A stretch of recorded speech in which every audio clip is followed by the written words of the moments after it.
Good afternoon, everyone, and welcome back to another day of flying. And today we're going to be flying a round trip from Oslo to Antalya. First of all, I apologize for the delay, but right before we were supposed to start, my computer crashed.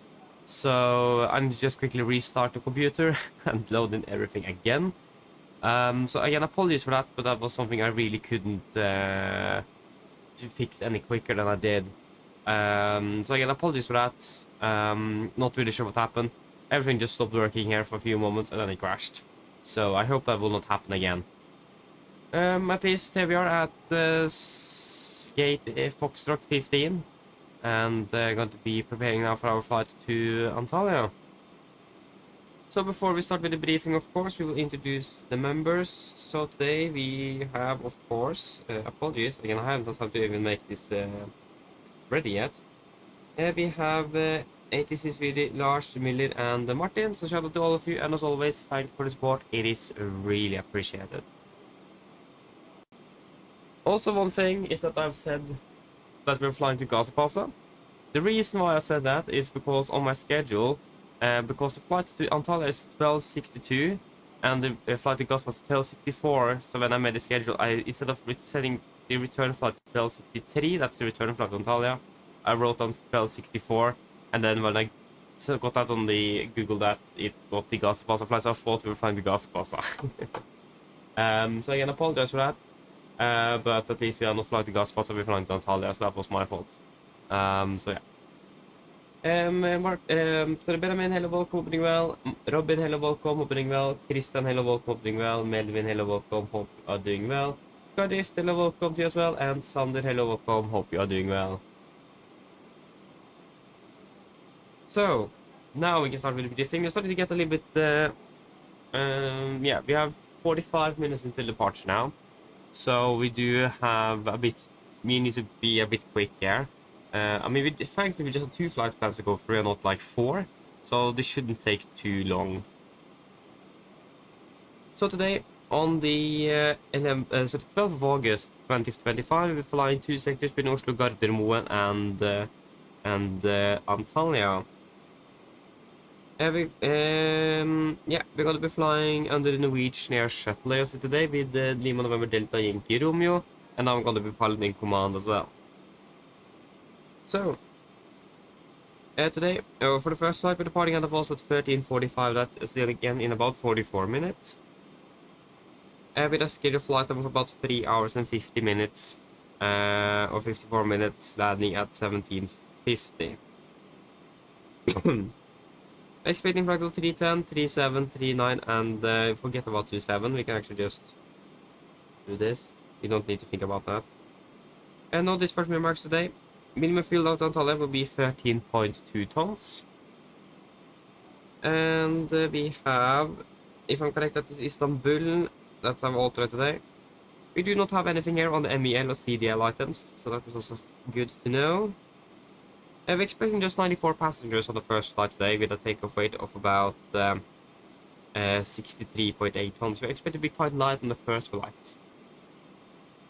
Maximum share value is going to be 4 at the canyon, so in general we don't really anticipate much turbulence. And for the weather, what is the... we're from 1100.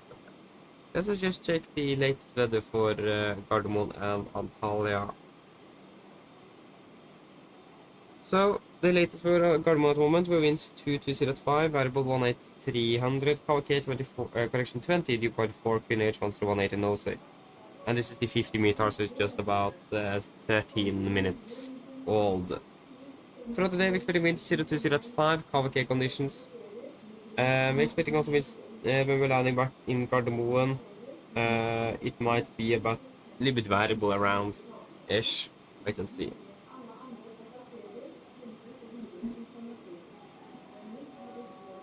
And then for the weather in Antalya, it is looking good as well. This is also the 1250 meter. So winds are 190 at 12 knots with KVK conditions. It's quite warm though, 39 degrees. Dew point is 15, QNH 1007. And also remark runway 18 center, winds 22013, 36 right 210 knots, and 18 left 220 at 13. For today, we expect winds 190 knots to cover K conditions. When we're landing as well, we might expect the winds from 340 at 8, so we might expect a runway change there as well. And then for Istanbul, it is looking good for today with in 05020 with just up to 30 knots. But that's not really the case now. And about when we're landing in Antalya and potentially could be diverting, we expect just winds 050 at 18, scatter at 1300, and broken at 2500. So we don't really expect bad weather at all, so we should be fine. For Notams, for Gardermoen, we have today is the 12th of August, the 25th of August, 1900 to 2100. That's actually not going to be for us then. But it's a laser display that will take place at the Tårnet Kultur Arena in Oslo. What? Maximum angle 45 degrees, direction southwest. Huh. Interesting. The only real notable thing is the NADP change, but that is now also in the charts, like I said earlier, so that is fine. Antalya, valid 8th of August 25, 9928 to 12th of August 25 to 1400. That's actually also not going to be valid for us. This is change of the AD surface movement guidance control system and markings. Approach and runway lighting. Yeah, so just some changes to the markings on the ground and so on. So that's not too much to be concerned of. Taxiway Mic 8, centerline lights out of service. Mic 4, Mic 5, Mic 8, taxiway stop bar lights out of service. That's actually good to know. Presence mobile crane at the following properties. Yeah, that's good to be aware of. And also here we have close to traffic between 22:30 and 01:30. No. Centerline lights given. We can mark you at least. Refer Arna Genesis. Caution, do not turn until passing 580 feet. AGL plus 400 feet. Refer. Yeah, we will just mark you in case. And please add information on hold at 5000 feet. Yeah, we also just mark you as well.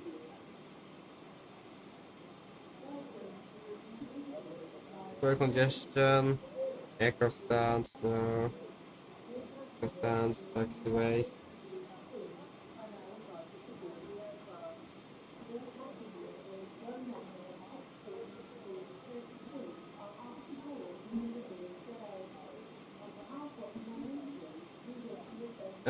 Presence optical.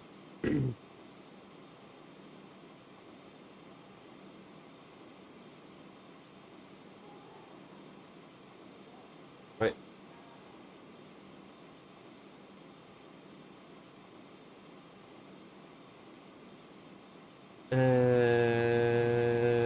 Yes.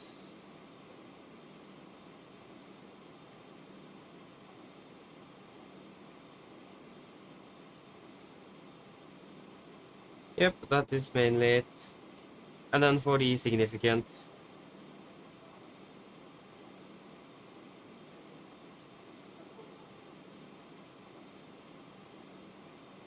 This is valid 1880 on the 12th of August 2025 between flight level 104.50 for Washington.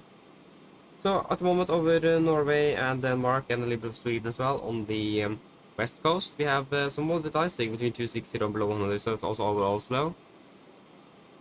And we also do have some. I actually don't remember what this is. Need to check on that. Again, I don't remember what like this sort of a net is. I'll take a double check that. Probably some sand, perhaps? Like a sandstorm, perhaps? Not sure, we'll take a look. Wind-wise today, we're looking quite alright. Expecting for the most part some cross tailwind all the way down to Antalya. And we are expecting passing tropopoles during the cruise and also at about the climb. And that's mainly it. So in general, it should be a smooth ride today as well. So what do we think about the fuel then? I'm quite happy with flight plan fuel. The weather is looking good, and no operational impacts either. So if you guys are happy with flight plan fuel, we'll take flight plan fuel then of 13.2 tons.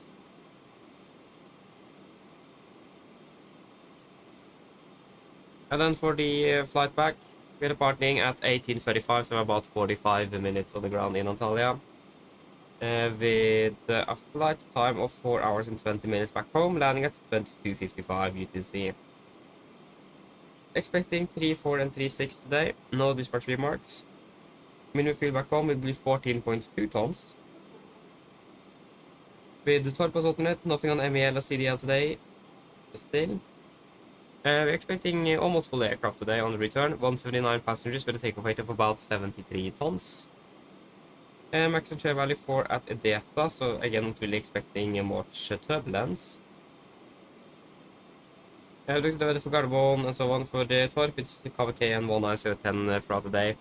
But when we're lying in Oslo, it will be a probability of broken at 800 feet, but except that, probably some just variable winds, or generally winds from the south, so it's looking quite good.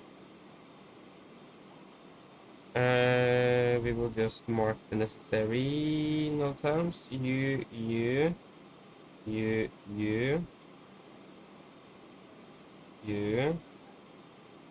are a SID as well, so that's more relevant there. You are not really relevant there.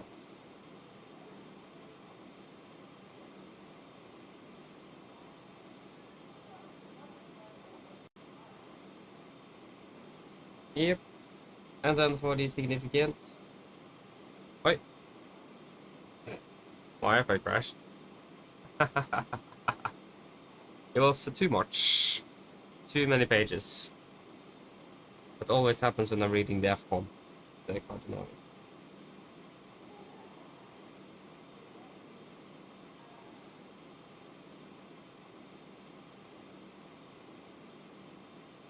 So for the significant way on the way home, this is the same chart, validate you need to see.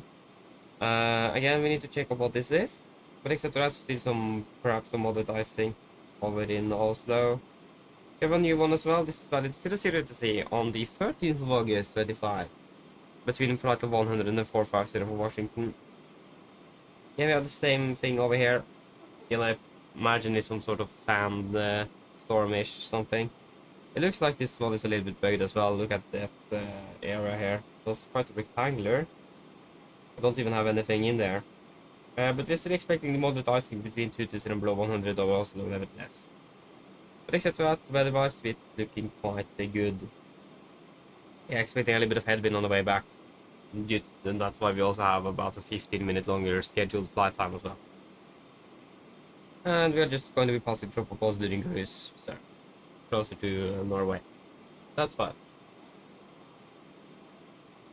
So yes, that should be it. Again, it's looking good, not really expecting anything significant weather-wise.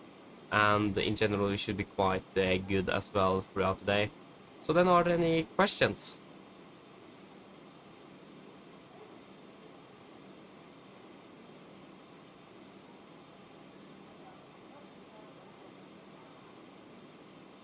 Probably not, then our briefing is complete.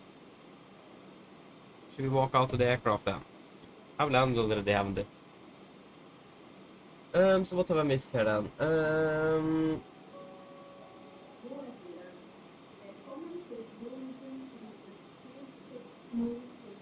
Hi Hyper, hello, welcome, hope you are doing well.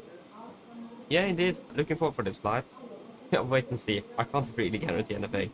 My handling skills is not the best, to say at least. Yeah, we'll see what we can do with that.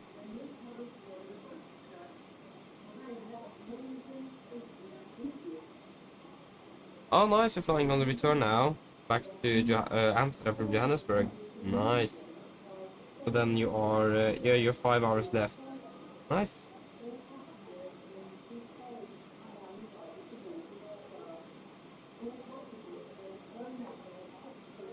Yeah, they are finished already, so we can just walk out. Where in the world is... The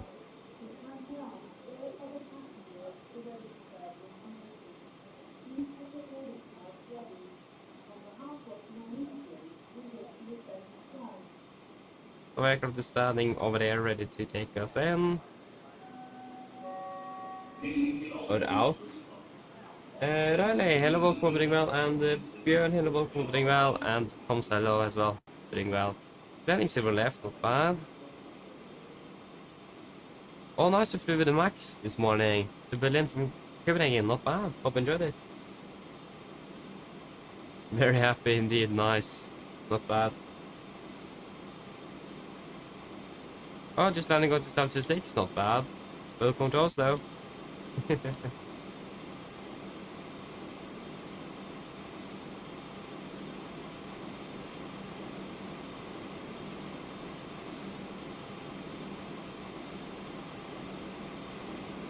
Wonderful airframe today.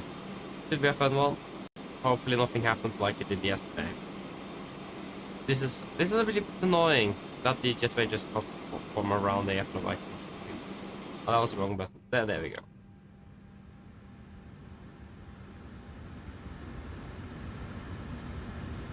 Here we go.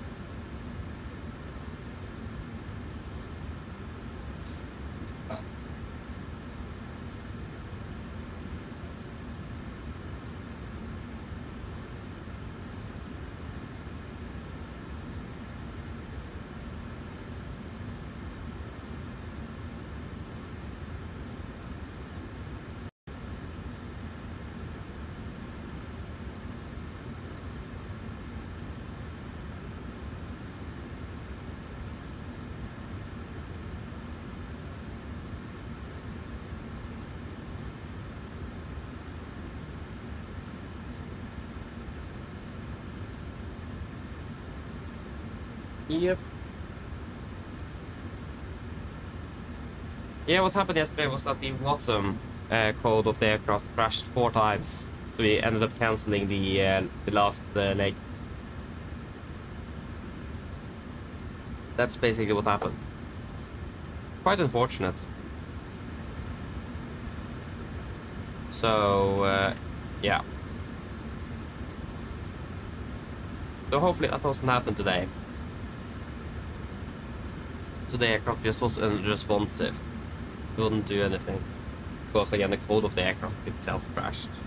Multiple times. Yep, that is looking good up there. We can turn on here. Yes, yes, yes. Everything is looking good here. Looking good there. Looking good. Yep.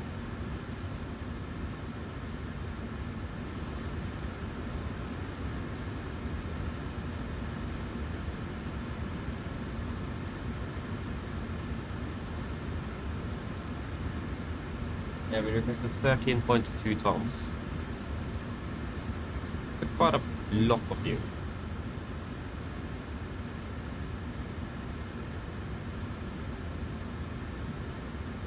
Yeah, exactly. So that's the thing. The WASM code crash is not unique to PMDG. It is something you can encounter with basically all third-party aircraft. Because most aircraft in the sim is built around the WASM and not the Java like it was before. So yeah.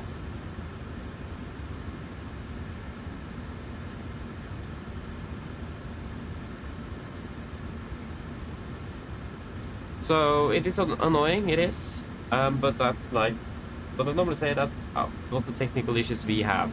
In the real world, there are other problems. In the sim, we have these problems. So yeah, because we can't really eliminate all the problems they have in real life, but we have our own problems. So yes.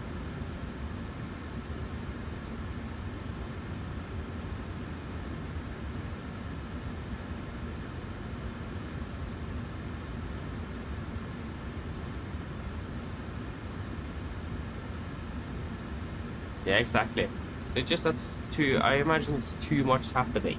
The normal trigger that I have is the FMC, where things are probably going a bit too quick, and it just gets unresponsive on the FMC side.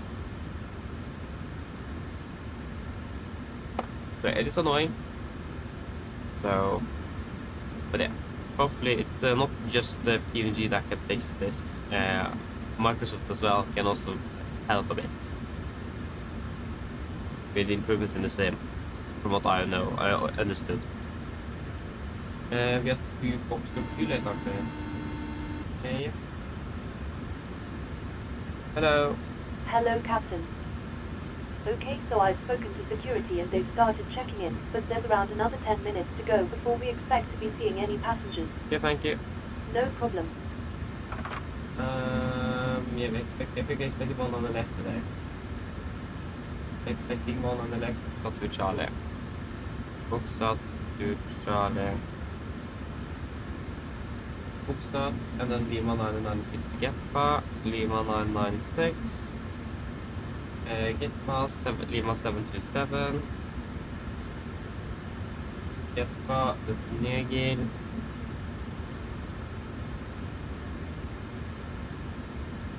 Där är ett stycke Larma.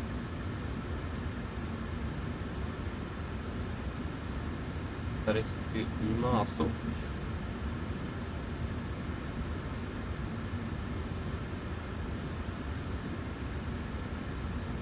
November på 33. To Osak.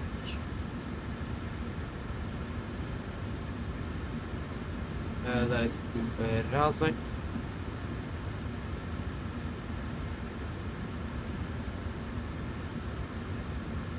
Där är ett stycke Kenin. Där är ett stycke Karil.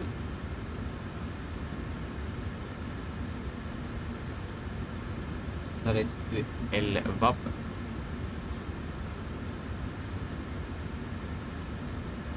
Elvab, där är ett stycke Altoru.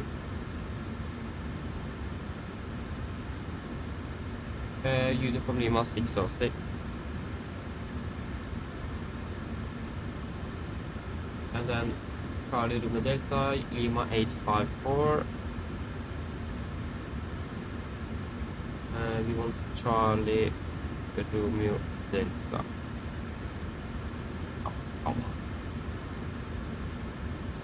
Charlie Romeo Delta.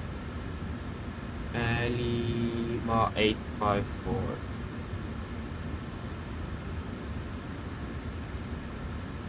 Then to Oslo. Oslo, and then Oslo 1 uniform info 18 center is what your platform. Alright, Zulu 18 center, vad är Oslo? Oslo 1 uniform. And then not any transition.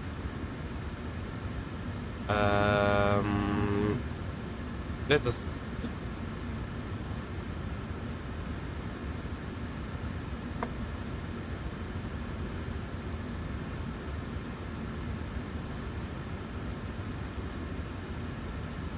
it says Oslo transition, but there's no transition here.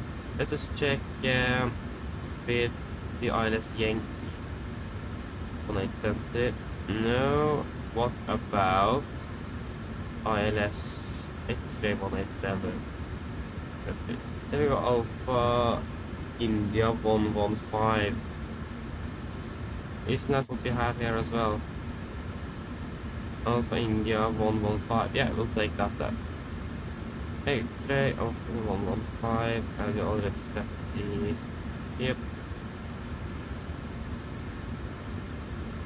Boston X9, find the reserves.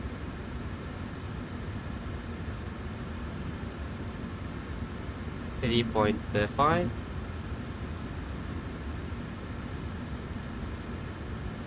.10 initially. Cruising wind is 28642. Average ISA +9 -37.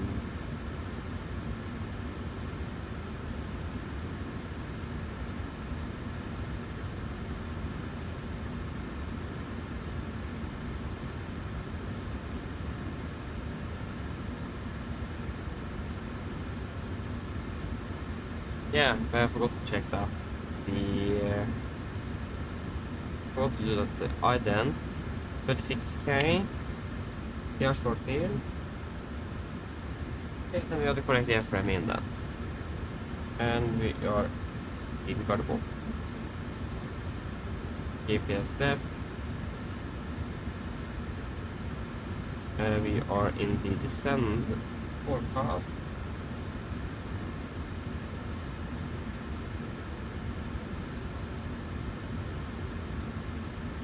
Yeah. Finishes 1007. And we can disregard. Yes. Oh, just be 25 and hold. I think I forgot to start refueling. Yes, I have. Oh, 25 hold.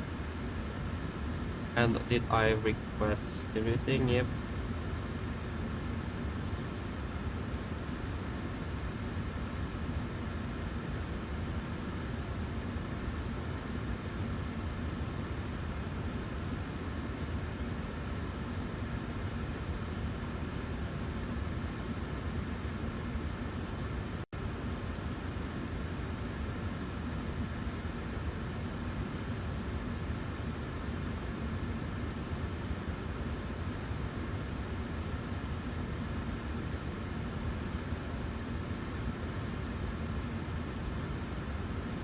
Yep.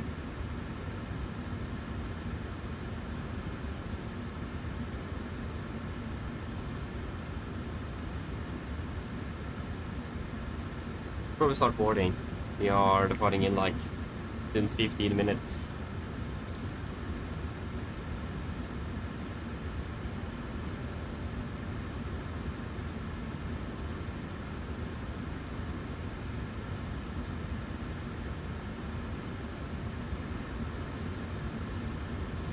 All stations prepare to start boarding.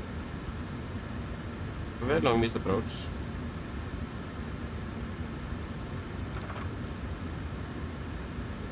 -222 minus 50 will be 180 something. So the 170. You can just take 200.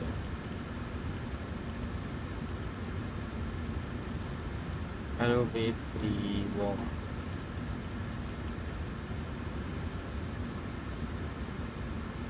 Yep.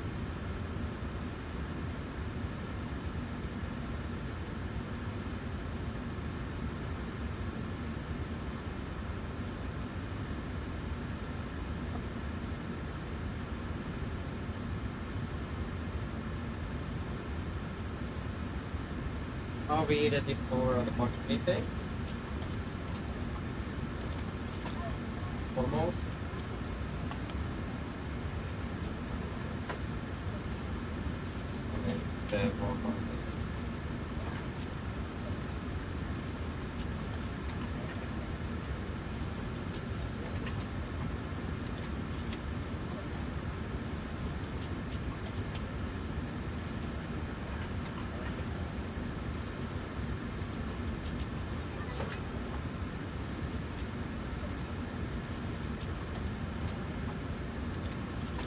Yep, are we ready for the departure briefing now? One more thing. That's 3.9.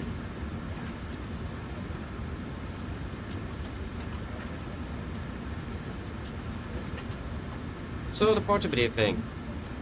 We will start off with the emergency briefing. Okay, just wait a moment. Hello. Hi, Captain. Just to let you know that the passengers have started boarding. Thank you. Okay, so for the emergency briefing, below 80 knots, we will stop the aircraft for any warnings. Above 80 knots, prior to BMO, we'll stop for engine fire warning, engine failure, breathing winch warning, or airplane unable or unsafe to fly. If it will stop or stop my controls, I will close the rest levers, disengage auto throttle, apply max manual braking or wait for RT auto brakes, manual raise speed brake handle, apply max reverse thrust to stop the aircraft.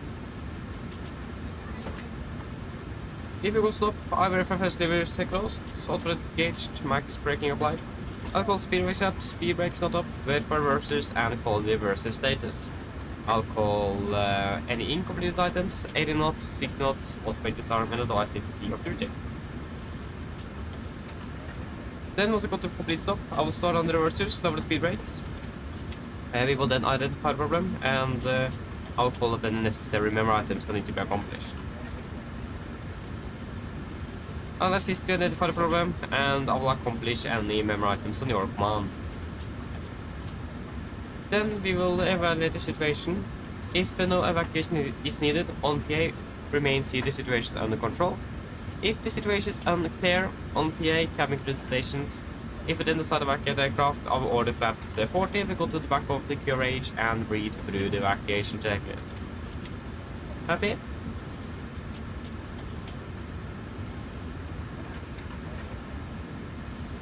Probably not, yeah, probably happy. So, there will be no action below 400 feet, except cancel any warnings and rest given a positive rate. At 400 feet, we will verify at this late match outbound track 192 degrees to 25 nautical miles on hold, climbing to 5,000 feet. Weather conditions at the moment in Gardermoen is looking quite good. There is nothing really outstanding on that side. It is just some light winds from the south, so shouldn't really be a problem landing on any runway that we will desire. We are also expected to be departing below the maximum landing weight, so we should be able to return back here as well if that would be necessary. Yeah, nothing really else seems special either. It's not a lot of terrain, so nothing to be aware of there. And in general, if we would have a bad day, it shouldn't be a problem returning back to Gardermoen at all.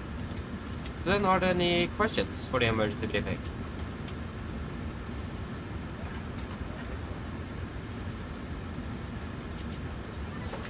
Probably not, then we continue on to the route check and just stab a moment. Ladies and gentlemen, welcome aboard. We'll continue to order the route check then. Please remember that all mobile devices should now be set to airplane mode, and other portable electronic devices such as CD, phones, laptop computers must be turned off and stowed to departure. Thank you. Mine damer og herrer, velkommen ombord. Mens du sitter, må du huske at alle mobile-enheter nå skal settes i frimodus, og andre berbere elektroniske enheter, for eksempel settspillere og berbere datamaskiner, foreslås av å oppbevares for avgifte.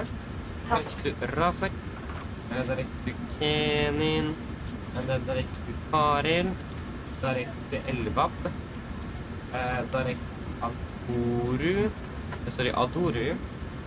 Uniform Lima 606 to Charlie Romeo Delta. Correction Charlie, yeah, Charlie Romeo Delta. And then Lima 8542 Oslo. And then the Oslo 1 uniform arrival in for the Antalya. Ground distance 1738 compared to 1721. So we'll take a look at that. And estimated landing speed is 1.9. We have probably still not, we have not finished refilling, so you can just see that.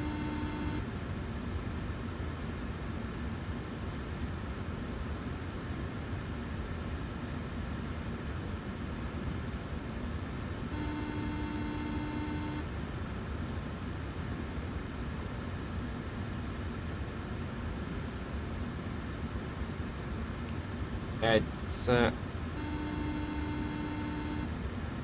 quite a heavy star into Antalya.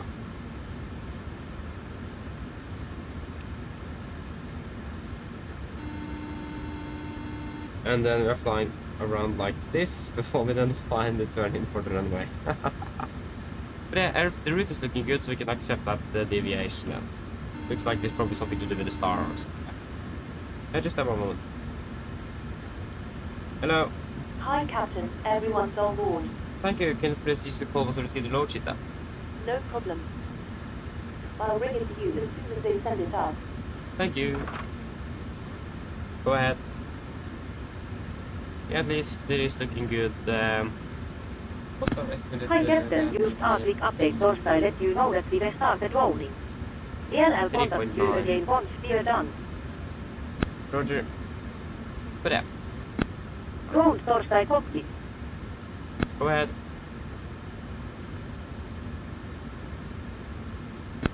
Loading has been completed. We are sending the road shape up torsdag you now. We are waiting for you torsdag close up. Once the beacon light is switched on, we'll contact you torsdag begging pushback. Roger. Okay, so for the taxi, is over for charge Standard Line, effective 20 March 25.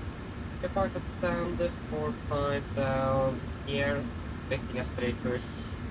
Taxi Lima Orange, Sierra, and then we'll do a coordination out of Bravo 8 there. And no hotspots, taxi restrictions, and no Notams for Gardermoen today. Weather conditions are looking good, running conditions 3.6 dry, and nothing really outstanding for Gardermoen today.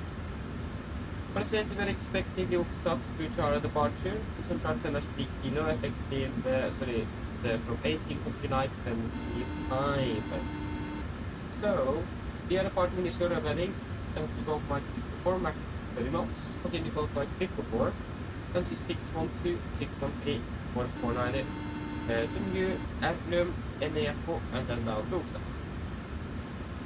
Say in Gardermoen is 3,900 feet, max 250 knots below 500, unless otherwise instructed.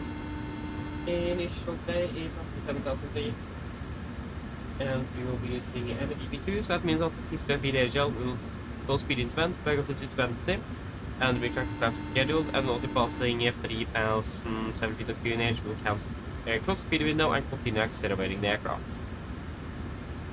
And we have a warning here as well for the 2 Charlie. So do not fly with plans or PS criteria for minimum distance to first waypoint of Mike 604. The crew must monitor the first turn to ensure it is not initiated below 1,100 feet. And we do not have any threats from departure today. So any questions? Probably not, the NOAA briefing is complete. Hello. Hi, Captain. Okay, we've received the low sheet from ground. There's the passenger count, the crew count, and the total souls count. Plus yourself the call. Yes, thank you. Okay, looks like we're all set to go whenever you're ready. Okay, great. We should be ready for push in about 10 minutes. So just give us a call so you're secure back there. No problem. Thank you. Okay, pre-for checklist to the line. Pins and covers removed. Oxygen tester 1%. Now transfer display switches. Normal auto. Window beat on. Presentation mode selector. Auto flight instruments. We are tracking 0.1 degrees QNH 1018. We're reading 685. 685. That's plus minus 0. Park brake is set. Engine start levers cut off. And taxi and takeoff briefing is completed. Pre-for checklist to the line is complete. And then we'll do the PA. So, not expecting turbulence. Will be a flight of about 3 hours and 50 minutes. It's at 3 hours 55 minutes then. And the weather looks quite alright. Expecting flight 37. They don't really expect it to stick long at 3. Coming straight away. So then 370.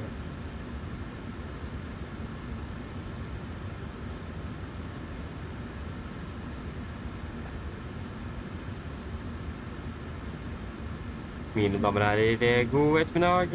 Mitt navn er Fabian, jeg er kaptein ombord i dag, og på AMD Norwegian og resten av besetningen så ønsker vi dere hjertelig velkommen bord denne flyvningen fra Oslo Gardermoen til Antalya. Flytid til Antalya i dag er forventet å bli rundt ca. 3 timer og 55 minutter. Vi begynner straks og vi klarer for avgangen fremme. Vi forventer å dytte gate om rundt 5-10 minutter, så hvis dere kan være snill sette dere ned til avfallssikkerhetsfeltet. Og så for å sege hennes sikkerhet og alle som bor, så anbefaler vi det på det sterkeste følge på det veldig viktige sikkerhetsinformasjon som kommer fra kabinbesetningen om det få straks. Vi forventer ikke veldig lang takstur i dag før vi er klare for avgang ved rullebanen. Avgangsstøtten vår er også ganske greit. Vi kommer til å ta først litt grann sørover før vi ganske så raskt venter litt venstre sving og fortsetter litt østover. Før da senere fortsetter litt mer større østover ned mot Antalya. Vi forventer en marsj i dag på rundt 37 000 fot i starten, og så forventer vi å klappe litt høyere gjennom flyvningen ettersom brent litt livstoff og flyet har blitt litt lettere. God flyforhold er forventet, men som alltid vil anbefale sikkerhetsbelte på, bare sånne tilfeller kommer bort under uforventet turbulens. Og været i Antalya-fabrikken ser ganske greit ut. Vi har litt grann vind fra sør. Det er ganske varmt fabrikken på rundt 39 grader, og så ser det ut som det blir fint å skyve litt. Ellers, siden jeg slapp av, så får vi veldig fin flytur med Norwegian. Ladies and gentlemen, good afternoon. My name is Fabian. I'm the captain on board today, and on behalf of Norwegian and the rest of the crew, we want to wish you very much on board this flight from Oslo Gardermoen towards Antalya. The flight time to Antalya today is expected to be approximately 3 hours and 55 minutes. We are fairly shortly ready for departure in front there. We're expecting to push back from the gate in approximately 5 to 10 minutes. We may please sit down to the seatbelts and for your own safety and also board. We do recommend to pay special attention to the safety demonstration that the cabin crew will show you in just a few moments. We don't really anticipate a long taxi today before we're ready for departure at the runway. Departure reading as well is looking quite nice. Departing southbound initially, and then expecting a left turn to continue a bit to the east before then continue southeast again down towards the Antalya. We expect we'll be cruising at approximately 37,000 feet today. Good flying conditions are expected, but as always, we do recommend to sit the sun just in case it conflicts with unexpected turbulence. And the weather in Antalya is mostly quite nice as well, with just some slight winds from the south. It is quite warm already, 39 degrees centigrade, and it is also clear skies. Otherwise, sit down, relax, and we're going to enjoy this flight with Norwegian. Thank you. Okay, good. Are we still fueling up? We are. Or are we finished at 13.2? Yeah, finished at 13.2. The refueling is finally complete.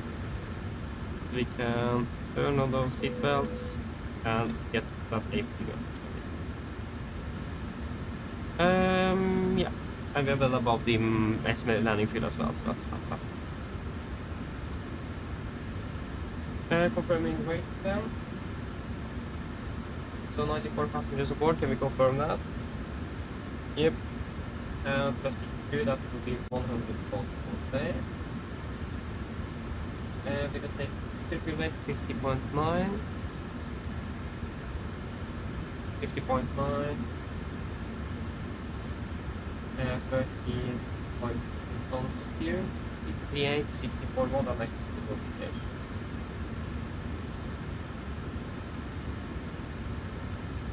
And execute.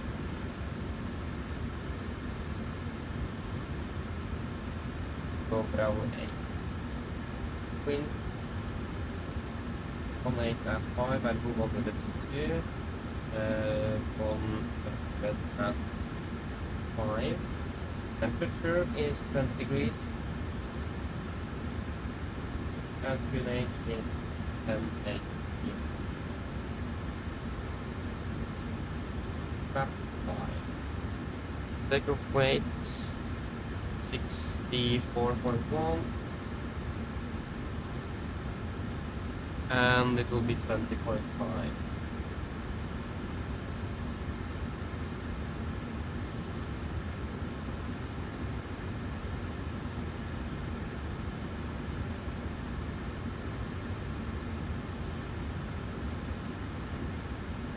Yeah, that would be a 22 kd rate, and then assumed of 41 degrees. That gives us 89.8 compared to 89. That's actually acceptable. That's actually an acceptable deviation, but we still have the packs off, so it will get closer. So yeah, flaps 5 trim will be 5.8, and it will be 31, 39, 42, 31. 39 and 42. Fantastic.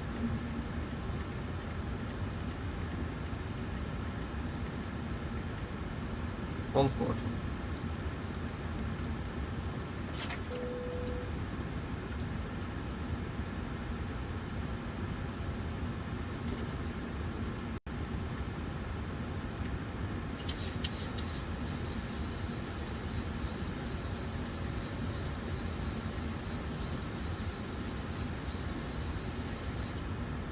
And for the checklist below the line, fuel we have 13,200 kilos on board. Pumps on, passenger signs set, auto brake, RTO, seat of cars completed. Takeoff speeds V1 131, VR 139er, V2 142.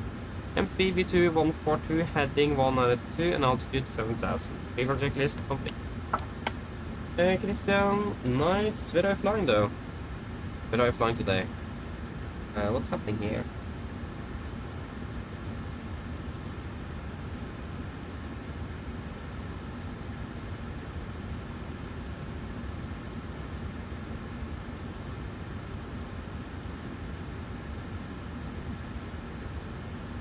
And here as well. Just wait a moment.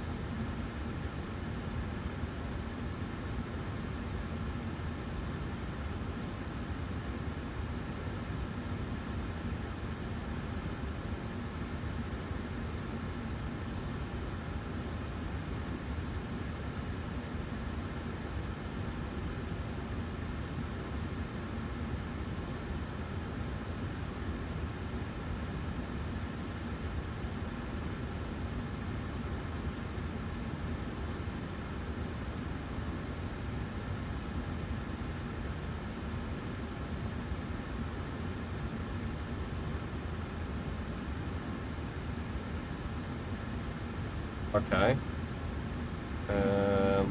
Apologies for that. Military level coping well.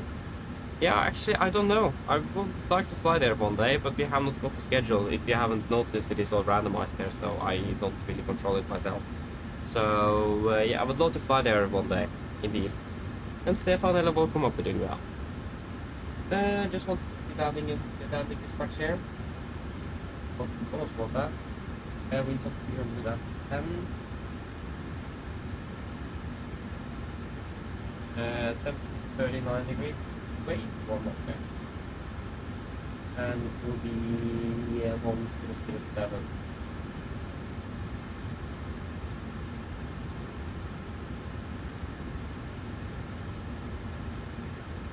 Cockpit to ground. At least we're ready to push. It's departure time now. Push time. Go ahead. Be able to land without any problems in Antalya. Can you please disconnect the ground power? Please disconnect the prepare for push. That would be nice. Roger. Stand by.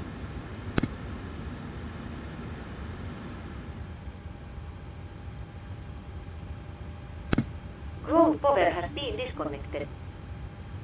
Thank you.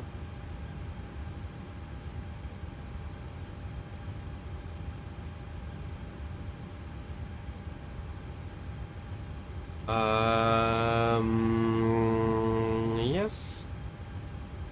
Just do this. I hope that went over. Yes, it did.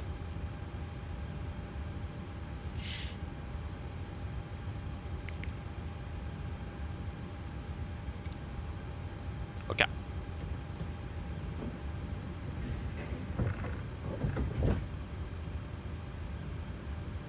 Locking gear. Ground torstai cockpit. Cockpit ground, we're pressurizing hydraulics.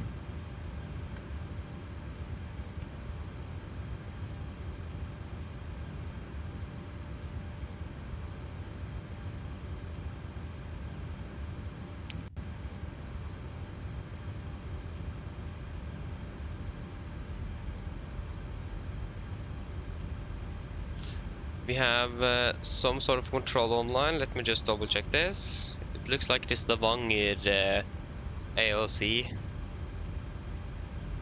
It's not here. Because we have Bergen. Yeah, it's Polaris Stavanger FIR.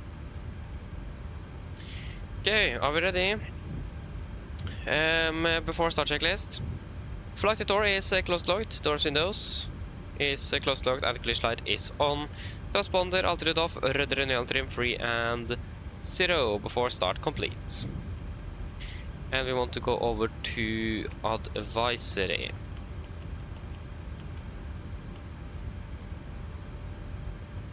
There's no one around us. No. Gardermoen traffic, Nordic to Foxtrot Juliet, pushes out of the stand for 5 Gardermoen. Let me just get the release point. I think it is going to be release point 3 for us. Yep, release point 3 is right behind us there. Cockpit ground, clear to push, release point 3, brake set. Release parking brakes, please. And brakes released. Commencing push. All engines clear. Start at wheel. Thank you, we'll start the 2 and 1 in sequence.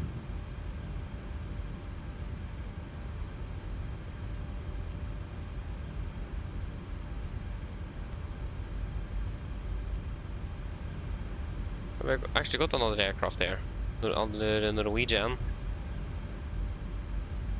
Starting number 2, and we got second class as well. Okay, there was an aircraft there.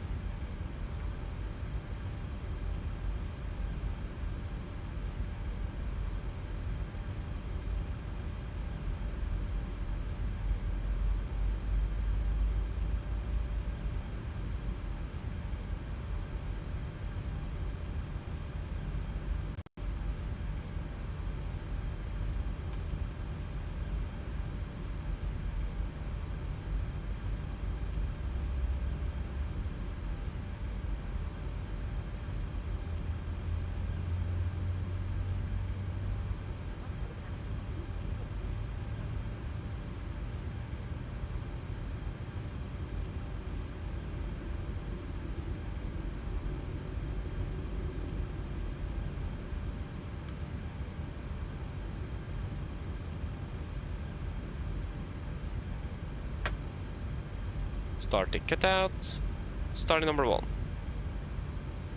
And it is, how warm is it? 20 degrees, yeah, we'll get some air into that cabin.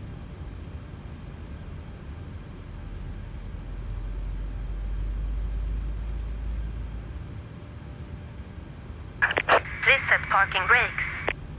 Park brake sets. Waiting your confirmation for a good engine start. Roger, standby.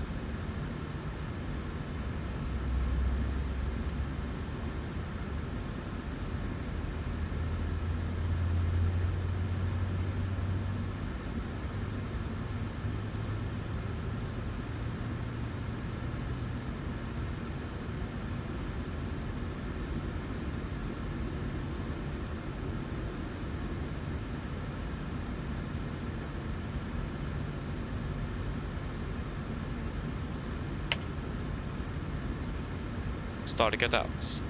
Cockpit to ground, we have 2 good engine starts, you can disconnect. Unlocking gear.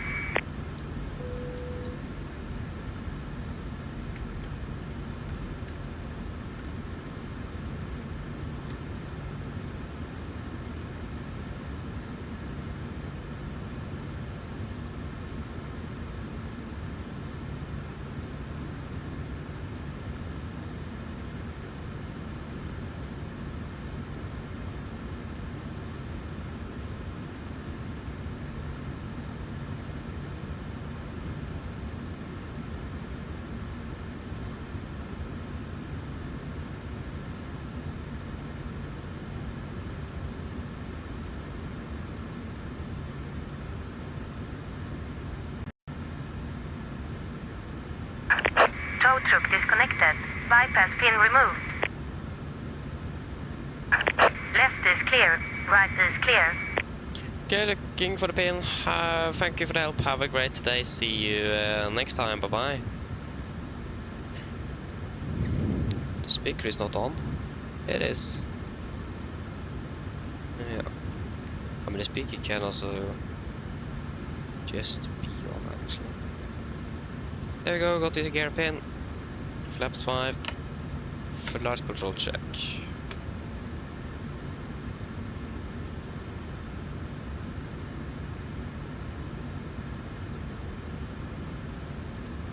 Before taxi checklist. Generators on, probe heat on, anti-ice. Off, air compress, packs auto, isolation valve, auto, engine start switches, continuous, recall checked, engine start levers, alternate, flight controls are checked. Ground equipment is clear. Flaps 5 plan, 5 green, and APU off before taxi complete. Cardboard traffic, Nordic, 2 Fox and Juliet taxiing by Lima Orange and Sierra to holding point to one line left, Cardamom. Right clear, left clear. We are ready. Hope that we do not collide with the same class. I highly doubt we do that.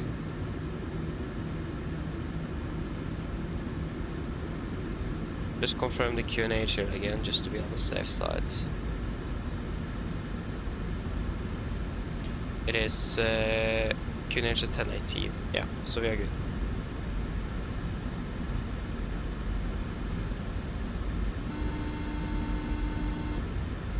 Hello.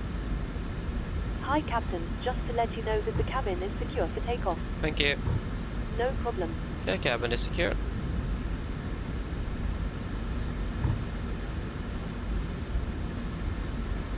Ooh. Okay, very good. A little nervous there.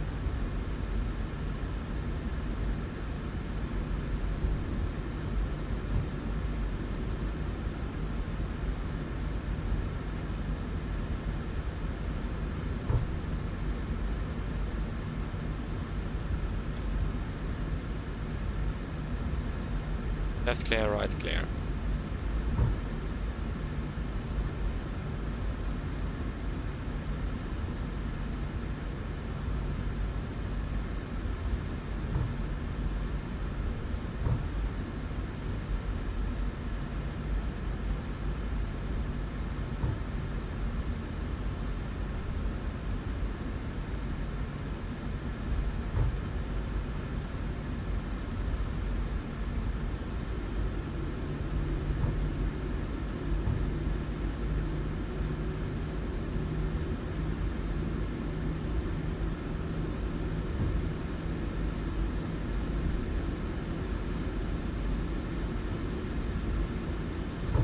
Left clear and right clear.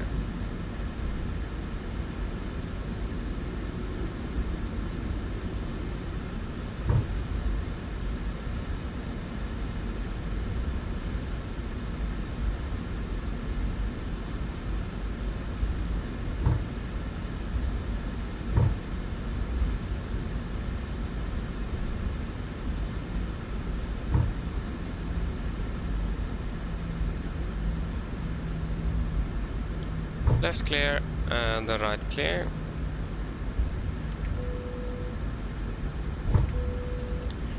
Before takeoff checklist.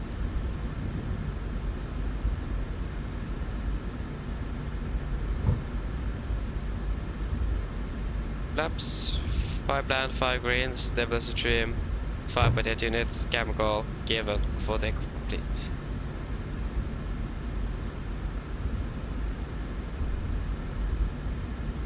And we'll take weather radar might, terrain on your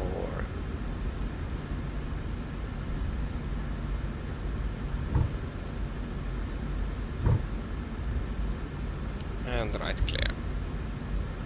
Approach path looks nice and clear as well. That's good.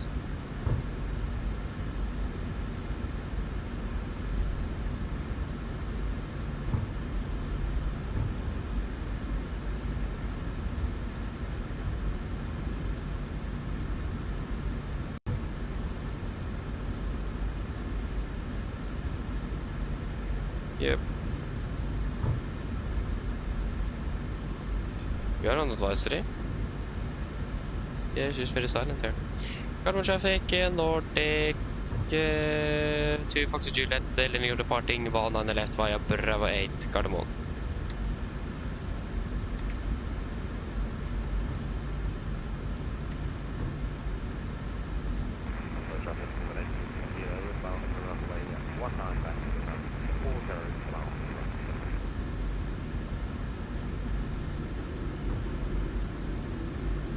Yes, are we all ready?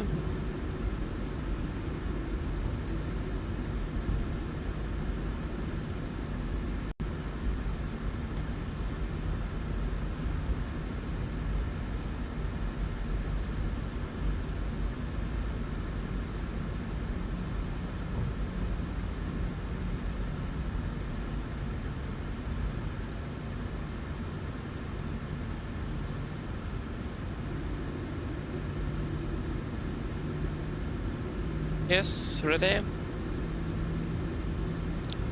Takeoff. Stabilized, setting thrust.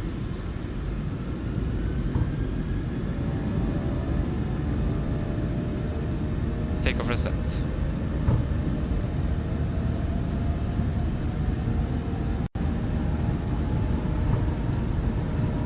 Common traffic, Nordic 303, 5 approach for 1 on the right.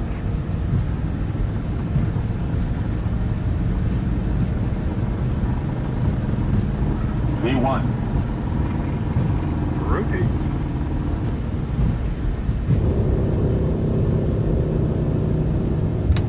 Oslo traffic, Gear up.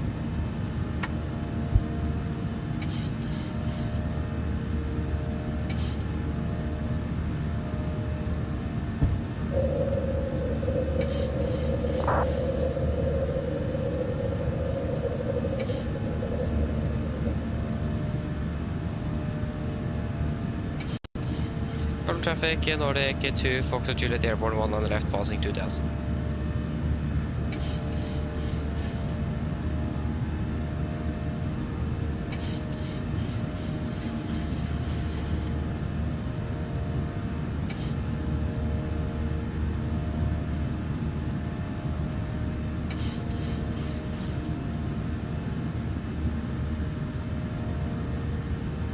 Laps 1, speed checked. Speed intervent 220. 220. Laps up, speed checked.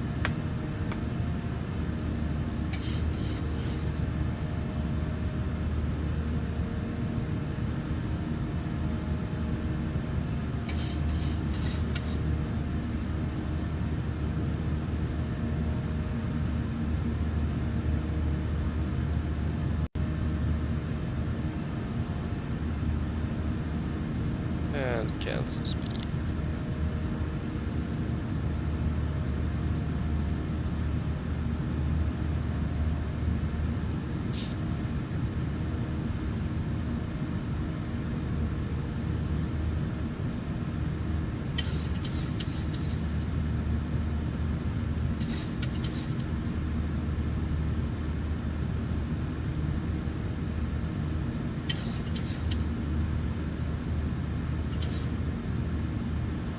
We can delete the edited climb, and we can proceed direct to Walkout. Confirm, execute. Fasten go. We can continue up to flight level 160 for now. Takeoff in speed and 1. Set standard, standard.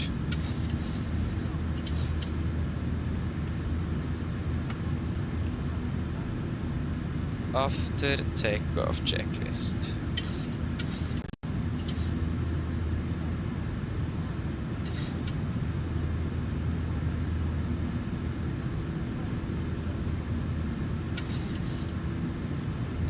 Engine bleeds, on packs, auto landing gear up and off, flaps up and right and automated standard set cross checked. We're passing through flight level 87 now. Plus minus 0 after takeoff checklist complete.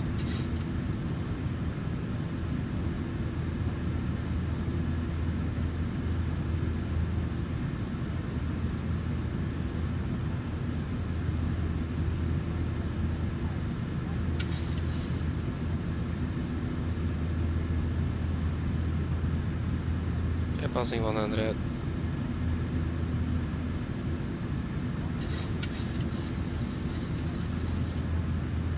Over traffic Nordic 303, profile 1 on the right.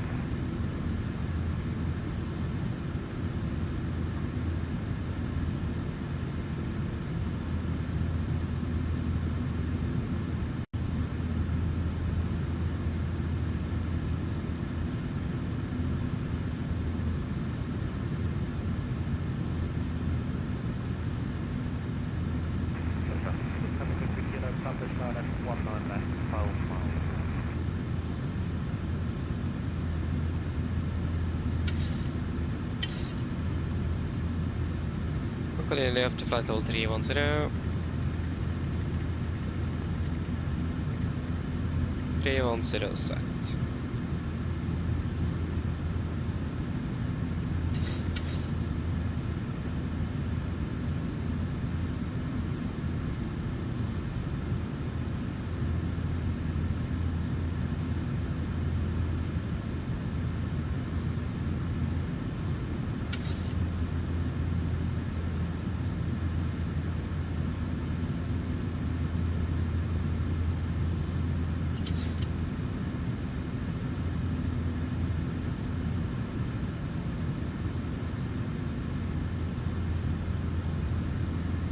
One day.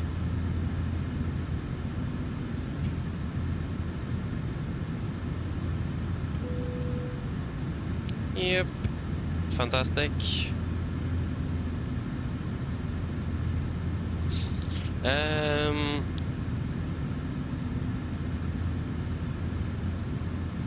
Mikko, hello, welcome, hope you're doing well.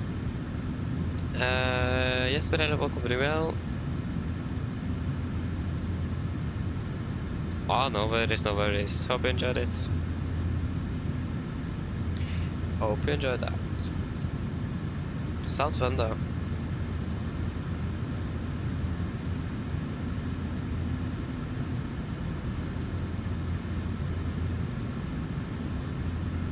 Yes. Now we're on our way to Antalya. Landing 15 behind at the moment. That's not really unexpected. So that should fix itself shortly. Set off. Over traffic, yeah, like 302. Oi! That's why so... Oh, sorry, I forgot to turn on the sound again. How do I always forget to turn on the sound? No one... I thought it was so quiet. That's much better. Oh, sorry. It would be nice if that sound just could be turned down when you enter the external view. That would be nice. Apologies for that.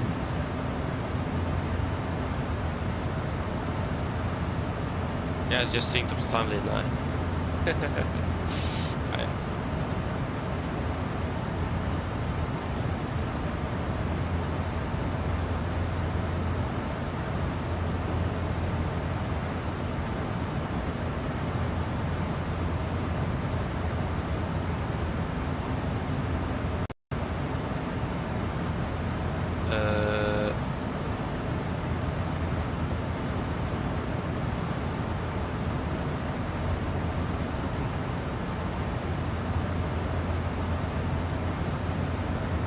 Plus 200.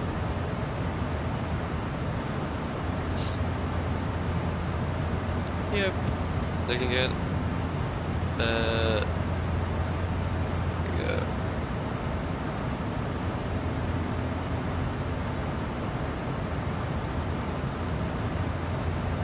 Oh, my settings was 0.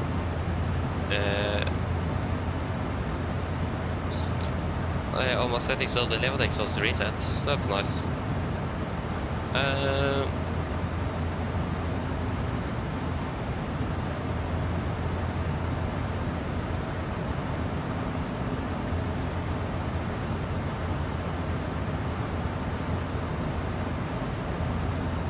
Oh, nice. Okay, I see.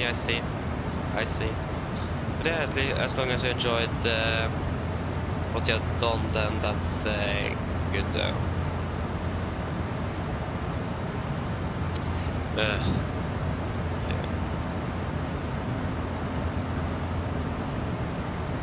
So yeah, nice though. So flown 4 flights between Oslo and Trondheim, not bad.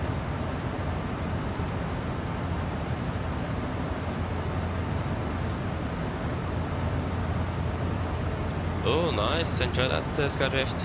Sounds good.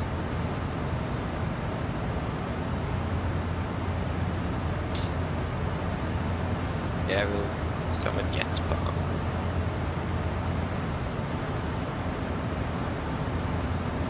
Yeah, we'll continue all the way up to flight level 370. 370. Set audit event 37. Set 1, 2, and 3. Fantastic. Now we're landing 54, so now we're landing 1 minute early. Not bad. But also our arrival time is 50, isn't it? Yeah, so we're still landing 4 minutes behind.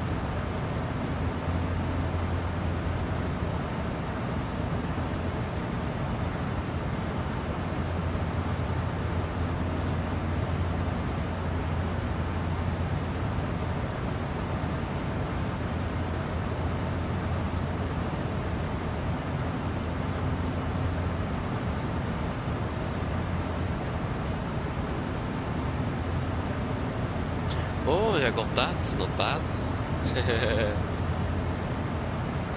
Yeah, that sounds good. So I got both of those 3. That's nice. Delayed så kul all to Antalya tomorrow. Nice. Yeah, maybe. I imagine you will not be able to do that, but yeah, I don't know.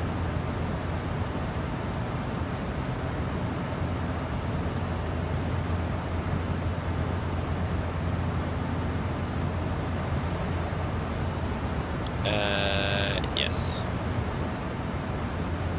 I mean, you can try indeed. If you get a yes, that's something else though.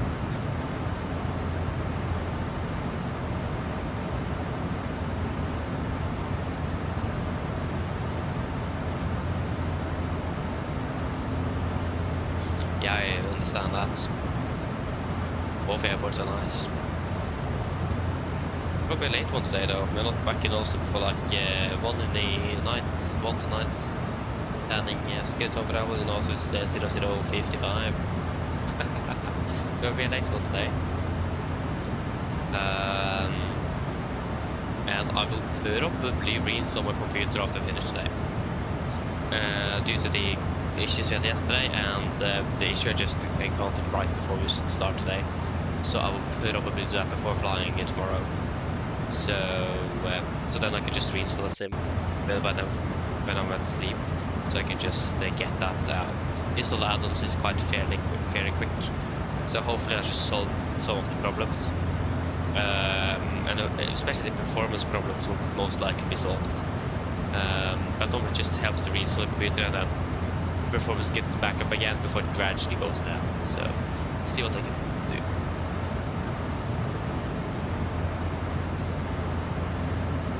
Okay, see you soon, madam. See you soon. Yeah, we're flying London tomorrow, so we're not starting before like 16:45 or something. So it's late one tomorrow as well. We're flying round trip London. So started quite late, but we are finished relatively early, I think. We're landing back in Oslo at we are finished at about 22:50. So we are finished relatively early. That is quite nice, especially with the schedule that we have today. We're finished quite late. It's nice to just have a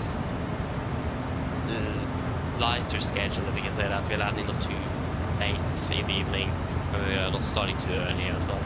We have plenty of time to catch up and rest and so on. So that's very nice. Go just past 300.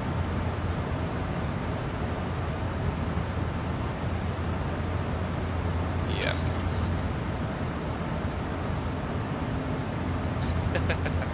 Yeah, I know. It's a little bit boring flying to London, but that's how it is. Again, it's better than nothing. So. So yes.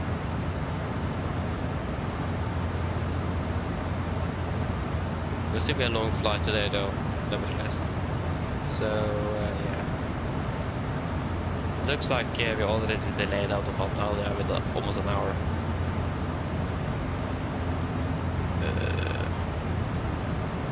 Let's see here. But Antalya in general is known to be quite heavy on traffic and the slot time restrictions and blah blah blah. It's quite bad actually.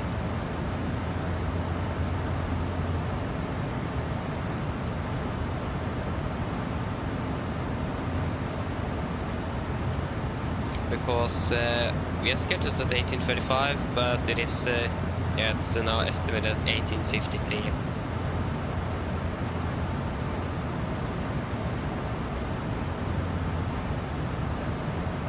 So we wait to see what will happen, but I highly doubt that we will be any delayed.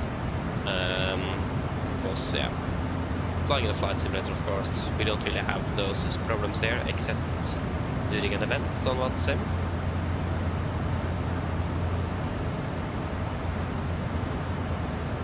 Like yesterday.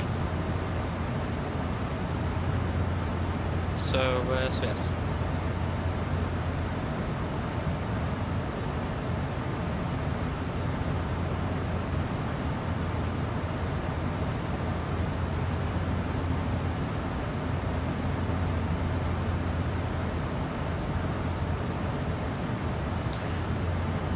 So it will be a long day for sure.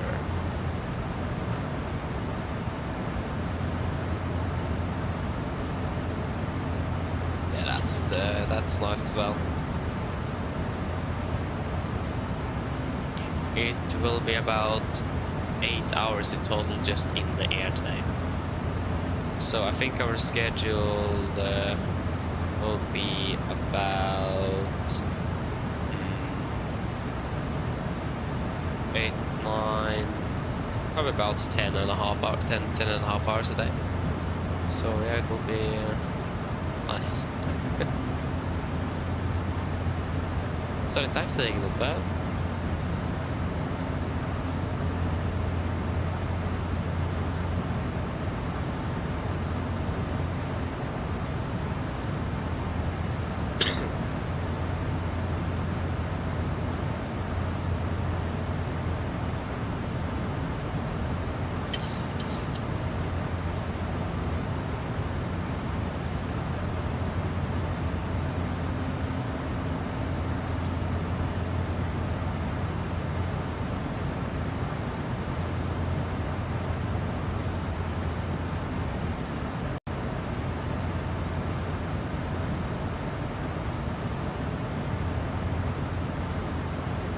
Yeah, Volanta as well is an airport we have not flown to in this year either. That's also a destination I really wanted to fly to. Ajaccio as well in France. Sarajevo would be cool. I've flown there before. What else? Gazipasa, that I thought we were flying to today. That was me messing up my schedule. How did I even catch that? Because the Gazipasa flight started at 6 in the morning. How did I catch that? I don't know. So yeah. I messed that one quite nicely. Yeah, I will do a fuel check here at that waypoint. Who made this name? It's a Swedish waypoint as well, that's the first thing.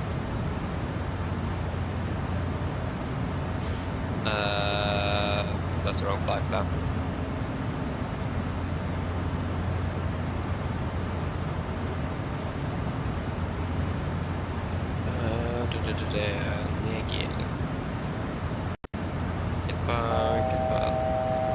Thousand to go.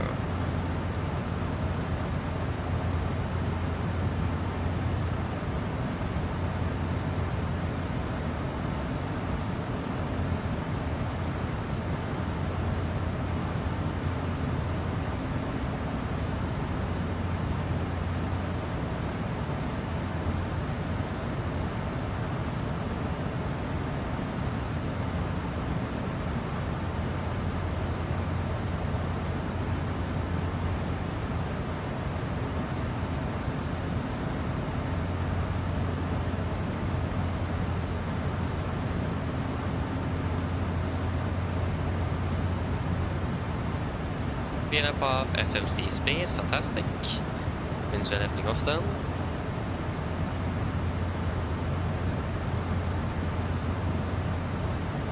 Ooh, a red-eye flight, yeah. I really want to do a red-eye flight as well.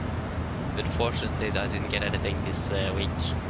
So, very unfortunate. Need to wait till next year, most likely.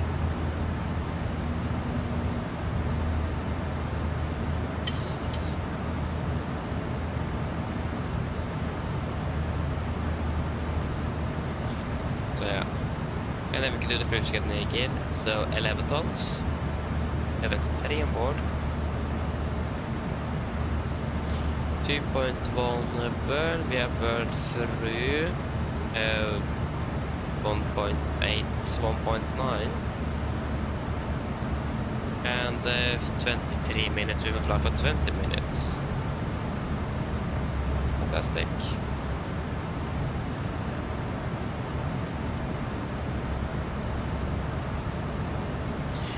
Yeah, but probably still have a chance, but it is school and so on starts soon, so that's the thing. Is it a good idea to do a red-eye flight in the weekend?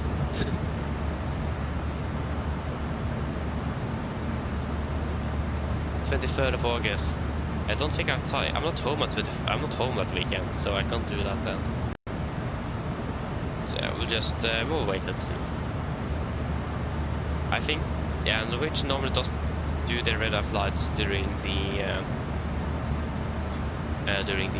summer, but most of the red-eye flights is charter flights, and that is a little problem because then I don't really know if there is passengers going down or up, or if it is both ways. That's a problem. I don't know that because then most likely one of the flights will be a ferry flight to pick the passengers up. So I don't really know about that. And that's mainly one of the things that have stopped me from doing any charter flights. Basically don't really know the amount of passengers you will expect, probably quite a bit. But that's not really the biggest problem. The biggest problem is if it's going to be a ferry flight one way or passengers on the way back.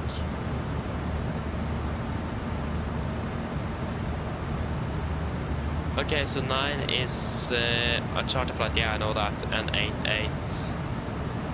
is ferries. Yeah, but still, if it is a charter flight, it can still be a ferry flight one way, because when they have the 8 or 8-ish, That means the aircraft will be ferried to another location for the next day.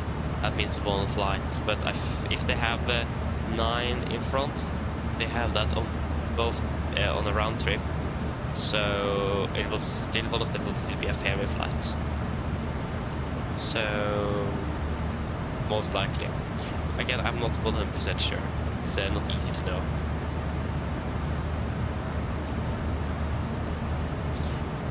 But I mean, it would be pretty cool to do a ferry flight one day as well. Never done that. So that's something completely different. Because if you're doing a ferry flight, like with the 8 in front, that means it will just be the pilots aboard and not the cabin crew.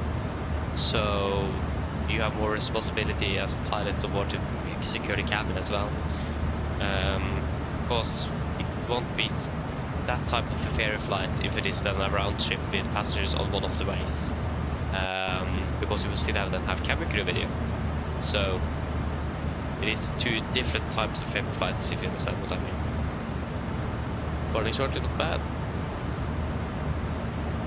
You replanned the whole week. Nice.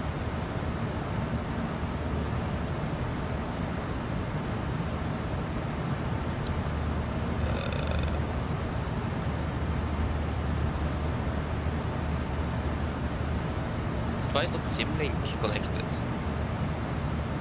Again, I have so many programs on my computer now, so I think it is a good idea to just reinstall it.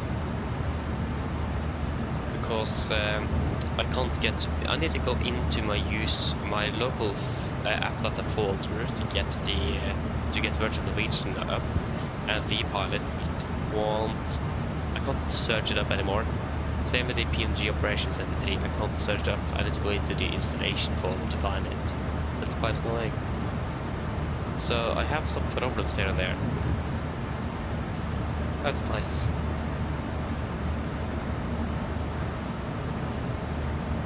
There we go.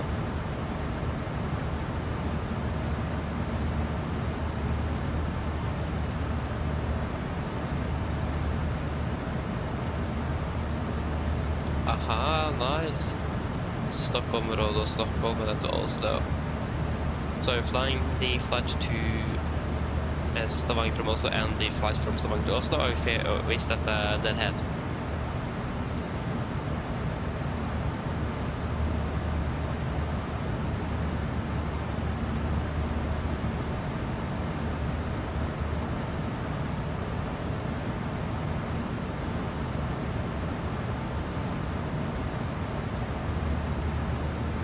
Okay, flying Oslo Stavanger today before. Yeah, okay.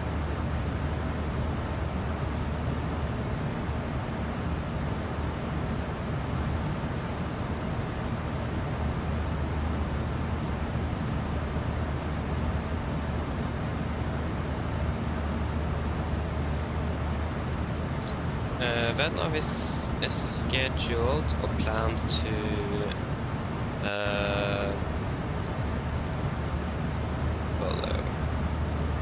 when are we planning to climb higher to 3-9? That would be at Elevatex. We could do that earlier as well, but we have nice tailwinds, so I mean we don't really need to do it. Optimum is actually 390, so will be the weight of the aircraft, of course. When are we at Elevatex? Elevatex. There we go, Elevatex. We are at Elevatex at 16:22, so the clock is 14:25, so another 2 hours. Wait and see. Probably climb a bit high later on, but we still have some nice tailwind, so.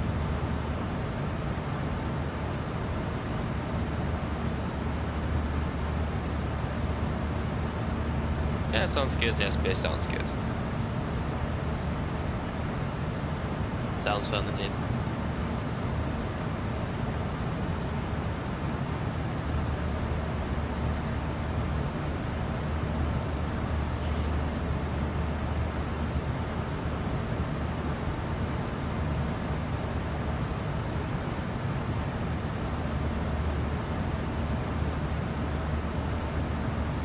So yeah, wait and see when we're flying again. I think I should be able to fly. Oh, I need. I don't know actually. I don't know. Because when I finish on Sunday, I'm not sure if I can fly on Monday yet. It looks like Boris will start up on Monday, but I'm not sure if I have my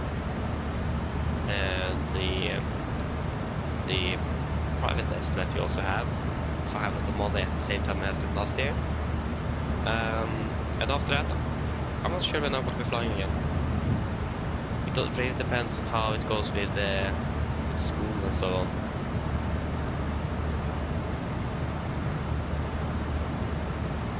So hopefully I can fly Monday because I finished earlier the first day. So because I think I need to move that lesson nevertheless, because I think it starts right after I'm finished and I need to get home first, so I don't have time.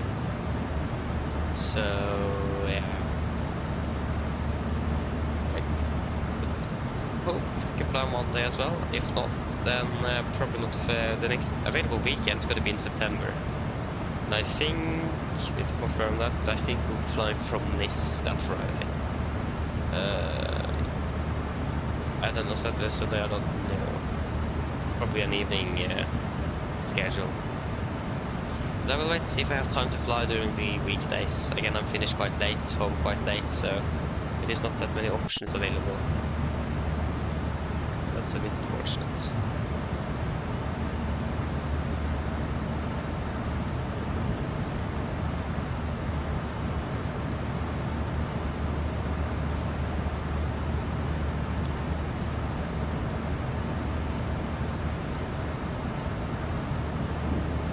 So the climb over the day are not bad.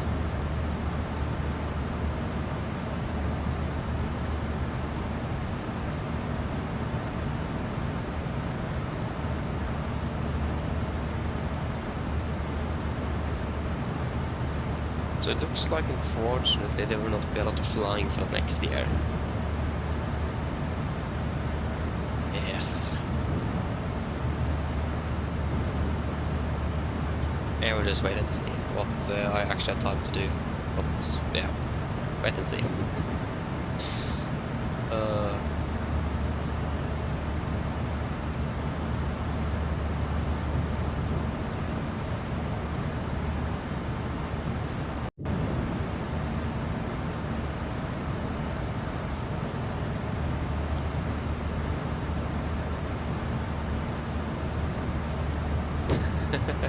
Yeah, maybe a little bit indeed.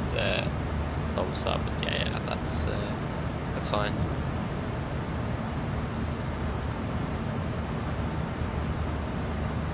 I mean, again, that's up to you, yes, but I would actually love to do that one day. So a bit mad that I didn't get the red eye schedule. I was so close as well to get one of them. The Norwegian also don't have budget for rotation, so I think it is a collaboration with the army or something. Because they done like 2 radar flights, was one they did 2 radar flights with the budget of us. So I imagine it's something to do with the army up there.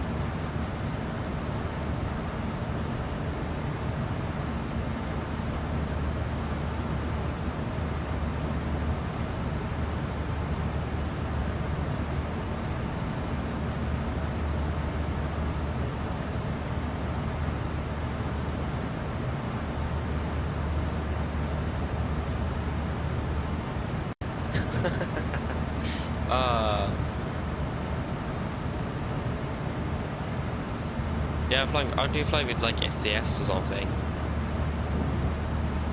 Definitely not Norwegian though, unfortunately. It's a chartered flight as well, I imagine. So it's probably like, yeah, probably not even that. I don't remember the airline it is. It is definitely not Norwegian though.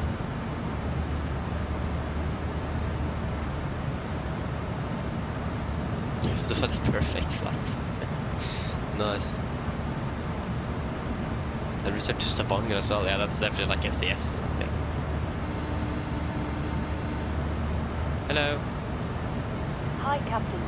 I was just wondering if you'd like a drink, maybe a tea or coffee, or a bottle of water. Do you guys want anything to drink?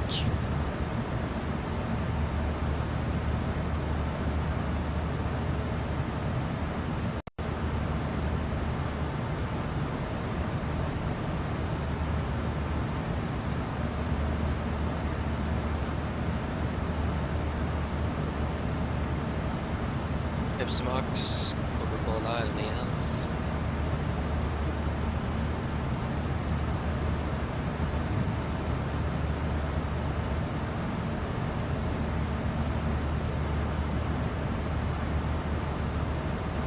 Okay, so what Pepsi Max, one Coca-Cola, and one Fanta. Okay.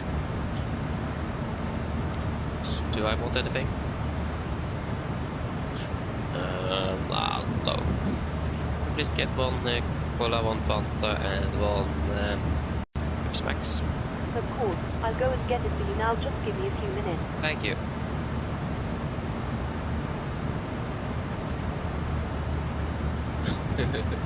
SES, nice though. Oslo Norwegian Victor yesterday. Nice. I still don't remember when I flew last time. If I ever actually, I don't think I've ever flown to Rhodos actually. Like ever.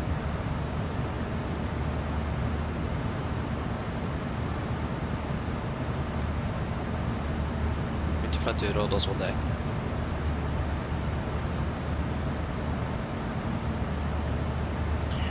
Okay, I just need to go quickly to the on the toilet, so I'll be back in just a few moments.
Okay, I'm back.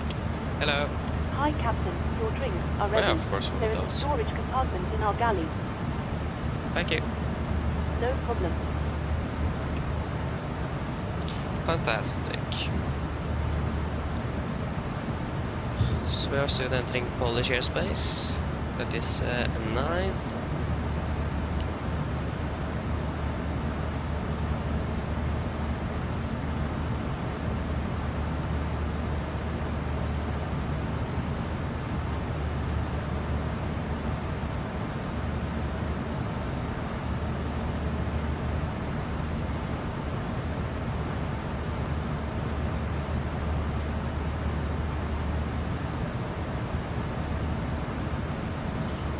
Would love a lot more ATC online. We're flying through Europe during the evening, so it probably, hopefully, will be a possibility of some ATC. But we're flying so late in the evening as well, so it's a possibility that it might not be anything at all. Also flying over that part of Europe that is the least active when it comes to things. So that is also not really optimal. Hello. Hi, Captain. Sorry to bother you. Would you like something to eat? You guys want any snacks or anything?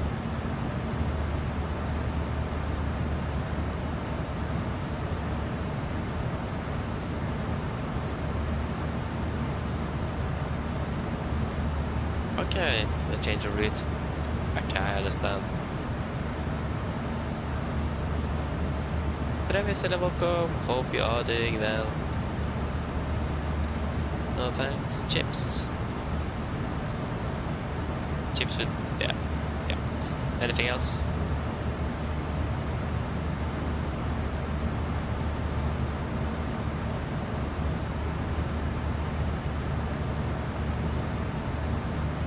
No. Okay, please get the one chips then. Of course. Just give me a couple of minutes and I'll bring it for you. Thank you.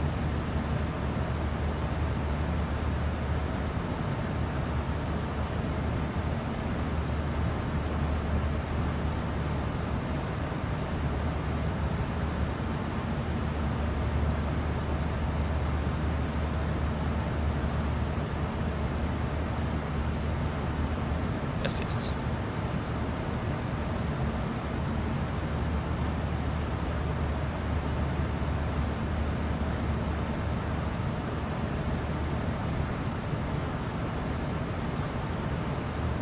Yeah, Travis. So, when we were starting our preparations for the last flight yesterday, right after we parked at the gate in Bergen, the aircraft, or the WASM code crashed, so the aircraft got unresponsive.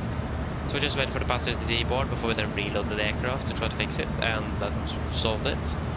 And then when we started preparing again, it crashed again. So then we reloaded again, tried again, and it crashed another time. And then we restarted the flight itself, and then loaded in, and it crashed immediately. So the WASM code of the aircraft crashed 4 times yesterday. I'm not sure, well, I'm not 100% sure why it did. My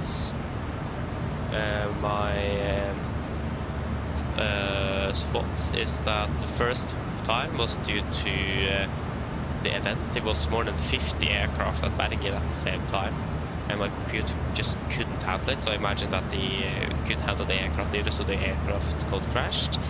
The 2 other times, I imagine it looks like they triggered from the FMC.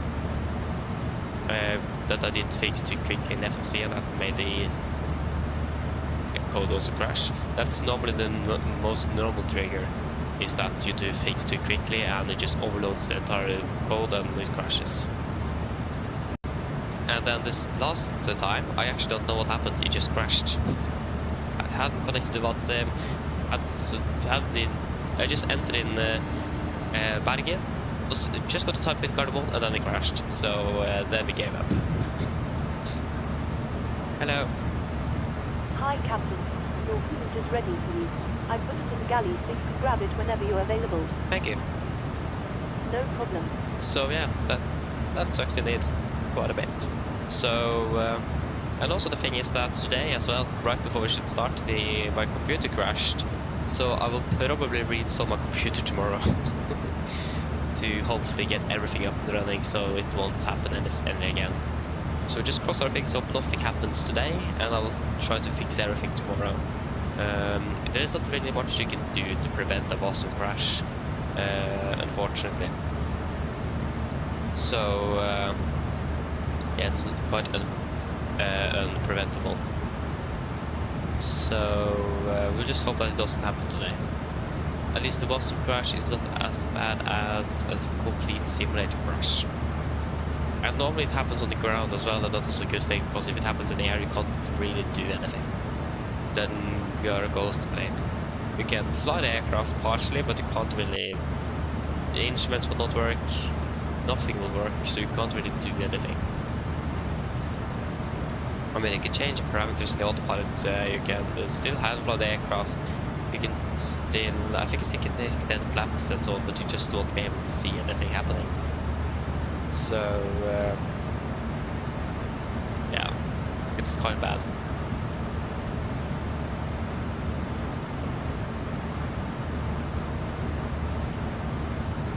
And thankfully it haven't happened in the air. I think I've just encountered it in the air once, and that was my first flight on 7, where it crashed in the air over the Atlantic.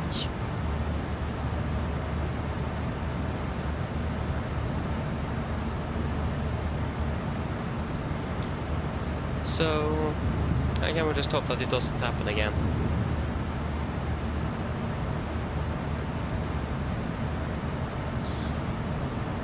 Now, we have encountered it before here, so that is nothing really new that have happened, but it is the first time it could happen more than twice.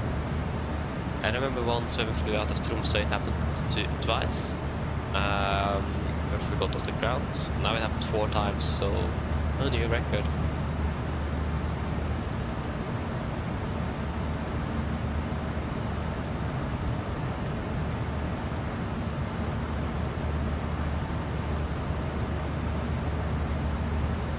So yeah, it is, if I can say, I would say that's thankfully not just a PMDG issue, it is a general issue with all the aircraft, third-party aircraft built around the WASM code. So again, it's thankfully not just a PMDG problem. It happened with any other aircraft as well. Nidhi builds aircraft, Phoenix, probably not Phoenix actually. I don't think they have used WASM to build their aircraft. I'm not sure. Not sure what they are using, what code they are using or scripts.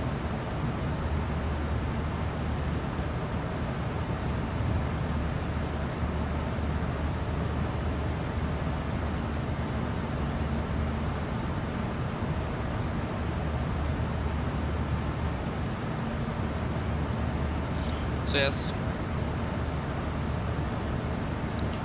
Should we do a fuel check here at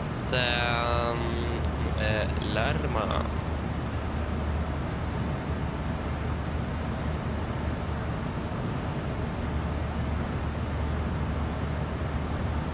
Should burn exactly about 1 ton extra fuel, or 1 ton fuel, from 11 tons to 10 tons.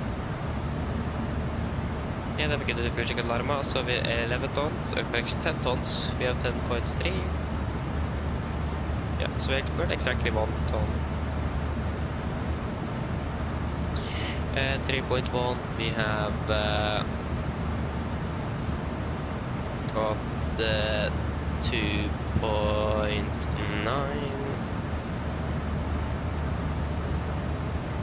51 minutes, 47 minutes. Fantastic.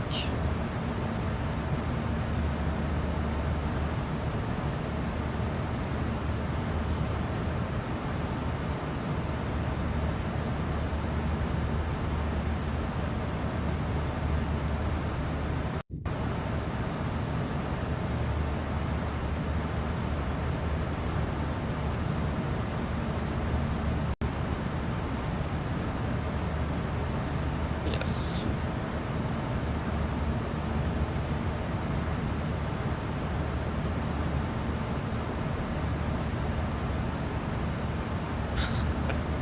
Aye, aye, aye. Aye, aye, aye. That sounds good. Yeah.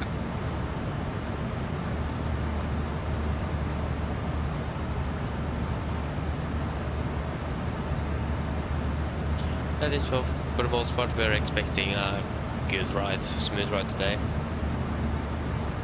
And we'll definitely notice it if the Boston code crashes. It is a bit hard to notice that in the air if you don't monitor your instruments like all the time. So yeah, again, I didn't really notice it the first time it happened on 777 in the air. I didn't notice it. So yeah.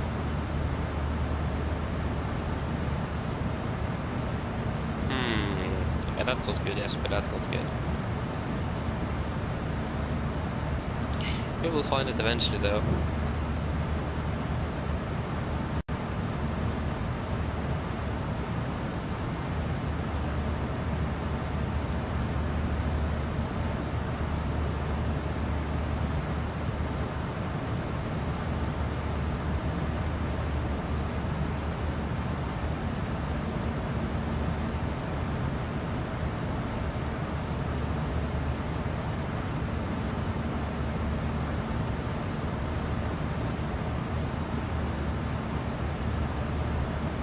Oh, Benjamin went back again. Oh, oh, that sounds so nice indeed. Ah, I see, I see. Yeah, that sounds good indeed. Sounds good.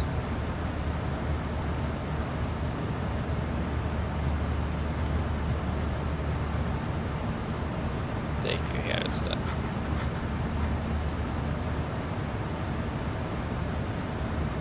Nice, this up to the cruise, not bad.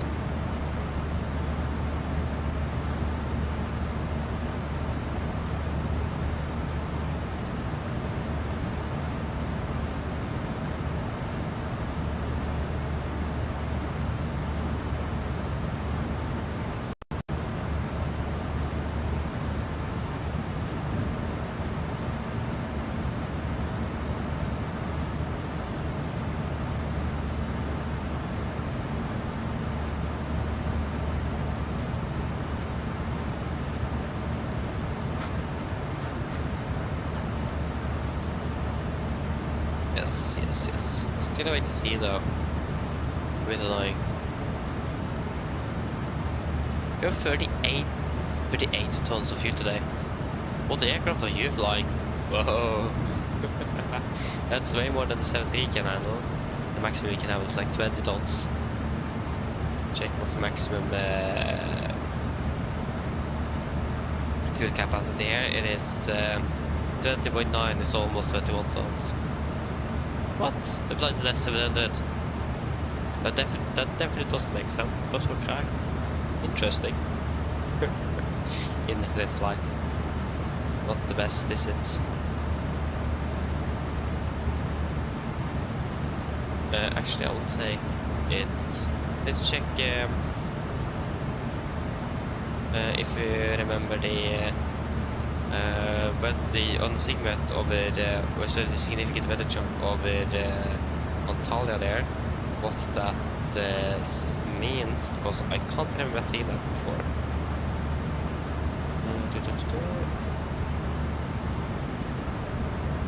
So I will take a look.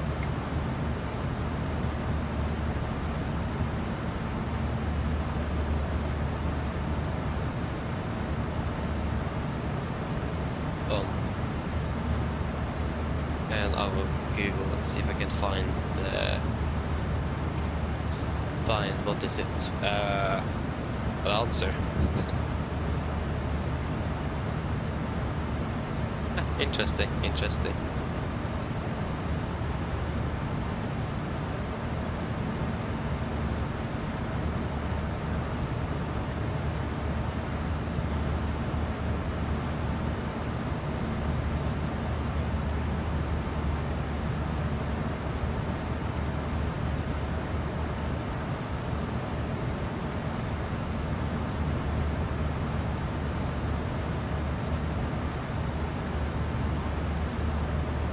Oh, interesting. Interesting. That's nice though. That is nice. Liberty taxes. And we want this picture. Yep. Yes.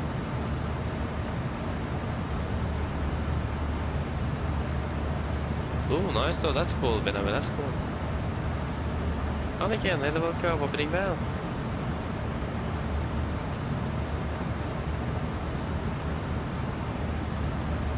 Oh, flying us to Antalya today, not bad. 15-20 minutes later. Yeah, but we have flying on the station, yeah, then they're catching up indeed.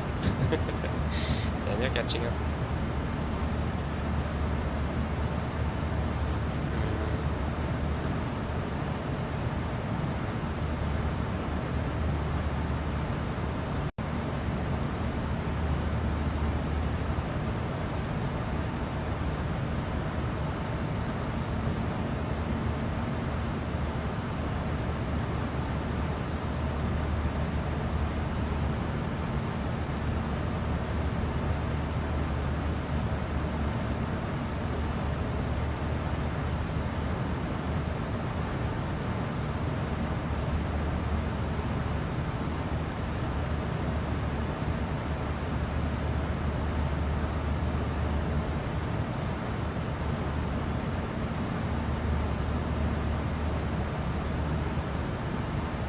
What? I can't even find anything.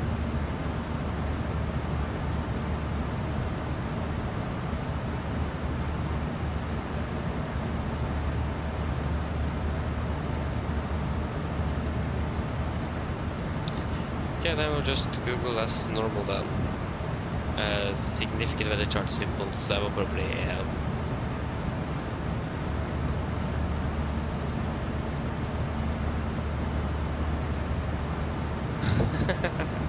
Okay, so just passed Larma, nice. Passed there about 7 minutes. Oh no, sorry, it's 12 minutes ago. Maybe not even that, maybe just 10 minutes ago. Don't remember. Not bad.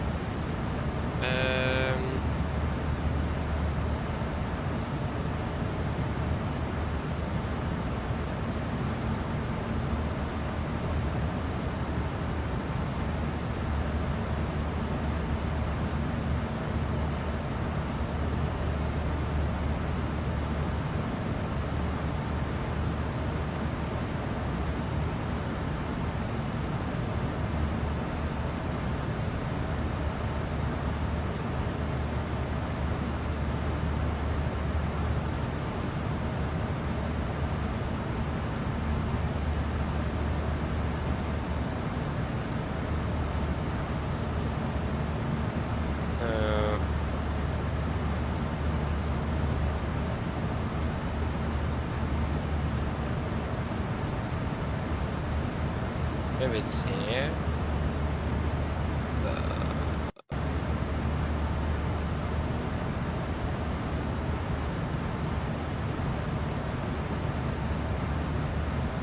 Oh, I can't really find any info.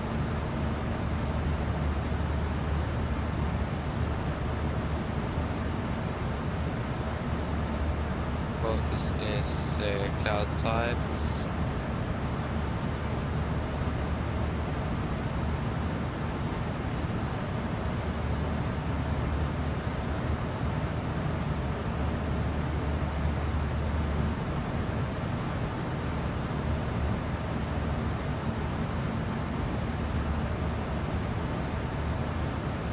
What does that symbol mean? I don't know. Was not supposed to be easy to find out.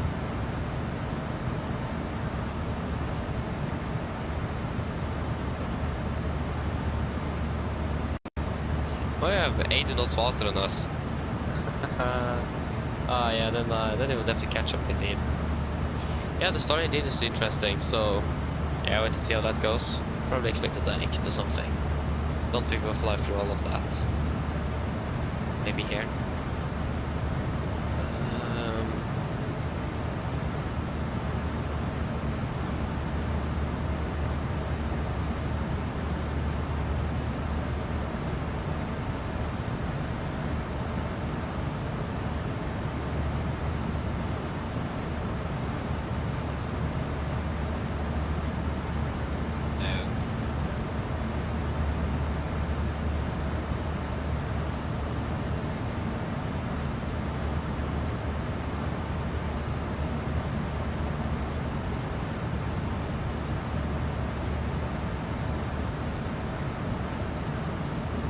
I can't really find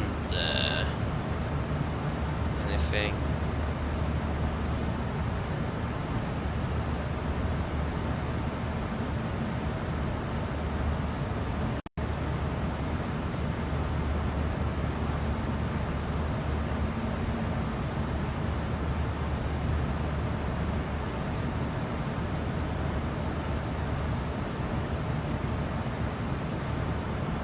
Actually, maybe you can check on SimBrief. Maybe they have a section there where you can click on it and will give an answer on what it is. This is a problem I find a bit annoying mostly in aviation. It's when you want to find out about something like specific, but it's really hard to find any information about it. The easiest thing is to ask someone that knows about it. That's a problem I find. For example, with this now. It's not hard to, not easy to find it at all.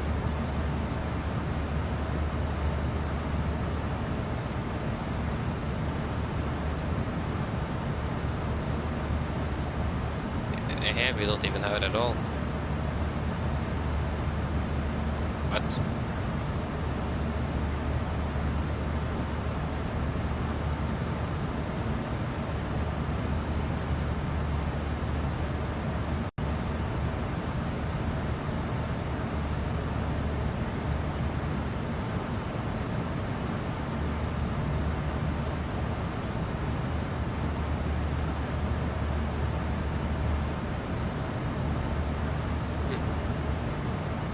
It doesn't show at all. That didn't really make it any better though, or any easier.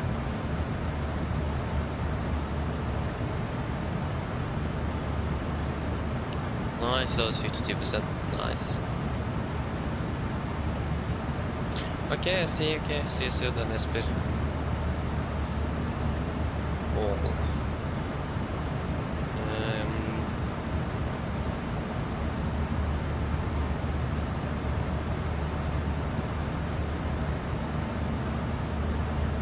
Radioactive materials in the air.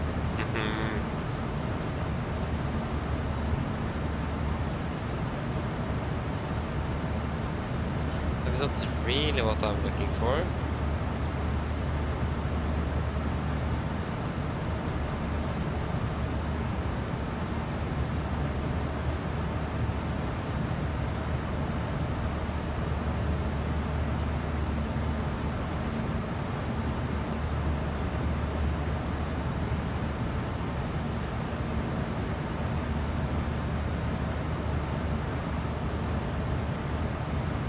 What?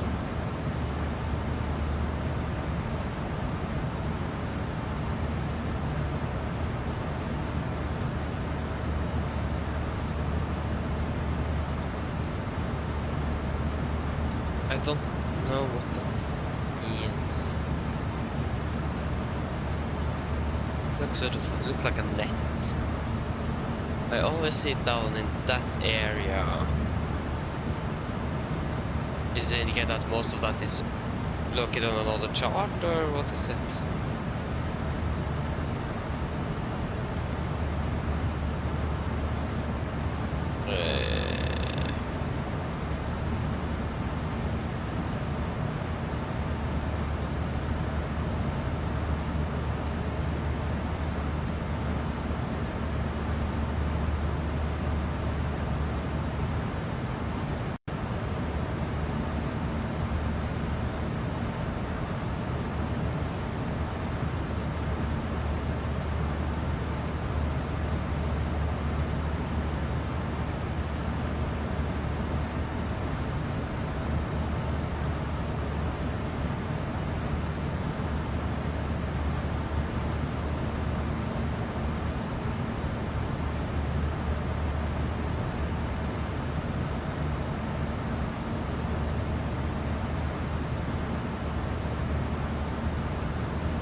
Interesting, interesting.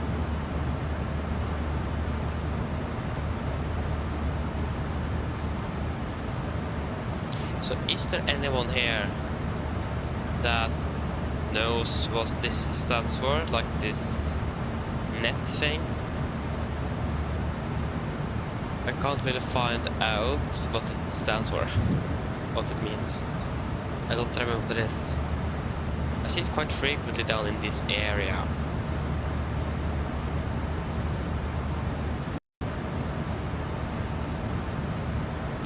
So I'm not sure what it could be.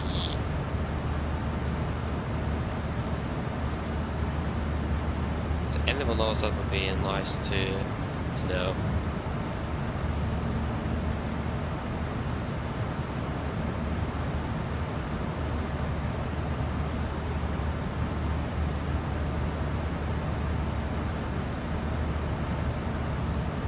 And I believe Larma at 46, Villa 15.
Oh, I don't find anything.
Because it, what levels does it show at? It shows between 104.5.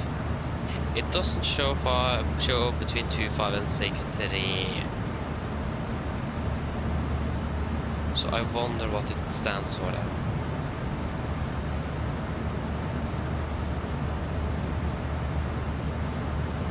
We'll do a fuel to get the AMX. So yeah, that's interesting.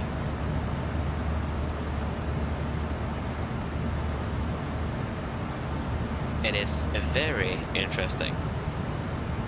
It stands for something, but just what does it stand for?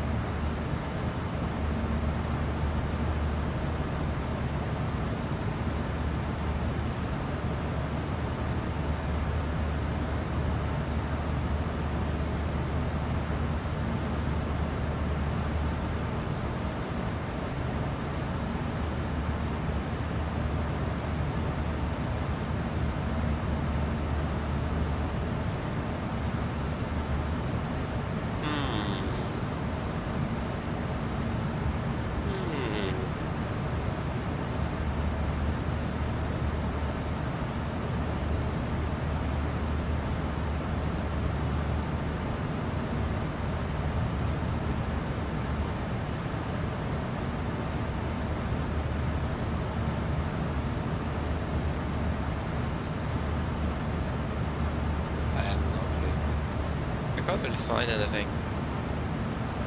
It's a bit annoying. Oh, we got the control. 12545. Yay, 12545.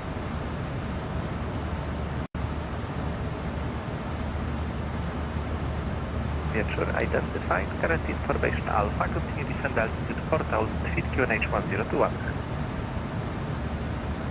Descend 4000 QNH 1021. Lot 2 Echo Juliet.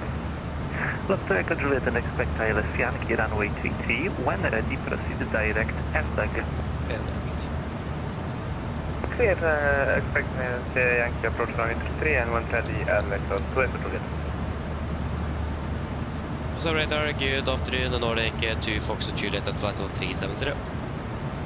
Nordic 2 Fox Juliet, Warszawa radar, hello identified, set squawk 0104.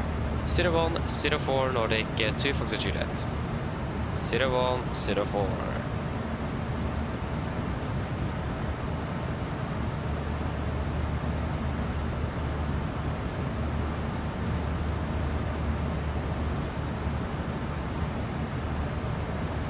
Yeah, I've googled so much, but I can't find anything.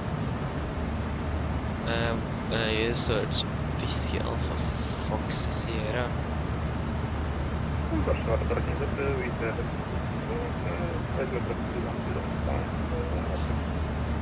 Within 6 to Warszawa radar, crash identified, squawk 4561. Squawk 4561, within 6 Tango Tango, dzień dobry, This is from ICAO, so I imagine this will be quite correct. Tango Tango, Warszawa radar, crash identified, please confirm, are you set up for runway 10 or 28? We are set up for runway 28, runway 6 Tango Tango. Runway 6 Tango Tango, Roger, clear the Denko 1 Mike standard arrival, proceed direct rear move and descendable 100. Roger, cleared standard arrival, Denko 1 Mike, proceed direct rear I missed PMX though, so we take a Duxo.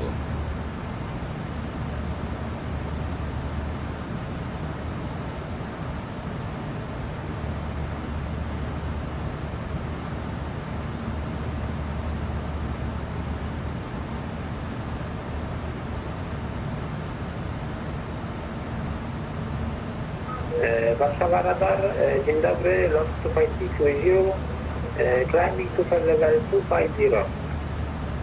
Lot 256, Warszawa radar, crash identified, squawk 1000. Squawk 1000, lot 256.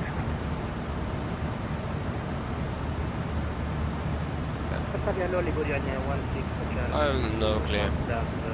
5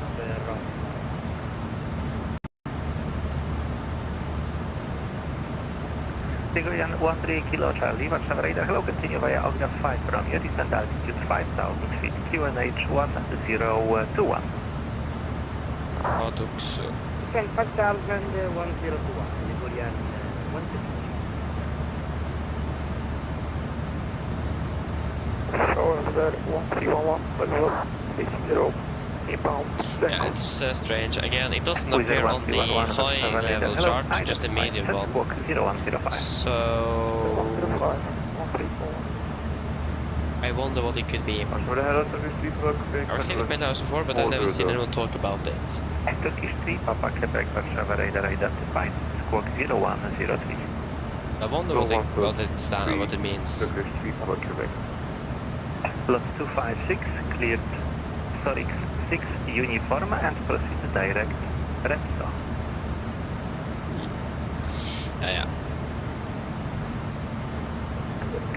Clear for Solid 6 uniform arrival, direct Repso, lot 256. Ryanair 6 Tango Tango, squawk 1000 and descend altitude 4000 feet, Poznań QNH 1021. QNH 1021, Bhutan 4000, squawk 1000, Ryanair 6 Tango Tango.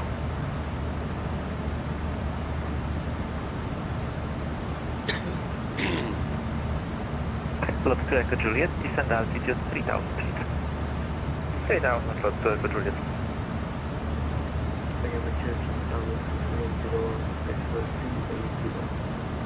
to travel 7801 Varsava radar, just identified. Squawk Second more time here.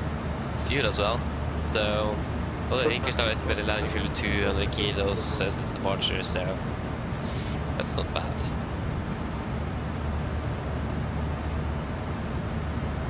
Okay, could have fuel check out Duxo, so 9 tons. 9.3, so that is now another 1 ton. 4.1, we have Warszawa radar, dzień dobry. 1.8, 2.8. Descending from flight level 216. And 1 1 hour Varsava radar, just 18. identified. 1 hour Squawk 50. 1000 and cleared at DT3 Tango standard arrival. Good. We set squawk 1000 and clear STT 3 Tango Stardom arrival. Plus 1 Romeo, correct. Descent flight level 100. This is 100, 1 Romeo. Hello, Got 2566 in US space with level 370. Lufthansa 2566 Varsava radar, hello, identified. Proceed direct Gomed. I still don't have any other DC Enroute. Lufthansa 2566. We will fly for 1 hour 16 minutes, so still more than 2 Ligurian hours left. 2 hours and 45 left. Descent 3000. Ish, maybe less than 2 hours 35. RMT approach runway 101, report established. Should be landing in... yeah, we departed basically almost right on the clock. We fly 1 hour 16 and the clock is 15:15. So it is, we departed at 13:59. Radar, That's not bad.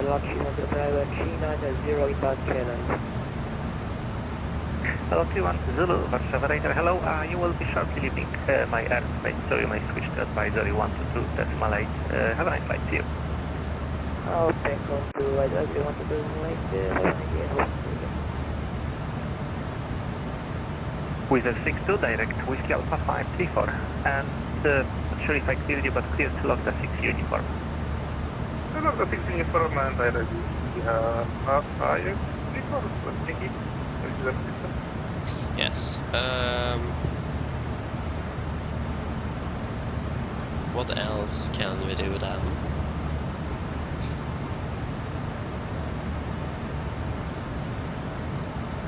Man, this is one thing I don't really like with long flights. It is not really much to do. Juliet, clear dial Yankee runway 33, report when established. It just gets silent. I don't like that. So, we're trying to find out what that thing on the significant weather chart says, but haven't found anything. What in the world is happening out there? I wonder when it is dinner and also what it is. That would be nice to know as well.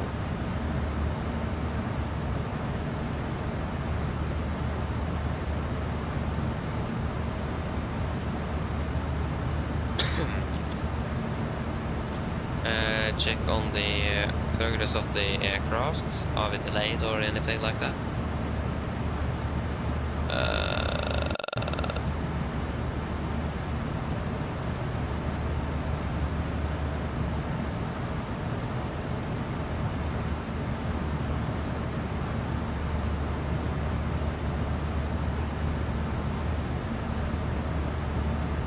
Still estimate departure is behind schedule at about 20 minutes. 25 minutes.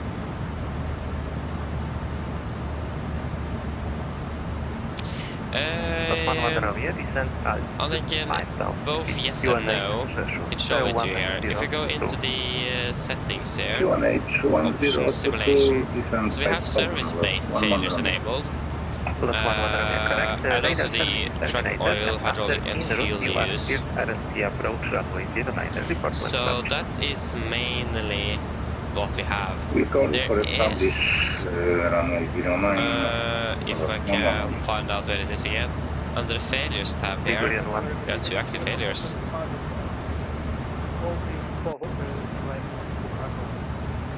Yeah, that was disregard that. This is from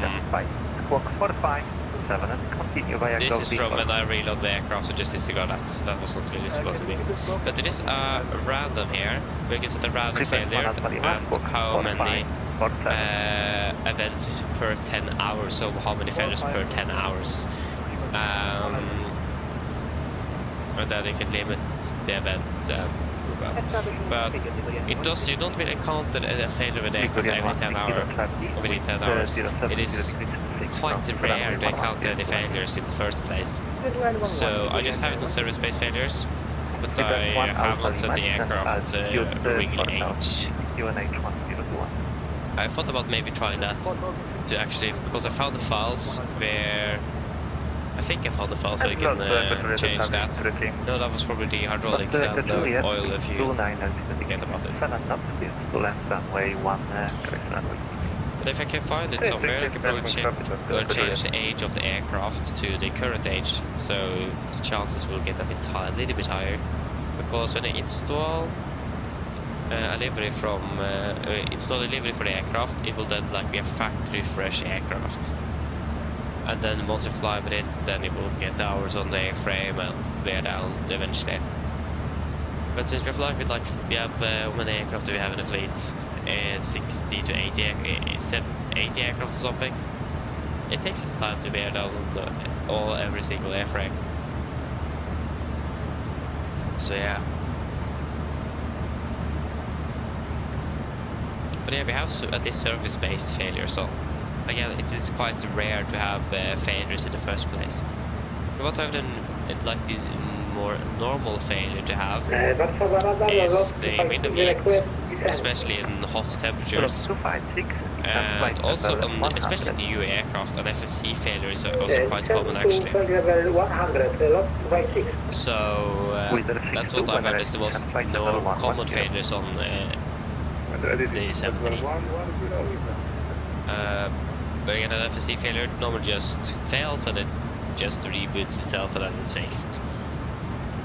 And also when one F computer fails, you still have the other one, so perfect fine to fly. So yeah.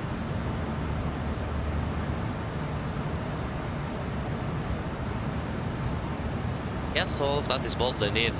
It's quite a deep system depth in this aircraft. So I remember I saw a video not too long ago about someone that criticized PMDG's pricing model, especially on the 777, where the difference between the 300 ER and the freight is just simple cargo door and cargo loaders.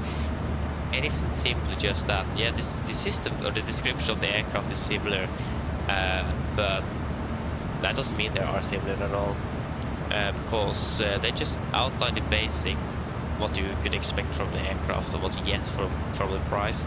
They don't really list everything because that would be such a huge list. So it is that there is so many differences between those aircraft that is in behind the scenes that you don't really notice at first glance. It is flight model changes, it is engine performance changes, sound changes, all of those things. And again, you have such a good system depth, especially now in a newer aircraft, that it is, in my opinion, it is definitely worth the price. Like yes, you see on the Phoenix, it is less price, or the price is lower and so on, and you get so basically the best aircraft you can get for the same system wise. But you also have so much customization for all PMDG's aircraft that it is actually insane how much you can customize this aircraft. It is almost all the different options that the really airlines have also been offered. So it is, you check how many pages of customization we have here. You can customize virtually everything. In the equipment page we have 17 pages of customization. Displays we have 9 pages. So it's a lot you can change, and there's actually even more as well in the real world, but they can't really meld everything. So yeah, it is expensive, this aircraft, yes, but how much work that have actually gone into this aircraft is insane.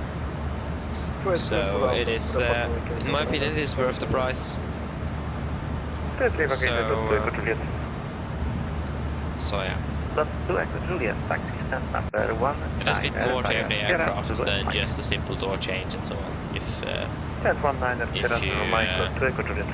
people look at it like that. I mean, yes, they should probably lower the price a little bit extra with the both phone model. I can agree on that. But again, it is not just a copy paste and then those changes. It is a lot that are changed in between. So, yeah. Cockpit Aviation, welcome back again. Yes, indeed, I'm running on 6700 XT, and that is in between a 3060, a little bit better than a 3060 and a little bit lower than a 3070, so right in the middle-ish. So, yeah, a 3060 should work great, yeah, it should. Yeah, it's quite crazy, indeed, how well system, and it's even more to simulate as well. PMDG have not, because if I'm actually correct, the 737 family is actually not 100% complete yet.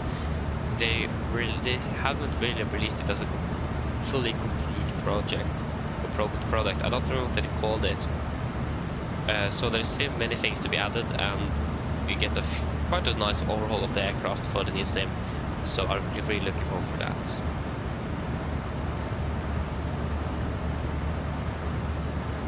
Yes, I'm using OBS for the streaming as well, and also for when I'm making videos. Yeah, that's correct, Stefan.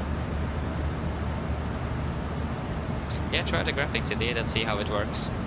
Again, it also the flight simulator is generally very heavy on the CPU though, so it might the graphic cards might be able to do this, but maybe not the CPU, just to be aware of it.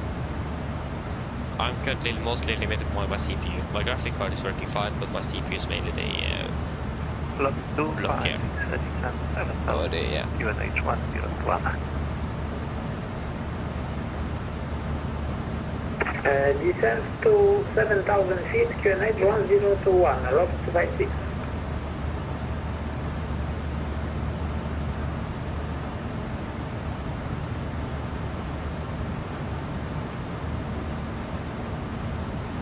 Lot 1 Romeo, rozłączymy się, problemy mamy tutaj w ręce. Lot 1-1 Romeo, jeżeli chcecie, to możecie jeszcze zostać online. Każdy nie ma żadnego ruchu w pobliżu, więc możecie kombinować. I think it's still active. I'm not sure if they actually have, if they are finished with that sale. Dobra, to zostaje, dzięki. So yeah, we'll do a field check at Gusak. So it's, if anyone wants a PMDG product, definitely go for it now. Gusak, where are you? There you go, Gusak, 8.5, we have 8.9, 4.5, we have, wait. Oh, seriously? I accidentally hit the, 13.2 minus 8.9 is, how much is that?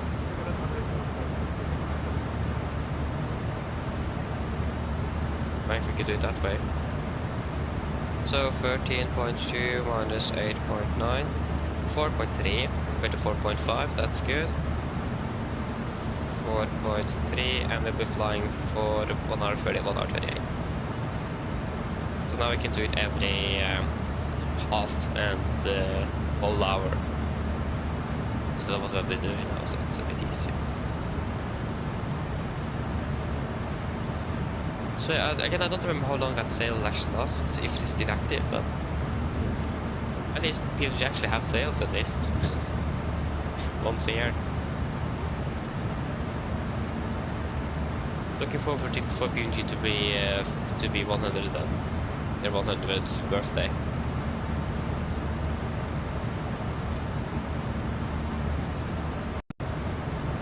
Scottish will come back again, we'll go back.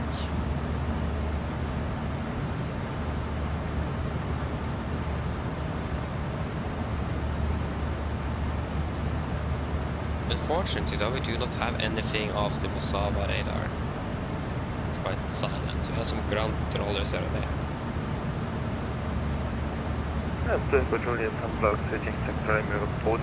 Yeah, exactly, that's what I thought. At the end of the 10th of August.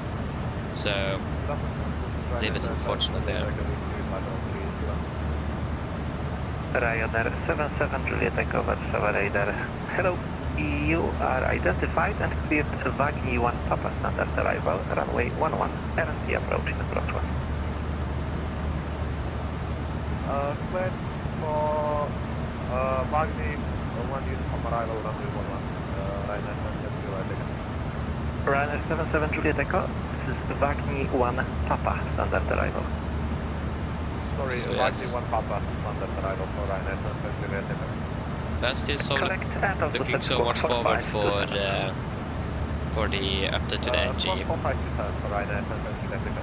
I've been working for that update for since November last year, so I've been working for that. Working on quite Tango, taxi quite a bit. 15 via Delta, Bravo, And it looks go. like it should enter beta testing quite soon. And then hopefully that the beta test should be quite short before it's released to the public. Nordic 2, Foxtrot, Juliet, shortly leaving my airspace, switch to advisory 122, decimal 8, bye-bye. Over to advisory Nordic to Fox and Juliet, bye. Advisory on us.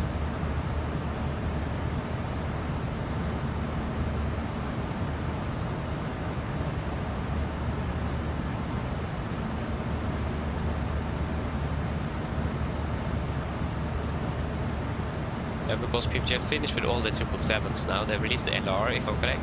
So they just have, yeah, they've updated the 73 now, that's the main focus, and also the 74 is on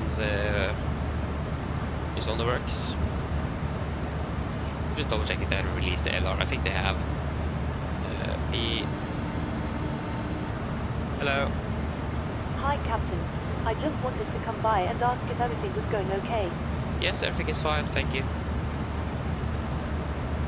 That didn't recognize. Call me if you need anything. Of course.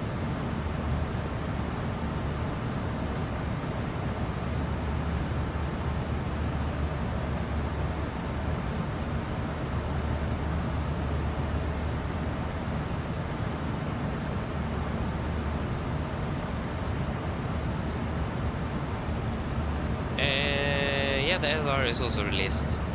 The LR, the 200ER, the Freighter, and the 300ER. Again, also what PMG have done with pricing the most popular aircraft a bit higher and then charging less for the least popular, that makes it a bit more affordable, at least, but also actually at least just wants an aircraft type and don't really care about which aircraft or version of the type it is. So that's also really nice. Like we got this 777-600 for like $36 or something, that was insane. That's even cheaper than Phoenix aircraft, so yeah. So I do really like at least that they're doing that, not pricing all of their variants at the same price, but actually adjusting it to market share. Yeah, it makes sense to increase the price a little bit higher on those to sell the best and lower it to those to sell the least. The 200ER looks like the yeah, I mean, I think actually how was that? I think they released the 300ER first, they definitely did that, and I think they released the Freighter and then the 200ER and then the LR. So the LR is the newest release. Yeah, at least the LR is last, 300ER first, yeah, the Freighter and then the 200ER before the LR. Yeah. If I remember correctly, it could be opposite of the Freighter and the... I think the Freighter was released before the 200ER, so... I'm not flying the 777, so I'm not 100% sure though. I could be wrong.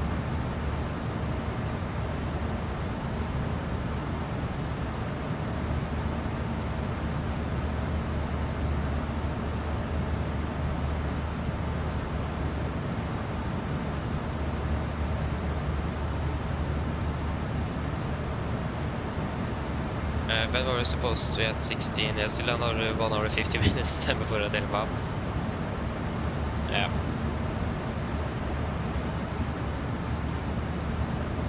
$52 knots of crosstail then, so that's nice.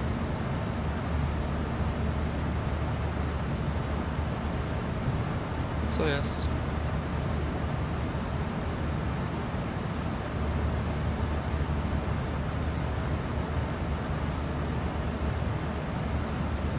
Yeah, it is a lot of different variants inside of the different aircraft types. It is can be a bit tricky to learn all of that stuff, but it will eventually get in. As long as you at least start knowing the different aircraft types, then it's easier afterwards to learn the different variants inside the same family. So again, you will eventually learn it one day. So yeah.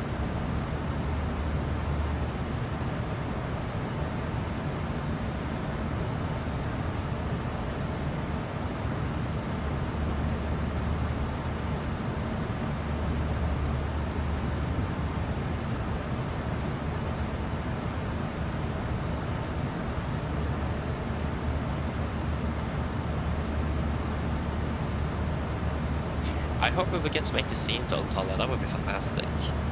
I can't remember if we had ATC ever there before. But, I mean, we haven't really flown that much to Antalya, nevertheless. I think if this is I think it's my third time flying to Antalya.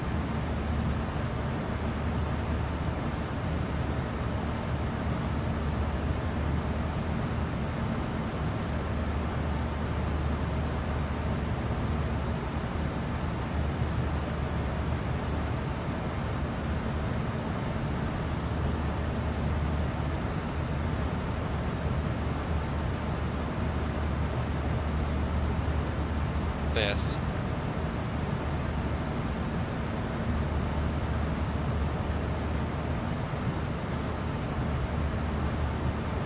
And I think we're also expecting to be nighttime in Oslo. We're landing at like 20, sorry, 19:50 local. What is it plus? It's probably 3 hours plus. Yeah, it definitely is 3 hours. It's 20:50 local. It is not 2 hours. The difference is 3 hours, isn't it?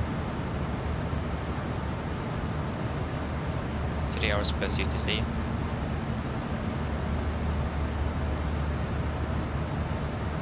We're past the Rasek already. What? What altitude you could see at? Probably higher than those as well.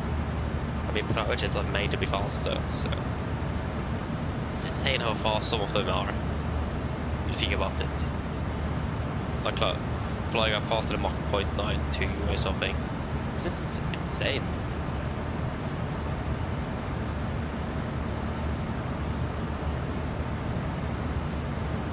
Okay, I fly same as T7, okay. Not bad.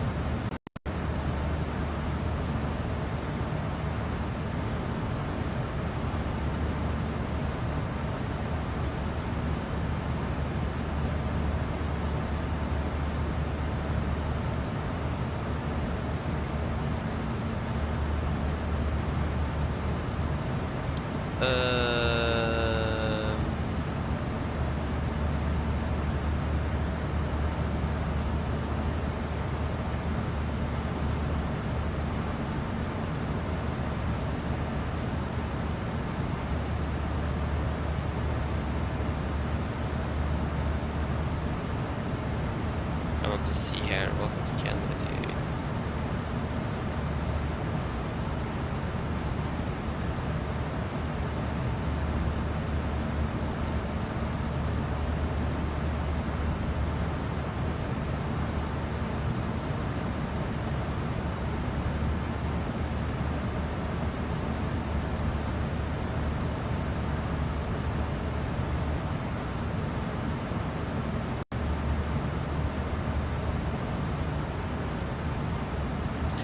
Yep.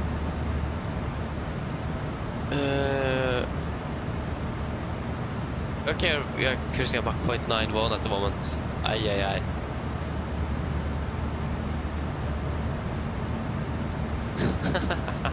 Exactly. Yeah, we are flying at Mach 76, so we're quite a bit slower than you. Right.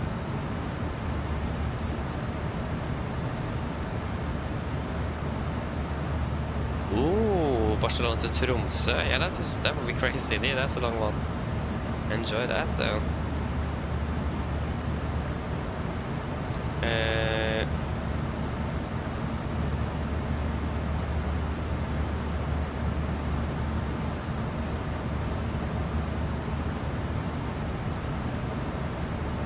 we're turning again, not bad.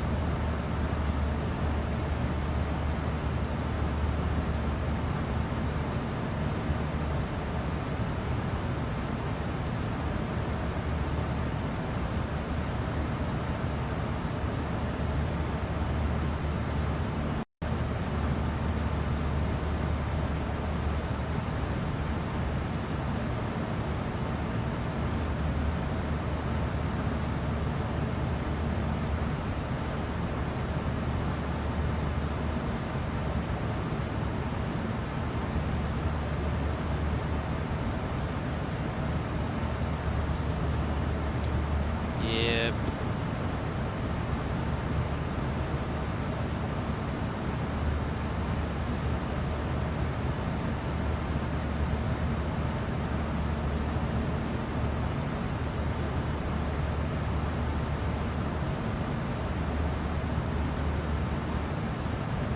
So I thought about, because many have said that I should get the FS220 mod.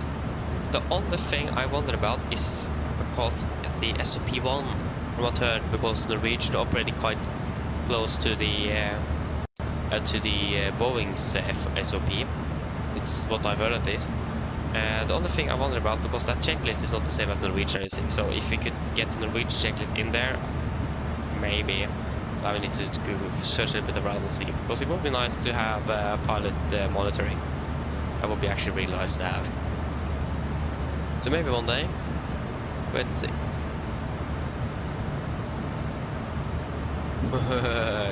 2 times. Is it 6 hours one way? Whoa. Yeah, I mean that would make sense, but yeah, that's quite a long flight indeed.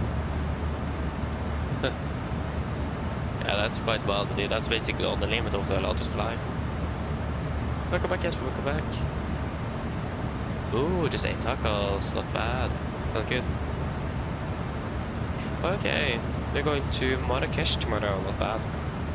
Sounds good. In a long time I've been to Marrakesh, but we've been there once at least. It's a really nice airport. Not that big. So, really enjoy that flight actually.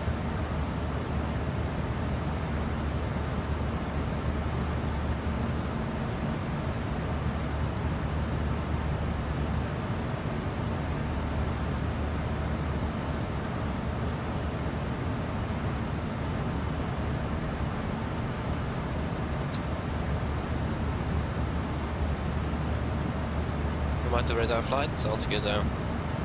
That's enjoyable.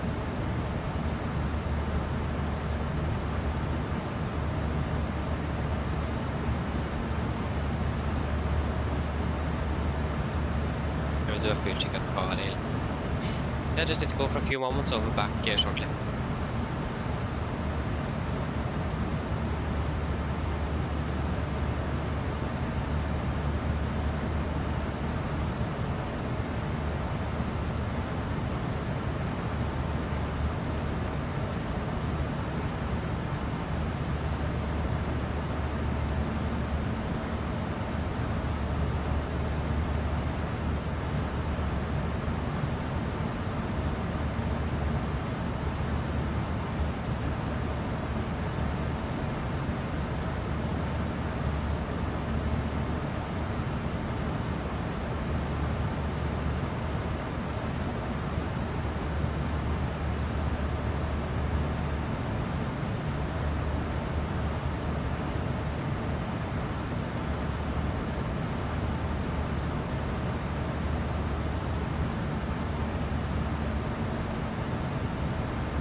Okay, I'm back.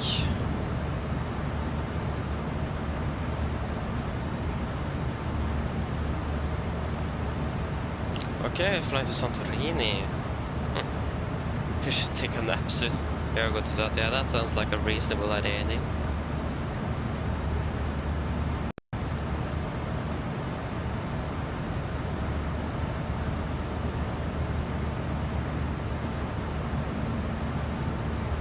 Yeah, Travis, so I think our ETA is at 0055 local, 2255 UTC. I will double check the... oh, sorry. Don't check the flight plan. Or that's the STA. ETA, I have no clue before after departure. But the STA into Cardamom is... come on. Doesn't work. Amen. STA into Cardamom, UTC is 2255. Yeah. So it'll be quite late. We'll be after midnight.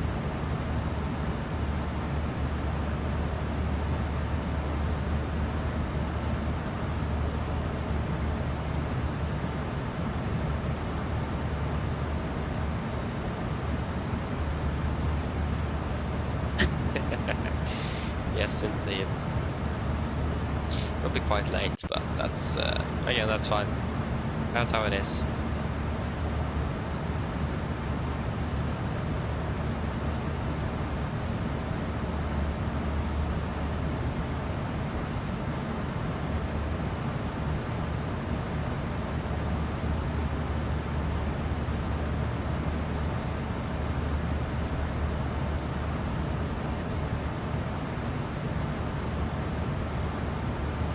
Wait, do you have problems with the sound?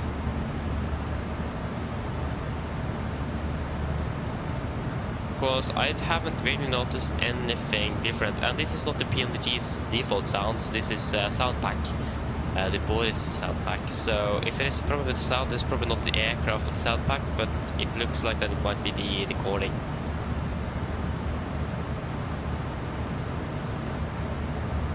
So I imagine it might be the recording that is the problem here. So it glitches at a certain interval, cutting the sound from in.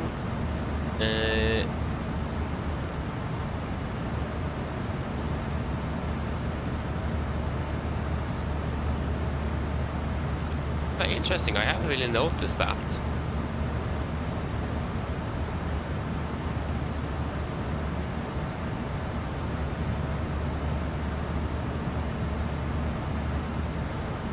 Again, either it is the... yeah, because again, I haven't never noticed it. Oh yeah, now I noticed it. Yeah, that's again, I think I noticed it now, but yeah, that's again a sound pack thing. So that's not PMDG, that's Boris sound pack. But yeah, that's interesting, I never noticed that before.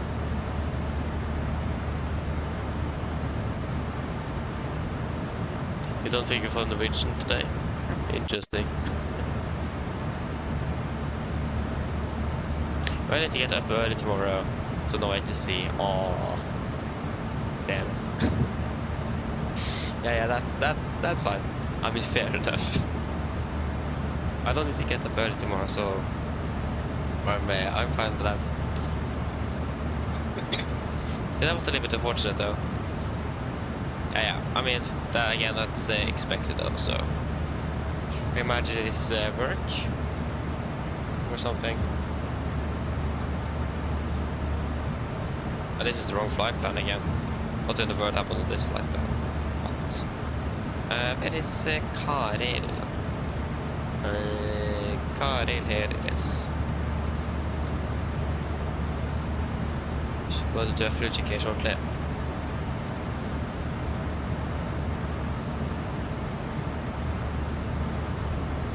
Oh, nice. Tunisia, so leaving Africa. Not bad. We're getting closer then.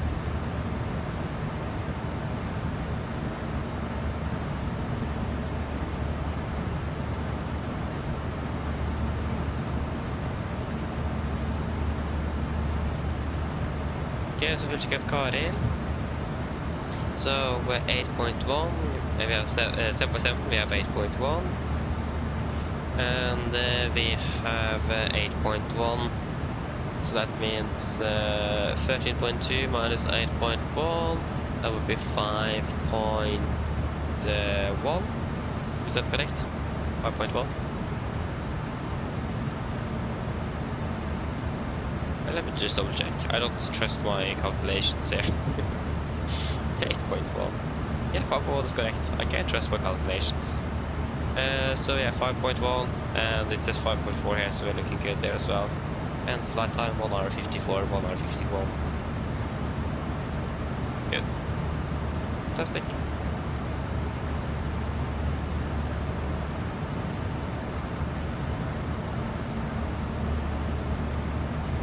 Wait, what? Oh yeah, I see, it's the Qatar. Yeah, he's not on the VATSIM though, so I will not really see him. We have 2 aircraft in front of us though, we have one... Okay. We have one below us as well though. He's on our track as well. Yeah. Oh, he's starting a university now. Aha! She's starting on that now. That's cool though. What are you going, if I may ask?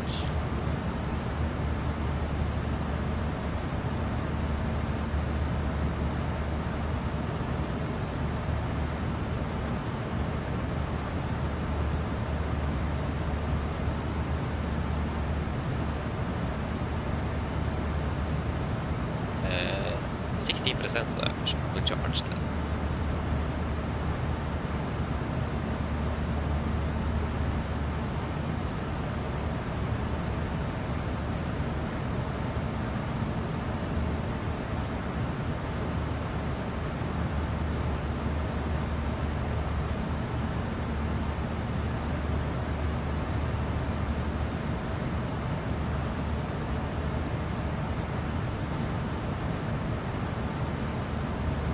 I need to have an eye on that. Yeah, okay, he's gone. He is flying the opposite way, but why is, if he's flying northbound, why in the world is he flying at the same level as us? That should not really be the case, but okay.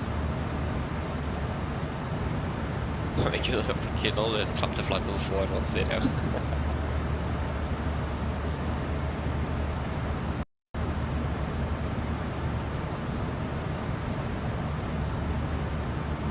Okay, something with IT. Yeah, fair enough, Travis, I understand that. There's some IT stuff then, basically.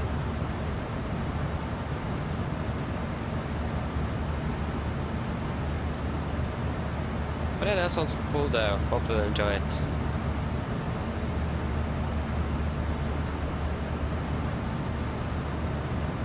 Sounds cool.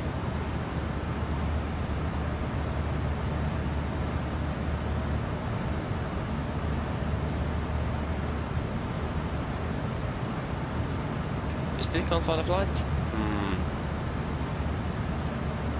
That's flight to Svalbard. Exactly. That's odd. We love Svalbard, don't we? Long gonna be in. It's fun to fly up there.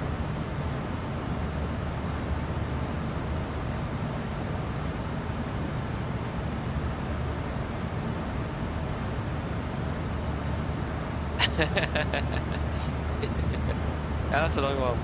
Oj, oj, oj.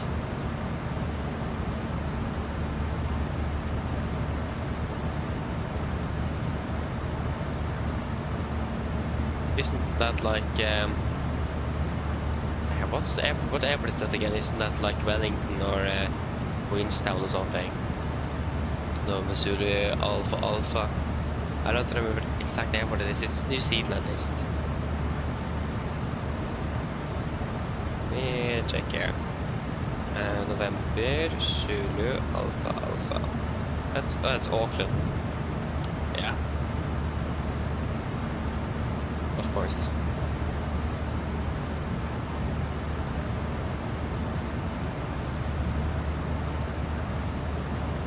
Just a small turnaround lake. Yeah.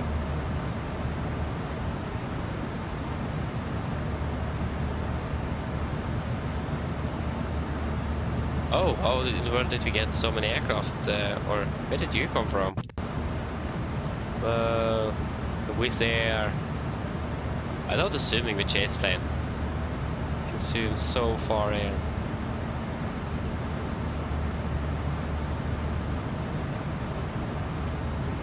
Wizz Air. Ah, there you go. Now the aircraft is not rendered anymore.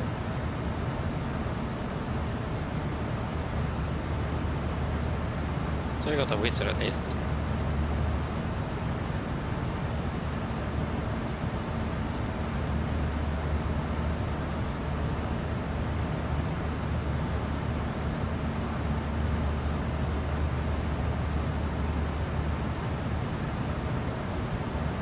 As we're getting closer, it is yeah,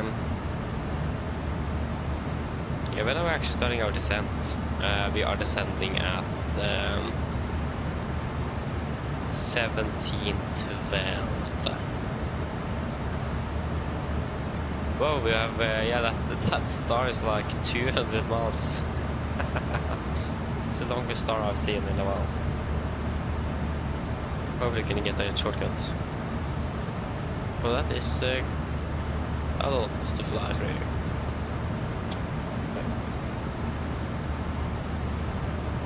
Oh, I hate that this iPad doesn't have Face ID. It's a bit annoying. How is the star actually looking? It looks wild, to say the least. Again, I hope we will not be able, that we don't need to fly through all of this, because this will take more than a day to fly through. It's quite the long star. There you go, Oslo Norwegian, fuel. That will be the left center. Yep. Yeah, the flight time down to Antalya is about 3 hours and 55 minutes ish, and the flight back home will be about 4 hours 20. Or 4 hours 10, I think. I don't remember.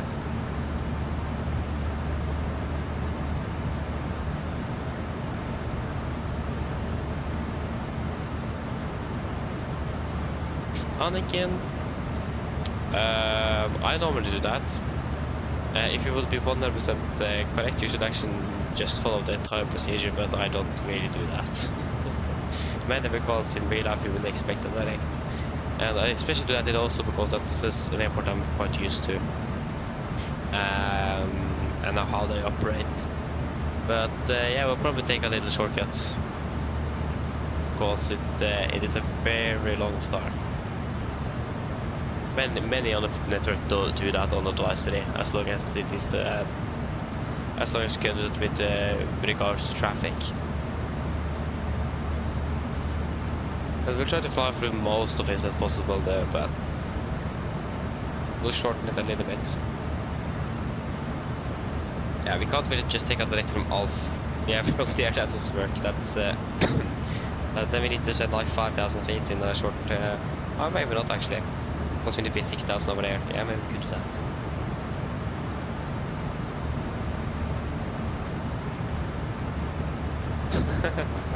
Yeah, exactly.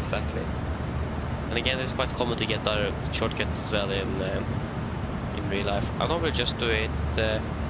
Normally, it is on stars like this, or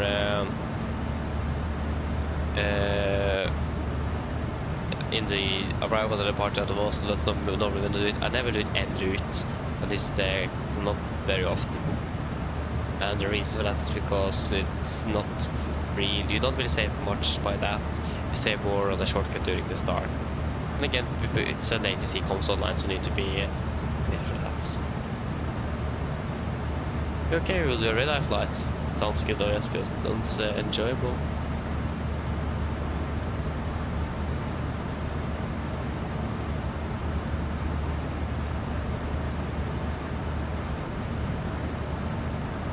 Oh, yeah, exactly. I normally, again, it really depends when I do the shortcuts. In Oslo, I do it about when I feel for it.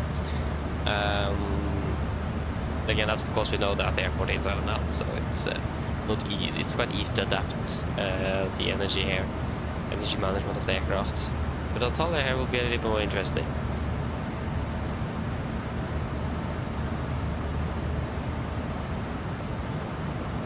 I wish you luck indeed, Espen. Yeah, indeed. The sleep schedule will be something completely different tomorrow. So yeah.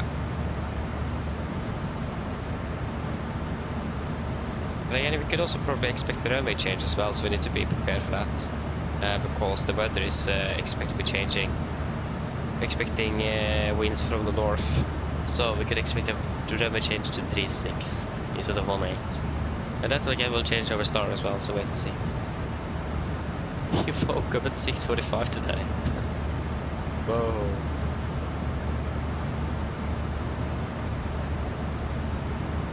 That is early. I mean, if you flew through 4 flights between the Oslo and Trondheim, then yeah, it makes sense. With no alarm as well, that's even more impressive.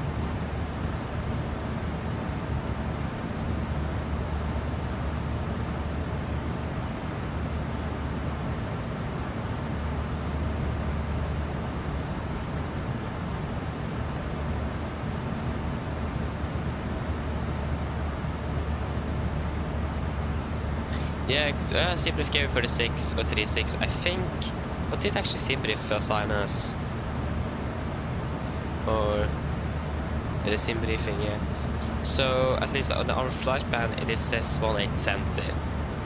But on the departure it doesn't say 18 there as well, or does it say 36 here? Yeah, here it says 36 on the departure, so we have calculated with the forecast. There we go, we have fuel master caution. But what the weather is like doesn't always determine the runway in use, because it wasn't too long ago we landed on one-liners in Oslo, but the winds were coming from the north, so we got a tailwind. So as long as the maximum tailwind allowed is 10 knots, so it doesn't always change the configuration of the airport dependent on the winds. It is preferable, but if it doesn't allow it at that time due to operational reasons, for example, then they will either wait with it or not do it at all. So it isn't always the wind that determines what runway that is in use.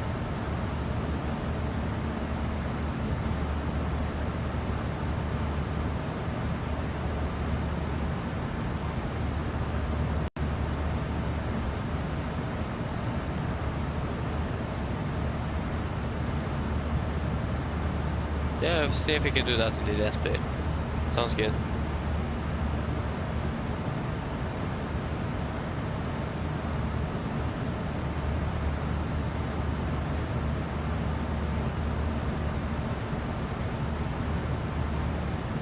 No, there's not a smarter way. I also use flight radar to just check that.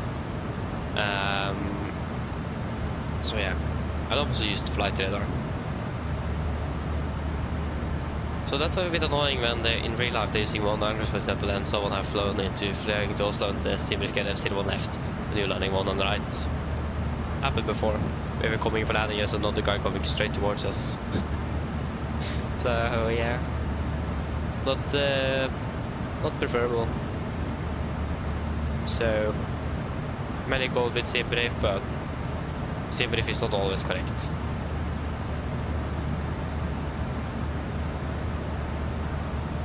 Should normally go for what they are using in the real world, especially for flying WhatsApp, where most people check flight radar what they're using.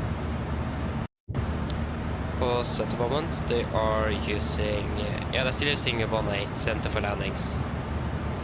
Just that a smart aviation aircraft landed, and they also got it direct. But Antalya in general is quite a busy airport. There is a lot of holiday travelers in there. So makes sense with the star they have, if you think about the amount of aircraft that is coming in there.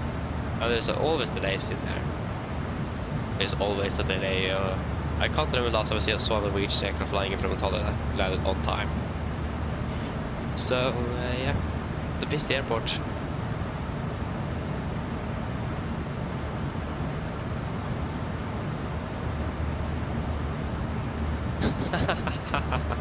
Oh, yeah, it does. Yeah, I understand that. Going both directions. That's a bit funny though. That's a multiplayer, isn't it? Or is it the AI traffic? Yeah, probably multiplayer.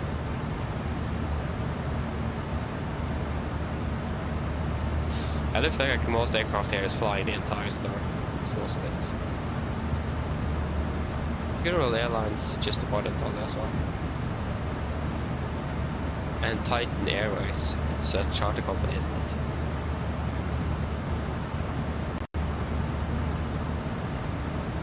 Southwind Airlines, there's a Turkish airline actually.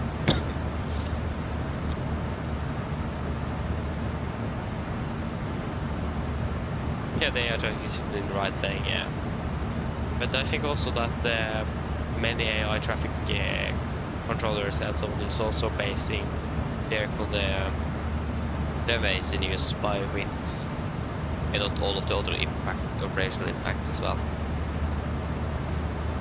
There's a lot of aircraft coming in here. Riyadh, it's a long way. But Sun Express. Luton. Det flög till Luton.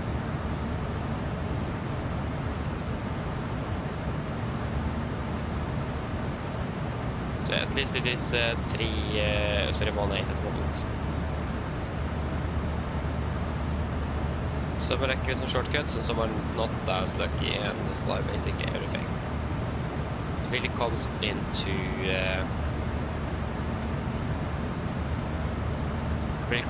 what how the traffic is looking. If it is a lot of aircraft coming in at the same time, for example, that does really depend. So yeah.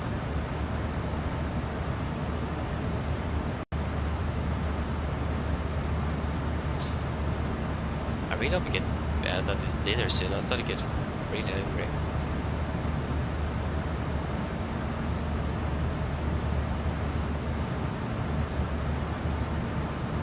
So it's close to Antalya though, so that's a good thing. We are still 500 miles from top of the center. But again, if you just take a look here, what I said with the direct from Alpha India 411 to Alpha India 400. Take 400 and we take that behind 411.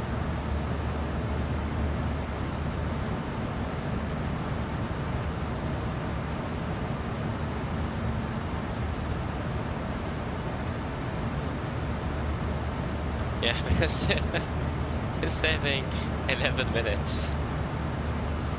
It's as you can see, it's mostly where you can say the most is normally on the stars and the sets, especially if they are not very direct but flying all around the place, like this one. You can save 11 minutes. So I think we will most likely probably do a shortcut over there. But the thing here is that it is a lot of terrain here. That's the main thing. But we're still about 10,000 feet, so it should be fine. But I think we'll probably do that direct. Landing early into Antalya. So, yeah.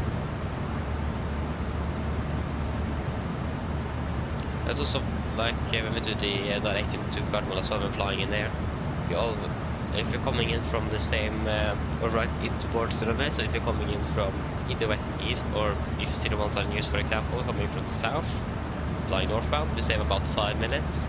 If you're coming in from the north and flies southbound and see the ones I use, that means we will save approximately 7 minutes, if not even more, on a direct. So we save. I say we save in the most part, on the stars, and not really much Enroute wise. It goes direct. Hello. Hi, Captain. Just checking to see if everything is okay. Yes, everything is fine here, thank you. Call me if you need anything. Of course. So yes.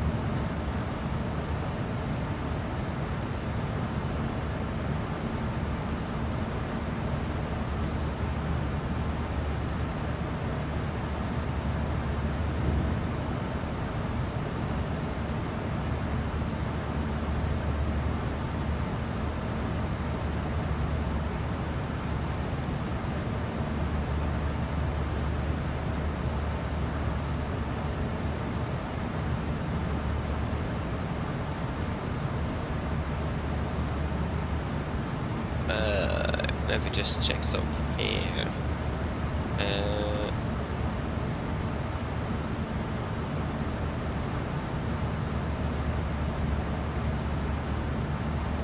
Yeah.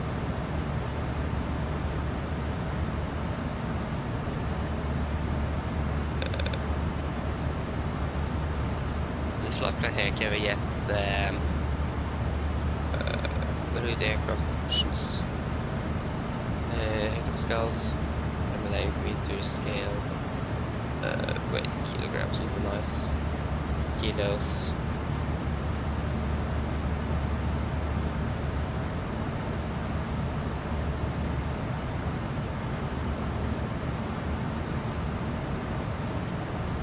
Yeah.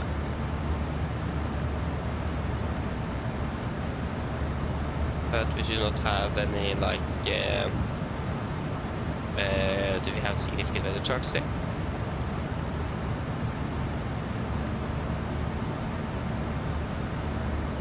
IFLY. Vertical situation display. Do we have that? FSLTL, of course.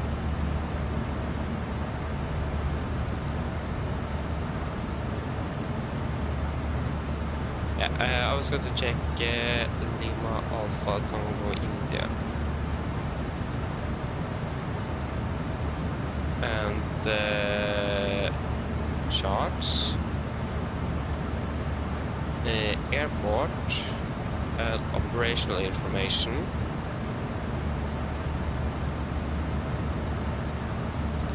so 24 hours, Cat 7, Jet 1 Alpha A, PCR,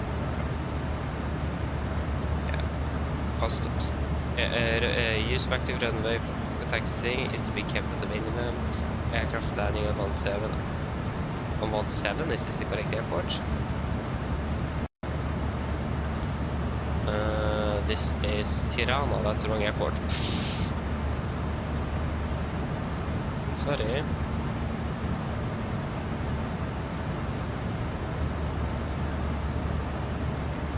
There we go, Antalya. Airport.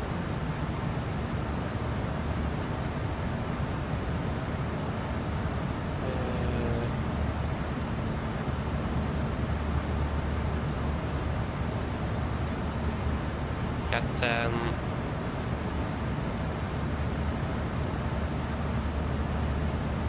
I find that the operational information chart on the Radeon chart is much easier to read than Navigraph or sorry Jefferson, because Jefferson can have like up to 12 pages of operational information of an airport, and that is not just for airliner traffic, it is for GA, business, everything. But the Radeon is mostly for airliner traffic, so it's a bit more compact, but it also lacks a little bit more, but it is at least a better overview in my opinion. So I do really like the Radeon charts actually.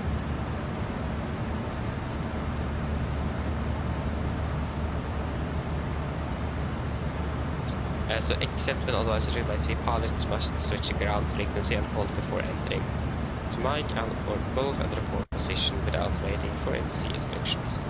Okay, so if NTC is online and ground is online, we will switch over to ground frequency just straight away without any NTC instructions. Airport detections, aircraft parking operations are handled by automatic guidance system on parking positions with gateway. On the other parking positions, guidance with bias mainly by marshaller. On the April, flight crew should maneuver the aircraft in minimum power, blue and orange lines, exit line, Alpha 1, Alpha 2, Charlie 131, and Jude 1, maximum wings by 36, 65, and cannot be used when the yellow line is in use. Yeah, makes sense.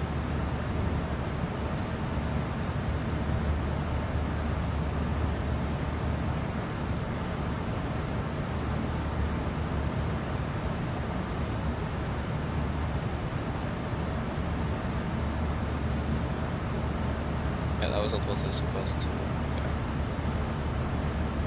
Yeah.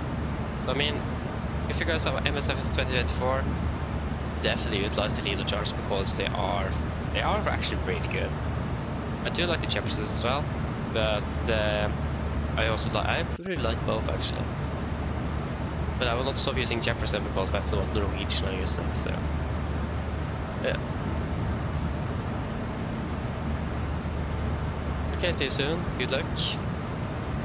You're leaving Africa, not bad. So you're over the Mediterraneans.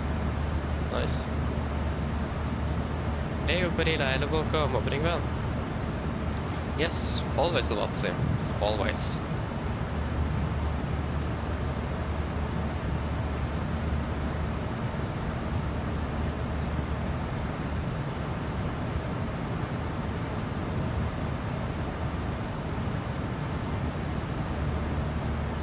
Okay, should we climb to 390? Oh, sorry for that voice crack. Okay, I can go to 390. 390, set.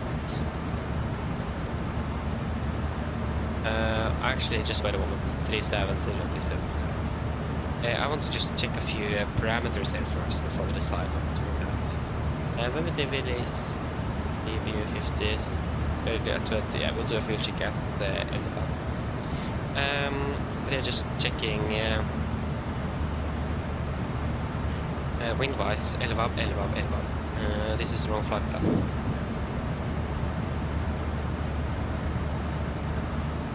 Elevatex.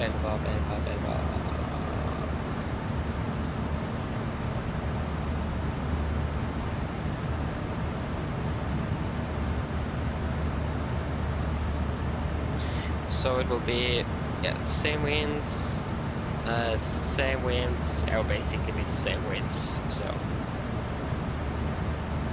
we climb to 390. Okay, climb up to 390. 390 set, altitude vent, VNR speed L1, and 390 set. So that's set 1, 2, and 3. Fantastic.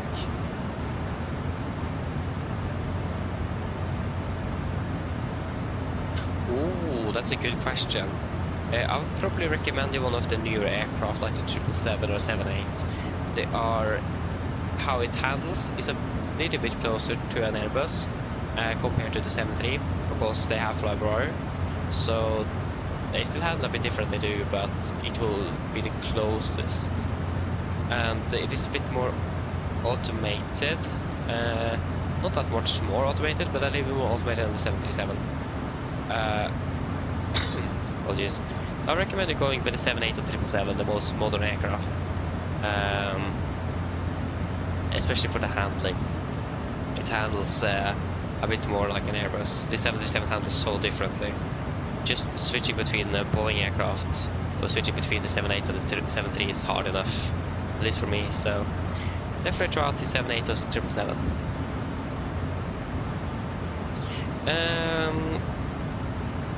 You have the Horizon sim for the 787, that is a freeware, 5,000 to go. The only catch is that you need the Premium Deluxe version of the 787 to be able for that to work. But there is not all the good alternatives for the PMDG version of the 777. You have to like the Captain sim, but that is quite bad, so I recommend to avoid using that one. Then it will not feel like a 777 anymore. So I would recommend flying the Horizon sim 787 if you have the Premium Deluxe version of the sim. I would recommend the Horizon sim. That is a wonderful aircraft to fly, and it's completely free as well.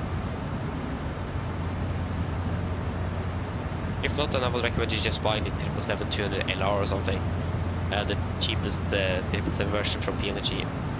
If you can't, if you don't have the Premium Deluxe version of the sim.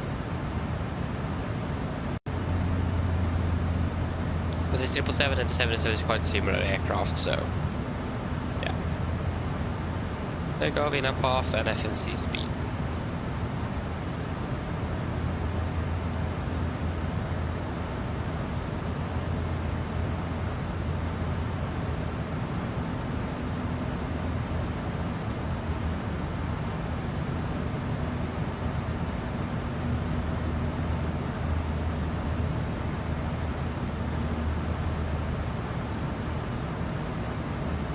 Okay, okay, do a fuel check at Elvab. So 6.6, we have 7.1 in the tanks. 6.5 burned. I burned, we have 7.1 left.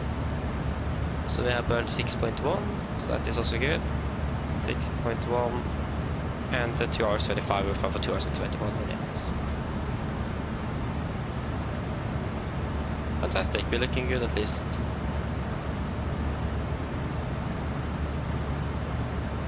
So you don't have the premium deluxe version of the simulator? If you don't have that, then yeah, go for the 777. In general, the 777 is still better than the Horizon Series 78, but again, if you don't have the, you don't have it, yeah, then it is odd alternative for you is the 777. I mean, you can also fly this like the 747. That is also quite similar, especially the Dash 8. That's also free standard in the sim, so you can also use that one.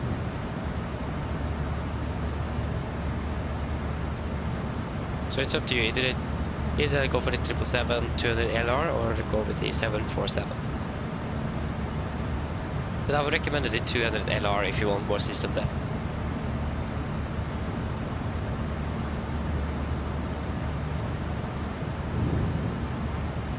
Yeah, you have the Salty Sim 7.4. Again, you could also go for that. But this is quite a really hard aircraft to transition from an Airbus over to.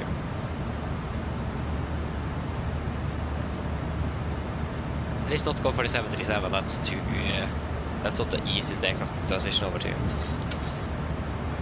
It's a design from the 60s, so it's a bit older.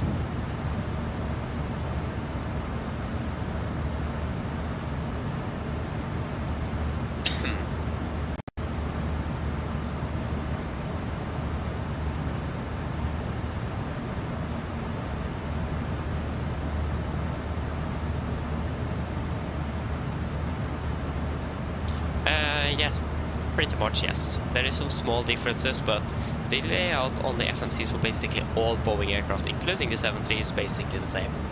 There will just be some minor differences because there's different aircraft types, and they are made for different things and systems and so on. So, but in general, this is basically all the same.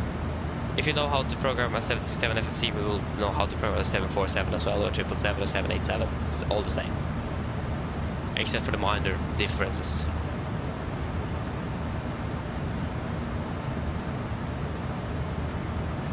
Yeah, you know the 747, yeah, then we'll basically know any Boeing aircraft.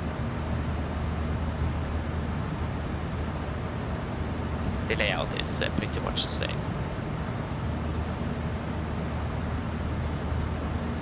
It is like between the A320 family and the A340 and the A330 and so on. The only difference is the A350 and A380 from what I've seen. The layout there is a bit different, but again, I have not really flown those aircraft, so I don't know. Yeah, you're welcome. I'm happy that I can help. So if you have any other questions, just throw them in. Happy to help.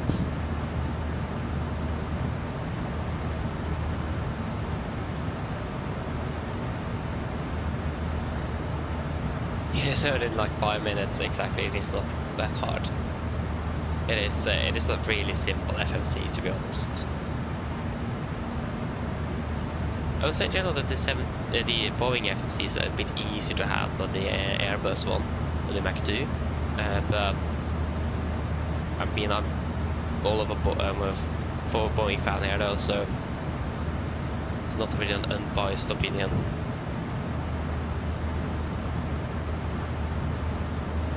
Okay, so it's like the A320. I mean, the layout in general for FNCs is generically the same, but okay. I haven't flown the A320 for a while, but okay.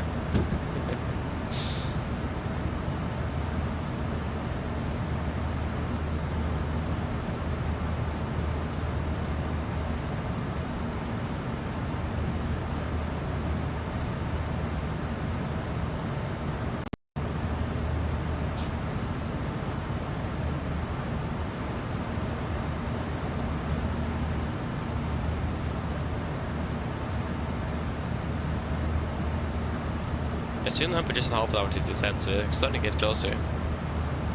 I need some food though, so I'll see if cabin crew has something to give. I'm starting to get really angry.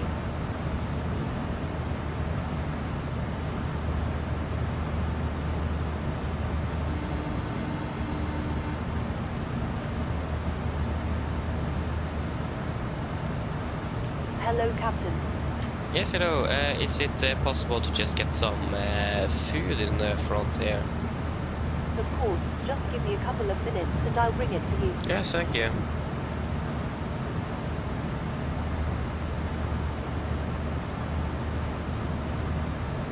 What's the weather like in Antalya at the moment? It's probably hot. It is, okay, it's 34 degrees, so the dew point is 24. Oi, oi. Ooh. That dew point have rapidly increased and the temperature have decreased a little bit. So that is interesting. So we could expect clouds to be forming at about 6 plus 3 is 9. So 9 times 4, how much is that again? It's 18 plus 9 times 4. To the work is that again? Yeah, that is 20. 36, isn't it? Yeah, it's 36. So at 3,600 feet we could expect clouds to be accumulating-ish. Yeah. We're flying shared cockpit to Antalya tomorrow with Econom Quebec. Ooh, sounds good. Who are you flying with?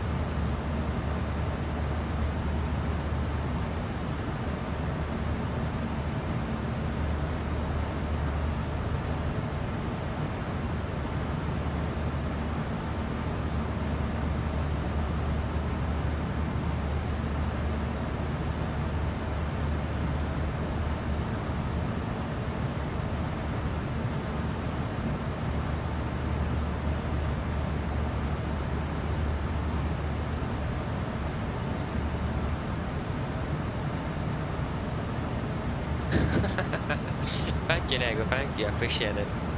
Again, I'm happy that I can help you. Again, if you have anything more, any more questions in, feel free to ask, I'm happy to help.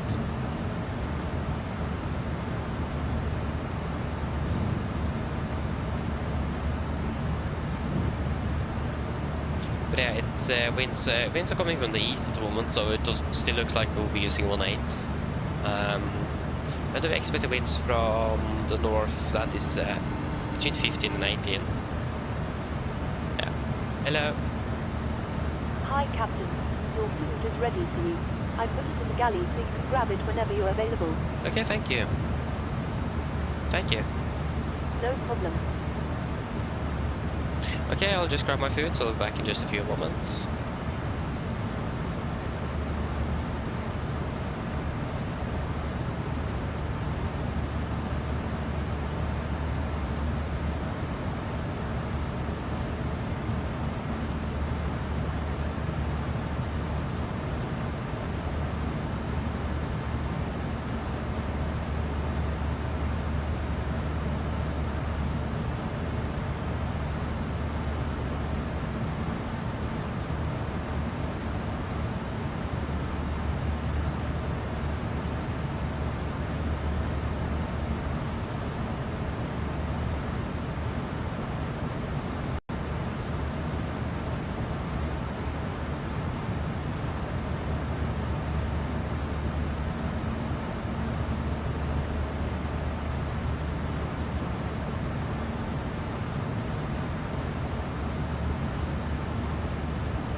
Okay, I'm back. You're already over here. Oh no.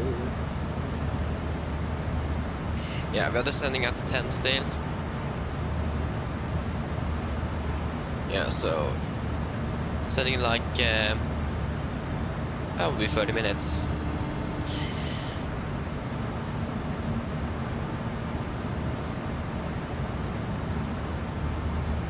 Hello, Captain. Hello, just to let you know, we are descending in about 30 minutes. In that case, we'll do final drink service. Some of the passengers are pretty thirsty. Okay, no problem. Okay, I'll just quickly eat a little bit before we start the prepping here.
Okay.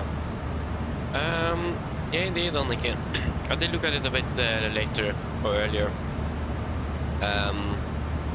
It looks like a few aircraft are able to have the privilege to get a shortcut, but most aircraft don't. So yeah. We are flying over Corsica and it is Sardinia. Nice.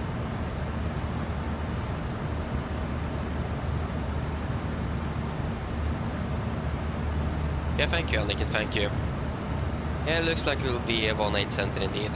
The winds are still from the east, so looks like that will be the case. We have a beautiful sunset as well. Or not yet, but it's gonna be dark when we're landing. No no doubt about that.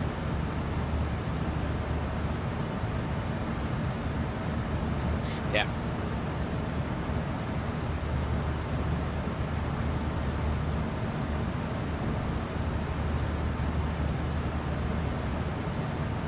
Now here we have smart wings that just got a shortcut. Or they're just flying another star. They're coming in from there. What star procedure? What procedure is that? Wait.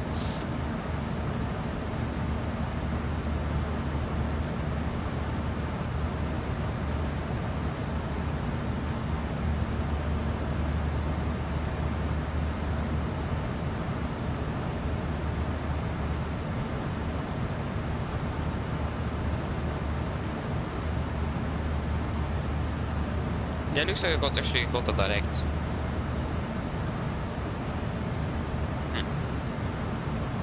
So again, there's a few aircraft that are able to get some shortcuts there.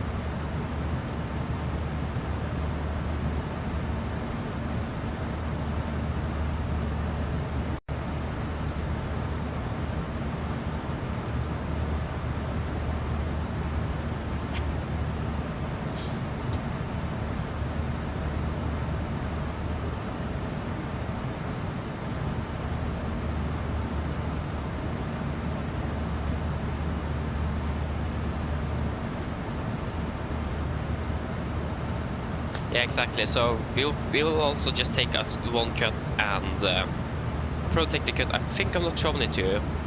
We'll do that soon. But we'll do one shortcut.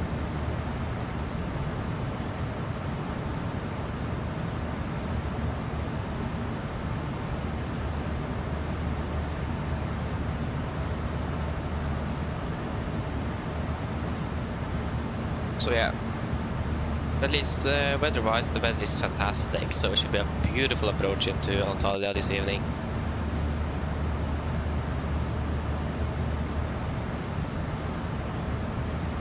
I will also do a fuel check at Lutfu.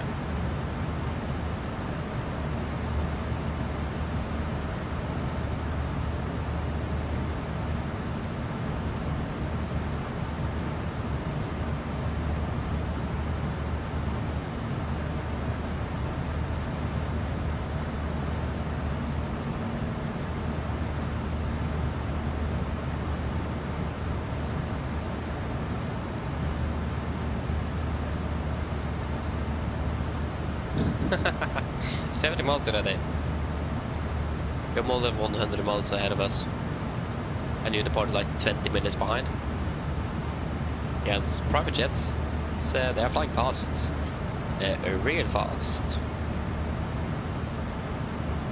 I will say that probably something that if you like want to become a pilot and you just want shorter days of work and probably a little bit less work as well, become a private pilot. Like they are flying, so they're not flying that often compared to airline pilot or commercial pilots.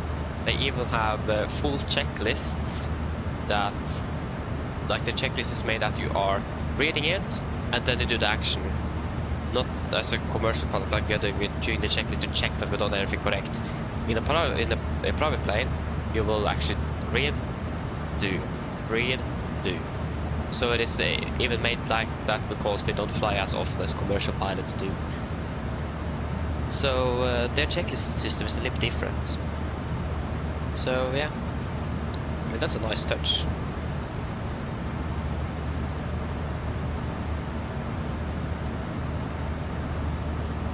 Yeah, welcome back again in Cockpit Aviation, welcome back. Good, just landing back at Barcelona, not bad. Yeah, money talks. Exactly.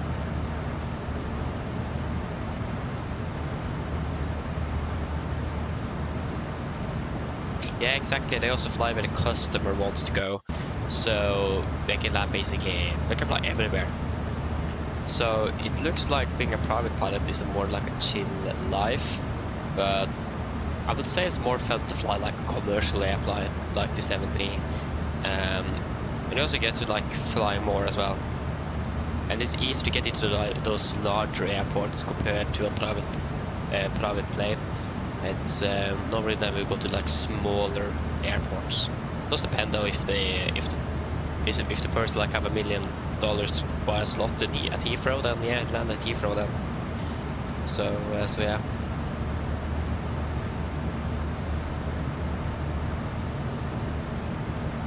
Oh nice, if the 20 fly Phoenix, that's good.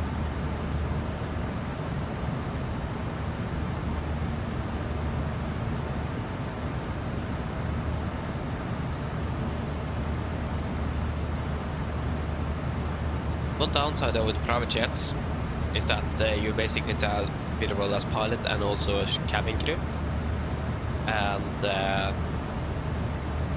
also it is such a much smaller cockpit. Like if you think the 737 is crammed enough, then try to sit in a private jet. I sat in a cockpit of a private jet like 3 days ago, and yeah, that was actually the day we were supposed to fly with a MAX aircraft. It was last week, wasn't it? Yeah. First day last week, so almost a week ago already. This wasn't the first time I sat in that jet, but like it is almost impossible to get in without hitting a knee into the center pedestal. So it is really, really crowded, especially private jets. So, but this is quite an old aircraft that was bought like 10 years ago, so used.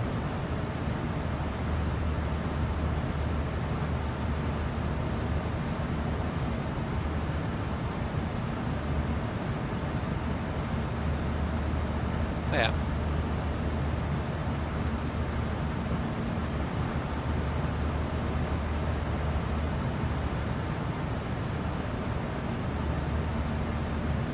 Should probably start preparing again.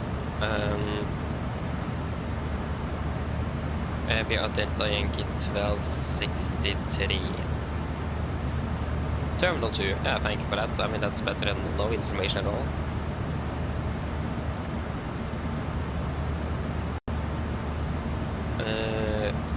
Antalya Airport.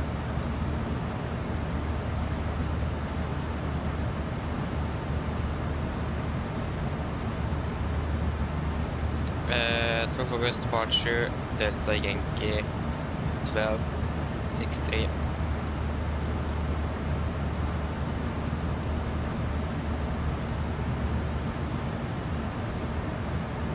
Just say 1263.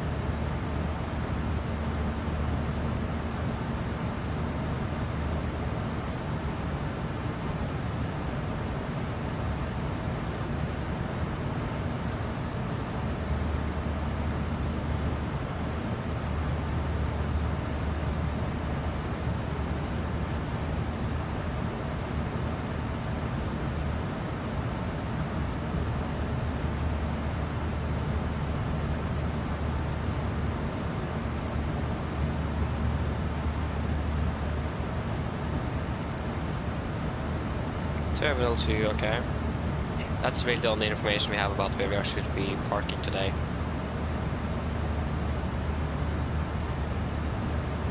Yeah, where's Terminal 1? Domestic terminal, yeah. Yeah, Lutfe will do fuel check here.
thanks to that fuel check. Hello Gorilla, welcome back again, welcome back. Både ATC over Egypt. Nice. Okay, so fuel check at Lutfu, so 5.2, we have 5.9, 7.8, 13.2 minus 5.9, 7.3, that is good. 7.3, and flight time 3 hours 1, we have for 2 hours 57. Yep.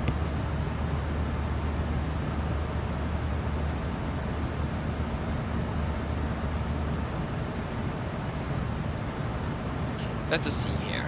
Approach. So we have ILS X-ray. And that will be done via EU. Yep. Yeah, not that.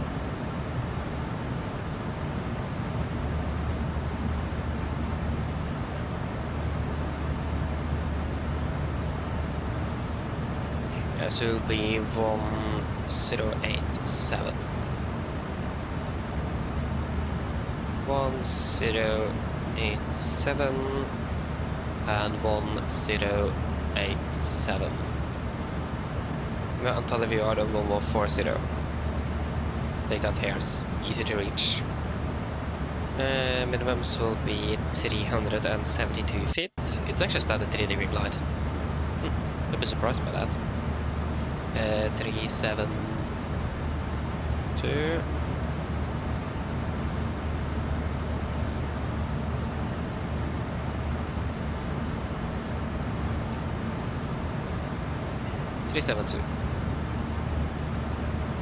Caution.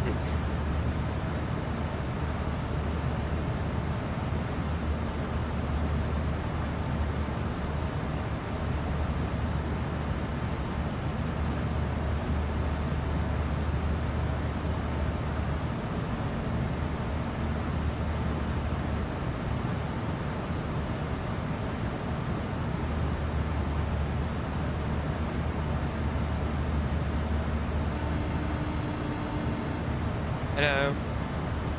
Hi, Captain. I was just wondering if you'd like a drink, maybe a tea or coffee, or a bottle of water. Do you guys want anything to drink?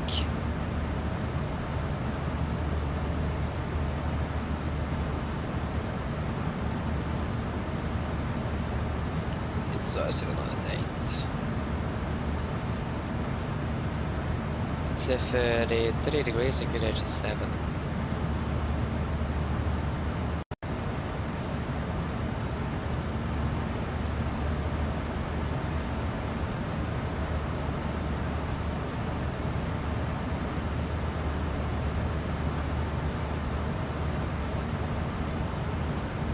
Kilos, that's 55.9.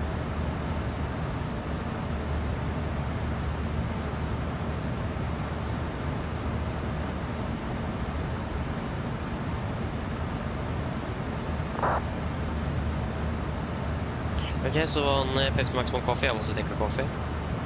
You can please get 1 Pepsi Max and 2 coffee? Of course, I'll go and get it for you now, just give me a few minutes. Thank you. Yeah, that would be 135. Laps 30, 135. 30, 135.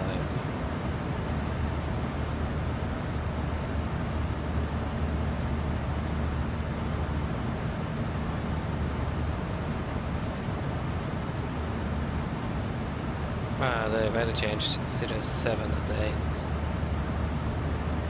8. 70 at 8. 32.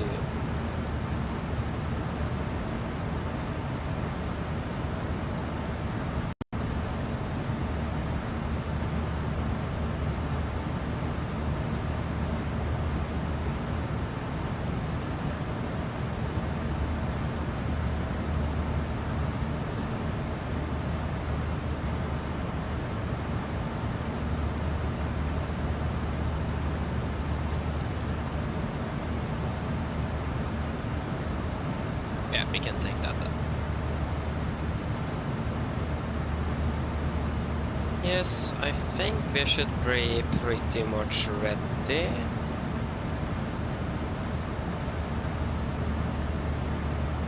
Okay, so they have changed direction now. Let me see here.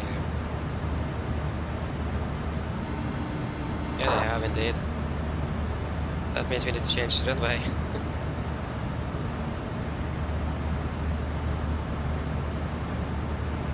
Yeah, so they're landing 36 center now. Hello. Hi, Captain. Your drinks are ready. There is a storage compartment in our galley. Thank you. No problem. Okay, thank you for that, Anniken. Thank you for that.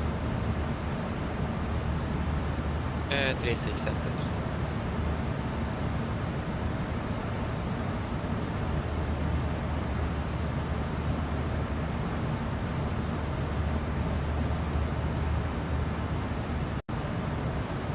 And then we'll take the... Just one Papa. That flies over there. What? Or this one. I'll take the one mic. Yeah, arrival, so we're expecting the ILS for runway ILS. Very good question. Expecting the ILS Whiskey for 36. ILS Whiskey 36 via 315, and it's going to be the something one mic. Execute.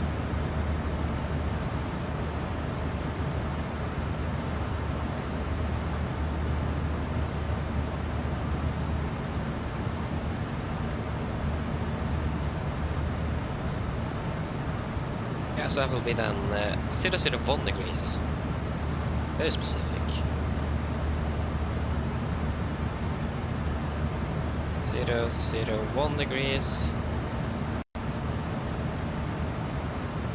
001. 1103. 1103, and this will be 11400 and 1103. Minimums be 374.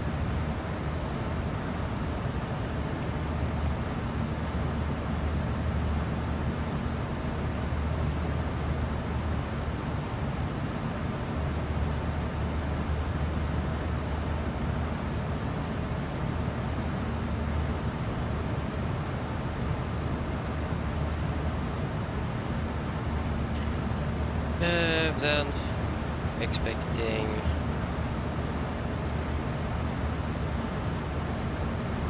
still the same, direct between 11 and 400. Just fine 400, and place you behind there. Will be 600 kilos. Yeah, that was the 59. Sorry, 55.9. And the winds are 3708.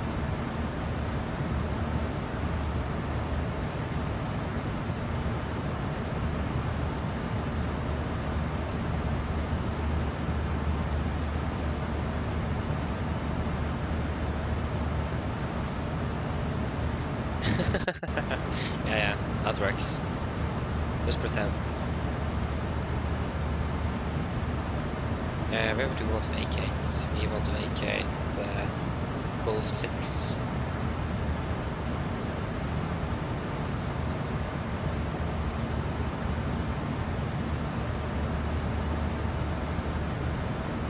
Yeah.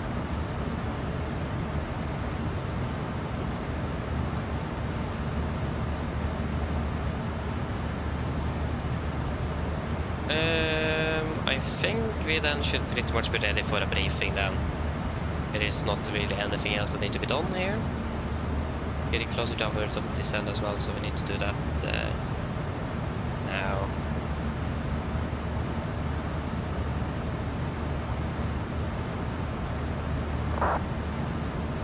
Beautiful, so of course you are in the way.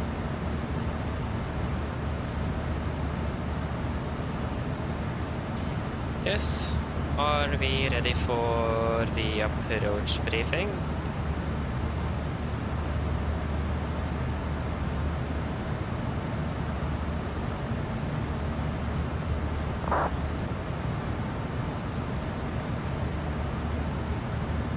So for the approach briefing, sorry, it wasn't even connected to the PC here, so we don't have any. There you go, now we have the tablet here. So for the approach briefing, we can start with our start. We're expecting the Kosu von Mike arrival. This is on charge 10-2 Charlie, effective 10th of July 25. We can actually do this. So, we are coming in via Oslo here, maximum 250, below 250.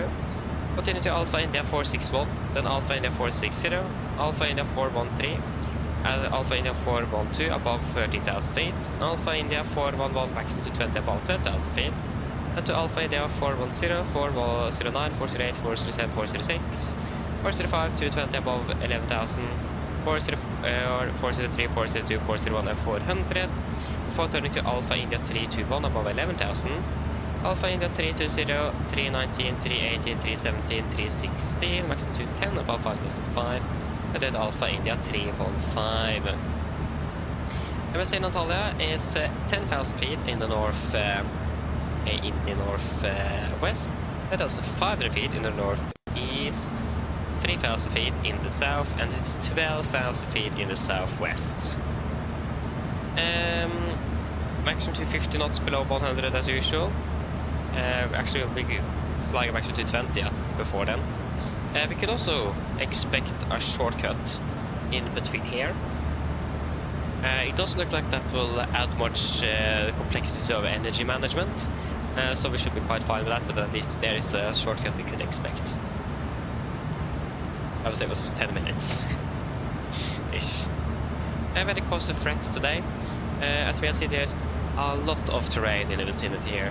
We have an MSA of maximum 12,000 feet here, so it is quite a significant terrain around in the vicinity of the airport. We are flying out over the sea and turning fine over the sea, so we don't really need to think much about that there, but still be aware that there's a lot of terrain here and it's getting dark as well, so we need to be very careful with that. Except for that, there is not really any notable threats that I can think of at the moment, at least into Antalya.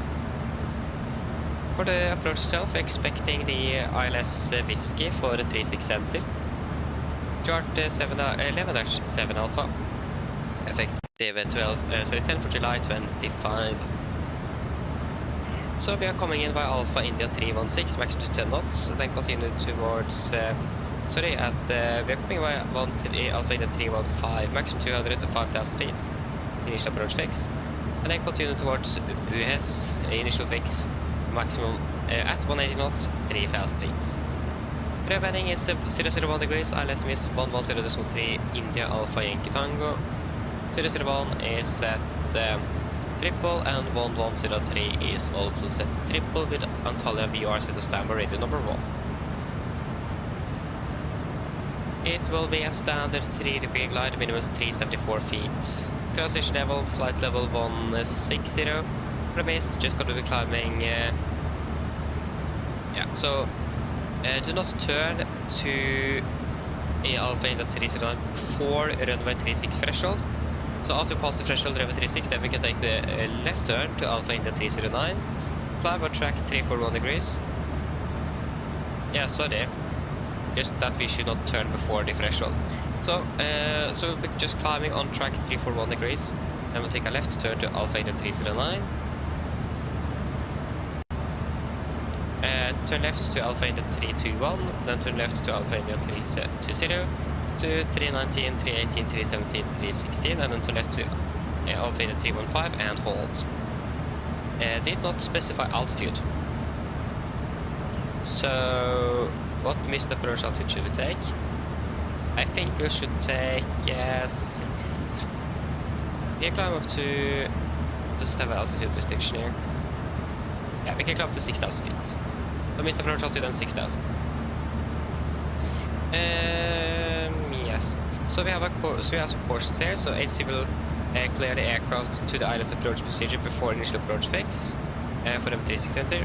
As soon as such an instruction is received, the aircraft shall completely follow the procedure, including the PR9 transition for runway 36 center.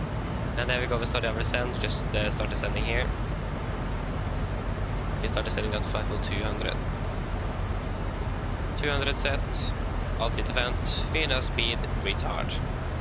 Fantastic. 2. Do not engage ILS before localizer, intercept point Buhes. So that means when we're cleared for the approach and engaging, we can just hit warlock first and after pass the initial fix before they can engage glide slope. Descent on the glide path below 35 street, not permitted until passing Lufla. And the aircraft are required to comply with the level and speed restrictions displayed on procedure. The speed restrictions are to be followed as accurately as possible, accurate within 5 knots. Aircraft unable to conform to these speeds shall inform ATC and state what speed to be used at first contact. So again, we should not descend below 30,000 feet on glide slope before Lufla, and so that means we will be on Warlock all the way until we're passing Lufla before we then hit approach and then catch the glide slope and start descending. Yes, except for that, nothing really else here. We land with flaps 30, 135 on the VRF correction is going to be 5 knots, final speed is 140. With minor braking and idle reverse thrust. For the taxi, this is our airport charts, 10-9, effective 7th of August 25. Land 36 center, we want to make it for Golf 4. And then taxi down via Golf and then into Terminal 2. So we have one hotspot today, hotspot number is 5. And hotspot is on... The hotspot is on Takeoff Mins. Hotspot number, what was it again? Hotspot number 5. So hotspot number 5. When runway 36 center is used, there is a risk of encounters between aircraft leaving the runway from taxiway Golf 6 and aircraft entering taxiway Golf from taxiway Echo 2 and taxiing on taxiway Golf. Attention should be paid to ATC instructions, signs, lights and markings. So just some conflict there with aircraft from Echo 2 taxiing onto Golf and so on. So Echo 2 right there. If you go to the parking stand charts here, it is 10-9 Charlie, effective 7th of August 25. We will probably taxiing to what apron 2 here, taxi there, so it's going to be Golf and then probably it's going to be Alpha Echo 4 and then Alpha 2 to Oscar and then into one of the stands here. Runway conditions 666 dry, but the condition is good and no times wise today. We have a little bit to go through. Wait, sorry. So no times wise, we have taxiway mic 8 is closed, or lights is out of service. Some stop bars at mic 4, mic 5. Just let me check where mic 4, mic 5 is. Yeah, that's over here, so we don't really anticipate that here. We have a thing.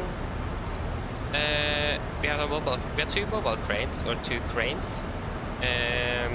On top level of 69 meters and 74 meters respectively. So be aware of that. Doesn't really specify if it is lit or not. Yes, other than that there is not really anything else special on the Notams wise and nothing really else generally. So then are there any questions?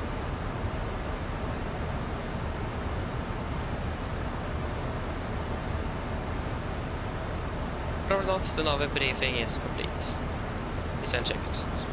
Pressurization, landing altitude set to 200 feet, rig ball checked, auto brake off, landing data, VRF 135, minimums 374 feet, and approach briefing is completed, descent checklist is complete.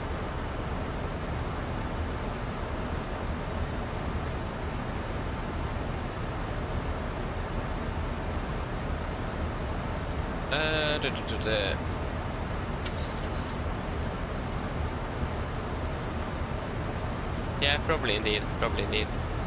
We went to France, not bad. Yeah, I mean, I don't really see a point in doing that for me at least. And yeah, we just flying with Norwegian nevertheless. I mean, it would be fun, but will probably not happen, unfortunately.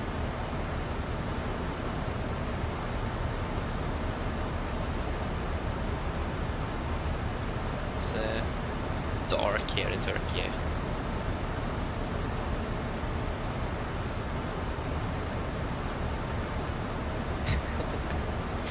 So yes.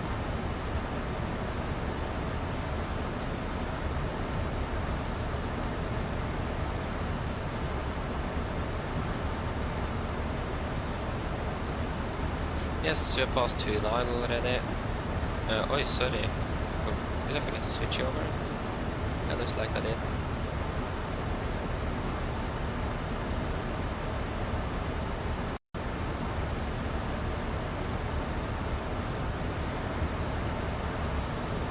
Are we looking traffic-wise into Antalya? Let's just check that first.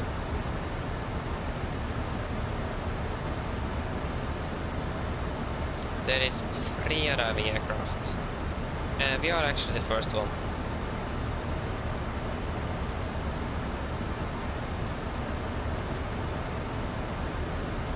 The EasyJet behind us is still 1,200 miles away. So we don't need to worry about that at least. Air winds at 36. Okay. So we can then take the direct, we can execute that. So 400 after 11.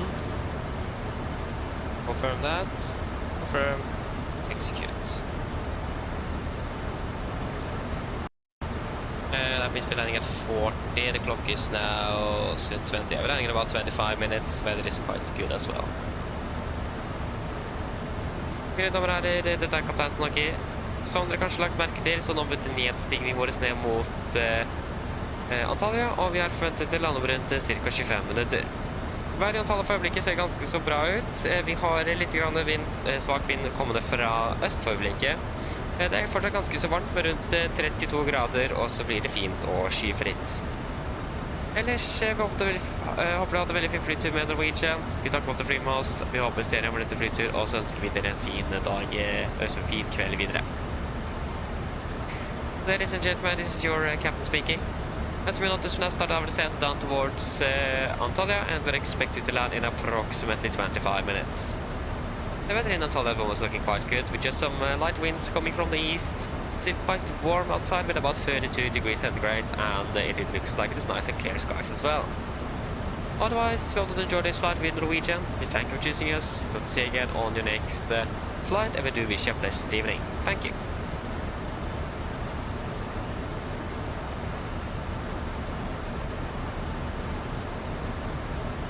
Nice.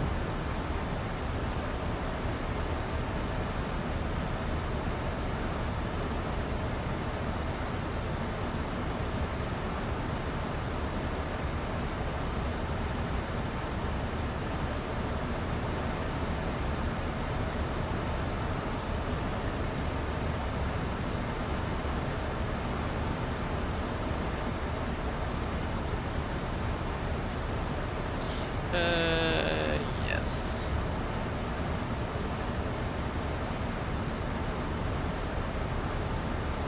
We've been here for 4 hours. Whoa, that's quite a bit actually. It's impressive.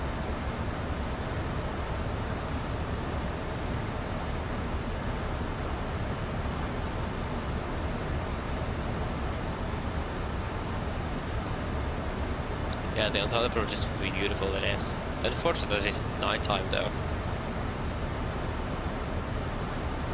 Already, or it's dark.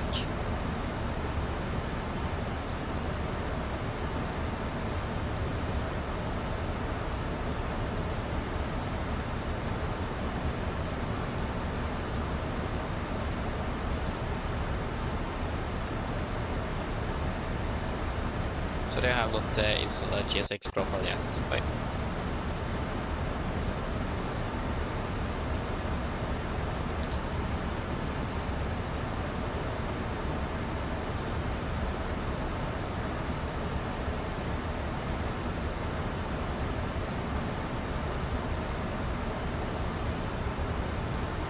Yeah, indeed. Of course, we're flying return as well. Of course. There's not really a point in not doing it.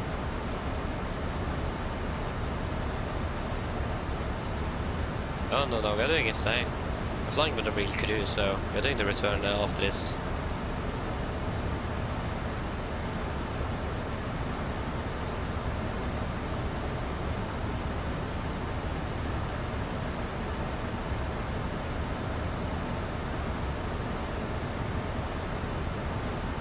Yeah, we are departing out of Volanta at 18:35 local time.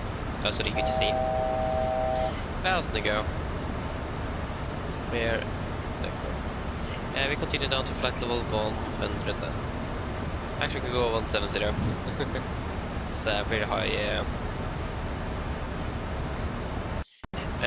transition level here.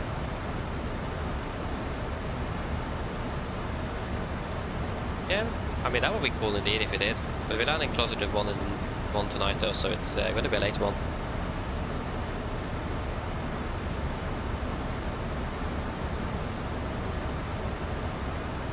There you go, pulsing 200.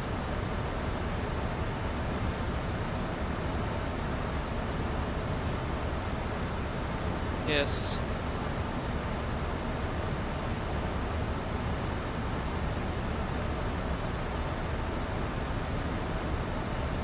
Actually not that bad that we are so high at the moment, because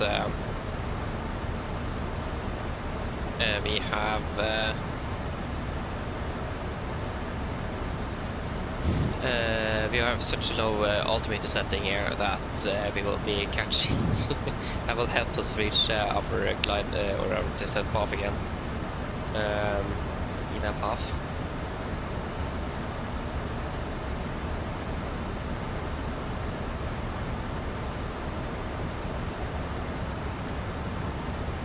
The current is still 7, yeah.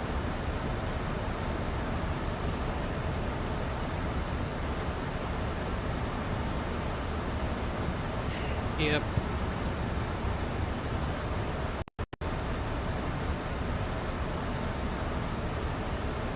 Down to 10,000 feet. 10,000 set, QNH alt 007. Approach checklist. Altimeter QNH 007 set cross check. We're passing through flight level 183. Now, ±0. Approach checklist complete. We're still high by about 2,000 feet though.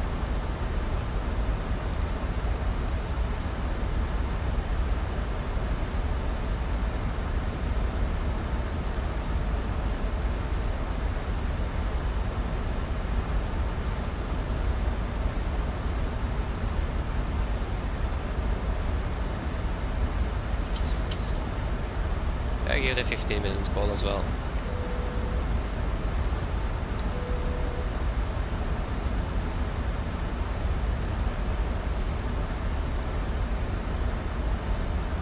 See how short this stretch between 411 and 400. It's like less than 10 miles.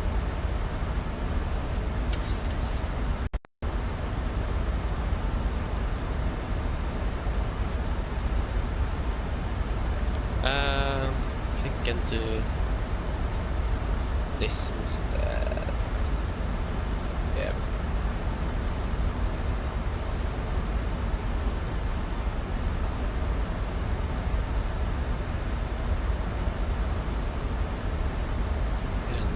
approach charts.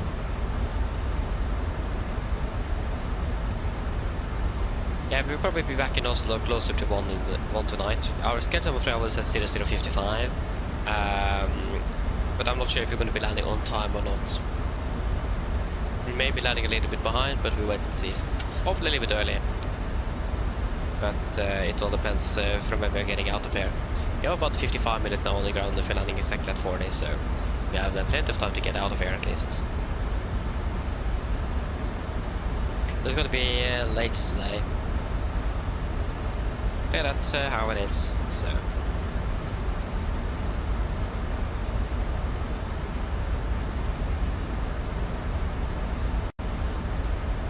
Yeah, indeed, it got dark really quick.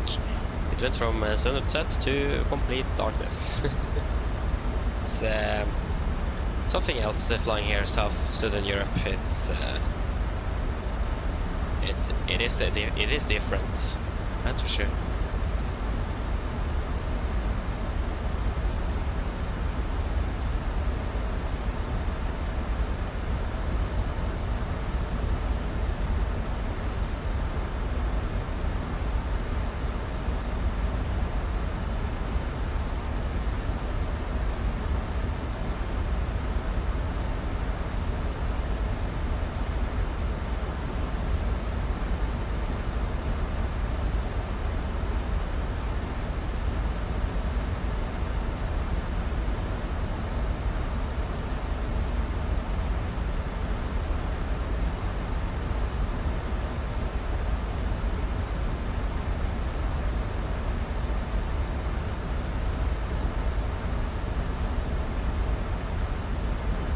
They're gonna be at the airport inside, at least. It's right in front of us there. Yeah, we will be leaving to Bonn tonight. How long it will take? It's about 8 hours-ish total in the air. Plus extra on the ground, of course. But again, it does depend how fast we are on the return as well. We've just been flying for about 3 hours and 30 minutes. So we haven't been flying for that long.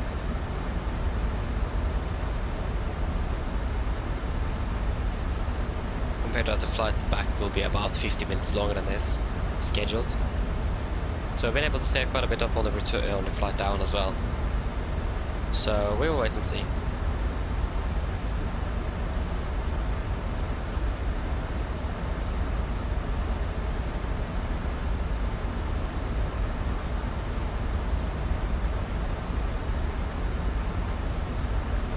Passing the go, we continue down to catching at 3,000. Down to 3,000 feet.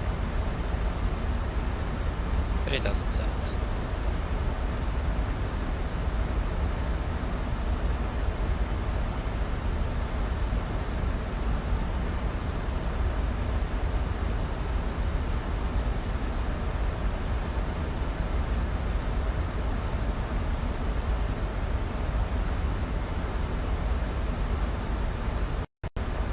Passing 10,000 feet.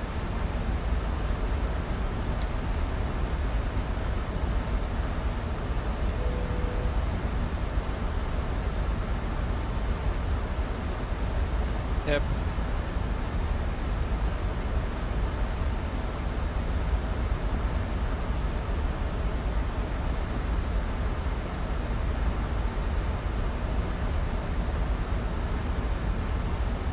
There you go, VNAP off, FMC speed.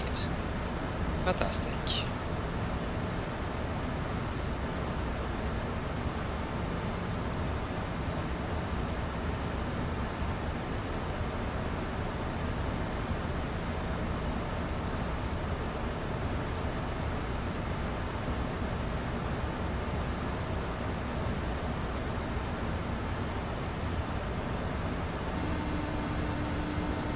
Hello. Hi, Captain. We're ready for landing. The cabin is secured. Thank you. No problem.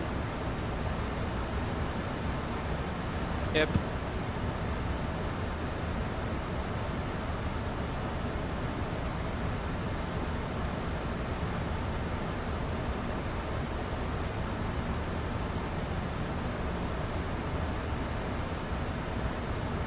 Gate open. It doesn't say the gate.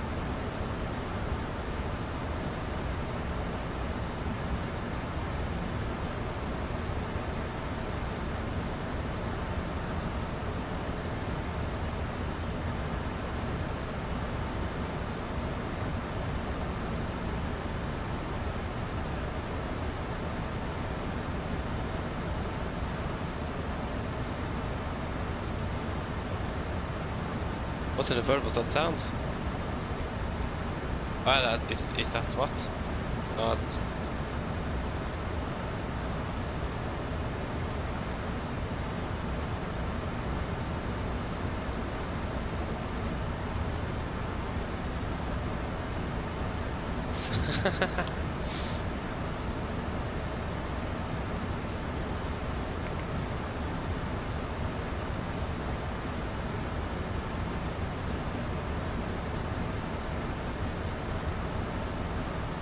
Didn't get any info from that list.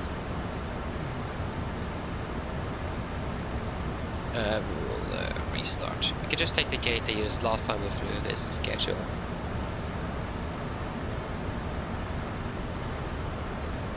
Like the 5th.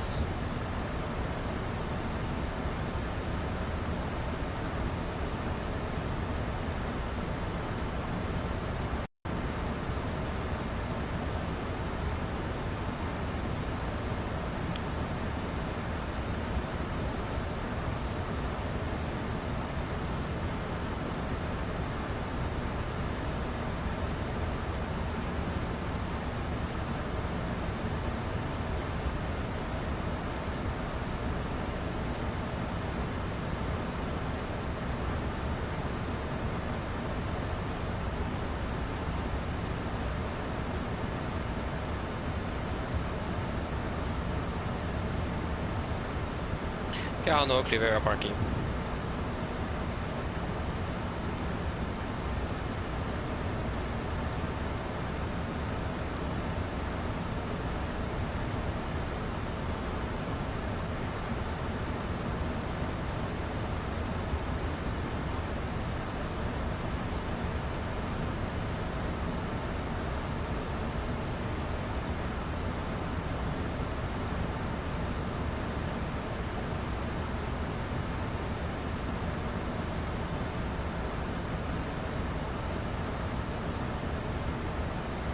We can look at that after landing.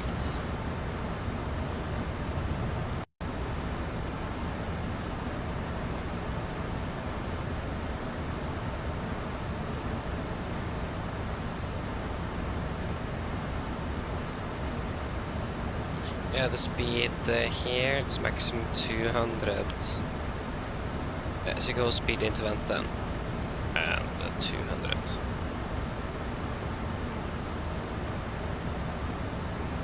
It just about works without extending flaps.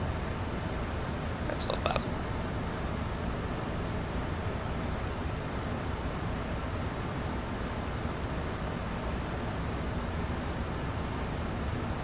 Again, remember, missed approach to the first would be 6,000. Wasn't specified, but we'll take 6.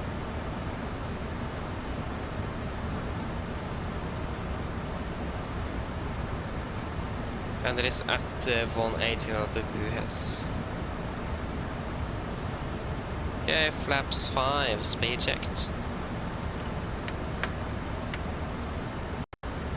180 then.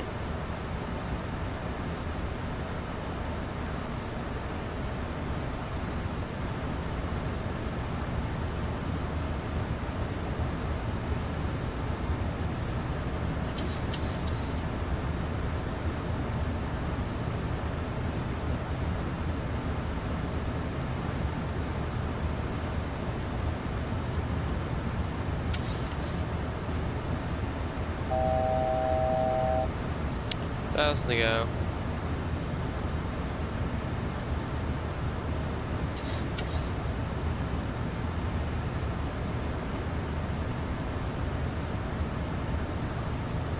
Need a Volok.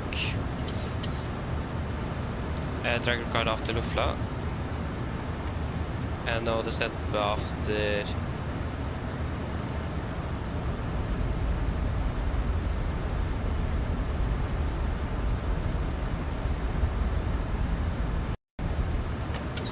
bounch at least.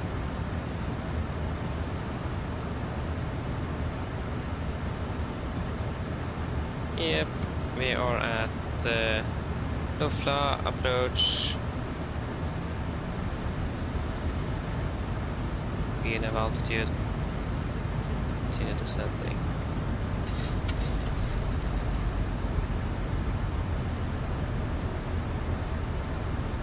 Fast we go.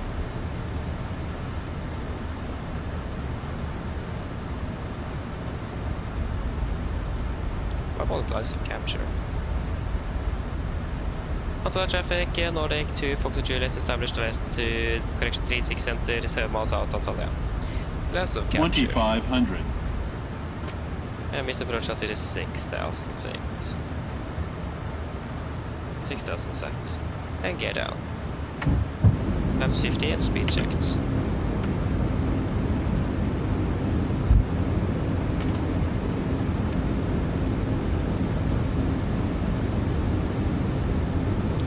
Cam crew, seats for landing please. Engines to flaps, cam call given, engine start, switches, continuous, speed brakes, armed, landing down, flaps holding 50. We'll also take, yeah, we can take the terrain radar.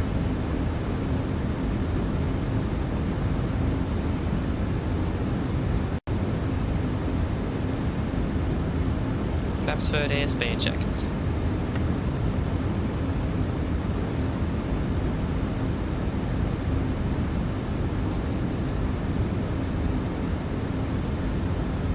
Complete landing checklist, flaps, 30 plan, 30 green lights, land checklist complete. We are approaching 1000, we are stabilized, the runway should be nice and clear, so clear to land. Looks like we have a slight mist. Antalya traffic, Nordic to Fox Juliet, short final 36 center traffic.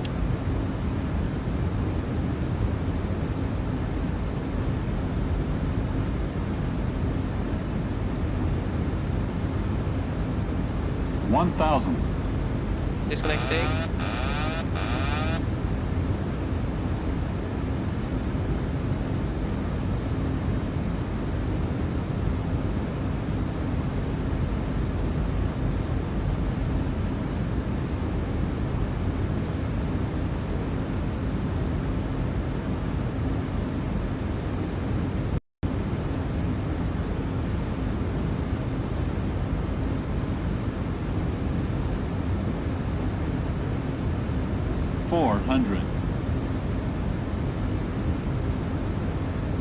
Plus 100. Contact.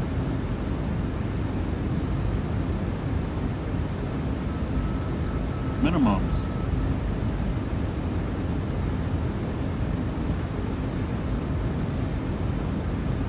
$100. 50, 40, 30, 20, 10. Speed brakes up. 2 reversers. 83%. 100 knots. 80 knots. 60 knots. You go, welcome to Antalya, flight time 3 hours 41, and I forgot again that we were supposed to use idle reverse. I've been using this standard for so long that I forget all the time I'm supposed to use idle. It's a part of muscle memory here. That's not good.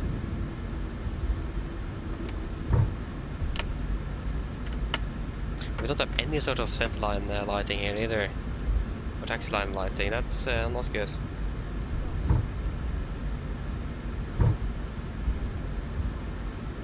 That makes our life a little bit harder. Okay, I'll just stop here for a moment.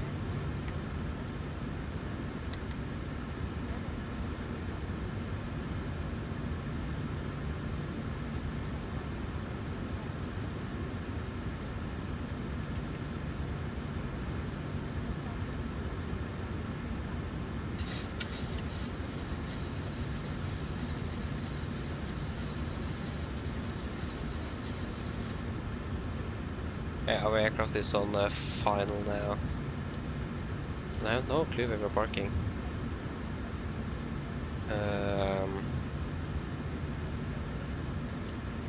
Delta Yankee 1263. Just Terminal 2. What really is Terminal 2?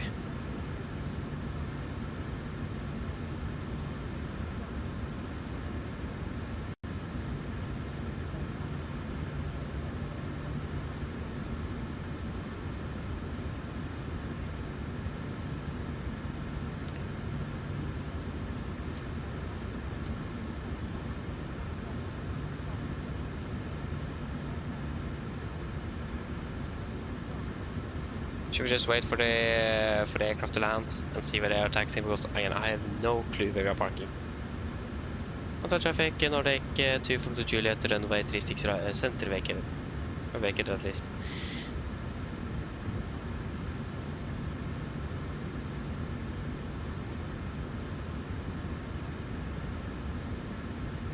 It's a lot going on here. It's a really busy airport.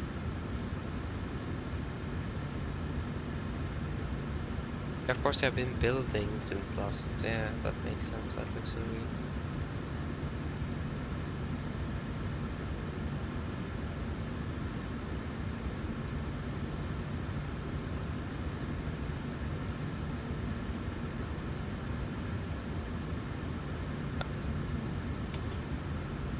We'll just wait. I have no real clue where we are supposed to go, so.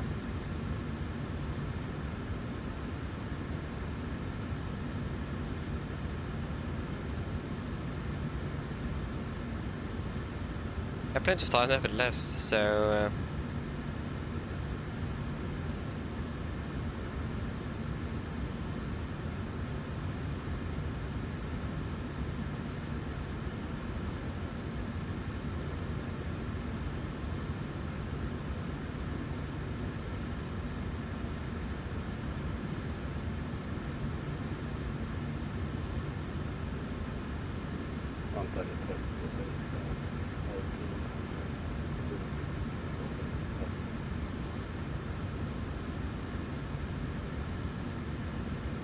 because they parked over here or something last time, I think. This is a problem flying an airport you're not really familiar with, and that have quite bad ADBS data monitoring. So yeah.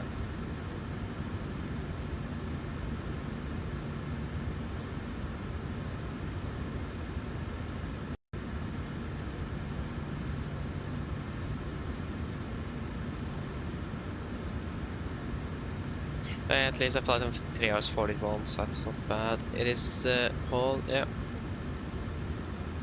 Touching down now.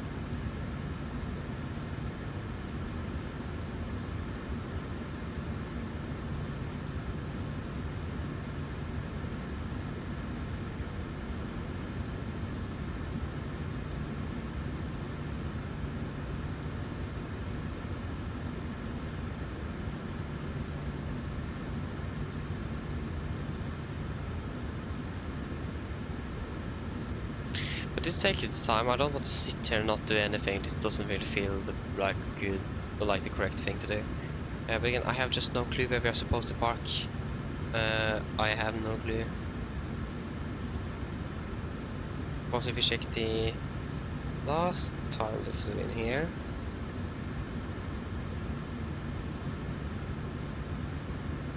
they parked over here at 219.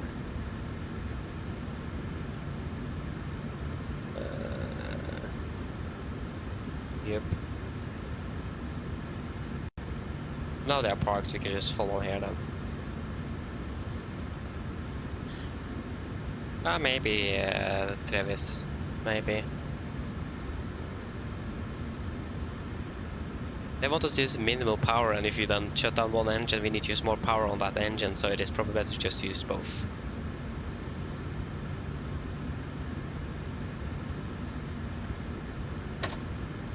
Left clear. Right looks clear as well.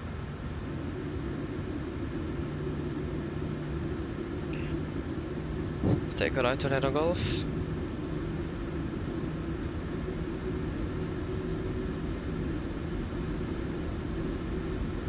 We're going to on Echo 4 here. Echo 2. Slight right turn here.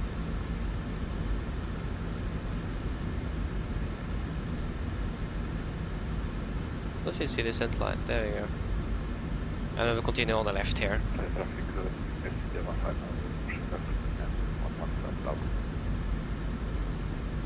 It's impossible to see when you don't have a taxi line. Why don't they even have lights on the taxiway? Like on the center, taxiway center line. Doesn't really make sense to me. Left clear, right clear.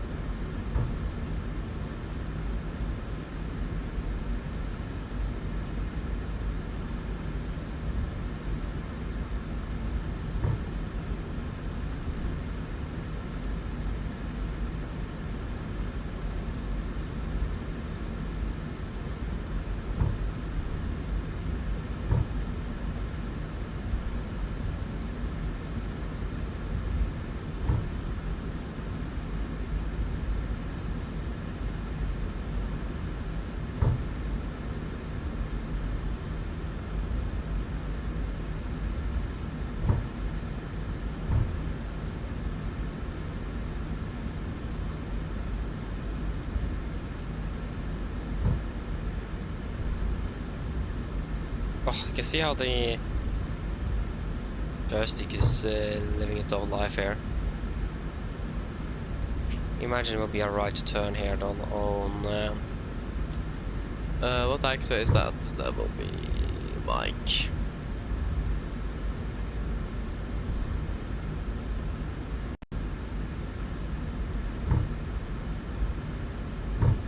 Oh, I wish that we had ATC online. You could just give us a stand of a taxi there. Much easier than this.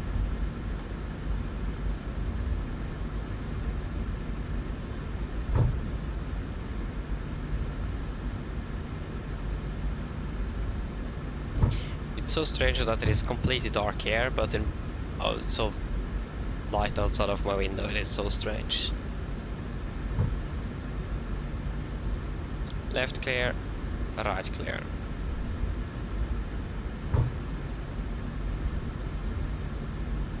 No, we will taxi. I don't think this scene is updated. No, it is not.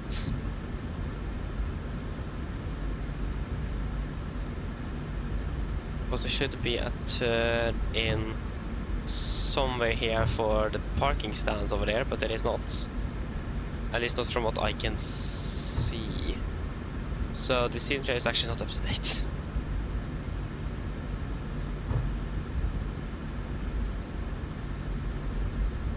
There you go, we'll join this taxiway here.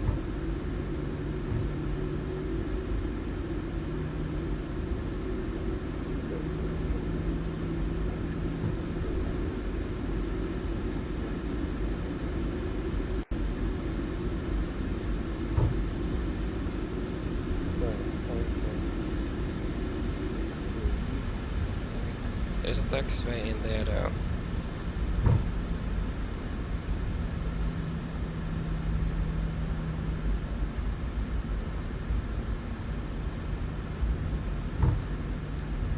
Taxi in via Juliet 3 here.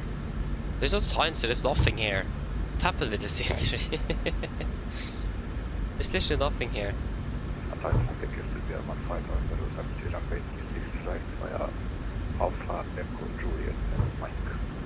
There is no taxi lines here, there's literally nothing. We can't taxi if we don't have anything to follow. Okay, I'll just continue then. Okay, this airport was a bit annoying. I parked at the stand, I have no clue where it is. It is stand 218. Do we even have stand 218 here?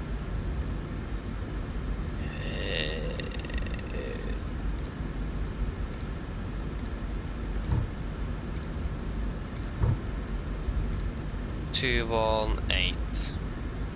Here we have what's this? 201, 220. Oh, there's another aircraft here. Ah, no.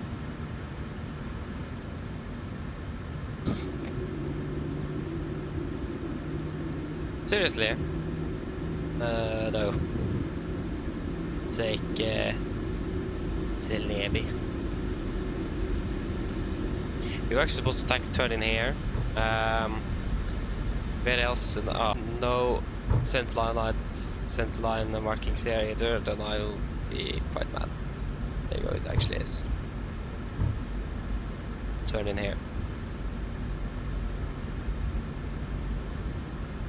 Now we need to taxi across here to the other side and then taxi around again. So it's a little sightseeing of Antalya here, but that's the best I can do. Oh no, we can actually, this is a taxi line, there is a taxiway right here. We can taxi up a hotel. Oh, just need to find it. Okay, where is hotel? Hotel. Here we have, it's possible to see what it says here, it's 3 something as a stand.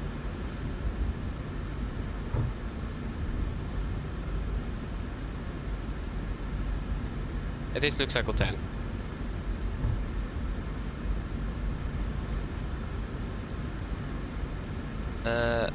What does he say there? It doesn't even say, it just says 2, 301 and 312. Yeah, it's continuous across.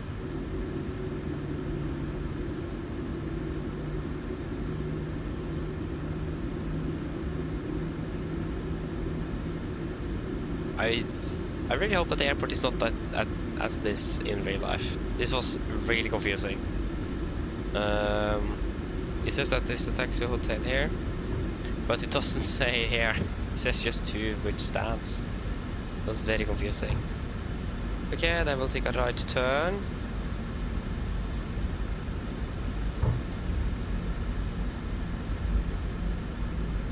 I think this is one of the hardest airports that I've ever navigated at, that I can remember now, because this was so confusing and it's dark as well. Doesn't help. Left is clear. Right is clear, at least there is no other aircraft there.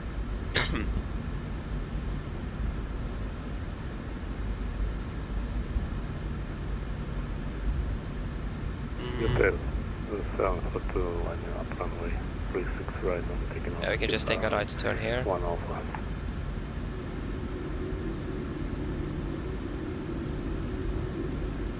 Do we even have people at our parking stand? And then it's going to be a left turn onto Juliet 1.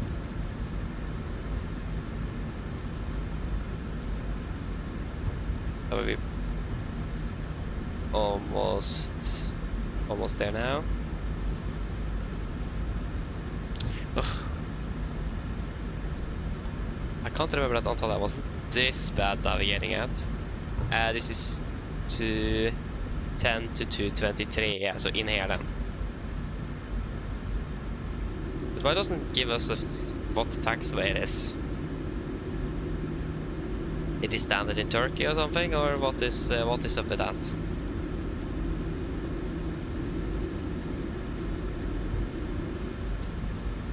Wait, is that 218? Huh? Did I actually see correct now?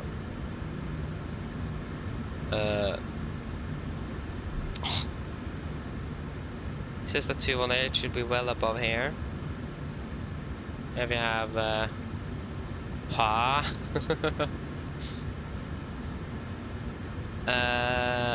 we have the pushback truck there. The marshaller stands there. Okay, so it's not here then. But that is 217. Okay, this is confusing. This is really confusing. I have no clue what we're doing here now. Hopefully that was probably 216. Yeah, that could hopefully make sense. Please say it was 216. At least we have ground crew here. Yeah, this is 218 off, thankfully. Then there will be a right turn in here.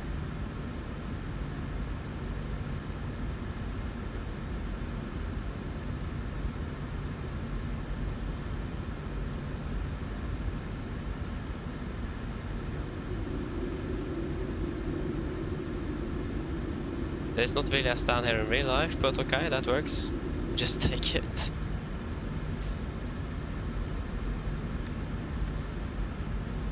Problem is that we can't really see anything without... now we really need to follow that marshaller. We don't see a thing.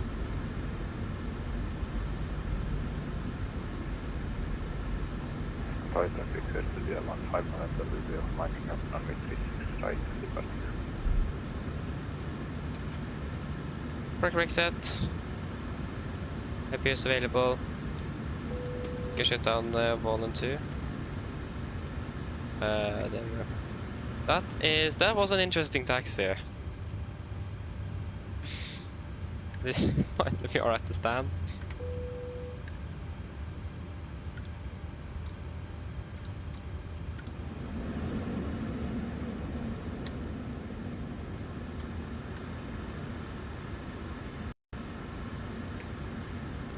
Ground to cockpit. I can't remember last time I've been so confused at an airport like this.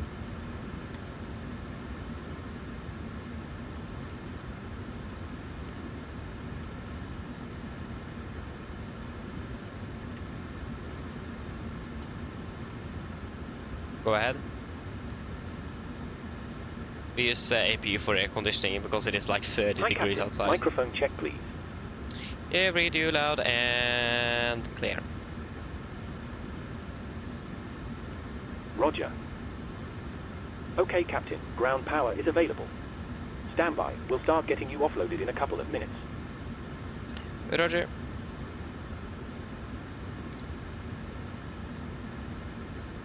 Okay. Shutdown checklist to the line. Fuel pumps. Off exit 1 for the APU. Probe off. Hard paddle is set. Flaps. Kryptonite, parking brake, set, engine start, gears cut off, and Elevatex radar off. Shutdown checklist to the line is complete. 3 hours, 40 minutes.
Also departing Air Serbia there.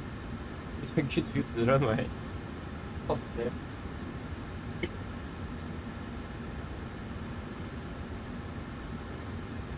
Anything we want to add in the tech log? I have not noticed anything at least.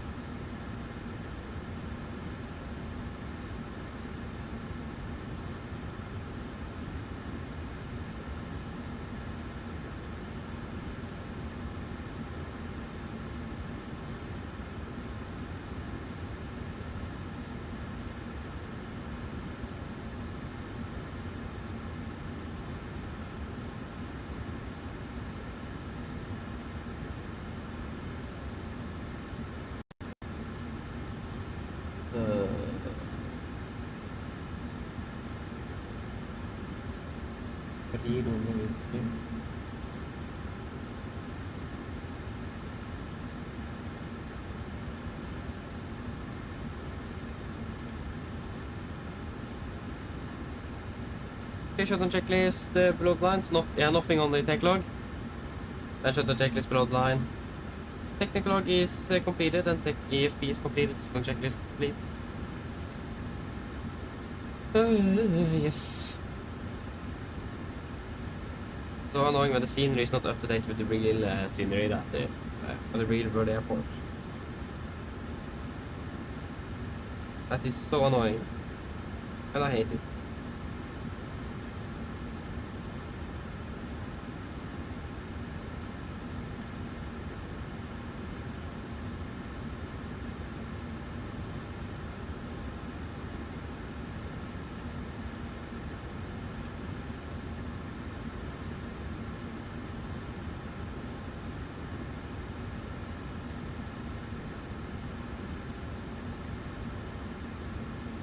Yes.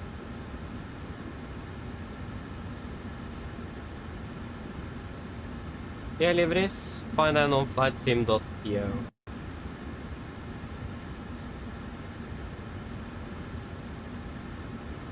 Yeah, that was again due to the scenery not being up to date. Again, if we would have been up to date, we would not have been parked here. We would have parked a little bit further north and 180 degrees around. And we should have been able to take a right turn up at what taxiway is that again? That is taxiway Juliet. We should have been able to take a right turn on the Juliet 1. That also did not really exist. So, very unfortunate. Stoffer, welcome to well. No, I have not. I have wondered about doing it. Because I heard that Norwegians have their recipes very close to SOP from Boeing's generic SOP. But the only problem I have then is checklist. So I need to check if we can change the checklist. If that's the case, maybe we should try it out one day.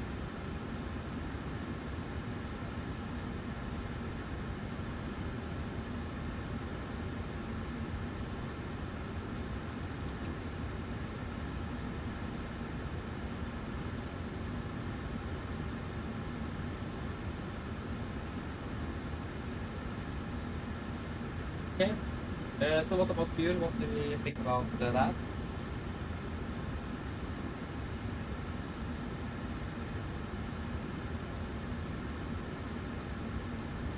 So, Antalya Oslo, 14.2 minimum.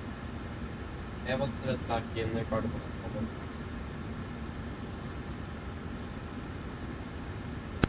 Ground to cockpit. It's fantastic. So, are we happy with flight plan fuel? Just as you may see, we will probably save quite a bit en route.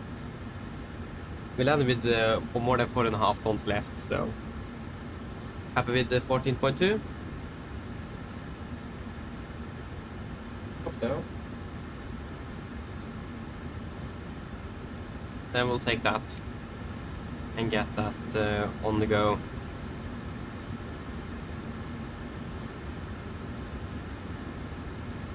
Exactly a ton more than on the return. So we're flying from Antalya, Lima Tango, Alpha India, to Gardermoen. We're going to be Nordic. It is 3 Romeo whiskey. It is 3 Romeo whiskey. 3 Romeo whiskey. Hello. Hi, Captain. All passengers have left the aircraft. Fantastic landing, by the way. Much appreciated. Thank you. Call me if you need anything. Of course. 36 right for departure, and we are expecting the it's on Fox.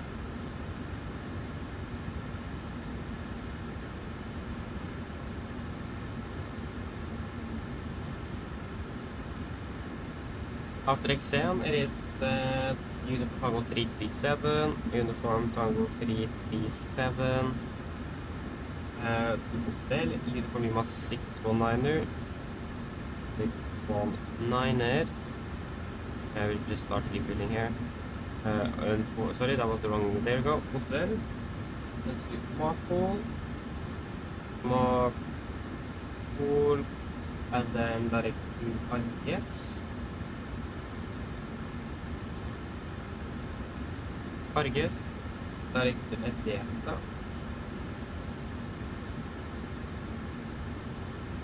Data. Der gikk det larmu.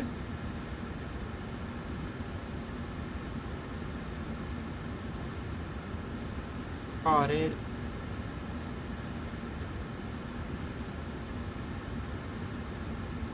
Der gikk det pekete. Keked, der gikk det Leonov.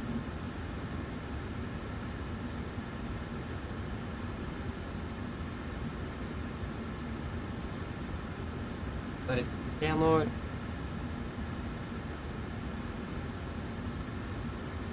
Der gikk det Sabak. And Lima 997. I'm actually for Lunip. And we're landing so late in Oslo, so we're expecting then 1 on the right landing.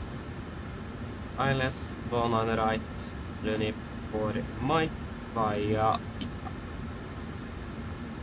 Cost X9 final reserves will be 2.1 tons. It will be flight level 36, correction 34 initially. 340. Cruising wind will be 28843, 288, 40. Average ICS plus 10, so minus 42. 250. And then D10. 200. 400. Destination Oslo is 1080. That's good. Just let me check the temperature up here. It's 30 degrees in the cockpit. Nice. It's also almost 30 degrees in the cabin, so it definitely lower that temperature.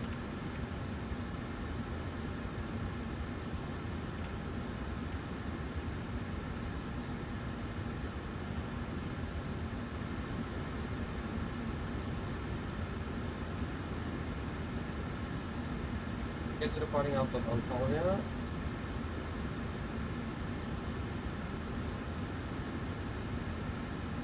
Maybe 360 right. That gives us straight ahead 5 DME Antalya VR, Alpha Yankee Tango. Alpha Yankee Tango. 5 DME. 5 DME, and then it will be DME, 5 DME, and then right track 160. So Alpha Yankee Tango 001 5, and then 16. Yep, 160.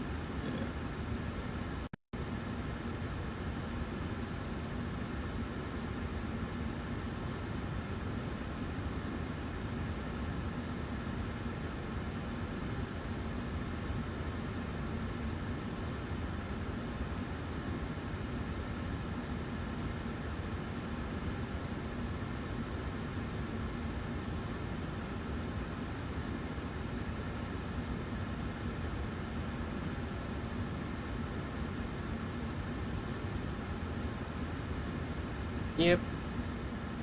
So we will be 3-4 initially. Oh, it's an update available. Yes, please. Saying no thanks to that.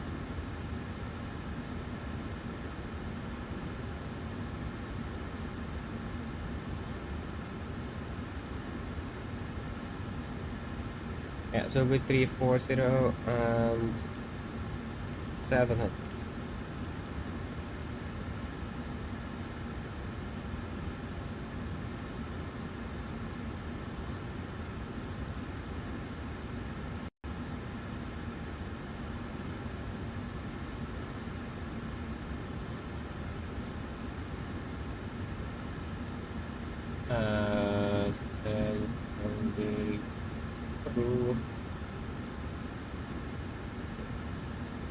Extract.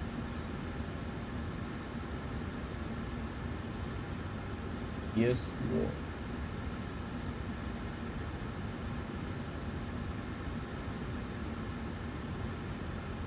I wonder what the changes are.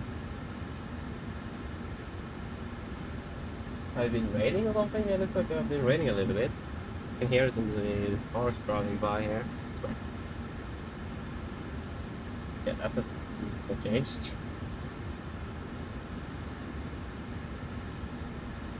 Norwegian. Not give us a 250 seater 737 now. We gave us a 250 seater 737. 286 seater. That's almost a 60 seats more. 70 seats more, that's a bit too much.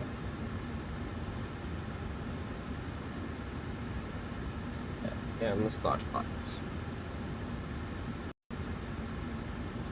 Yeah, what's the transition, so the initial tag here? Is it anything specific?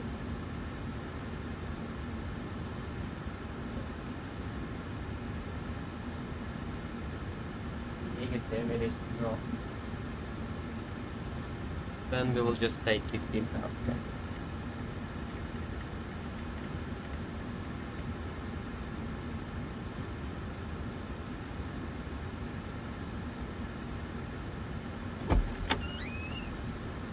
And we'll take 1,200 feet.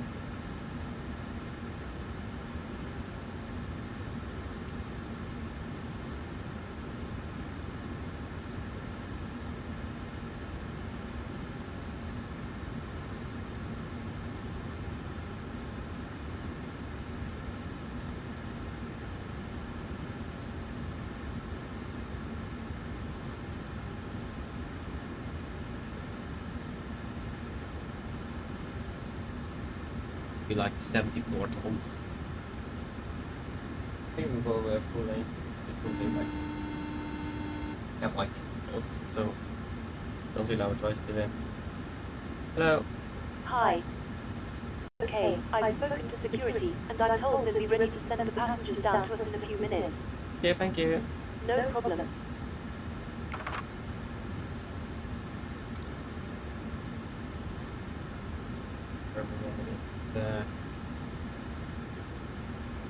Those my 8. All stations prepared to start boarding. Get so close. I think it's a close. So this is 4 variable 5 C. Temperature will be 31 degrees. Next down 160. That's fine.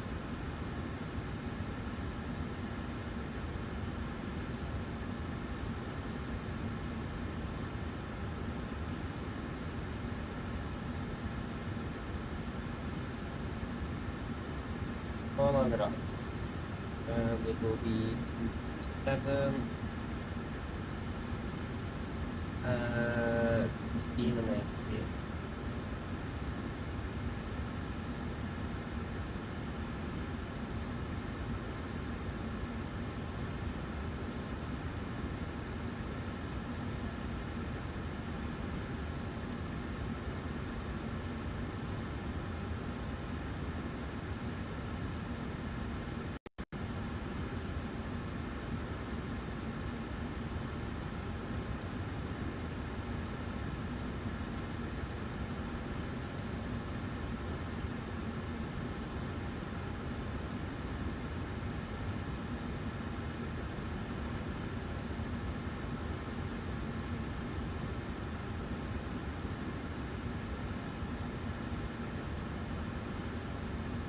Yep.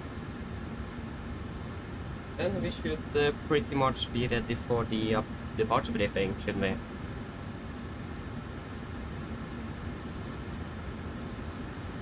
Didn't I request the... yeah, I did.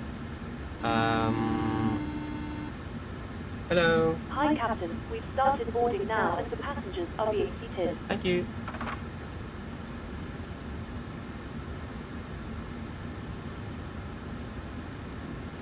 Uh, 59.3.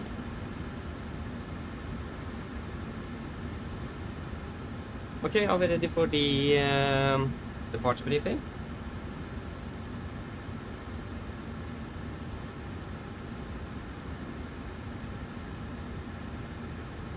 Okay, so we can start off with the engine outside or the emergency briefing in general. So the procedure we are going through already. So if, of course, if there are any questions, please ask. We'll just continue to the engine outside. So for the engine outside, we're just going to be climbing straight ahead on track 001 degrees on the heading. Then at 5 DME Antalya VOR, we will take a right turn and the track 160 degrees. We will be climbing up to approximately 4,000 feet. We have climbed, then when we do the right turn onto track 16, then we'll be climbing out of the sea, then climb up to, what did I say again? 4,000. MSFS 3, so we can just take 4,000. Weather at the moment is quite good, just some light winds from the north and the northeast.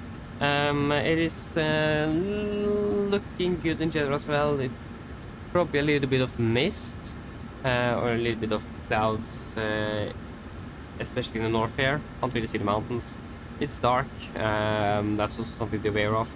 We are expected to be quite heavy as well on our departure, about 73.5, 74 tons or something. I don't really remember. We're going to be landing well above, we are well above the maximum landing weight, so we can't just return immediately unless it is really necessary. Another thing to be aware of is the rain. It is going to be important to stay aware of that. So both we will be climbing out on the terrain radar here, so to make sure that we're not colliding with anything. I will also have the VSD open on departure just for that reason. Because we'll take a quite quickly a right turn to 160 degrees to avoid terrain, but we have then the one engine, we are very heavy, so it will be downgraded climb performance. So that also means that the people struggle with getting altitude. So we will do whatever is necessary to be able to avoid terrain if that will be something we need to consider. But we should be able to follow the engine altitude without any problems. But just to be aware of it, that there is a lot of terrain, we are downgraded performance on the aircraft, so it is really important that we make sure we're not colliding with anything. Except for that, there's nothing really else except again for the terrain, and it is pitch black here. It's real dark. So, yes. Any questions for the engine out, Sid?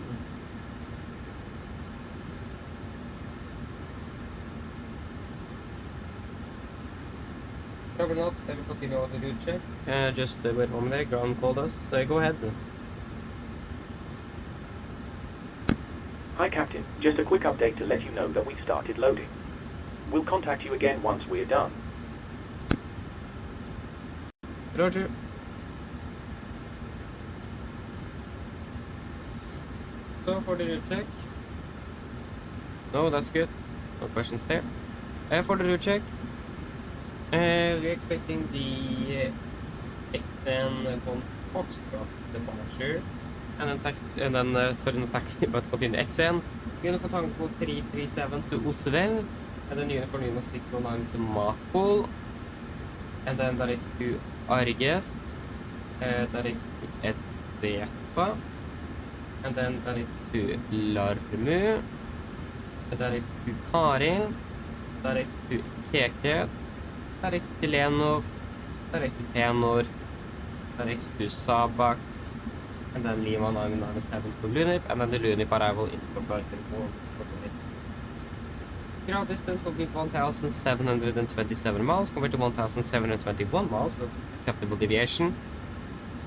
With an estimated landing fuel at Gardermoen 3.6 compared to 2.6, that's 1 ton above, plus minus.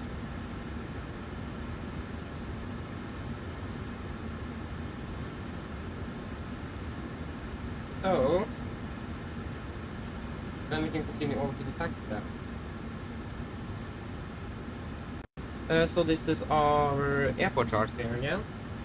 This is 10-9 effective Ladies and gentlemen, tempo welcome aboard. 25. While you're being You're seated, parked please somewhere remember that here. all mobile devices The is now set to cross. airplane mode, and other portable electronic something like devices, that. such as CD Can players, expect us to laptop push. computers, Well, must be maybe turned off face to down. departure. Thank you. Taxi down via Juliet. Mine damer og herrer, velkommen ombord. Mens dere sitter, må du huske at alle mobile-enheter nå har SFI-modul og andre bærbare elektroniske enheter, for eksempel PC-spillere og bærbare datamaskiner, må slås av og oppbevares på dataset.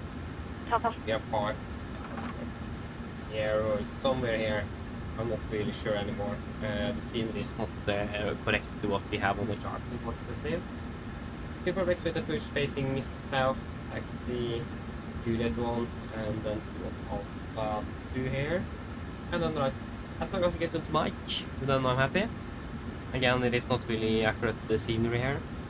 Taxi mic, and then all the tracks again. We have then we'll then do a calculation out of the mic 7. We have 2 hotspots, hotspot number 2 and hotspot number 7. Just wait a moment there. Hello. Hi, Captain. Everyone's on board. Thank you. Can you please just give us a receipt the load sheets? No problem. I'll bring it to you as soon as they send it up. Thank you.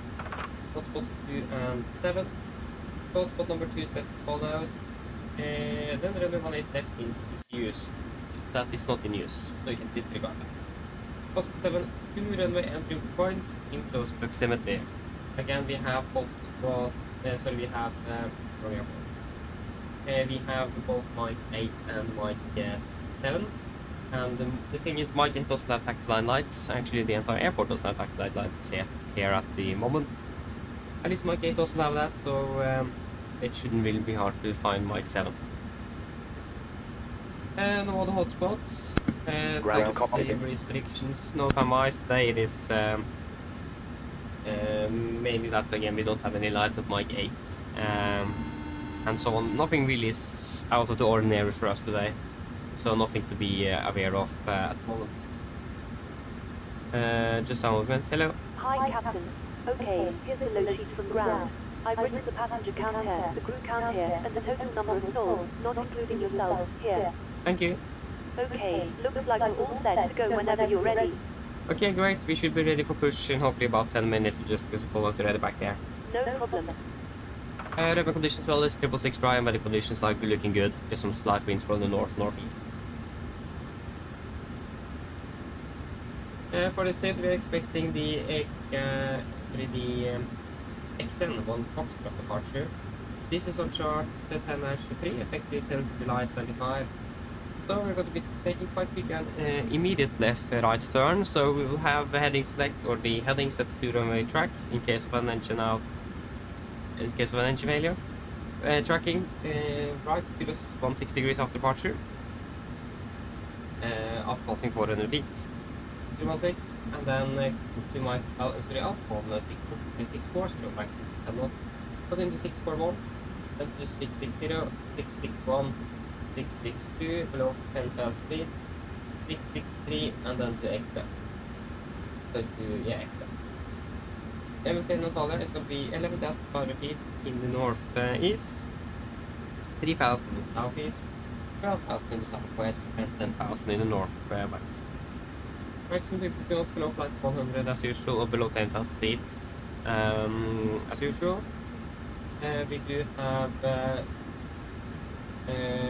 minimum pound payment of 6% of the 1,000 feet. So that will for us be about 1,300, 1,600 feet a minute, so that should be manageable for us. We will not be using any noise abatements. Reason is terrain, and that is not really required. Just take a quick look here. Actually, it's quite required. Maybe we should actually use LVP1. Yeah, we can use LVP1 now, sorry. We use LVP1. So climbing on the beach percent up towards 3,000 feet AGL of 3,200 feet approximately MSL before then accelerates the aircraft. When it comes to threats today, as you can see, it's a lot of terrain, especially here in the north. It is quite a high MSA as well.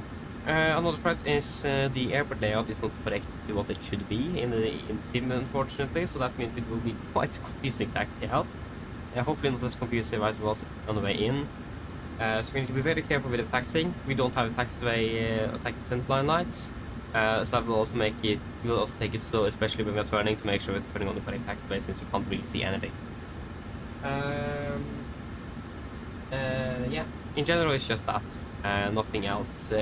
But we also have small work variants as well, not that high, 69 meters-ish.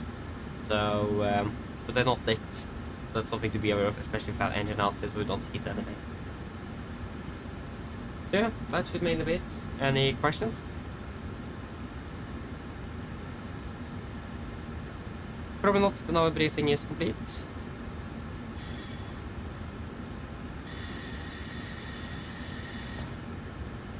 For checklist to the line. Pins and cores are removed. Oxygen tested 1%. Now trials are no display switches. No run auto, we no heat. On presentation means mode selector. Auto flight instruments. We're tracking 090 QNH 1008, reading about 3,195 feet. That's 190 there. So that's line span on standby. Park brake is set and just start levers cut off. And the taxi nego briefing is completed. The checklist to the line is complete.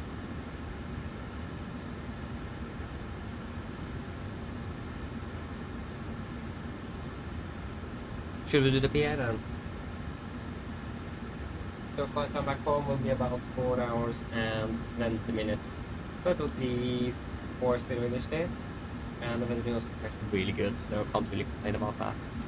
Is refilling complete? Should be. Yes.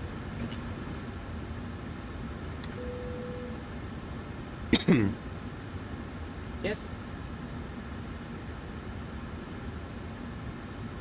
Mine damer og herrer, god kveld. Mitt navn er Fabian, er kaptein ombord i dag, og på Oslo Norwegian og resten av besetningen så ønsker vi dere hjertelig ombord denne flyvningen fra Antalya til Oslo Gardermoen. Flytid til Oslo i dag, eller i kveld, er forventet blir rundt ca. 4 timer og 20 minutter. Vi begynner straks å bli klare for avgangen fremme. Vi forventer å dytte ut herfra om rundt ca. 5 til 10 minutter. Hvis dere kan være snill, setter ned, ta på sikkerhetsbeltet, og så for sin egen sikkerhet andre som går, så anbefaler vi dere på det sterkeste å følge både veldig viktige sikkerhetsdemonstrasjoner som kommer fra kabinbesetningen og noe få straks inn. Vi forventer ikke så veldig lang taksttur i dag, for vi er klare for avgang ved rullebanen. Avgangsruten vår er ganske grei. Vi kommer egentlig av rett nordover, og så fortsetter litt mer nordvestover mot Oslo. Vi forventer en marsjdag på rundt 34 000 fot i starten, og så forventer vi å klatre litt høyere gjennom flyvningen, så vi brent litt drivstoff og fly opp litt lettere. Gode flyforhold er forventet gjennom flyvningen, men som alltid vi anbefaler sikkerhetsbeltet på, bare som tilfelle kommer bort under 50 turbulens.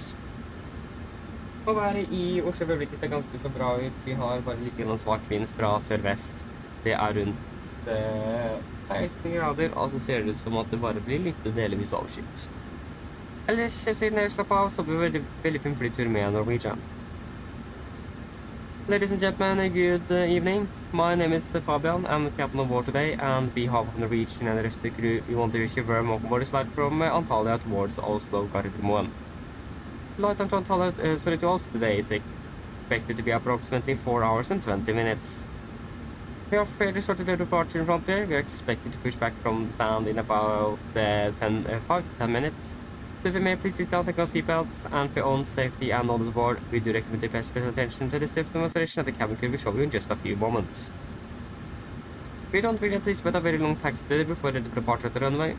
Our departure is also looking quite nice, departing northbound initially, and then expect to continue northwest up towards Oslo.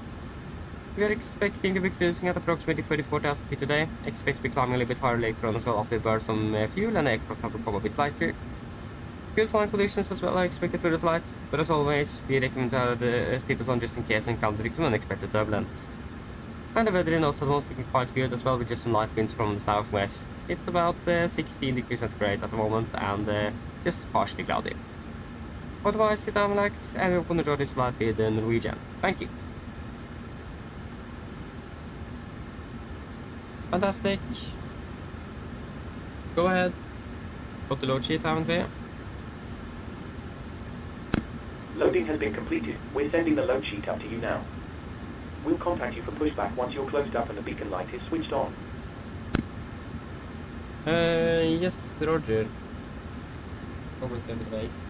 Estimated is 59.3, we got 57.5. I imagine it's something wrong with GSX. We will have a 59.3. Oh, 59.3. There you go. That's more like it. So packs aboard, passengers 179, can we confirm that? Affirmative, 179 board, plus 6 crew on board, that will be 185 souls. 185. Still fuel rate 59.90. Fuel on board 14.2. And 73.1, 73.5, that's next acceptable deviation.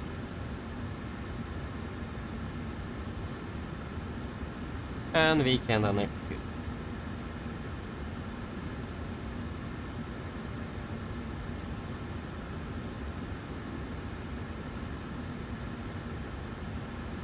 Commence now 0376, 36, 06, 06,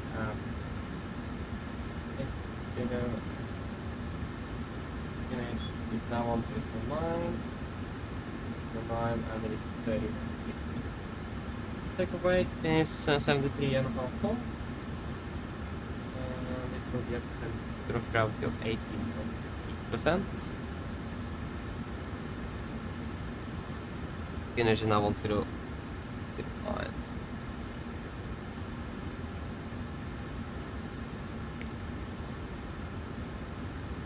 Just this and this.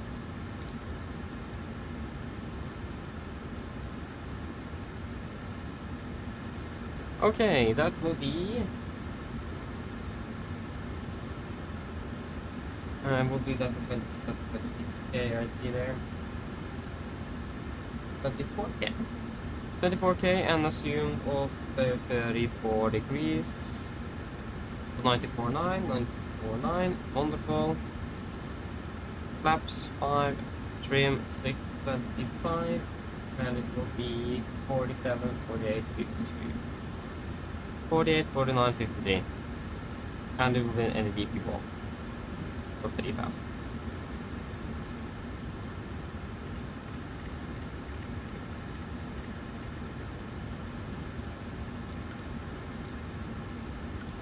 I forgot to actually connect over to the ground power. Why did I do that now? That was not really point, but yeah.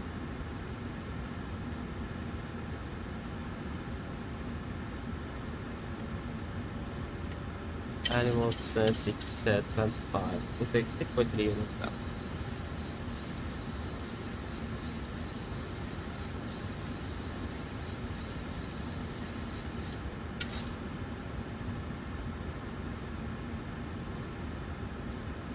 Yep, pre-for checklist below the line. Fuel, we had 14,200 kilos on board.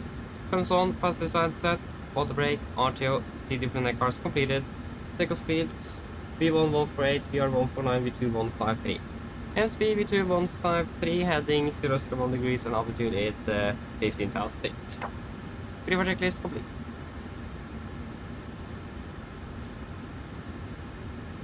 Cockpit ground.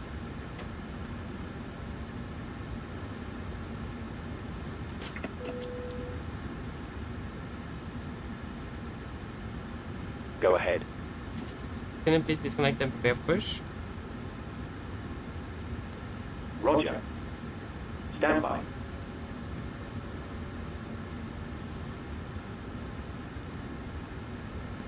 Ground power has been disconnected. Thank you. Okay, then we're pretty much ready to go then.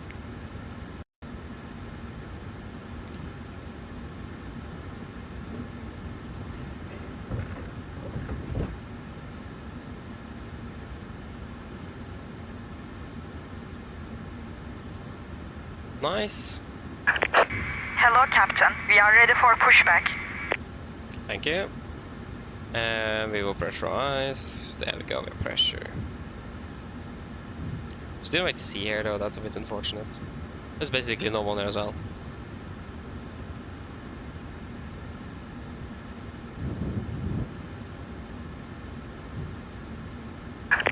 Departure checks completed. Bypass pin inserted.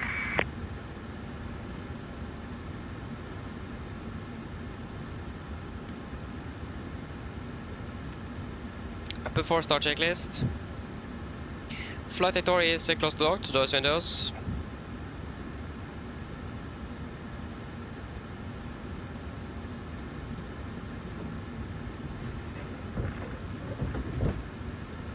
Closed locked, anti-collision light on, transponder, altitude off, rudder and neon trim, free and 0 before start checklist Locking complete. gear.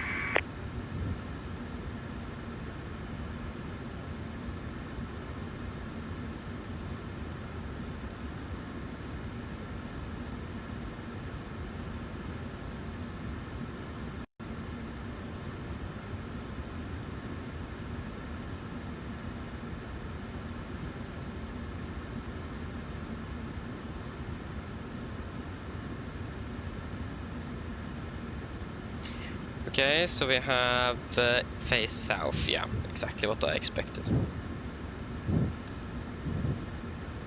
Let me just finish you here. We want this.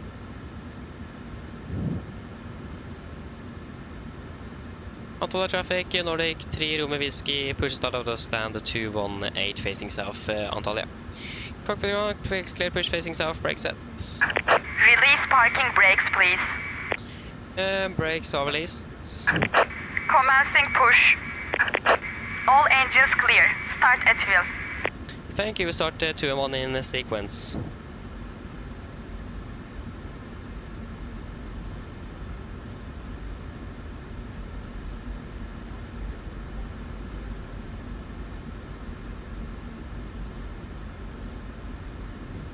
Okay, starting number 2.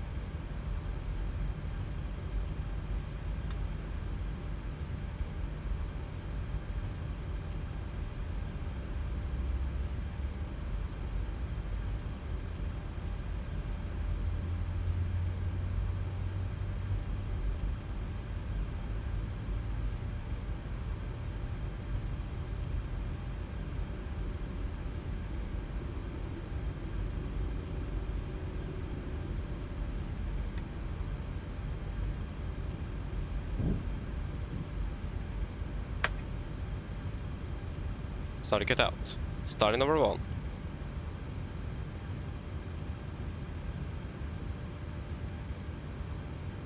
Please set parking brakes. Park brake sets. Waiting your confirmation for a good engine start. Roger, standby.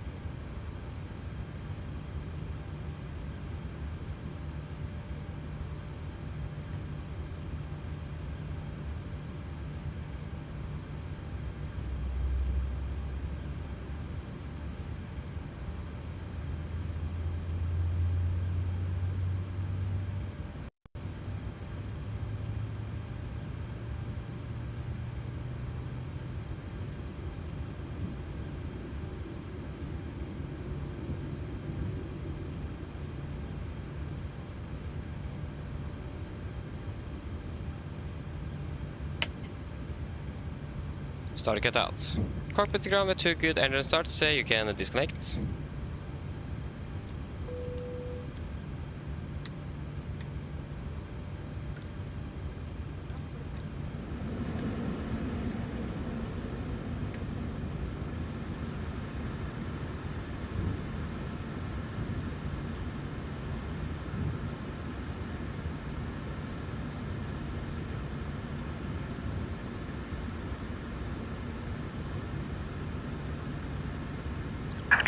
Unlocking gear. Right, taxi routing against Juliet Von Blue. Alpha 2 orange. and Mike.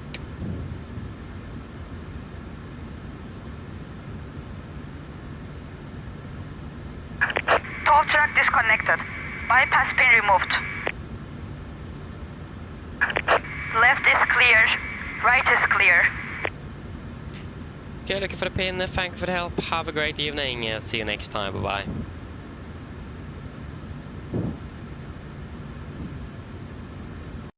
Feel that we don't really see that gear pin.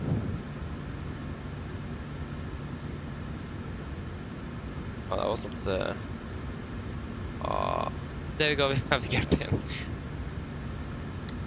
Today, take the taxi light. Flaps 5. Flight control check.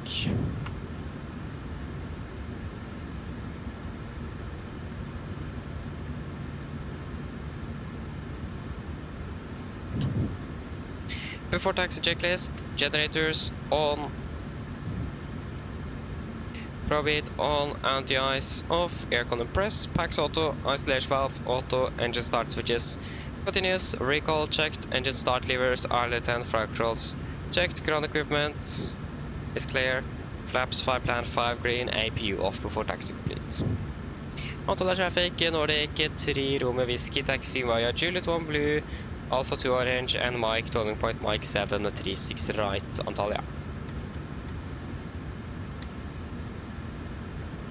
Okay, right clear, left clear. There we go. Let's see if we are able to get to the runway without any complications, like it was on the way in.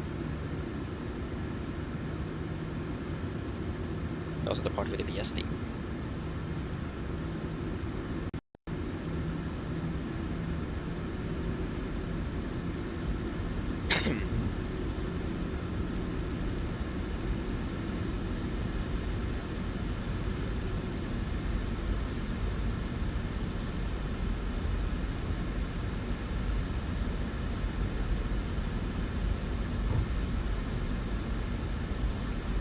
Now we're actually on the Juliet 1 orange.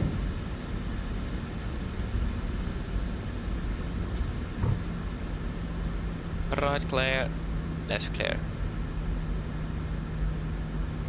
The left turn here.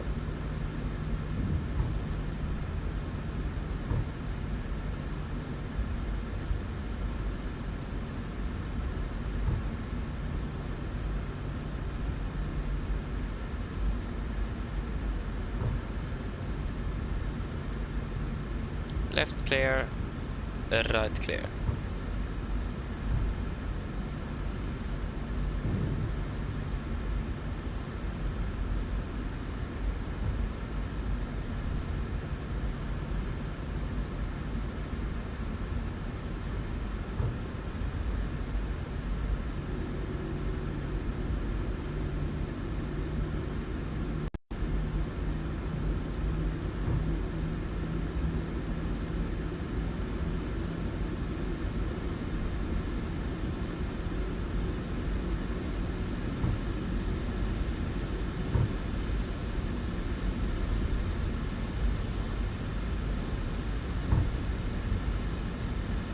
Right clear, left clear.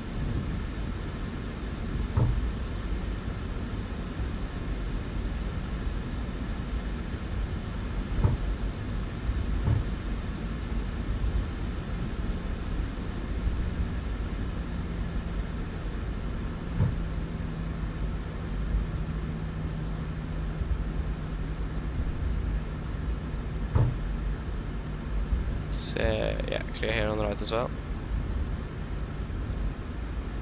Okay, now the challenge is just to find Mike 7. Again, there's so limited taxi signs here, so it's impossible to navigate here. And we were not taxiing Alpha 2 orange, just Alpha 2, okay. Alpha orange and blue line here doesn't exist. It's Lima to the right, so right is clear. Okay, so that was Lima. Yeah, okay, we're down here. And it's got to be Mike 6 then to over the left here.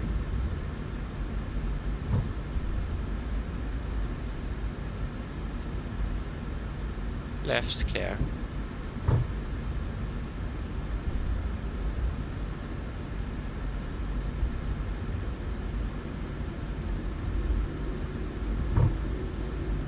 Cabin is not secure though. Still waiting for that.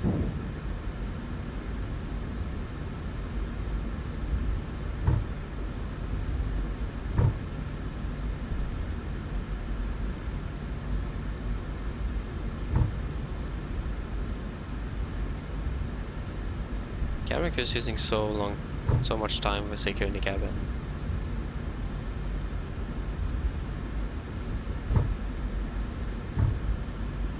Okay, here we have then mic 7.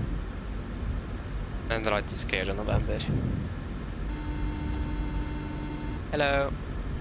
Hi, Captain. Everyone's seated and secured for takeoff. Thank you. No problem.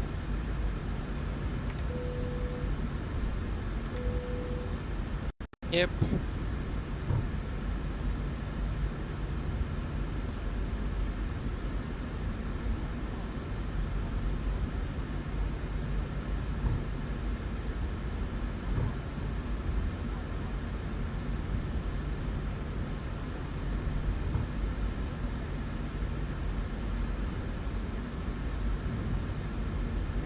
For deco checklist, flaps 5 plan, 5 green, stabilization 6.3 units, chemical given before deco checklist complete. Antalya traffic, Nordic 3, Romeo Whiskey, linear departing 36 right, Antalya. And right clear, left clear. We are ready to go.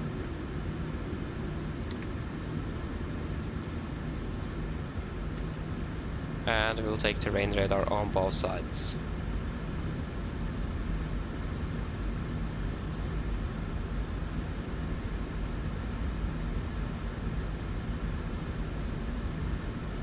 Then are we ready?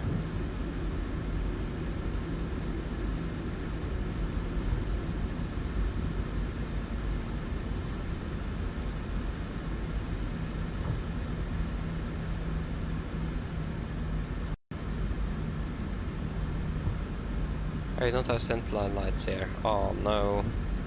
This could be a challenge. Not impossible though. Okay, ready? Take off.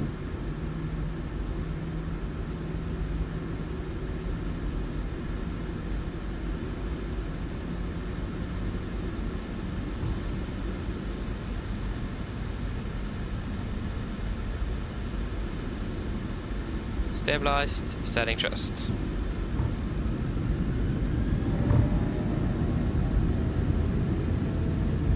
Takeoff reset.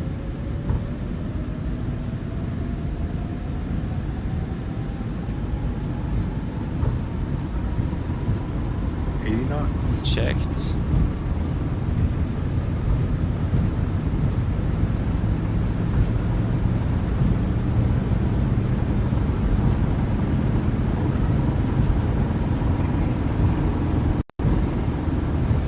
V1. Rotate.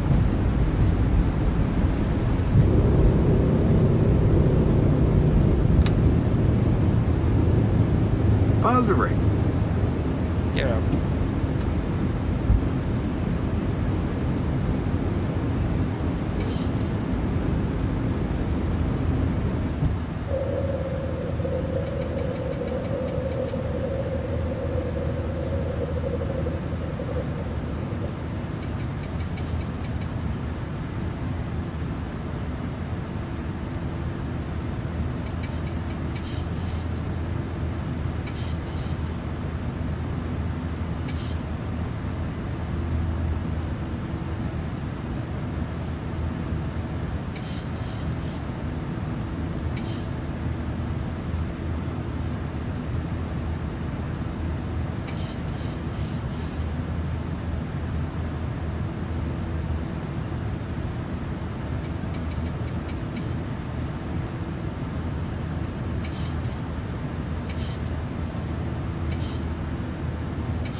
Flaps 1, speed checked.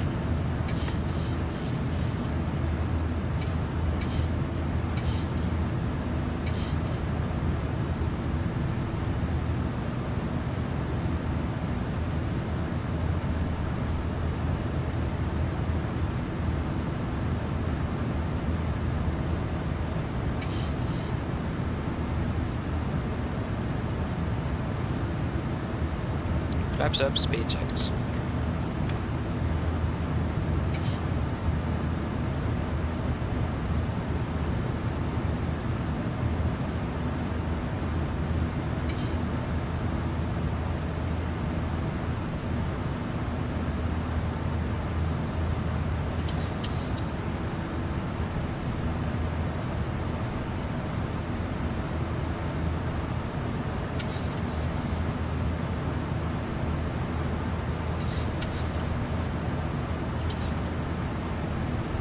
Come on, day.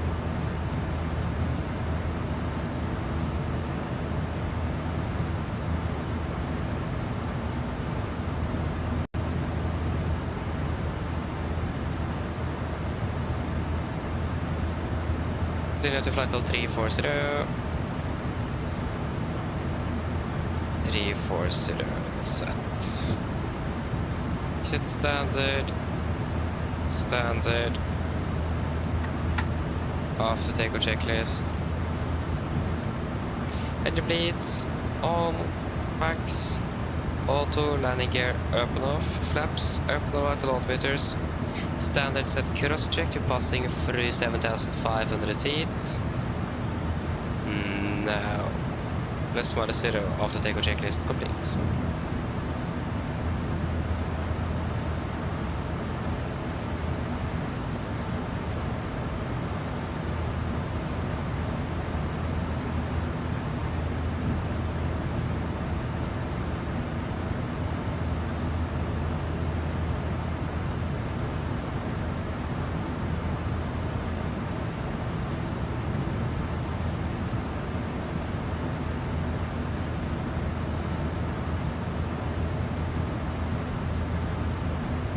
I can switch over to weather radar. There's no winds up here, not bad. We should also like that all the way up to Oslo. V now path, FSC speed. We have an altitude restriction. We are currently in about 6. Yeah, so you should be below 10,000 feet.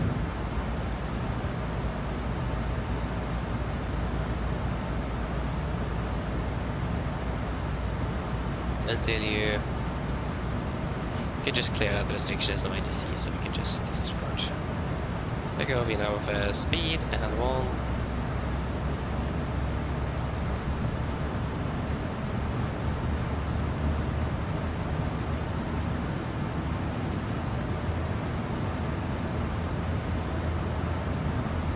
And I go passing 10,000.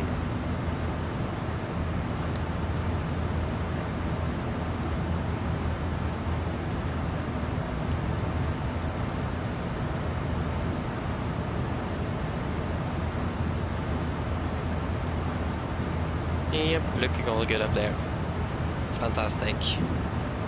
I'm accelerating nicely. That's nice as well. Nikolai, hello, welcome aboard well. Annika, welcome back again. Yeah, it is, and also the scenery here is not correct. It is, it haven't been updated or something, so it is actually the wrong layout. That made it even worse. And we did expect a taxiway there, and it wasn't, so suddenly wasn't a taxiway there. I can turn off the seatbelts. So that didn't really help. Okay, you got the board already, nice. Thank you, Jesper. To be honest, that's something I do see that I have a problem with, is that when I'm rotating, and it feels like it goes too quick, so I'm leveling a bit off before I continue to rotate the aircraft. So I'm basically almost leveling a little bit off, stopping the rotation. That's something I don't really like, and that then improve a little bit on. Elevation, hello, welcome back again, welcome back. No, unfortunately not. It is, but that's fine, it is. We didn't really stress too much, we will probably save up a little bit on the way back, so that's fine.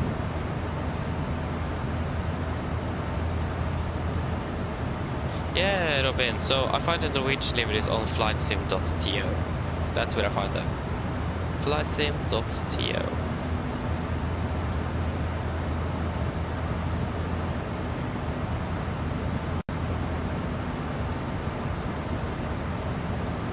Yeah, and again, that you're using the default scenery. I have a payware scenery, that's even worse, that is not updated, and I paid for it as well. But at least the default sceneries have that access they have. If you look at the satellite images off the airport, it does also have that access. But again, it's just not updated. That's the problem.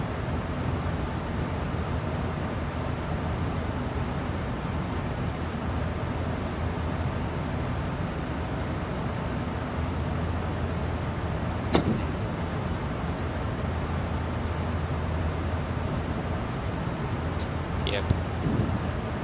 So yeah, unfortunate. Can't really do much with it though.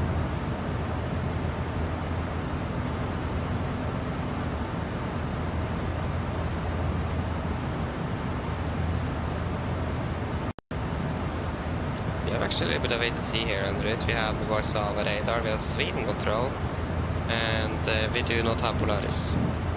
But not just over Bergen. But I highly doubt they all know when we are flying over their airspaces.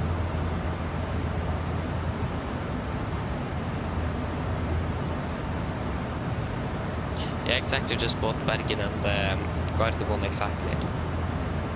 Exactly.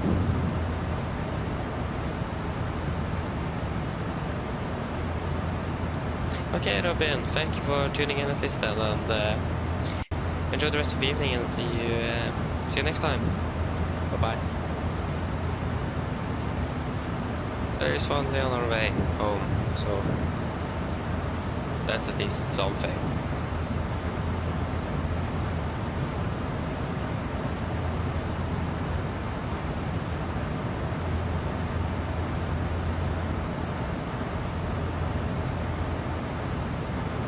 Yes.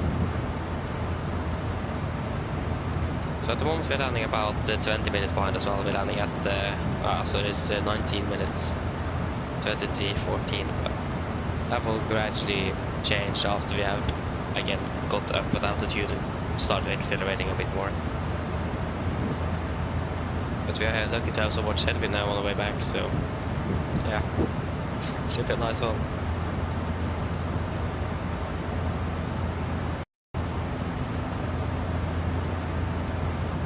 And it's thankfully the performance at this scene is actually quite good, but it isn't really the best scene I've ever seen either now. I mean, it looks quite good, it does, but the fact that it is not even correctly laid out is quite a major drawback. I know this exists a freeware scenery as well, so I'll maybe take a look at it and maybe we'll change to that, because this one just doesn't work. Installed it today as well, so I haven't had that installed since last time we flew to Antalya. So they should have the latest version as well.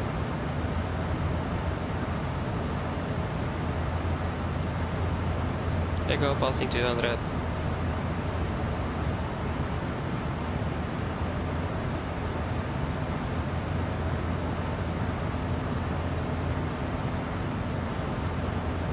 Yep, that's looking good.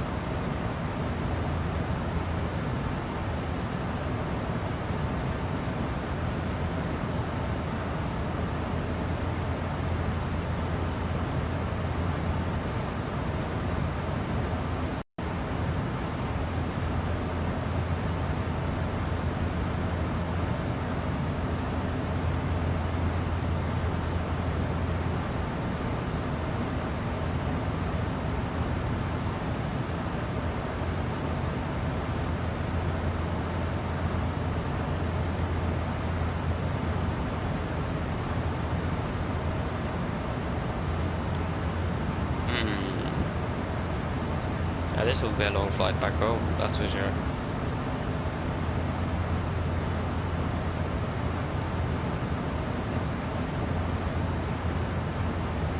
At least one cup of coffee is needed to make stay awake.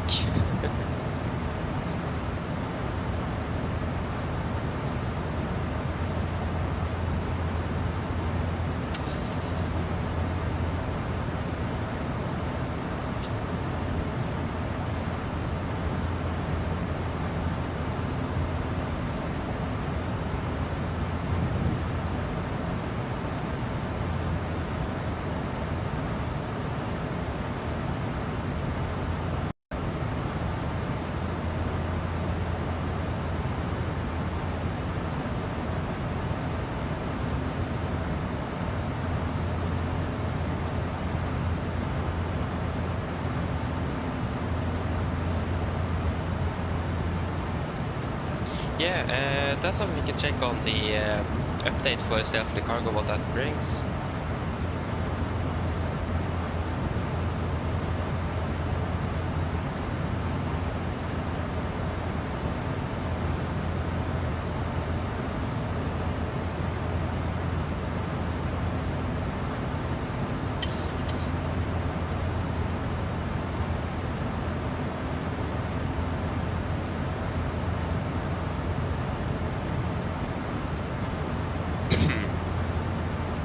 Password.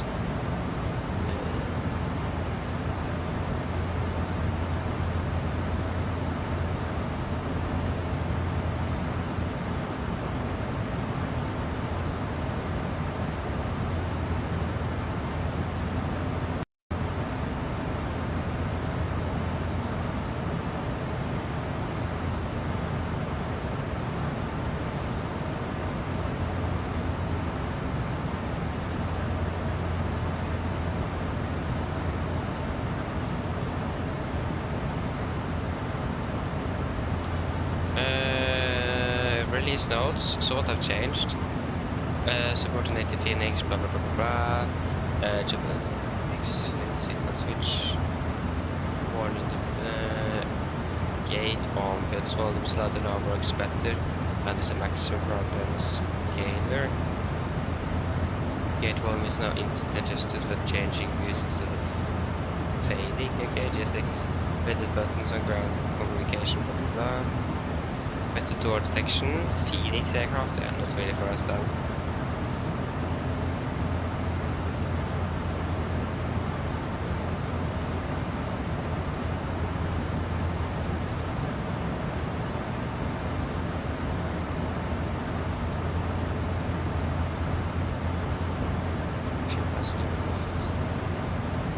Kevin, they had instantly where we know that flight works to some.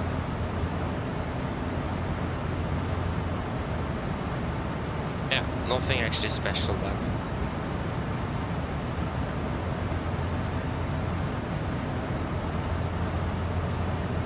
So yeah, nothing special.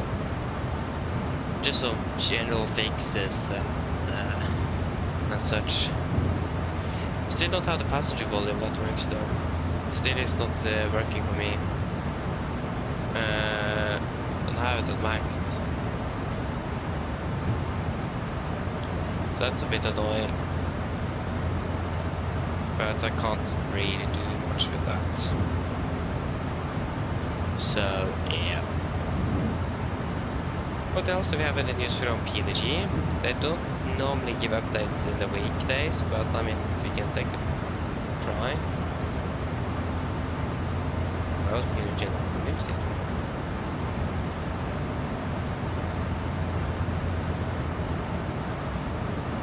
Again, the latest update was 6th of August.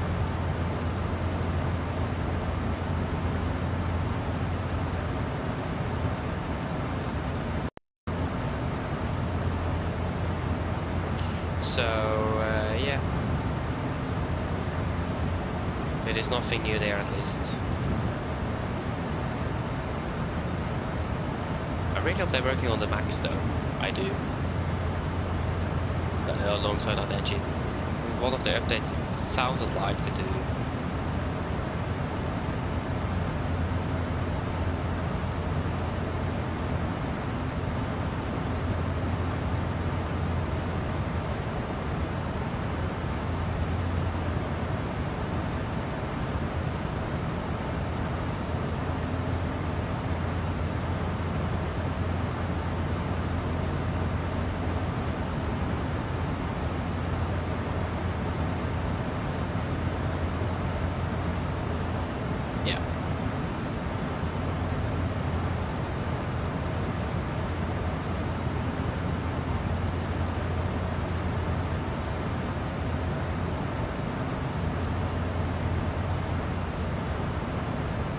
Yeah, indeed. Well, I mean, we have the IFLY, but I do really want the PMDG Max aircraft, and they are working on it. But we don't just really know where in the priority list it is at the moment. Because they said not too long ago either that they will look at their type or their release plans, like on the when that will be released, due to some requests from the community and so on. So it looks like they might have prioritized the Max more now than they have before, due to so many more that have requested that aircraft.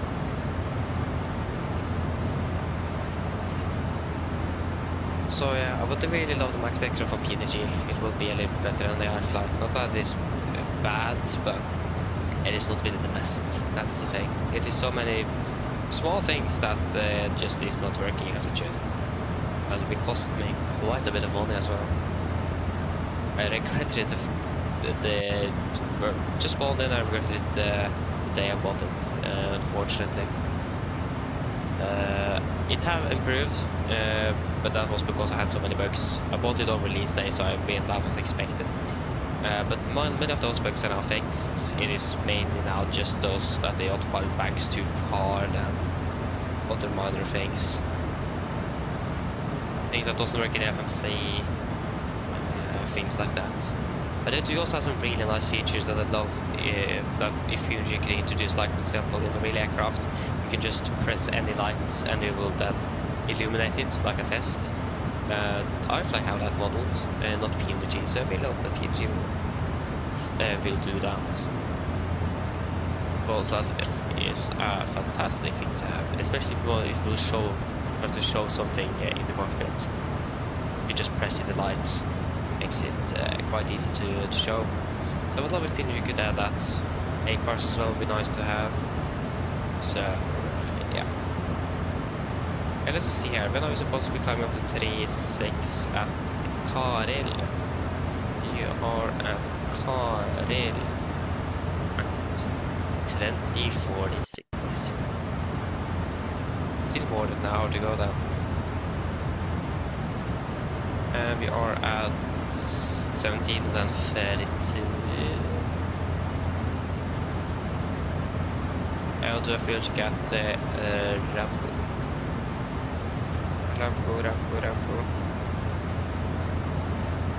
So we have that ready there. So we are ready for the full check at the Ravgo. We don't really expect to be flying with the Max either for the next for this week. We were supposed to fly with Max last week, but the Norwegian changed the aircraft, and then the PMDG aircraft bugged out. So yeah. I mean, we can check.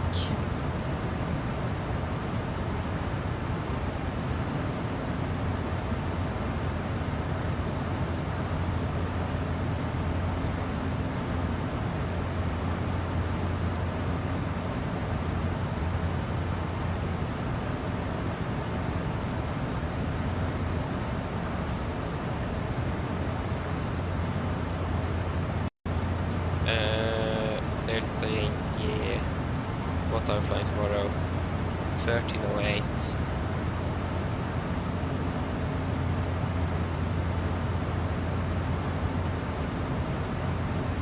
That will be an NG.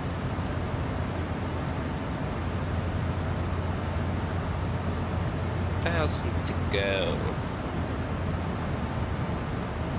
And then it was 1402.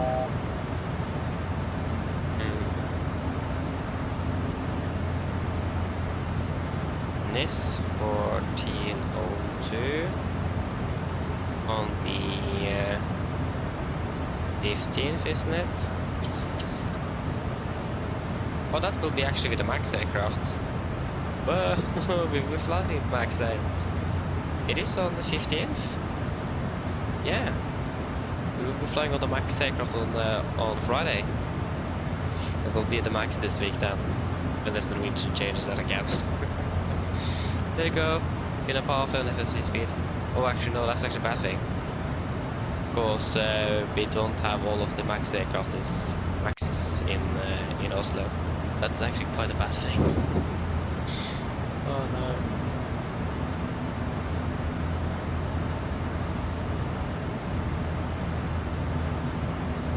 Yeah, we actually have the exact same registration as well, so if we don't have the registration, we don't do the flight. So, if you search up Lima November Delta Yankee Delta Yankee Romeo, the aircraft we have now, that will be the same aircraft flying in the Enroute as well. That's what we're doing here. So yes, 2022.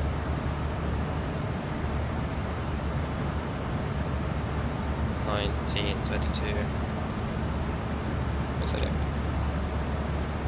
That will be on the 16th, and that will be with an NG, Stubronic, and then 1870. 1870.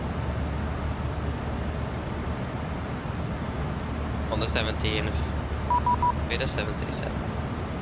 Oh, we got ATC. 13215. Ankara radar 13215. 132.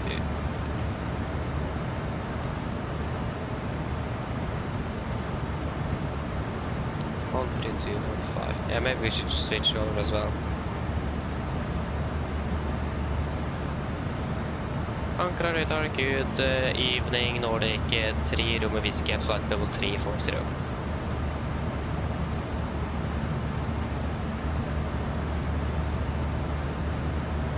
Nordic 3, Romeo Whiskey, Ankara control, hello, squawk 7401. 7401, Nordic 3, Romeo Whiskey. 7401. 7401. Yeah, and we will do the future cache order as well. The promise that Norwegian will be delivered brand new Maxes this summer, and all of them, of course, most of them are in Oslo. And guess what? Of course, we don't have delivery available. So unless I can manually go in and change the registration of one of the available deliveries, then we have a problem. I don't have the ownership of those deliveries. I probably need to hello, this is ask the developer. Flight number 175 for flight number 330, inbound position Beeson. Unless we get the Romeo Yankee Charlie or something. Schedule 2 Tango Victor Squawk 6442, hello. 711. Clear the Model 1 Golf, expect ILS Zulu 06 right. And 1.4 tons burn compared to the 2.4 compared to 2.5. 28, 27. Fantastic. LL 552 Ankara control, hello. Identify 350. Continuous file. So yeah, the only flight I'm a little bit worried about now is the NIS flight. I'm actually very worried about that. What maxes do we have currently located in Cardamom? We have... we don't have any of them on the ground though. All of them out flying on perhaps. Arrivals. What maxes do we have in further landing? Because hopefully they have been moved to another base. 2 Tango Victor identified climb level 330. Climb level 330, Skyline 2 Tango Zulu. There you go, Romeo Yankee Charlie at least is actually here in he's here in Turkey as well. On his way back as well. Romeo Tango Yankee, I don't think we have you. Romeo Tango Yankee is brand new from June 2025, and that's what they we do not have. 2019 approach is online change 1205. And November Alpha Charlie is also one of the brand new, we don't even have a picture of it. That says how new it is. And we have the Romeo Tango Extra, I think we actually have that. Soundscape Victor 430, No, stand that's flight from level June. 230.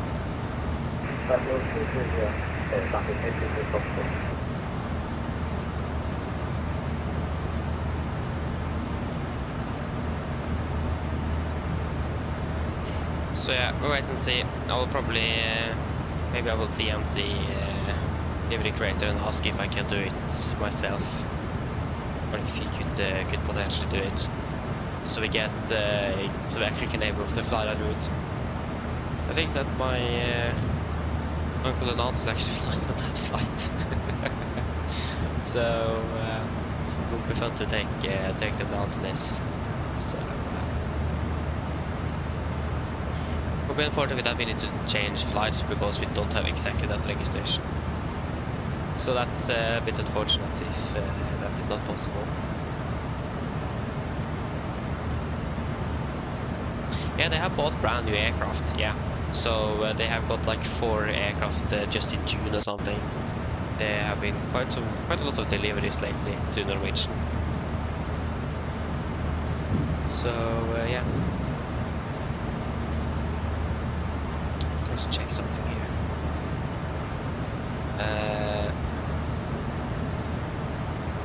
This over here.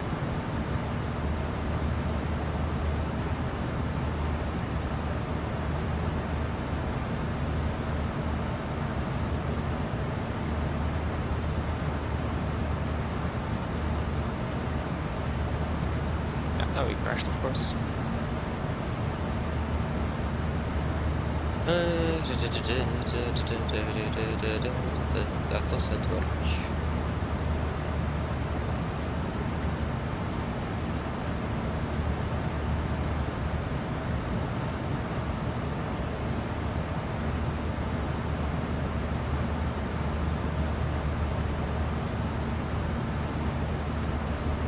That was a config file.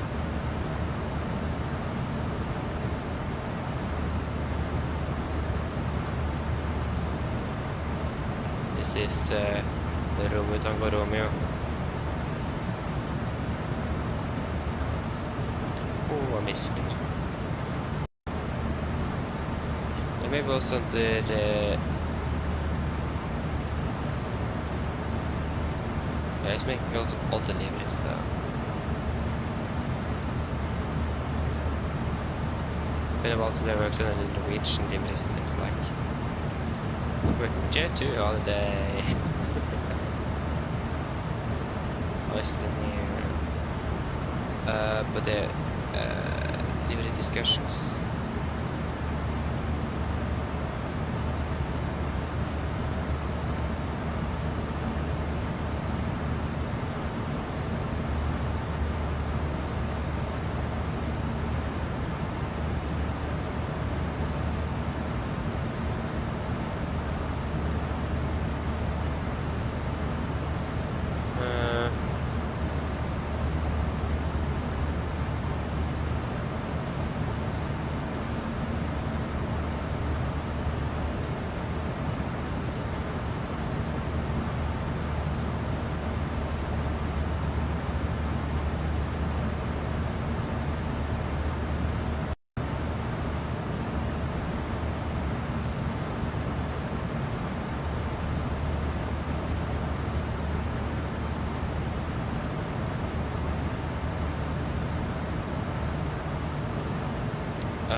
Ankara, hello, Turk 740, flight level 154 and climb in. Yeah.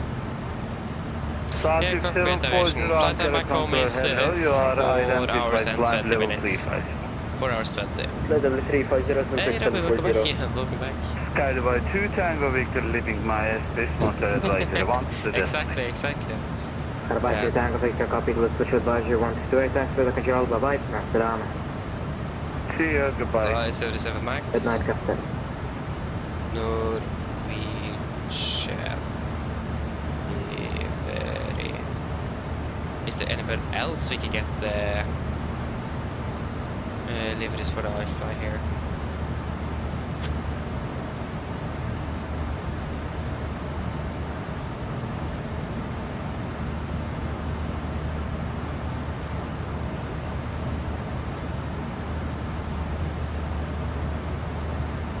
because we have a lot of Lima Novembers, that's all the ex-FLY aircraft. Whatever it is, all categories. 77. IFLY. And we search Norwegian.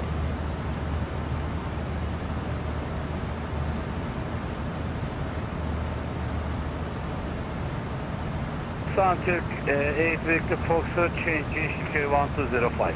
Yeah, because there is 6 months and 10 months ago those were made. So yeah.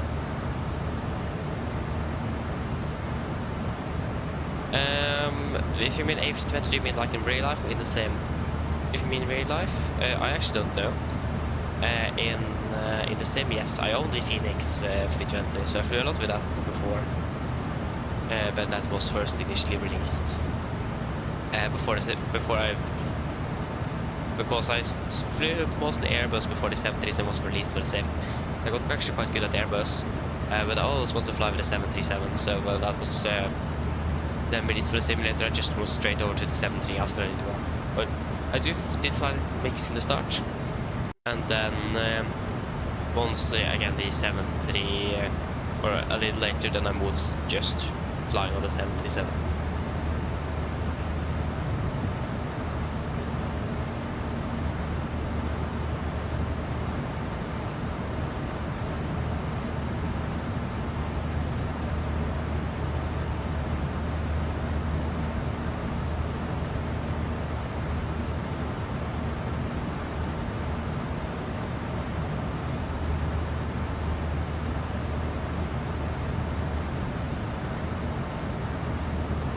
So yeah, at least I've flown the A320 a lot in the sim before.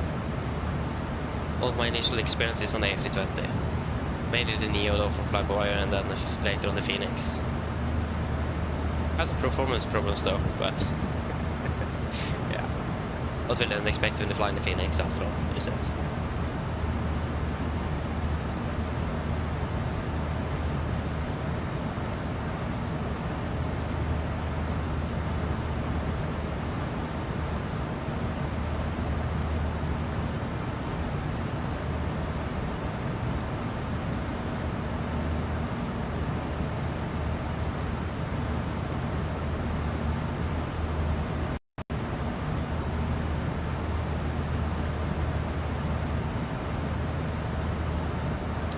This is all of the Norwegian aircraft, and this is Juliet, India, Hotel Golf and Echo, and then the last one. RR55 leaving my airspace, Montreal advisory, 1 to destination next time, shalom. We're practicing in the 737 right now, nice. How is it going? Flew a lot with the Airbus, I imagine then. Goodbye. And this is Charlie Delta, Charlie, Bravo and Alpha.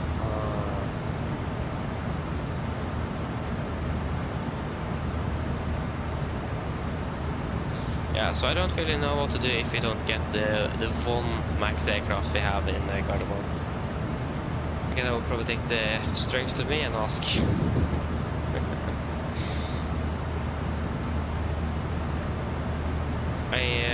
Tonight I'm using. Yeah.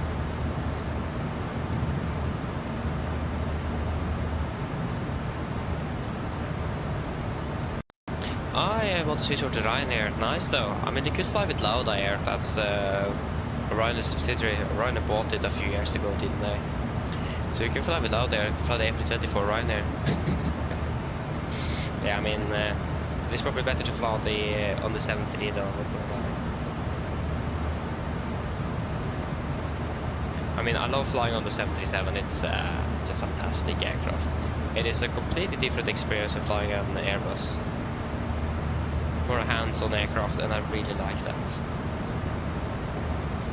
I feel like there's a bit more to do, and it's a bit more fun as well.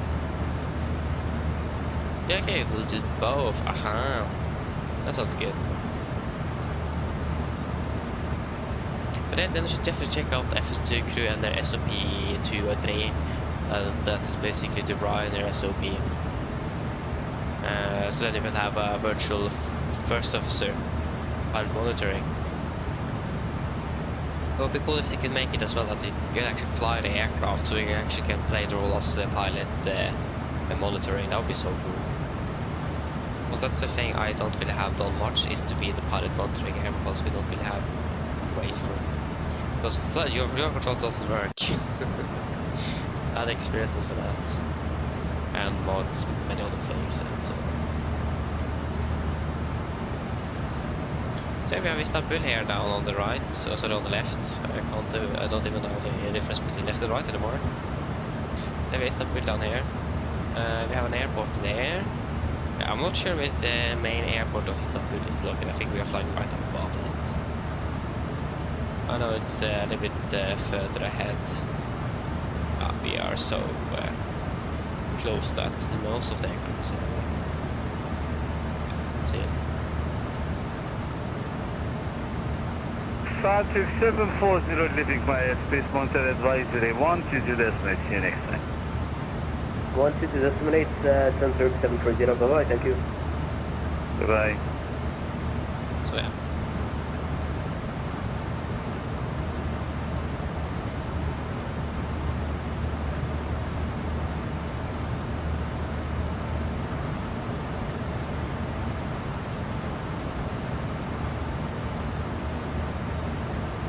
Probably the future got more cooler or something like that.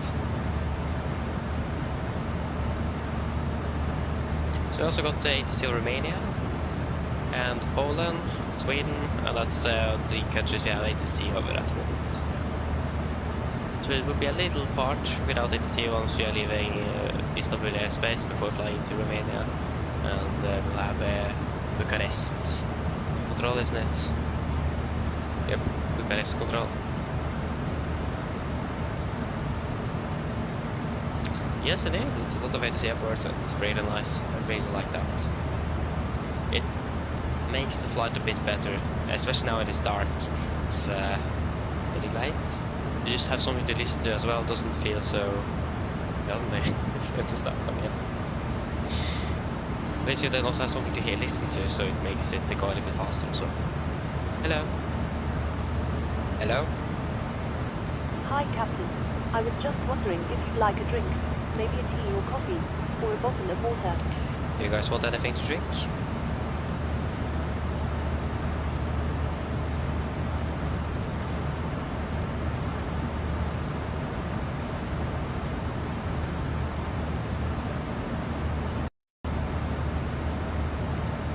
Water? Anything else? I just need a cup of coffee now.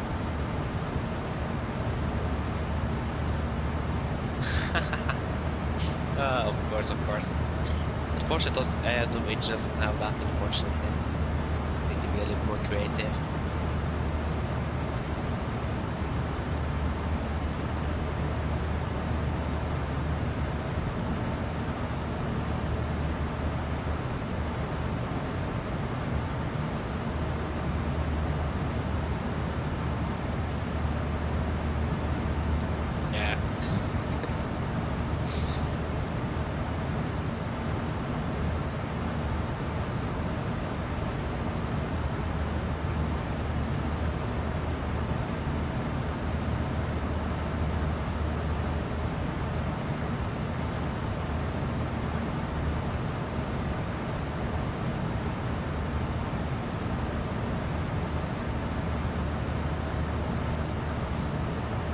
Anything else than water?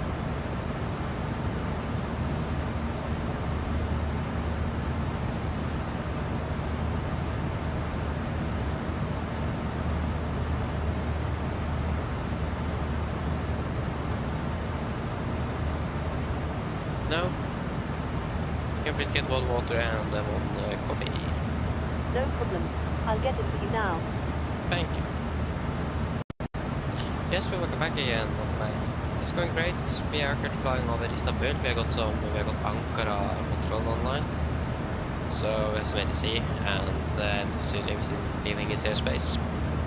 And then we have Bucharest control next. The journey is going great. It's will be a long ride home, that's for sure. We currently have a scheduled arrival time at 23:14, so we're currently running about 20 minutes behind schedule. So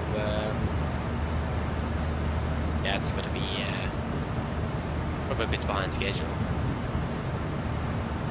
We'll be climbing as soon sooner as well, and maybe we'll increase the cost next, but it depends on the fuel.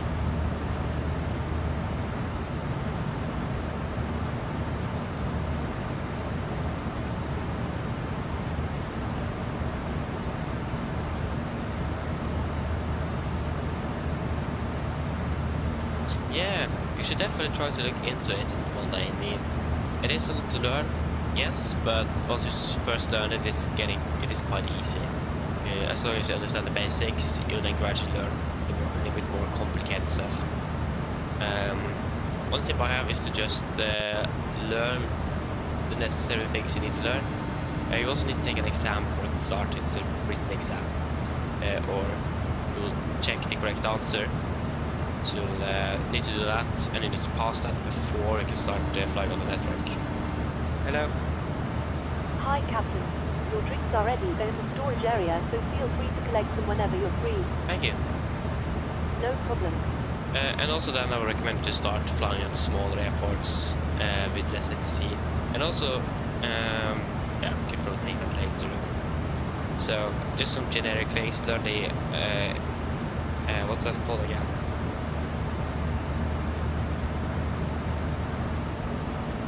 The alphanumeric alphabet, I think it is. I don't remember what it's called. But that is the alphabet they're using.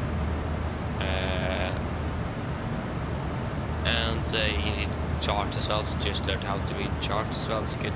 And the most important thing is that you know how to fly your aircraft. That's the most important. That's a requirement. You need to know how to fly your aircraft before you fly on the network. Otherwise, if you don't know how to do things, that will complicate things quite a bit.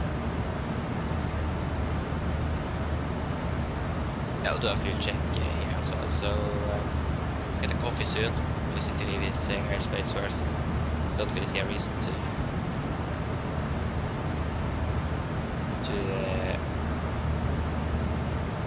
leave the cockpit now. We are basically at surface airspace shortly.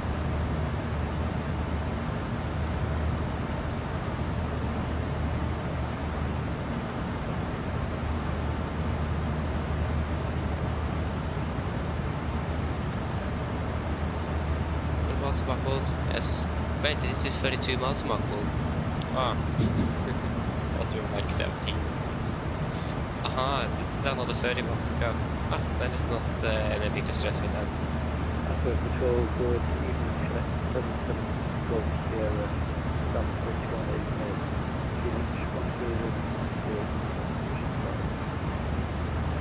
Channel 77 Golf Sierra, good evening. Let's got my charge.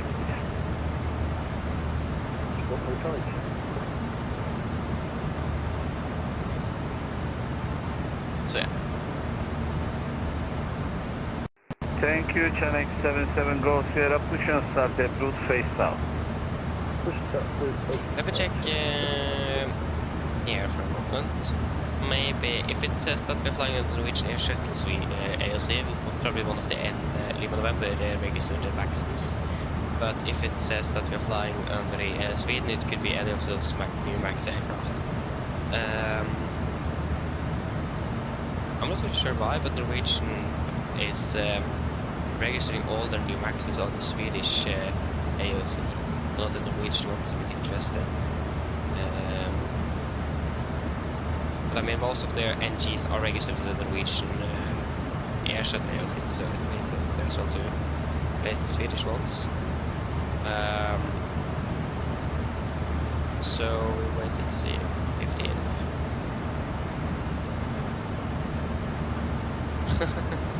Okay, Robin, thank you for tuning in and see you next time. Bye. Oh, it's Norwegian, yeah, Sweden.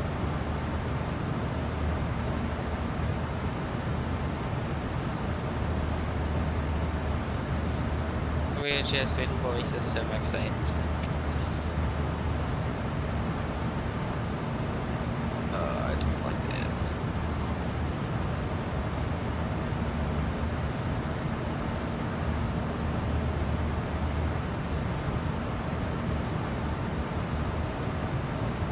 I will just wait to see how it goes.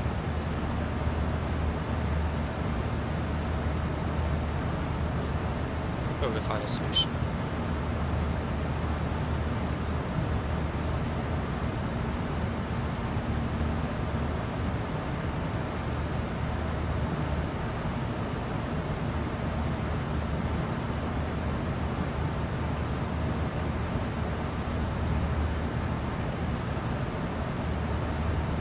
Yeah, exactly. Like for example, if you don't have a waypoint in your flight planner, you are able to write it down, enter it, and fly directly to that waypoint. Or sometimes you might be get received a direct to a waypoint that you don't have in the flight plan itself. So that's things like that, for example. So yes, a lot of different stuff. You can also learn it. It's quite easy to understand.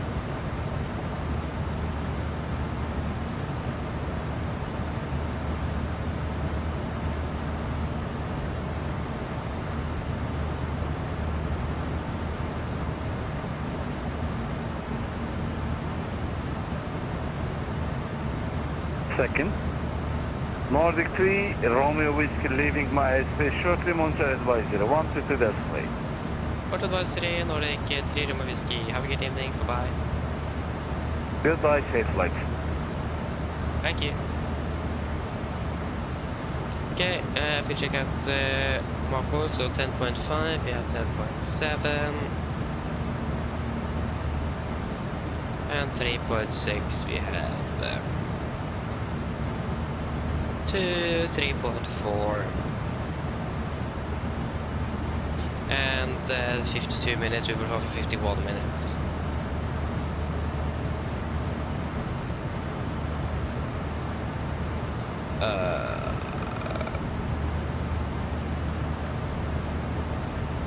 Yeah, it's Karel, is it? Inbound Karel next, isn't it? No, I don't think so. Oh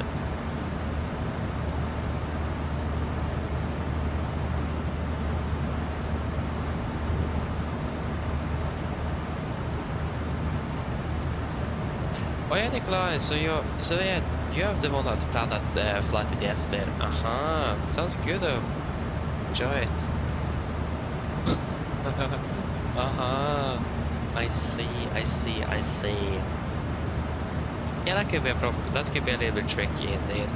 But yeah, you will manage it. yeah. Will work out.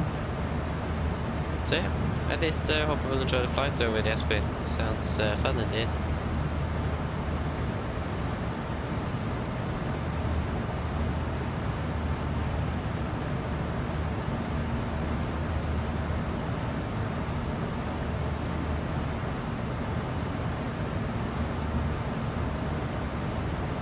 Oh, it got tired since it's so tired. Oh, that was a bit unfortunate though. Yeah. That's fine. I mean, I understand it though. I understand it. I would not have done that if I was so tired as well.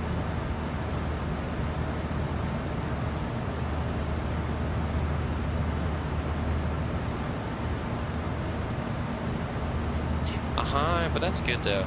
So both of you will fly the same flight, we'll fly together a bit later then. Yeah, that sounds good.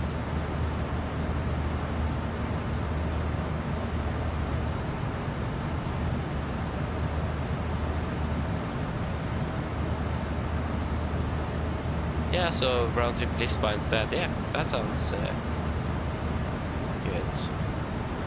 Okay, only you, okay. So, it is just you. Yeah, okay, then I understand. Okay. Try not to despawn instead. Yeah. I mean, getting some more sleep is not a bad thing at all. It's quite a good thing, actually.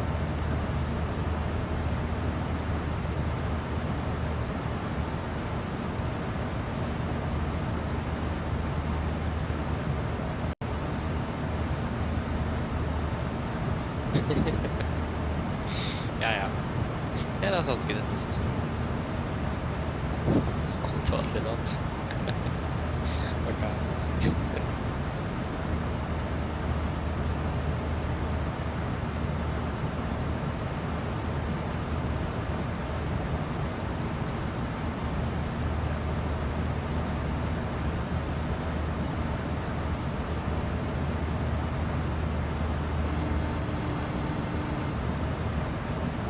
Hello. Hi, Captain. Would you like some food? Do you guys want anything to eat?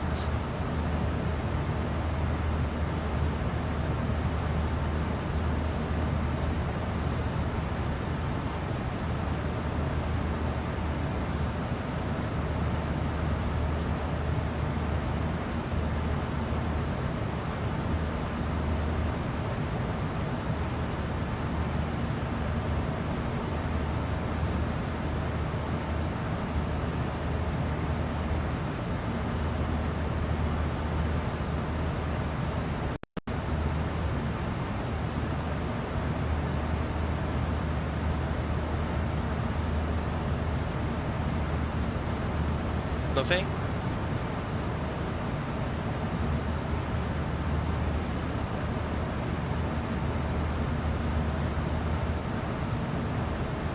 Okay. So if I could just get something to eat, that would be nice. Of course. I'll go and get it for you now. Just give me a few minutes. Thank you. And then I will also grab the coffee as well. On the same trip.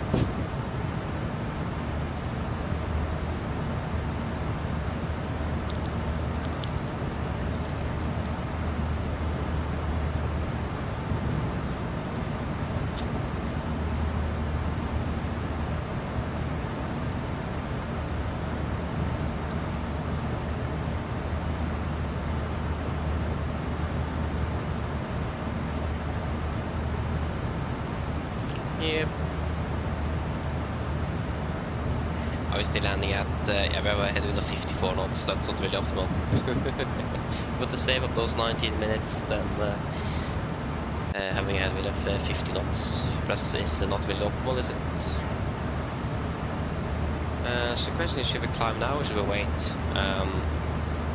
We can climb all the way up to climb to 36. Actually, we can scrap the 37, but that's not really a good thing.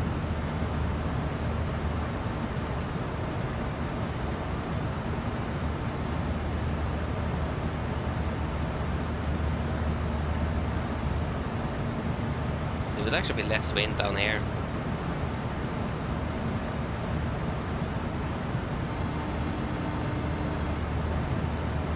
Hello. Hi, Captain. Your food is ready for you in the galley whenever you want it. Thank you.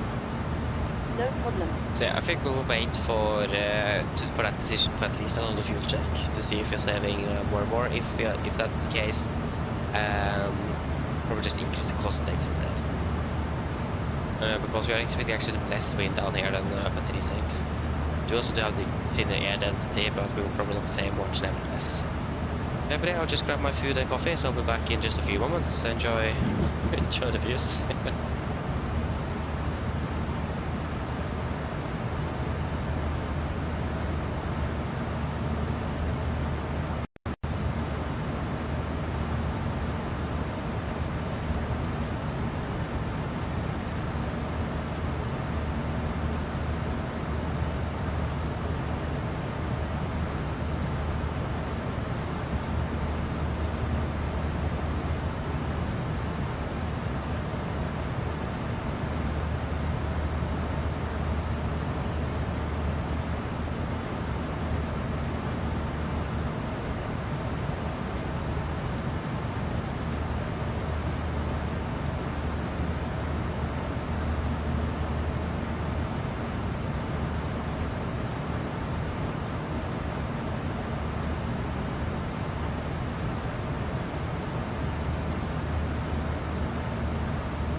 Okay, I'm back. We are about halfway until reaching Bucharest. Oh, that hurts. What's this? Yeah, so what was I thinking about here? Yeah, climbing. The thing is, we are here at 03. I do a full check at the data. That's still another 200 miles to go. So, yeah, because again we are expecting this wind down here, so headwind, but that's it takes time before that actually happens. It starts at 52. At the data where it will be a 4 knots difference. Larmö it will be a 5 knots difference. At Kari it will be about 6 knots. And at Keke it will be about 4 knots. And then at Lenov it will be about 4 knots. Penor 1 knot. Sabak. Looking at the wrong altitude zone. Oh, looking at the correct altitudes, yeah. 4 knots, 5 knots.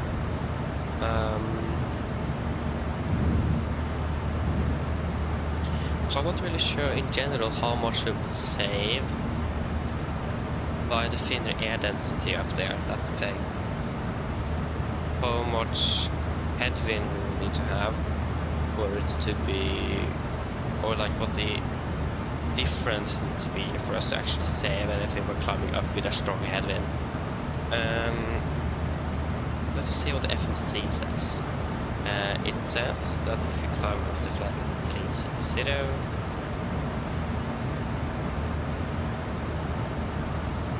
we're saving 2.6% fuel, so about 200 kilos. The unfortunate thing, it doesn't really give us time. But if you set 360 as like this, then we're landing at 12, so we just save about 2 minutes. So in general we don't really save much more by climbing, at least not at the moment. So yeah, it is not really an easy decision. And we still have a flight plan as well, so I think at least we'll wait until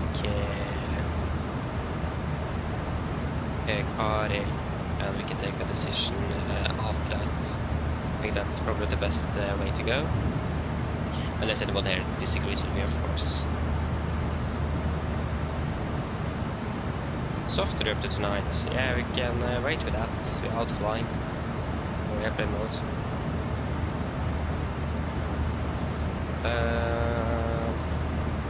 Yeah, we don't actually have airplane mode in terms of Wi-Fi though. That's quite a necessary feature to have, so we can just turn.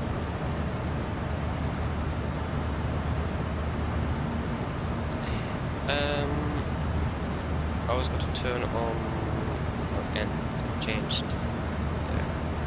Just to get here. Oh, I can't. Yes, I can't. Sorry, I can. But that's what it was. And up here again. I'm starting to approach Bucharest.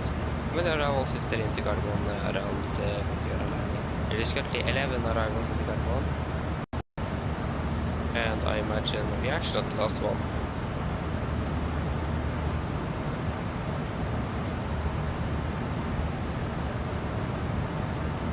I mean, the only reason the 3 other ones that is landing is behind us is because they haven't been part of it.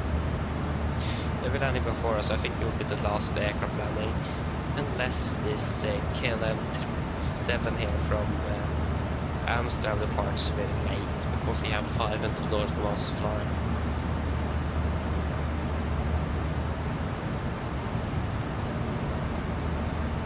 Okay, you have flight level 400, you have 51 knots, so just a 6 knots difference, so I don't imagine we'll have much difference climbing to 36. Okay, thanks for the information there.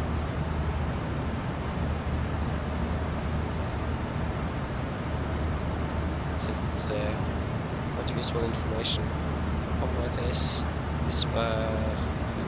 banana server was not really cooperating. No, stop.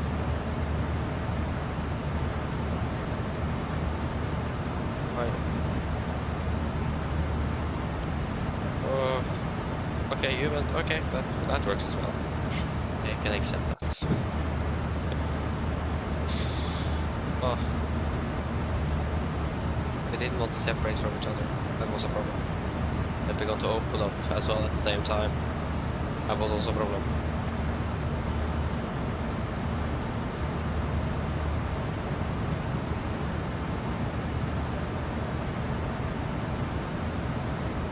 Yeah, so we're approaching Equity Contact Bucharest in about 30 miles or something, a little bit early before the waypoints. The waypoint is it? Yeah, Vargas.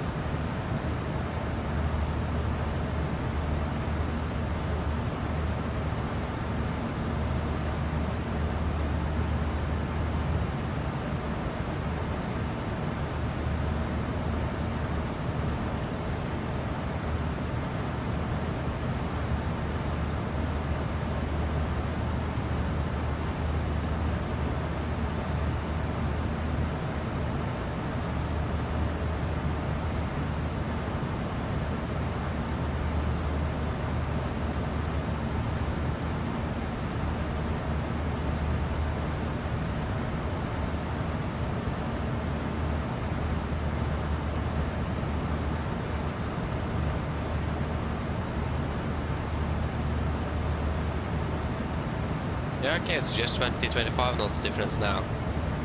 Yeah, and what is your Mach currently? How fast are you actually flying the Mach?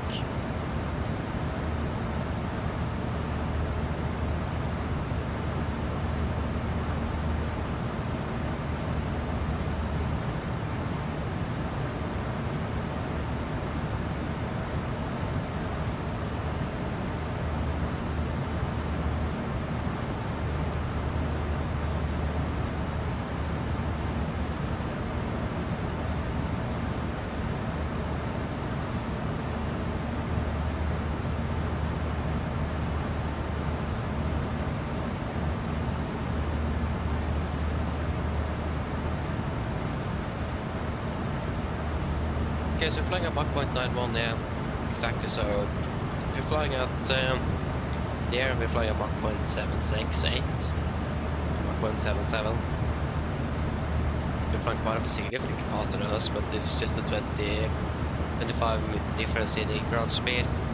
We won't really say much climbing with 360.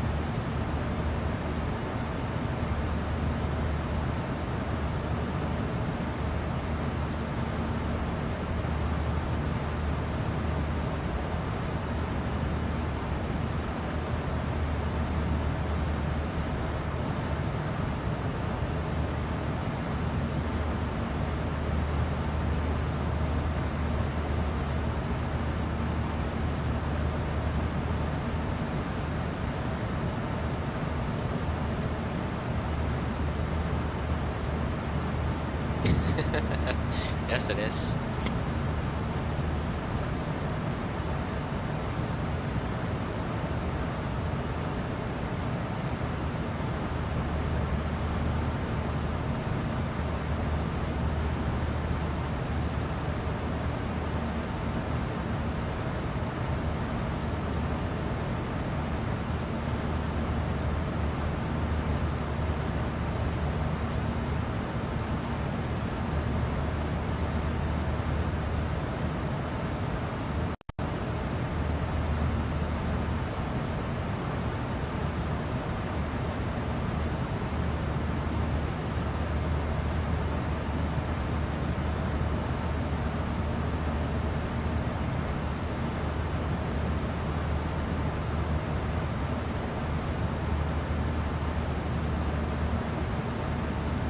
Oh, it's that much. 100 knots difference. That's quite a bit. That's quite a bit indeed. Aha, nice. So round trip this Visby from Stockholm. Enjoy that though. NG or Max. Probably the NG, I imagine.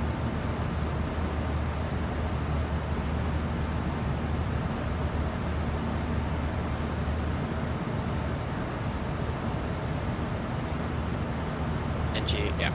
Sounds good.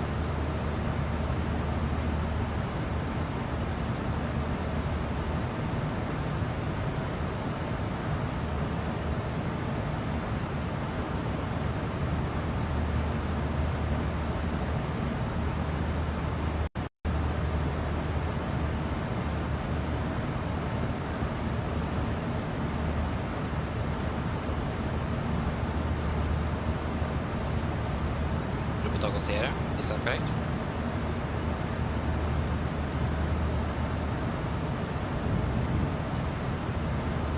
I bought all the Tango registered Ecoboss Maxes.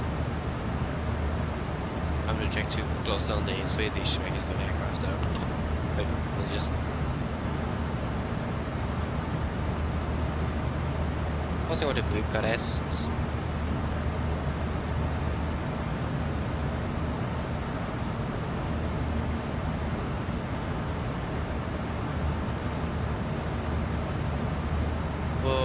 To 030.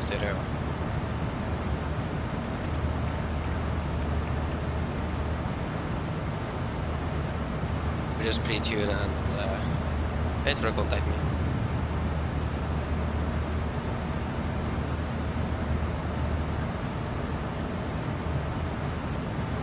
Not sure it is Romeo 0.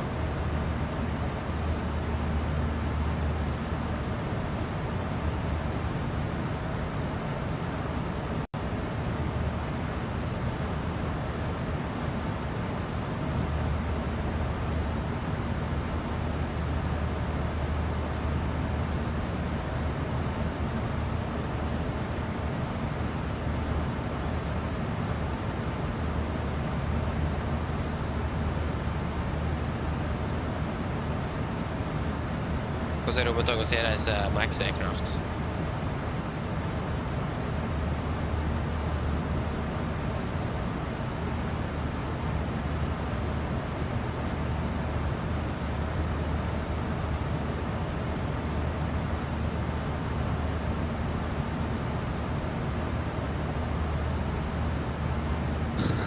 $55 minutes.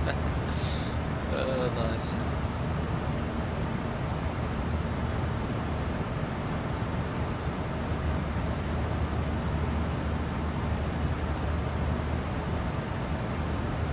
Yeah, so it is a Romeo Sierra because it looked like you wrote. Yeah, sorry. I thought you wrote down the Romeo Tango Sierra. You wrote it. Yeah, it looked like a T. Apologies. I'm going to wonder. Yes, it is loading day today. It is. It's just how it is.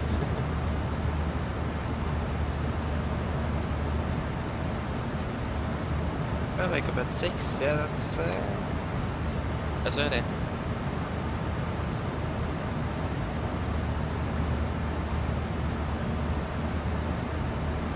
Got 3 rum of whiskey.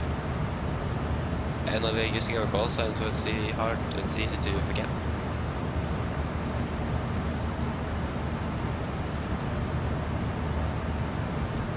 Should we just contact him since we do not really get a response?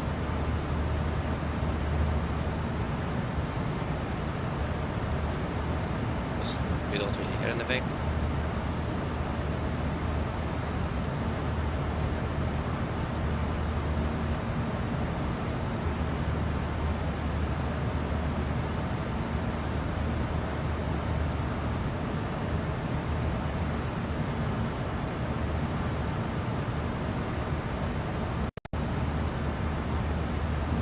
So 122, this 103. Lufthansa 1 Uniform Tango, expedite descent.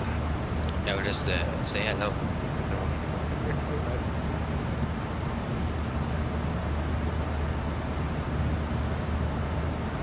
Bucharest, good evening, Nordic 3 Romeo Whiskey, flight 340. Good evening, Nordic 3 Romeo Whiskey, Bucharest radar contact, proceed direct, KK. Direct to KK, Nordic 3 Romeo Whiskey. Yep. KK. Lufthansa 1 Uniform Tango, continue descent, altitude 2,500 feet, QNH 1020, clear the LS approach, runway 08 left.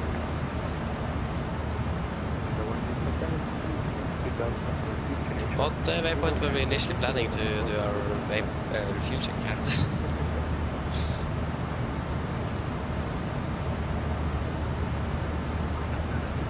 What's the data? Station calling, call again please. Yes, it's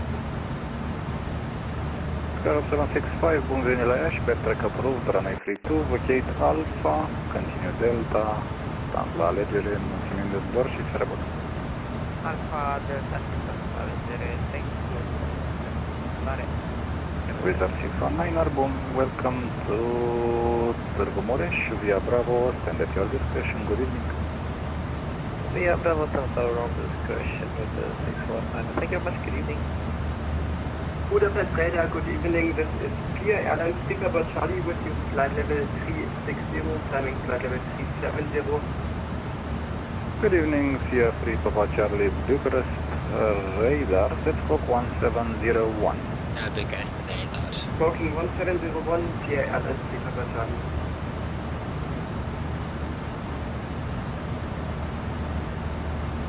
Yep. Lufthansa 1 Uniform Tango, I don't believe you can make the approach, you're a little bit high, turn right, heading 170 degrees.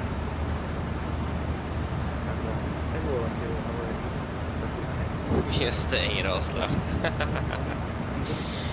Yeah. Lufthansa 1 Uniform Tango, right, heading 170. We're heading 170.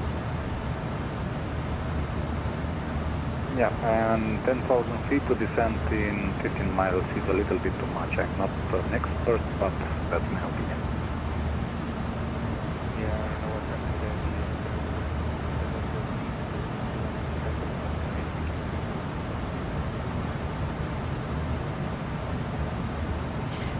What was I going to do again? Ryanair 583, continue descent, flight level 110. 110, 583 Hotel.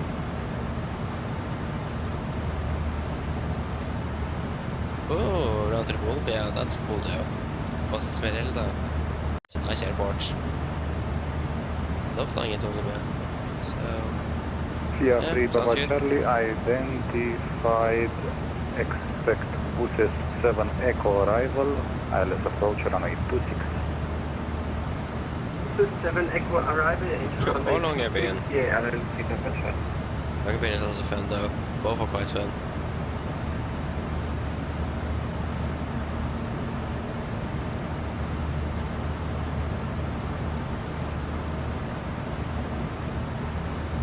I'm still landing at 14. Oh. Still landing 19 minutes delayed. Well behind.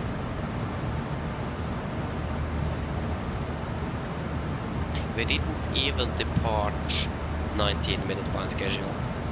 We pushed like 2 minutes behind schedule. 3 minutes. But we have a estimated flight time back home that is actually 1 minute longer than the block time, so it makes sense.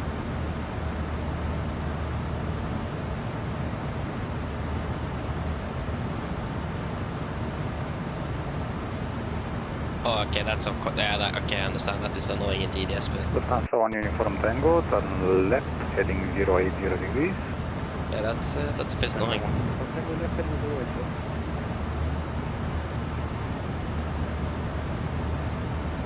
Yeah, yeah.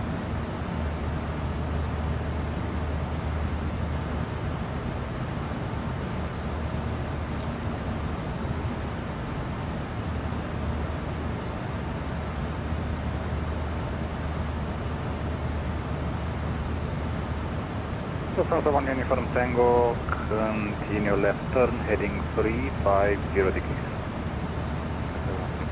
Yeah, that also sounds good. Hamburg, Tromsø, and Alta. It's a good combo. What aircraft will be flying with tomorrow? Let me check that. And of course my iPad tab crashed. Woohoo! It's a great it's quite good actually, but for some reason it just doesn't handle this.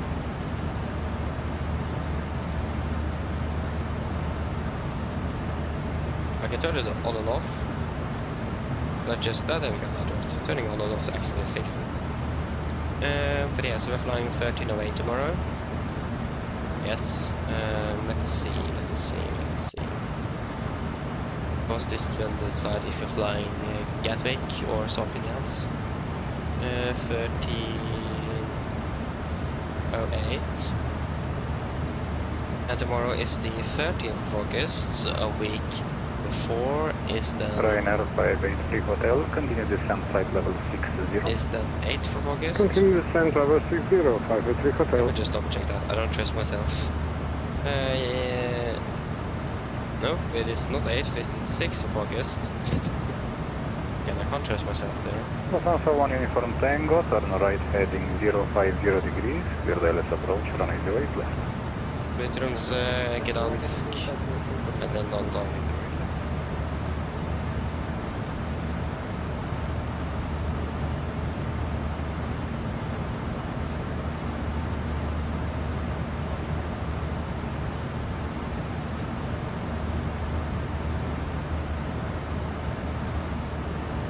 So we're flying with November in Abra tomorrow. If it is that flight, I think it is the... Hotel, 3 speed. 3 speed, 583 Hotel.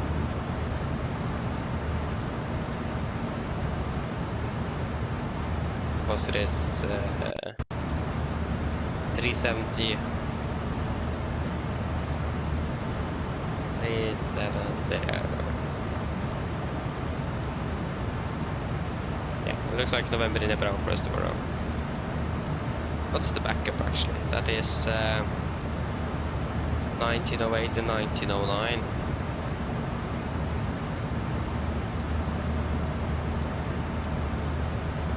Isn't that like down in Croatia as a split or something?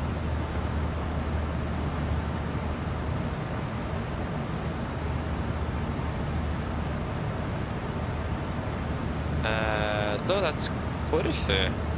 Oh. Wizard Malta 251, continue on Unicom on 2 decimal 8, Saragossa. Wizard Malta 251, Unicom. Put backup. Yeah, I remember I actually didn't want I did want the backup more than I want the planned one. I want to fly to Corfu instead of Gatwick, but yeah, Gatwick works as well.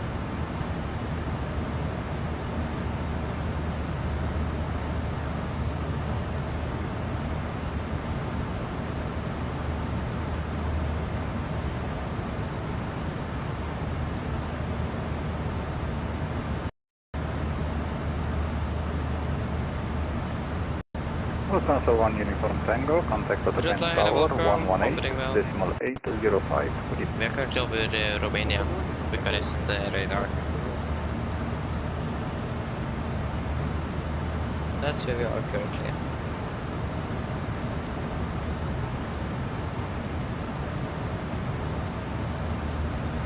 And we're soon going to do a fuel check. Ryanair 583 Hotel, continue descent altitude 2500 feet, QNH 1020, clear the LS approach, runway 08 left. Yeah, it's about more 2.5. No, actually, yeah, it's 3 hours. Yeah, it is. Hopefully a little bit less than 3 hours. Yeah, that's actually correct. Yeah, I forgot that we have 4 hours 20 minutes, and not 4 hours. Yeah, that's correct. About 3 hours left.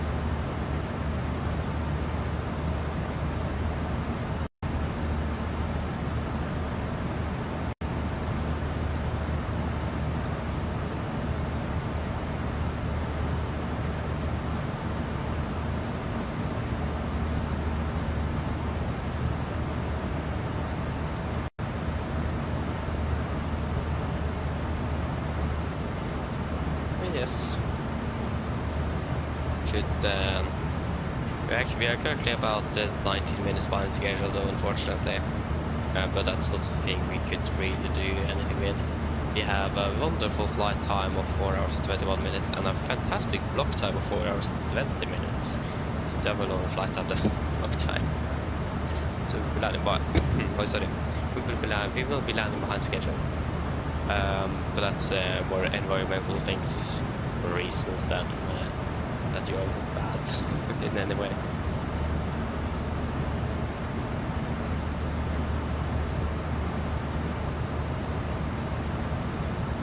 Oh, thank you. Thank you first of all. So yeah, flown Virgin Atlantic from Boston to Heathrow in the 339. That's cool though. Hope you enjoyed that. Sounds fun. Sounds fun.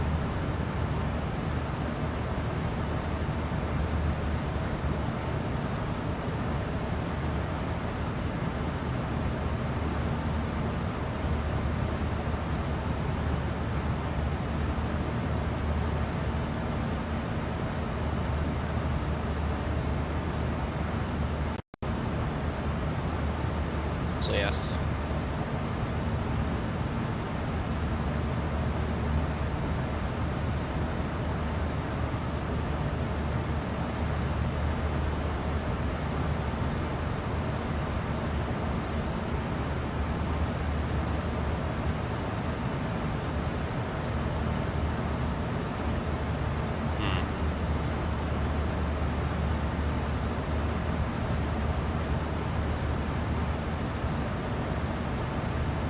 So it's still about 25 months, okay.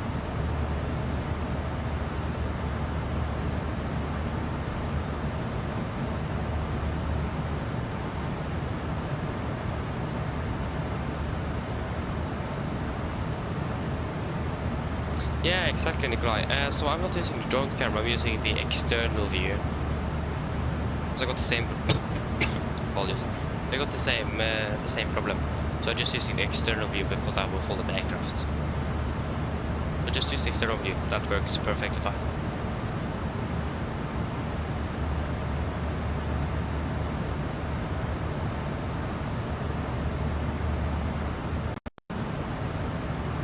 Just enable the option that it will stay maintain the horizon, otherwise you will have a little tilted camera due to the aircraft being tilted, so recommend to turn that on. Yeah, so should prepare for the fuel check then. This is a data. So we have that already here. Yes, indeed, we're landing late. We're landing well after midnight.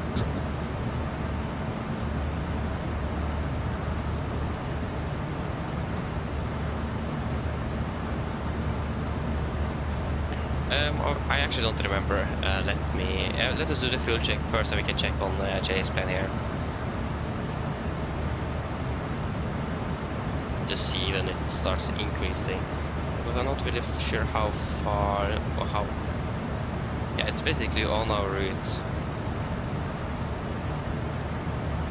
so we can just follow the fix.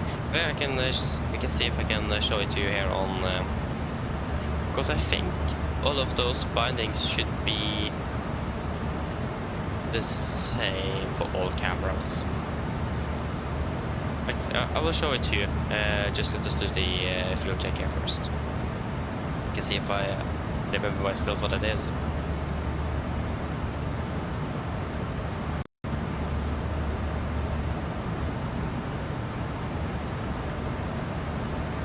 I can probably also just make it available in the community so you can just import it as well. That could be a possibility as well if you want that.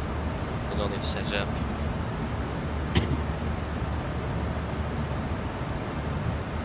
The problem is that I probably need to go in the to the camera view itself, and I can't do that now. That means we'll go to the external view, and that will be loud. Yeah, that will be really loud. I will probably not do that.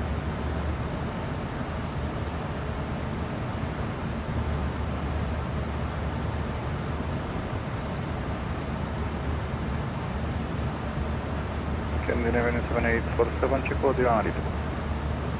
Okay, so fuel check, 8.7, we have 9 tons on board.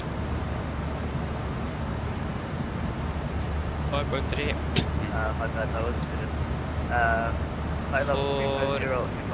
3.1. No, sorry. 5.1 compared to 5.3. Good evening.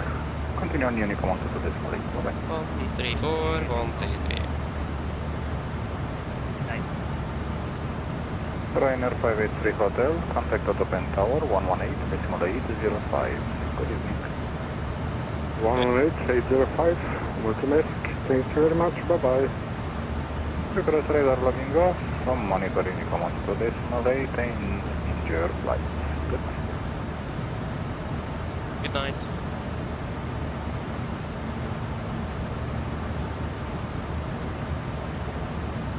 Yes.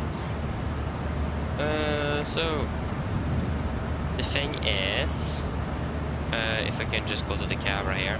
So, but if you create a new view, I think I just created a miscellaneous view, because if you take the spot view, I think that will follow the aircraft. Or if you just go down here and click.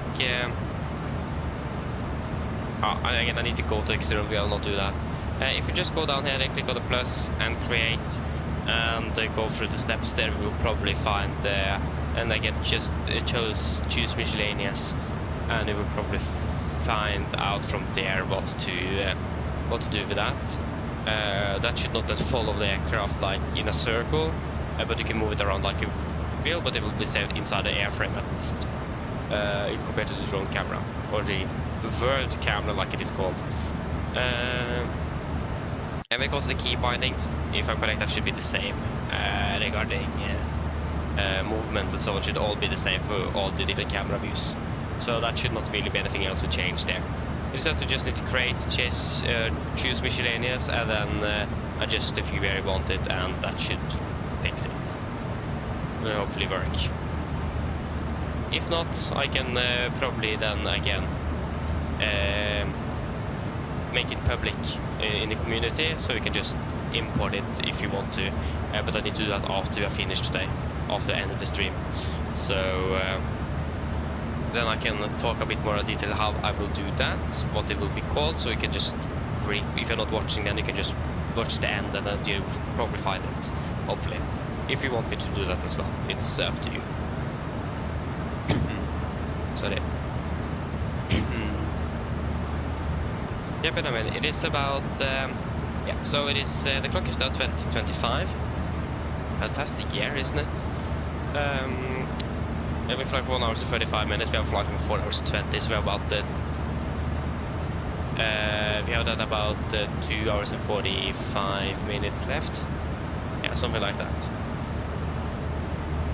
You're welcome, Nikolai. So again, if you want me to make it on the under the community tab, let me know, and I will do what I said just now. But just let me know if you want me to do that. Oh, sorry. Or you can just try to fix it yourself. Again, it is not that hard. So I think we will make it.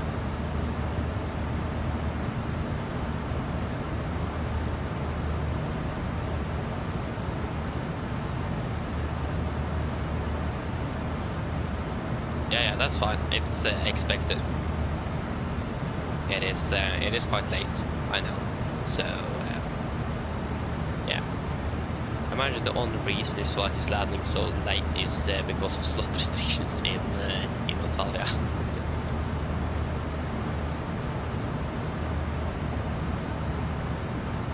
Okay, so we try to fix it yourself. Okay, before tomorrow. Yeah, sounds good. Again, just let me know if you want to, and I will do it. Again, I think you'll manage it well. It isn't that hard, if I just remember correctly.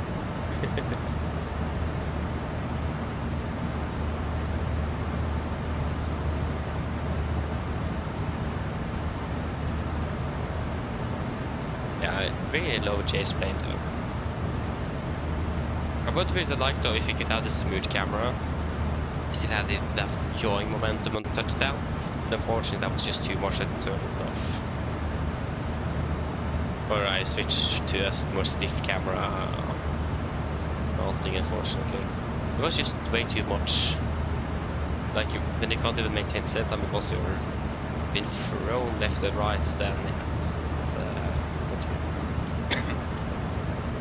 What have I actually said? Oh, sorry. What have I actually set it to? Yeah, it is probably under the group here.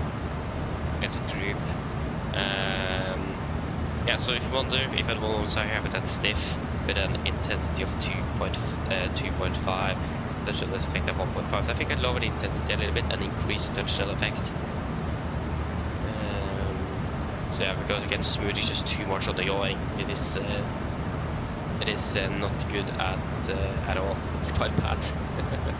So at least that fixed the yawing a little bit, but like a little bit of it. But,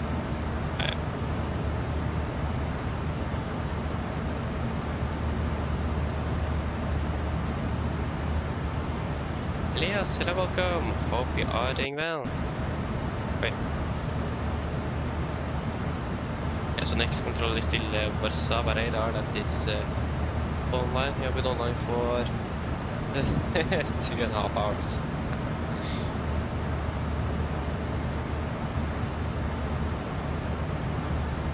I think I've been online. No, you can't be have been online. No. Maybe fly over Warszawa.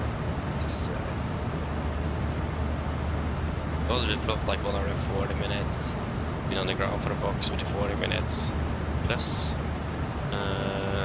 That is, yeah. So that is not the same controller as controllers when we flew down. It's a new controller. Yes.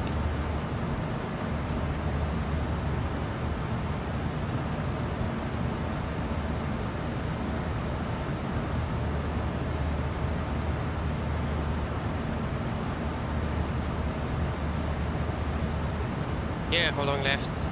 It is about good, very good question. It's about 2 hours and 20. So 2 hours and 30 minutes. No, 40 minutes. 2 hours 40 minutes.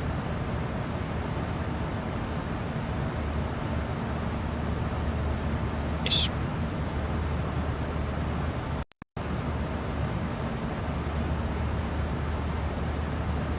At least the ground speed have or the headwind have decreased, so that's a good start. There should we probably climb a little bit. We have an aircraft that is able to do it, so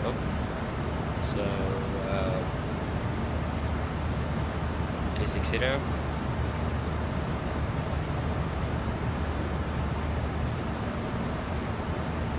Yeah, so 2.5%. If we take 360, we're landing 14 at the moment. Climb to 36 will be landing at 13. Probably, save a little bit more. So, should we climb up to 36? Do we agree with that? Set 2.5% of fuel. Save hopefully a little bit of time as well. And if you save more fuel, we can probably also increase the cost so we can save more time by that. What do we think? Climbing to 36? Are we universally happy with that?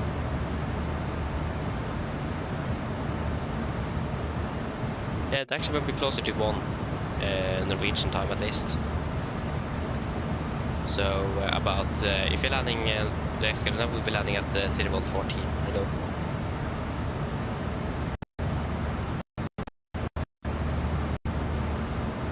So yeah, we'll be late indeed. But yeah, we'll say we go to 360. 360 set. Altitude into feed of speed and 1. 36. Set 1, 2, and 3.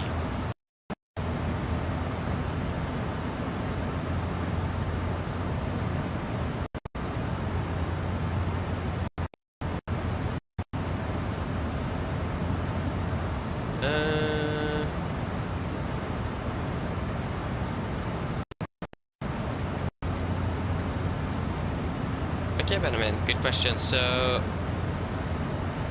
777-300. We can take out of Amsterdam again then, and buy not fly to Toronto then, Canada.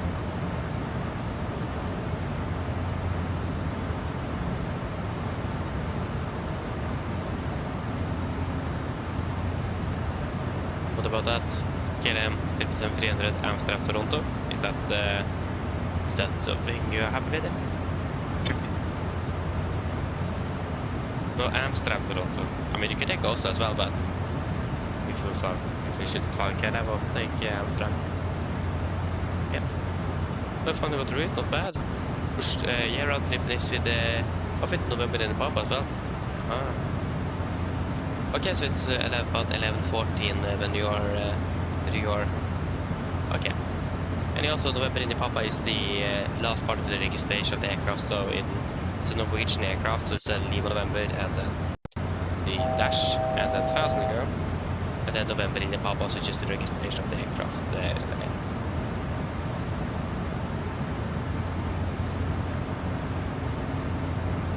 Yeah, there's Amsterdam Sinnersbøgd, of course. Yeah, why not take from IFLY to Toronto then with British Airways? That could also be an alternative. That flight that will not be that much different. Yeah, we're back on tomorrow as well, flying to Gatwick. So round trip London tomorrow evening. So a little shorter schedule, and I think that is just a good thing. Just a good thing. Okay. Oh, sorry. What happened here? Never do Heathrow. That sounds good.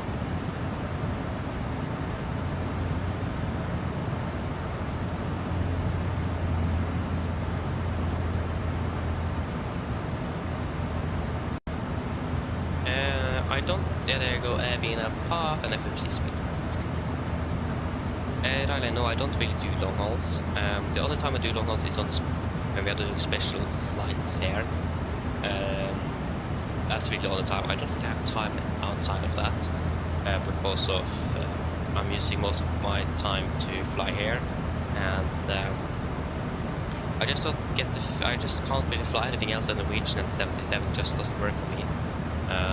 That's one of the reasons, one of the main reasons as well, and it is that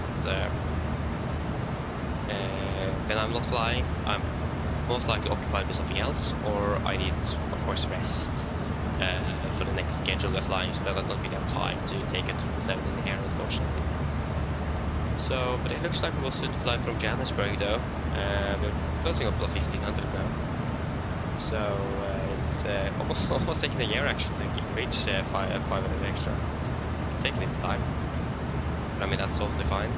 I don't really care, to be honest. It has been really great flying some just Norwegian, because there was a period with special like once a month. It was going way too quickly. So I'm happy that we've been able to almost fly for a year with just Norwegian. So I'm quite happy with that. Because we did the flight out to Johannesburg almost a year ago in October. But August, it's 2 months left until October. So I was worried about that it will go too quickly, because it's able to the return flight at 500, and then not new files around 1000. We will do the new flight, and then the 500 we will do the return. But I thought it was going to go too quickly, but finally it happened, so I'm quite happy with that. Because the really other thing we'll do here is to fly with the 73 on the Norwegian here.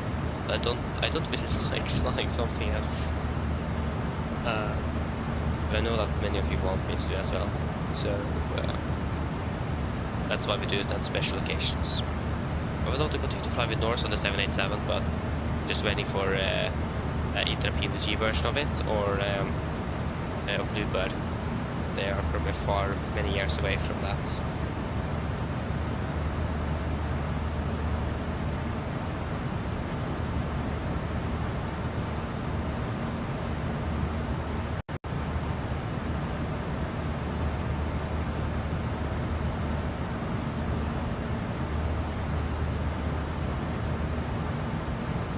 It is still quite warm actually. I can check the current temperature in Gardermoen. The current temperature in Gardermoen is 13 degrees, so it's still quite warm. But yeah, we can definitely feel that it has started to drop in temperature, but I think we'll have quite a high temperature spike now, very soon, from what I've seen. So probably expect the temperature to increase quite a bit in the not distant future. And then it will continue to go gradually down again. But yeah, it's starting to get a little bit colder, but it's still quite warm, at least for my standards. I'm not really that, I don't really like heat too much. Never been a person that likes warm temperatures in general. But yeah. So and this is starting to get closer to autumn now. It starts next month already, so it will start to get gradually colder again. Actually, sometimes we will not get a really cold winter. The thing is that we didn't have that cold winter this year, but the summer got really hot, and that's quite unusual. Normally, when you have a really cold winter, you will have a really hot summer. We had that last year. So the fact that we have a really hot summer now, it probably indicates that we have a really cold winter ahead. Oh, yeah. Oh, that's a good question. Have you flown with either of them before, Benjamin?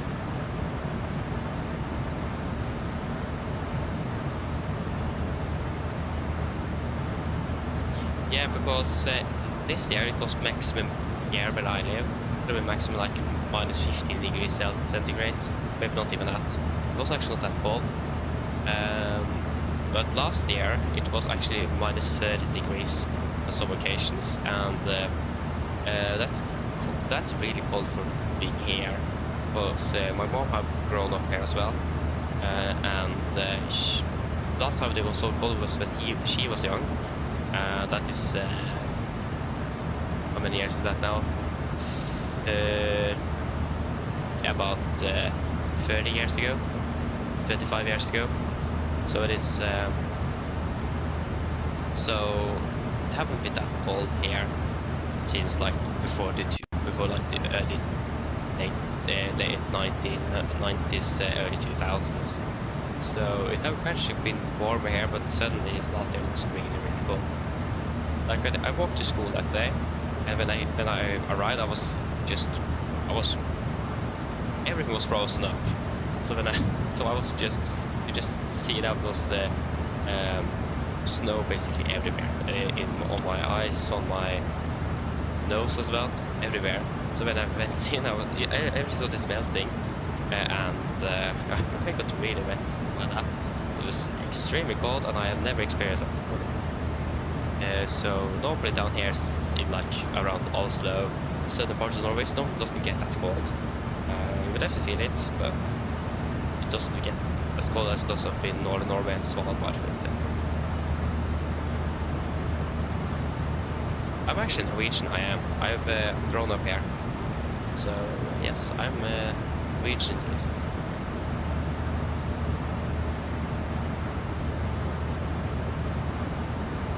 Yes.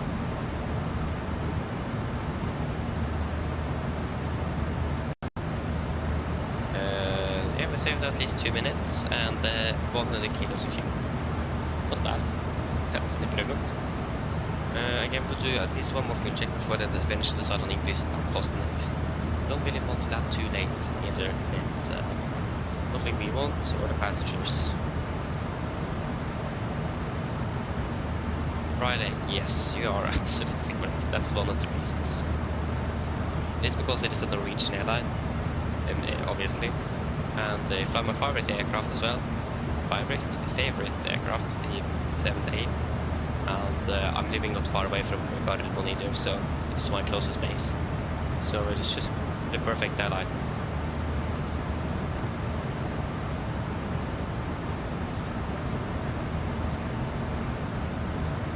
Very good question. Basically, at least for the same night, you can have basically all airlines available. Yeah, because I don't even fly this aircraft as well. But I have just have installed Norwegian because I just fly with them. I don't fly anything else.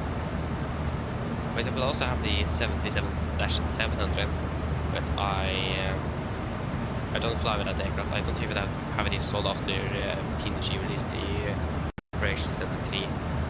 The 70 available in there. So I have this smaller variant, but I used it when I just started flying with the 737, because I was thinking aircraft that was released first. So I just have Norwegian at least.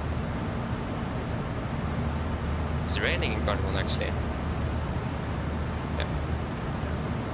Although that the weather's looking fantastic, so it should be nice.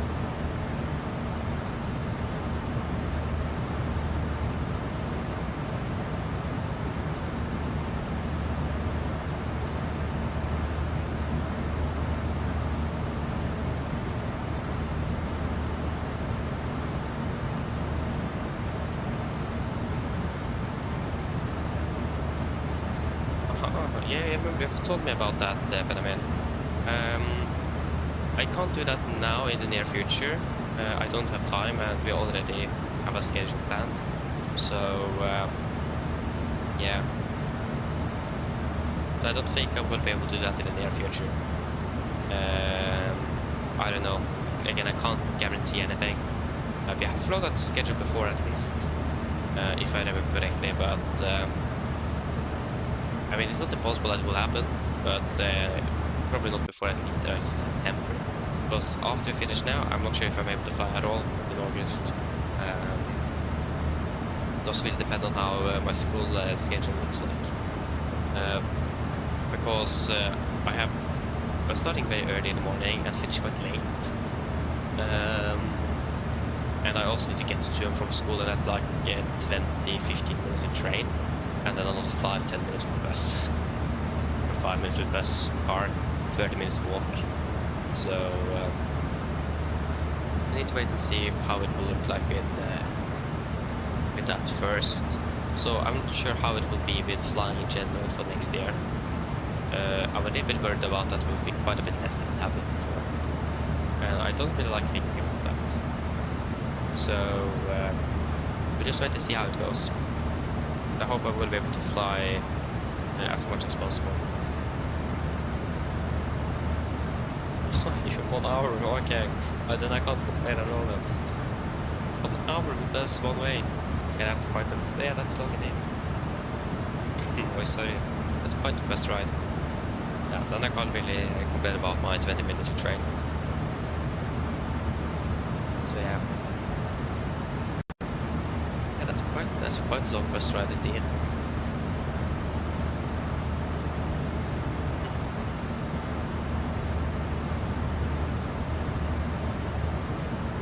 Yeah. When does school start for you, and when are you finished? Do you know that? Because I'm starting at 8:20 and I'm finished at 15:40 every day. The rest of the school have shorter days. We can't have that due to EASA.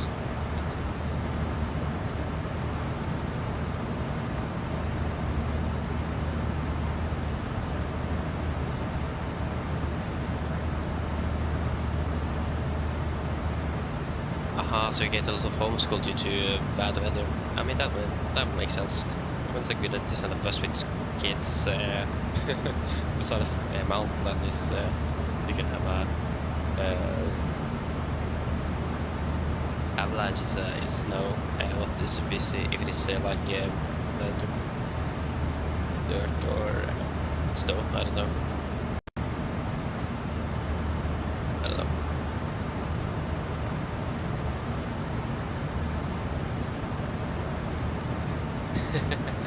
Exactly, 20 minutes is a good day on the train to Oslo, yeah. Actually, when I'm taking the train into Oslo, I've been quite lucky. I haven't really experienced many delays. For me at least, from where I live, it takes about 30 minutes to train. I remember I was coming in one day, and we actually got almost half an hour delayed due to some problems at Lillestrøm. We need to sit in a tunnel between Lillestrøm and Oslo for almost 15 minutes, maybe more than that, to get to continue. That was a bit unfortunate. The thing is that with these trains that goes on the Kongsvinger bane between Oslo and Kongsvinger, when it is the rush hour is, it's so packed with people. It is insane how many people there is on that train. Like a train company that operates this route. They even have 2 trains that goes together, and that's not even enough. It's still too many people. So yeah, it is quite bad sometimes on that train.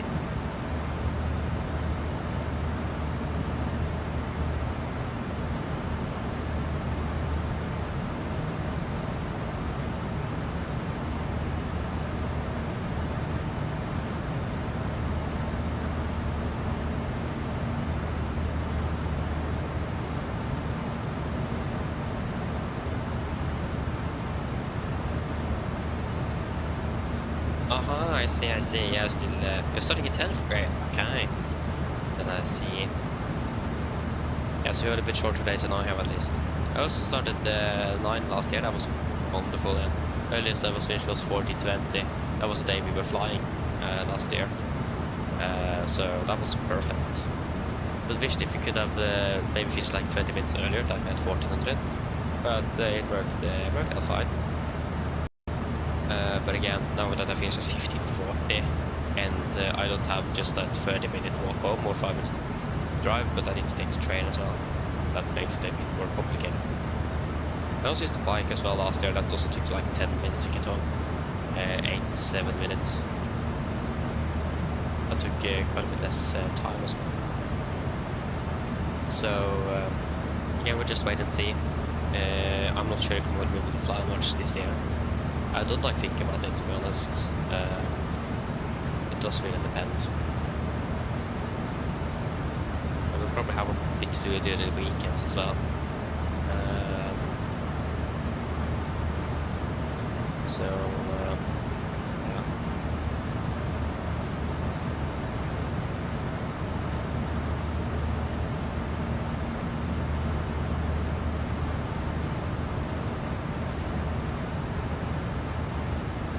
So we'll just wait and see. And mostly it will be again weekends flying, but I don't really have much time on the weekends either. It's a lot going on. So we'll wait and see what will end up with.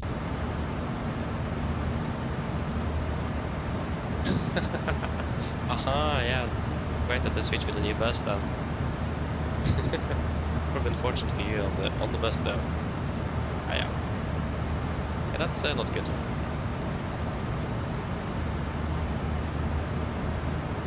Anakin has a very good question. Unfortunately, I can't.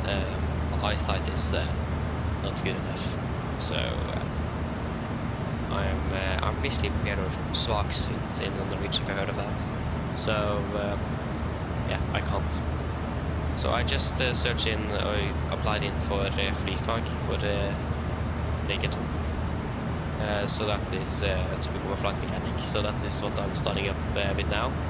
That's also why I have those long school days, it's because of rules with EASA, with the amount of school hours and so on.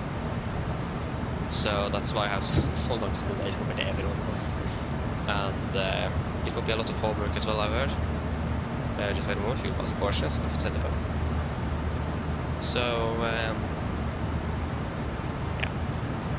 at least the hope now, or the dream, is to start working for Norwegian on the 737 as a flight mechanic. That would be the dream.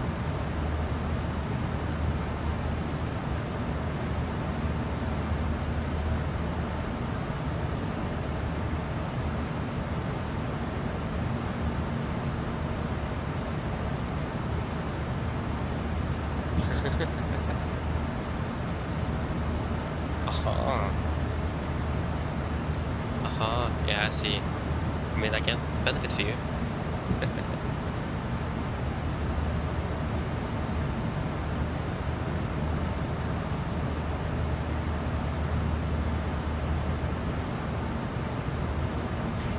Yeah, exactly, but I mean, I hope we'll be able to be a cabin crew at least. I couldn't become a cabin crew or air traffic controller either. But thankfully the health requirements for the flight mechanics is quite a bit lower than ATC and cabin crew or flight crew, so I hope you will be able to become a pilot. I hope for you at least. So yeah.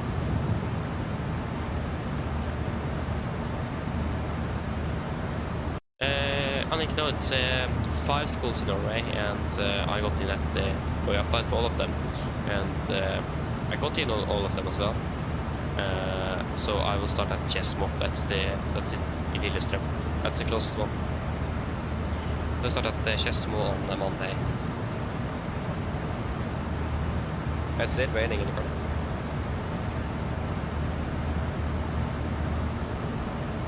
So yeah, starting at Chesmo, and probably finish up at Chesmo as well. Just 2 years. It's VG2 og VG3 som flyfag, and then 2 years at apprentice. So yeah, we do a full check at KK. At least in 10 miles.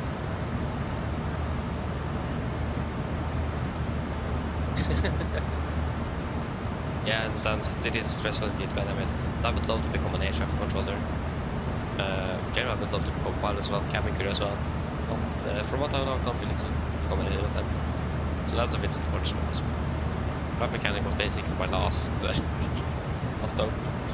So yeah. Well, thank you, Benjamin, thank you. So yeah, I'm looking forward to start. So yeah, should be fun, I hope. Yeah, so full ticket KK, so 7.3 and 7.7. 6.7, we have 6.4. And it will be 2 hours and 6, 2 hours 4.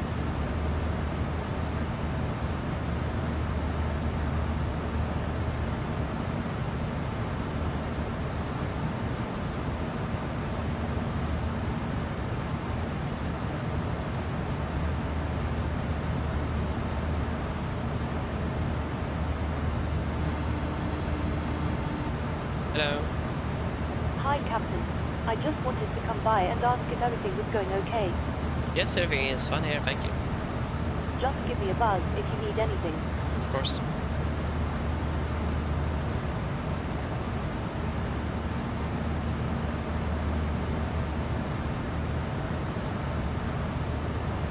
Yeah, Anniken, just when I want to feel most caution. I'm not sure if they cooperate with Kjeller. They did have a helicopter there that they had located at Kjeller, so they could actually start it up. But they just moved it now to the hangar at the school. So not sure if they have any cooperations or anything with the Kjeller. I don't really think they have. It's just that it's practical to have an airport close by a school where you have airplanes. So yeah. They also told me once, because I was there last week with a meeting regarding my eyesight and so on, that they have a private jet there that they bought like 10 years ago, ferried in from the States. Of course they ferried in here during February, was supposed to land at Kjeller. The weather wasn't good enough, so the pilot diverted them up, and then they ran out of hours. Their contract expired, so they just went home and they were stuck there. The airplane was in part 1 and no pilots to fly it. And they just stripped down and then take it by truck to the school and then mount it back on again. So most of the planes have landed at Kjeller and they're just been moved to the school, but so one of them at least have been moved from Gardermoen because of weather. So yeah.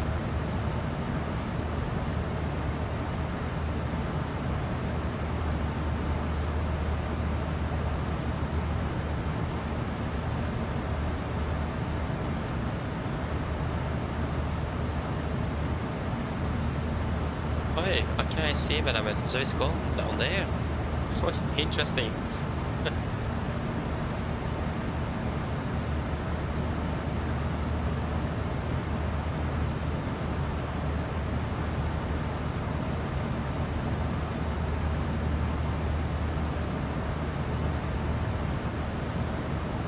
I see, Benjamin. Yeah, that's a bit unfortunate. It's very unfortunate. Yeah. I just hope you enjoy the stay in Granca though. Yeah. Hope we will do a little better this year. I will probably say that 10th grade is probably the easiest year because you don't really learn much new stuff. Yeah, of course, we learn quite a bit of new things as well, but it is mostly repetition from 8th and 9th grade. So you're just preparing for your first exam. So yeah, we'll probably go quite well this year. Wonderful, hello Walkout, hope doing well.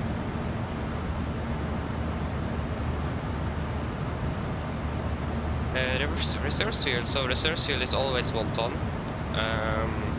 So if you land with less than 1 ton, then you're in trouble.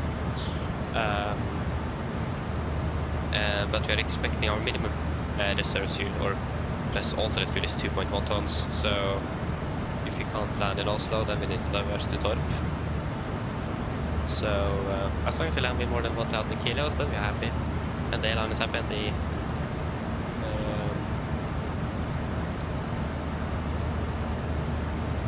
and then it's called again.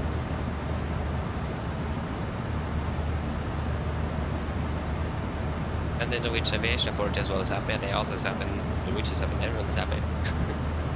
But we expect to be landing at the moment with the 3.3 tons.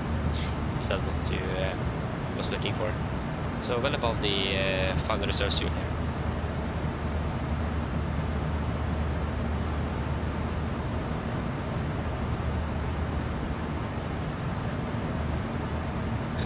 Okay, I see.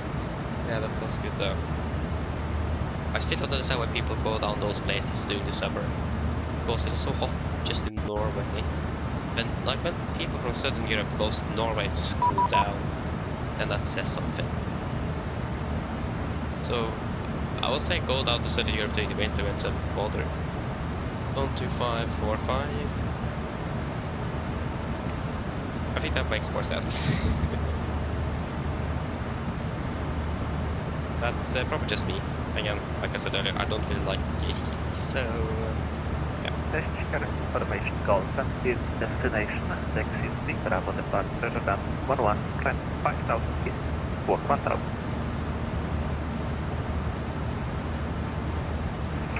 Perfermance station runway 11 via taxi 3 Bravo departure, initial climb 5,000 feet, walk 1,000, and information goes on board. We are ready for startup from pushback needed shipping passenger.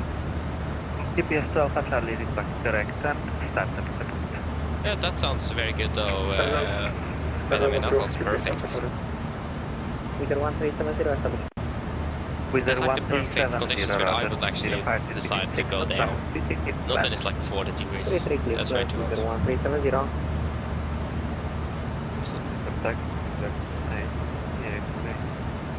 Wizard 28 Whiskey X-ray, do you need full distance? Wizard 28 Whiskey X-ray, roger, taxi Mike November Alpha Hotel, holding point runway 11.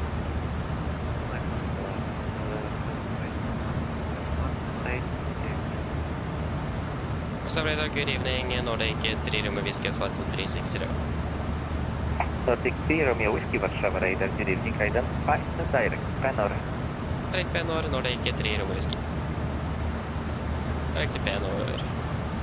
Liquid taxi UPS 5 for Alpha. Confirm. UPS 5 for Alpha, roger, taxi right Alpha, hold short of November. Taxi right Alpha, hold short November, UPS 5 for Alpha. UPS 5 for Alpha, do you need full distance for departure? No, UPS 5 for Alpha. That was a clear answer. That's nice. That's perfect. How it should be.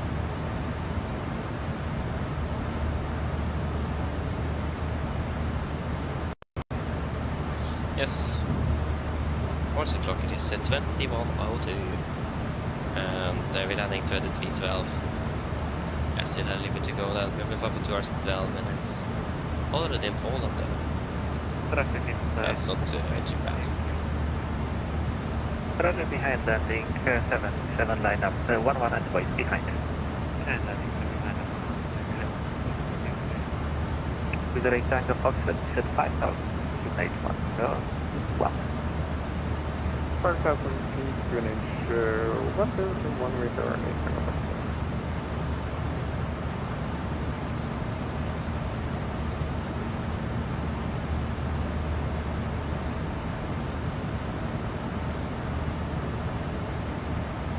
I see when I see. Kilometer, descent 5000, Yeah, UNH I'm able to go 1021. again. Sounds quite relaxing in it, to be honest. It does.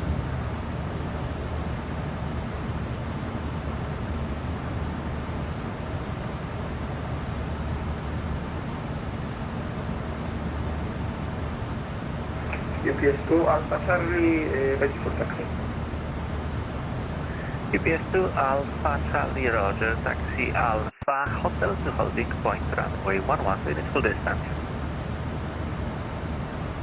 We don't speak full distance, so we are taking Alpha and Hotel to holding point runway 11, UPS2 Alpha Charlie. Roger. Break UPS 5 for Alpha, continue Alpha Hotel to holding point runway 11. It's a lot of cargo Continue hops Alpha, now. holding point Hotel, runway 11, UPS 5 for Alpha. I mean, that makes sense. To go Hotel if able, vacate left via Charlie first. But I mean, that's something that probably sounds quite chill to do in real life. To fly this time of the day, and it's quite chill on the radio. Warszawa Radar Airport, Warszawa Radar Airport, Portugal 03, establish Antalya. It's probably quite tiring, to be honest. Flying in the circadian below is not easy. Yeah, I guarantee you that. So I've done that once before, multiple times before. It's Wizard 1370, but not impossible. to stand number 50 via Especially if you have slept beforehand. Feel well rested when you start off and have a few cups of coffee, then it's with survival. the X-ray wind variable not fit for takeoff 11 report airport. With the right angle Foxtrot, send out speed out. Exactly. 3000 feet per rear. Sounds good. And Portugal 06 for knots, runway 62 plan. Please to land runway 33, Air Portugal 03. Runner 620 near Antalya, approach runway 07, report subject. Beginning to feel my contact lenses is struggling here. It's getting a bit annoying. Because I'm starting to get a little bit tired here. That's the downside with contact lenses, you definitely feel it when you're tired.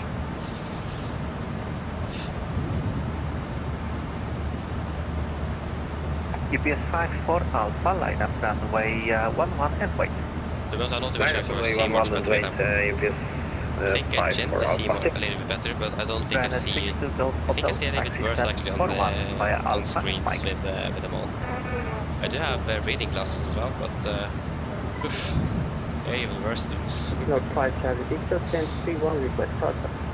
So not 5 Charlie Victor. Yeah, those glasses, if I look away from a monitor or from something I'm reading, like, oh shit, it hurts to see looking in those glasses. It's bad. You don't see anything.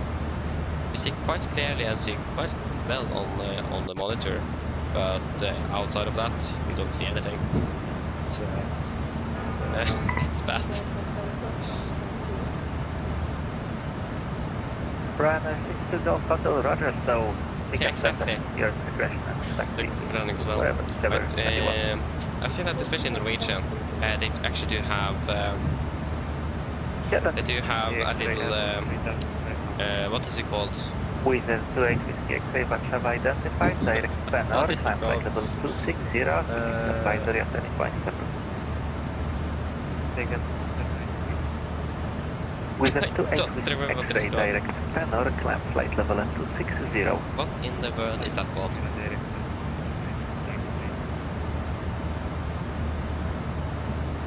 A recycling bag? For Alpha wind variable to not runway 11. At least they have such a bag always on the first of this chair, so it is possible to just take the lenses out of their seat, throw them in behind there. the parking empty 11 line up runway 11 and wait behind. So that's a possibility.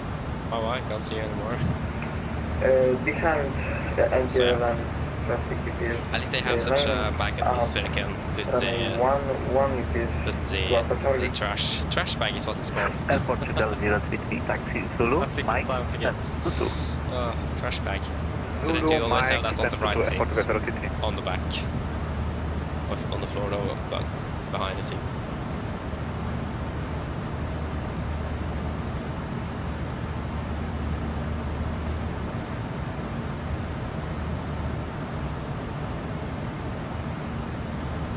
Okay, but I mean, yeah, that's most likely because you have something completed in the FRC. Because for it to be able to work properly, you need to have a correct routing, but at least LNAV engages, so that means your routing is correct. Then it could be have something in the performance page that you have not entered correctly. Or it could be some altitude things as well. It could be a lot of different things. But I mean, to start off with, at least, if you just make sure that the performance page is set correctly, with the still fuel weight, altitudes, that's mainly it. Passing 1,500 feet, and again, you have an active route, but again, LNAV works, so that's fine. Whiskey Romeo with variable not runway what else could be 07 triggering that to not work? I don't know. First time, UPS 5 just for at least Alpha sure. identified. First, make sure that you have the performance page set correctly. Because if you haven't, then you can't engage LNAV, because it uses the weight of the aircraft as well to calculate everything. So if you have done all of that correctly and it still don't work, then it might be something else that I can't think of now. So at least there's something there that you can at least look at next time we fly the 73 to see if it works. But you fly with this 777 and everything is working there, you can engage VNAV as usual. Because it should be practically the same on this NG as well.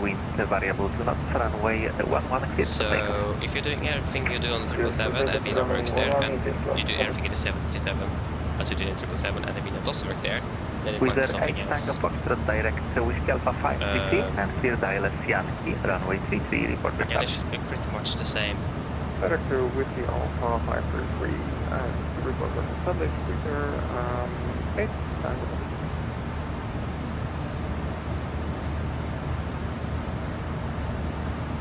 Oh, we got Boris online. What? Boris control is online. We've been online for 15 minutes.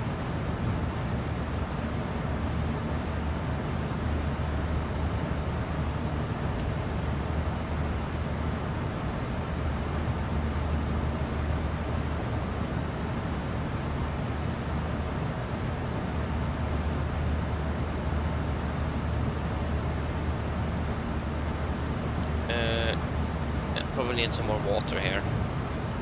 It's good to stay hydrated, that definitely helps on a flight like this.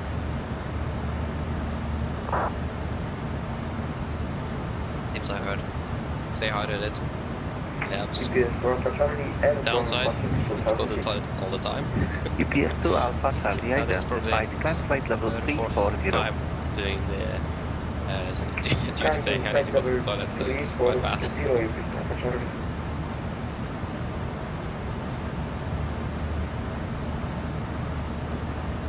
Yeah, that was the thing. I mean, why not take British Airways? You're based, or you're flying out of Heathrow, so take British Airways then. The Charlie Victor taxi left Alpha, then Echo to holding point runway 29er. Taxi to holding point runway 29er via Alpha Echo, not 5 Victor. Yeah, it's 1-liners indeed, unfortunately, but yeah, shortcut. That saves us 7 minutes.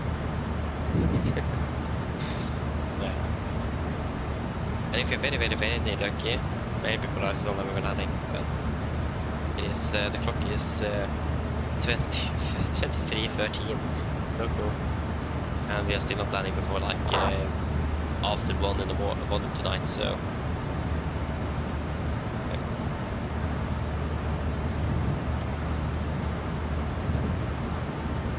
So I mean, it would be cool to be starting to use Beyond ATC because you can use it when you don't have ATC on other sim.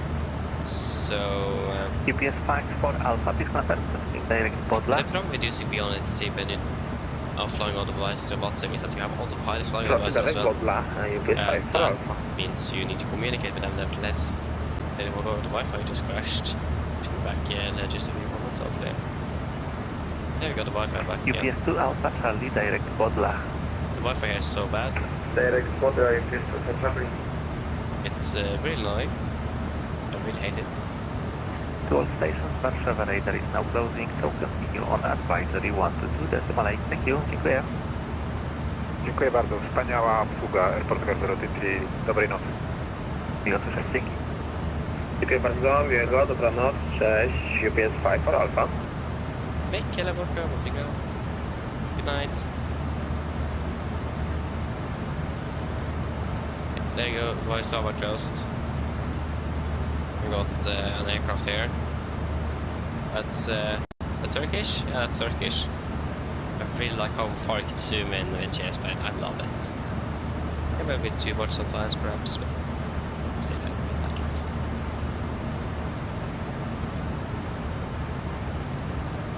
I mean, you have the binoculars, but I don't really think many airline pilots have binoculars with them all the time to watch passing airplanes.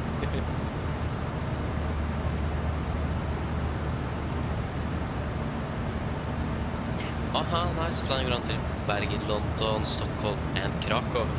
Over to Alpha. Aha, sounds good, hope you enjoy it though. Missed it. Sounds good. Flying to London as well tomorrow, so yeah, but you're probably flying early in the morning though down to London, so we're not flying for like 17:45, I think our departure time is local, so a bit later.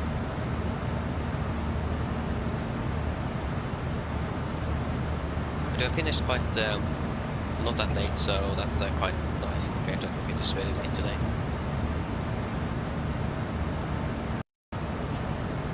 Okay, I will just quickly go take a quick one to the toilet. We're on the toilet, so start there.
I'm back.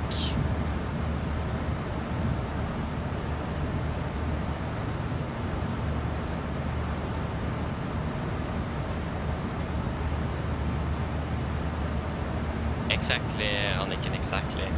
Wouldn't be easy at all. So, and also just had to find them as well. So, binoculars is probably not really a practical thing for commercial pilots.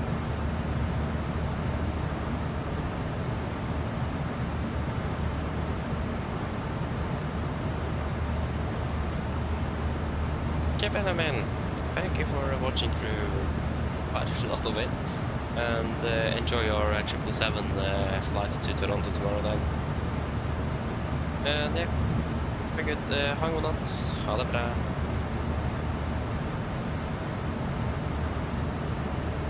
Still surprised that Polaris just logged on at all so late.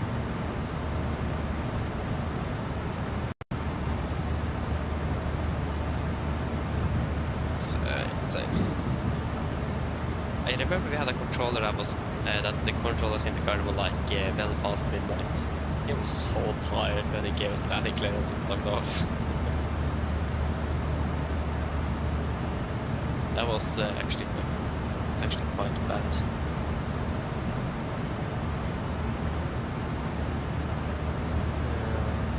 Screen was really bright.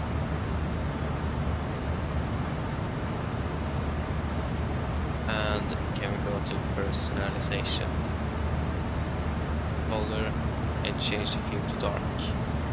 Oh, much better.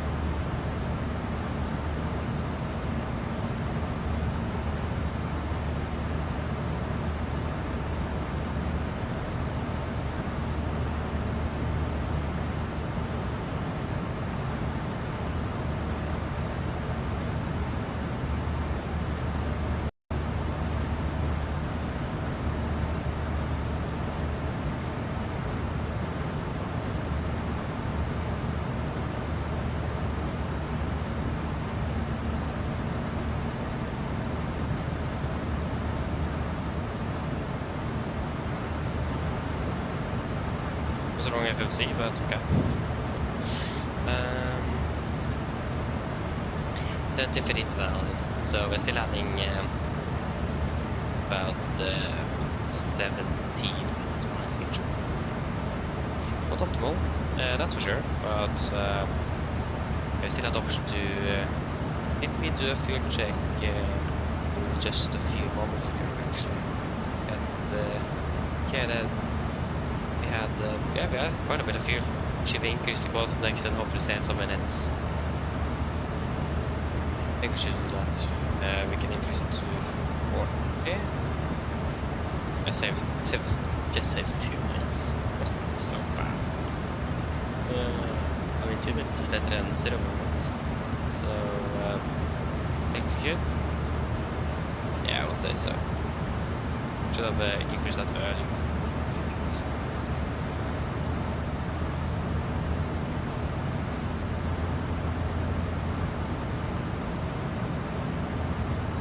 Indeed it is.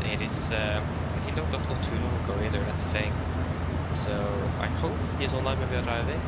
I don't think that will happen, but it's I'll say it is acceptable to hope at least. But wait and see what happens.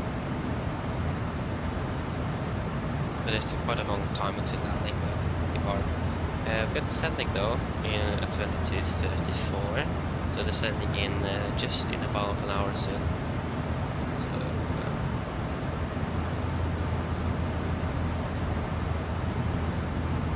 yeah, so in about 1 hour and 10 minutes. 1 hour and 10 minutes. So we're landing about maybe less than 2 hours. But it's going forward. So that is at least good thing.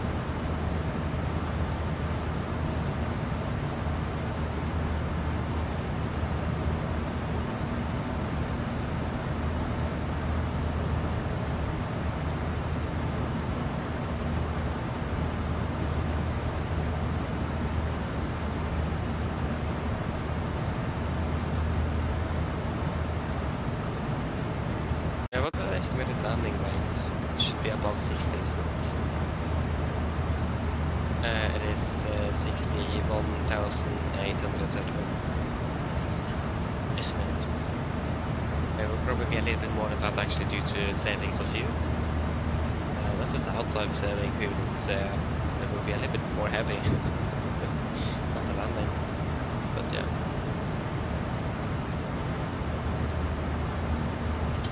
Yeah, you're just landing in an hour already. But you're doing much better than us. Like private jets. Yeah, I understand how tired I need. I'm not that tired, actually. I have been quite late for the last few days. Like yesterday, I was awake until like 7:30. Renovating the kitchen, so I helped with that. So yeah, so I have been quite late actually for the last days. So I think that helps. That my sleep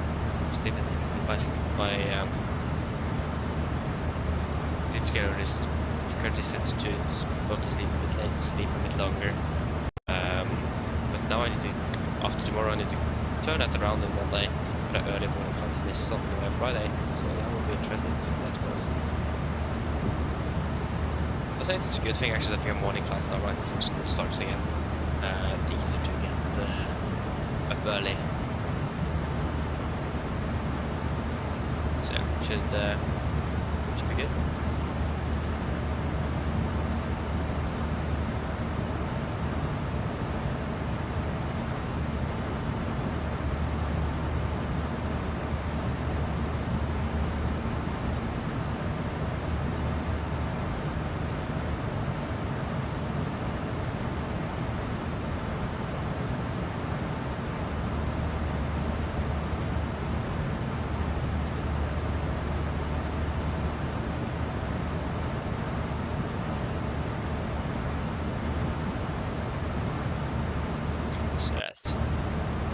Again, but at least getting closer, so it's progressing well.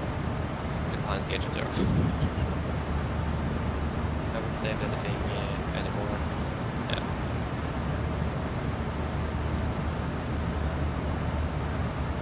Oh, you're at piano already. But we still need to wait almost half an hour.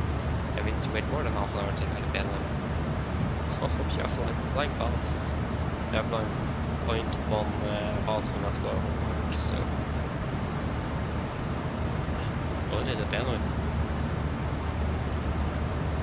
Not bad.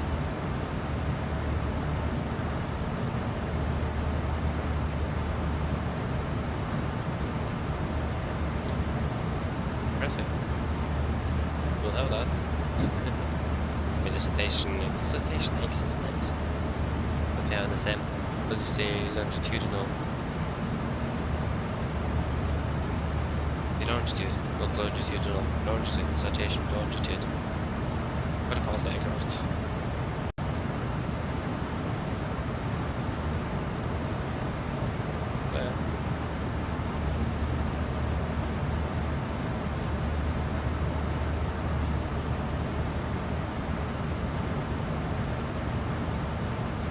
Okay, so it's citation X. It's the fastest of them indeed. It's a fast aircraft. It's insane.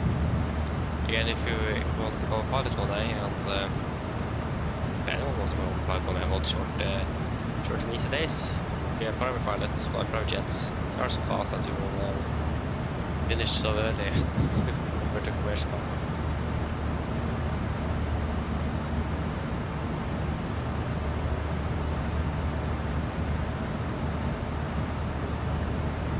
Looks fun to fly private jet as well.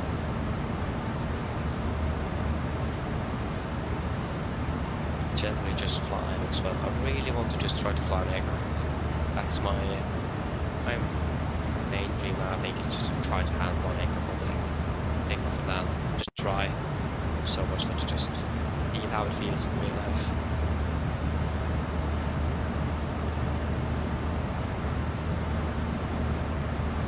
Okay, I flew the Avro RJ yesterday. I don't really think it is much slower than the 7.3 I mean, it's a bit older design, so yeah, I imagine it's probably a little bit slower. But I don't think it is much slower to have 4 engines after all. That's mainly due to its short runway capabilities. I think they didn't say that you can land such a short distance without reverse thrust, to be honest. So yeah. I don't. Do you know the maximum speed of the AMD RJ? Imagine it's fun playing it here. Looks quite a lot of fun to fly.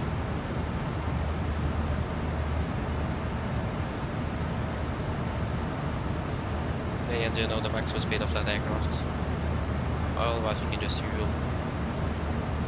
Then I'm referring to Mach as well. What's maximum Mach number? That's the VMO.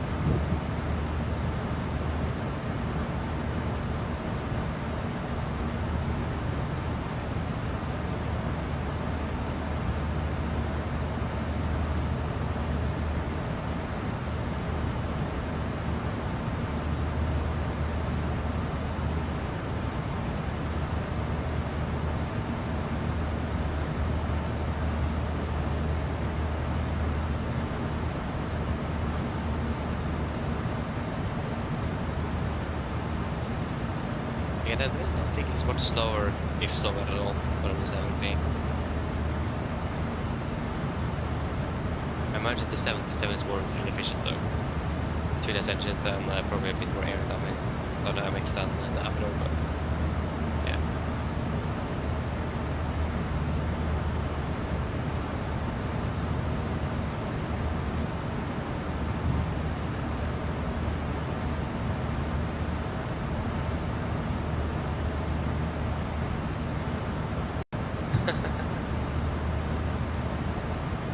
Yeah, exactly. I can Google it though. Google always fixes it. So RJ Max cruise speed. I can't remember what's gonna right.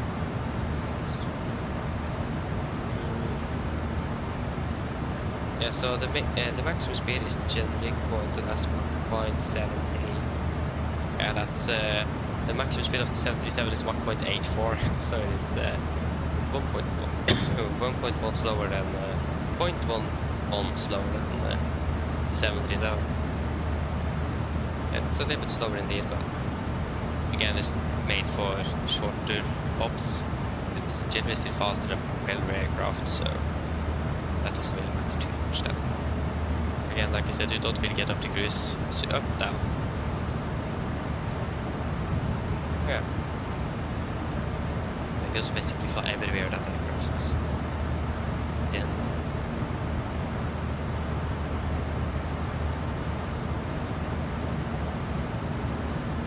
I know that the AMD RJ flown into Torp, so not Torp but Stort. And then an accident there as well in 2000, was it 2008? Atlantic Airways at overrun.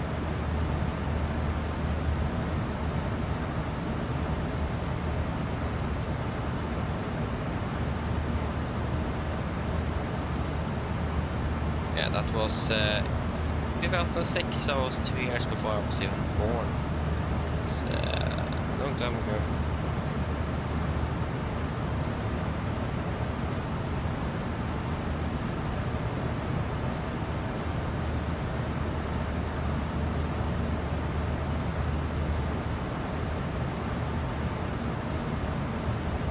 It wasn't just that the spoilers failed to deploy, it was also that they used the emergency brakes, and of course for whatever stupid reason the emergency brake doesn't have anti-skid and the run was of course wet. I don't understand why emergency brakes don't have anti-skid on that aircraft. I think they probably have fixed it, but changed it, but why in the world do you have emergency brakes that doesn't even have anti-skid? Like what? Basically with that aircraft overrun, if the pilots would just have used maximum braking, they would have stopped. But they used the emergency brakes because that makes sense in a situation where you have just a few seconds to think. Of course we go to the emergency brakes, for some reason they didn't have anti-skid. That's strange.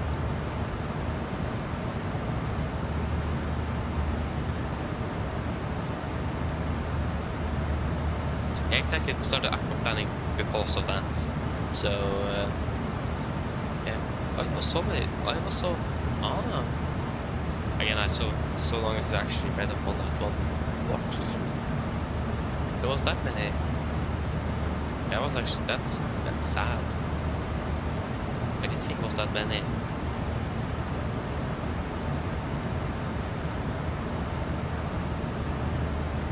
Actually, I'm not sure if this part is deployed or not. I don't remember, but at least I got the warning that they did deploy. Again, for some reason, the anti-skid did not work with the emergency braking. They all came together. Again, I don't understand why that was the case. That doesn't make sense. Think about it. If you have emergency braking, then anti-skid should also work with those brakes. Again, if they just use manual braking, they would have stopped because anti-skid then worked, and then they wouldn't have backup planned on the runway. So it's quite disturbing to think about.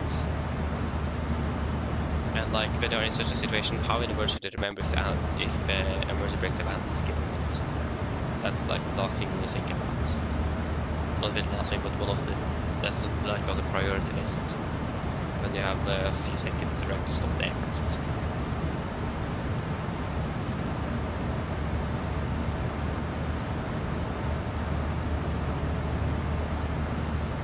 Yeah, exactly, there have been some smaller propellers as well, I have heard, or at least I've read, I mean, that they also have overrun those GA aircraft for the most part.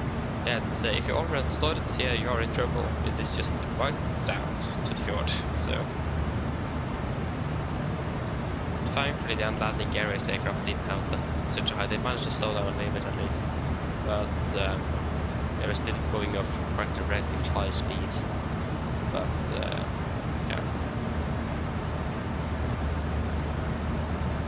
So started is a tricky airport. So no wonder you just fly favor bombs there.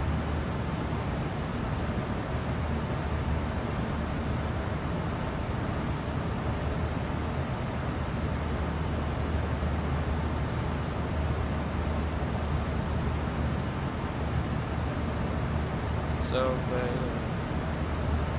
again, I'm not sure if they actually have changed that with the emergency brakings on the BAE. But that was on the BAE as well, on the AVRO RJ. So there might have been changes with the AVRO RJ because it's a newer, updated version of the BAE 146. So yeah. Exactly. I'm not sure if I want to land this time. But yeah, it doesn't look like the easiest to land in, doesn't. So yeah, it is.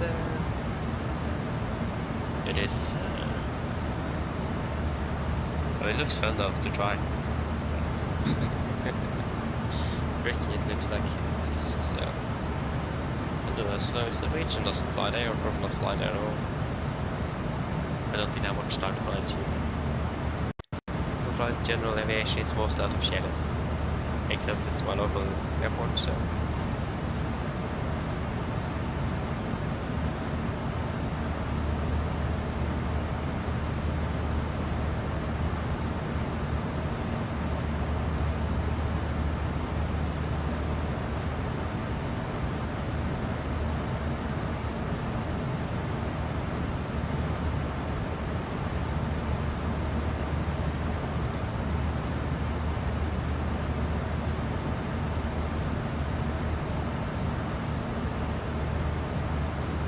At least I know that is flying solid, but I'm not sure if Videre does. I don't think they do, because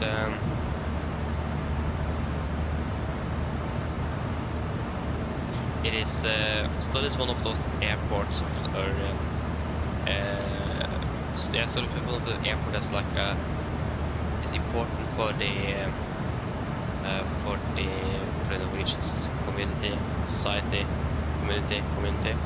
So especially there, so it is that the Samferdselsdepartementet, what's that in English, is let me check.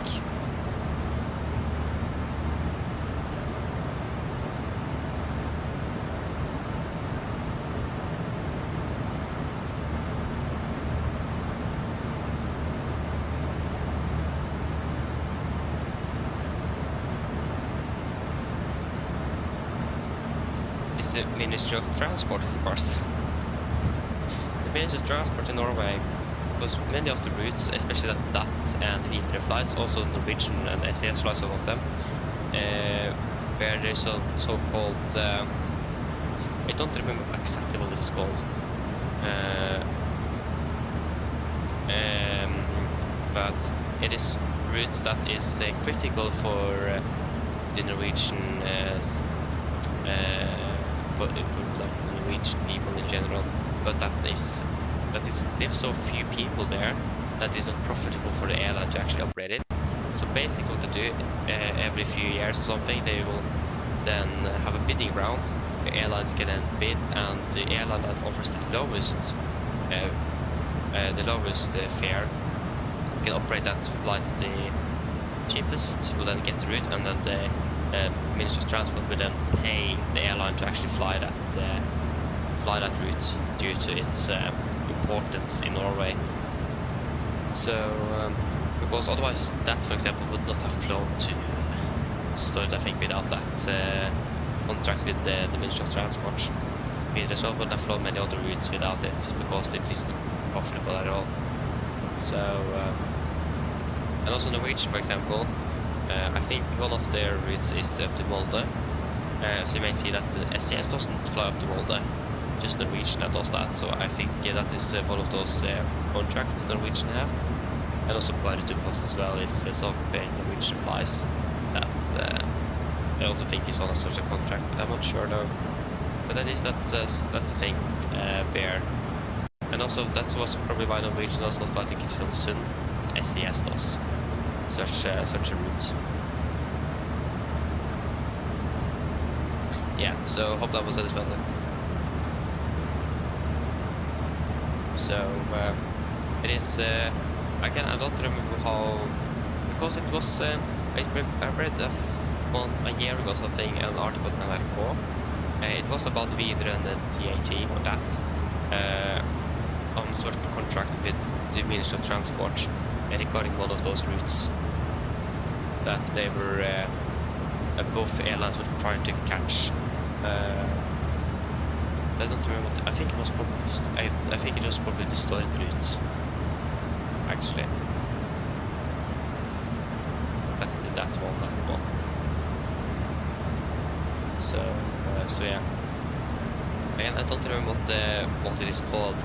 It has an acronym. Sotor, Fotor, Dot or something like that in that region.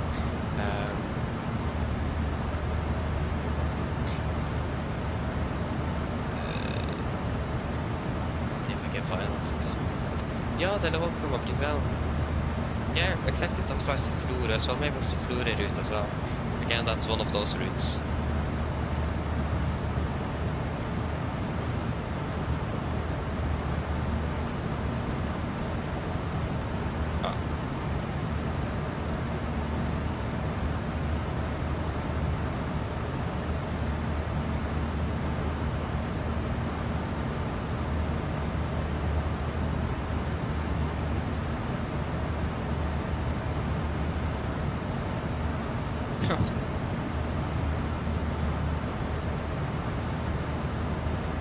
Yeah, it's called FOT.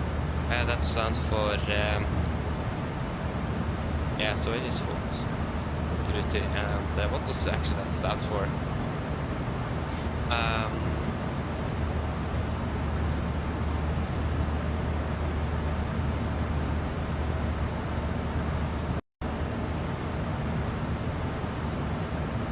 Yeah, so basically the government pay the airline to fly that route, because that it otherwise wouldn't have any flights in and out of there because of, again, don't really earn money on the route.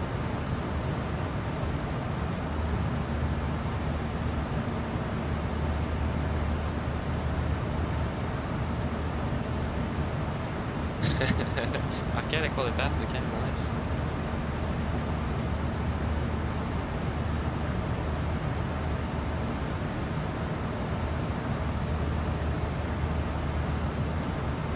Ruter? Also, what? That has nothing to do with aviation to do. It's bus, train, metro, so on. What does that stand for again?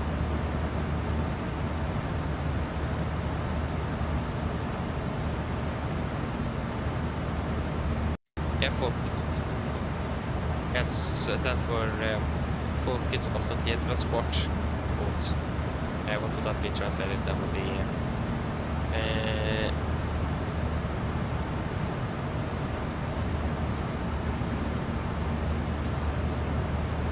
I have no clue.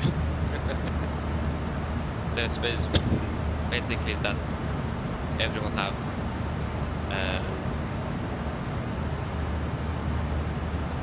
at least some sort of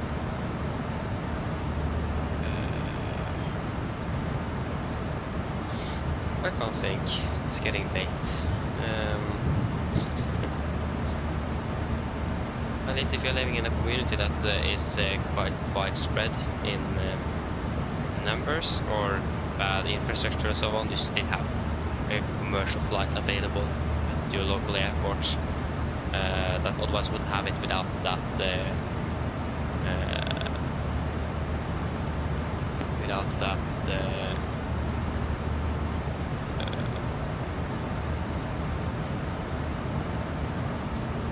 I can't think.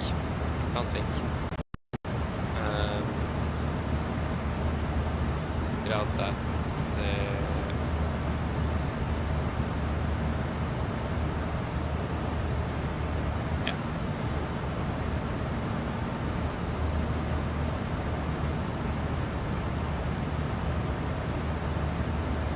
Without that system, if that makes sense. Yeah.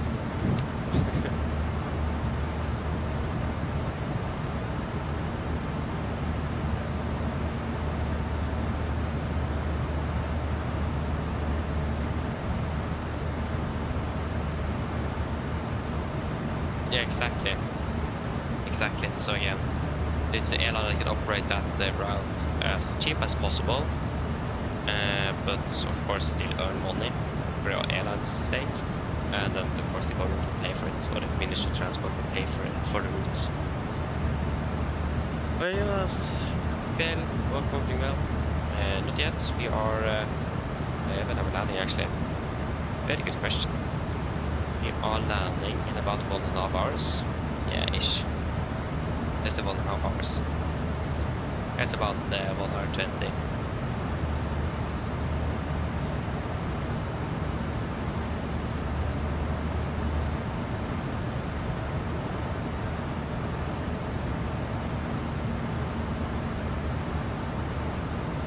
Okay, just an hour with car, yeah, because we have a lot of traffic to Haugesund as well, but I think it's the most common airport regarding the oil industry here in Norway is that it's not Bergen and Stavanger, the most helicopter traffic, but I think Stord as well as used. I'm not sure about Haugesund though.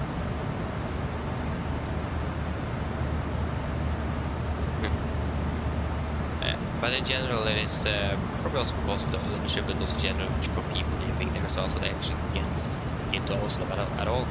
Otherwise you need to drive a car for like 1,000,000 hours before we can get to the closest airport. It's not optimal, is it?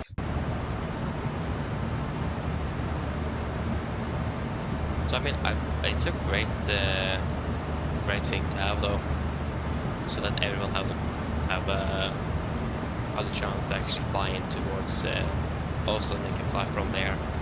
You don't need to drive to Bergen or Trondheim. Maybe all of a sudden. Yeah. Especially if you see a route where just one airline operates, it is for the most part those foot routes.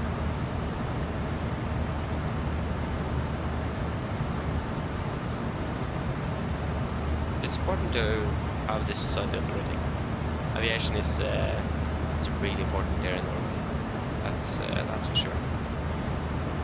Without it, we would probably struggled a bit, especially with Northern Norway, especially during winter as well, where roads are closed 24/7 due to weather. Because, of course, they will cancel flights as well due to weather, so weather up there can be quite bad. Like, really bad as well. So...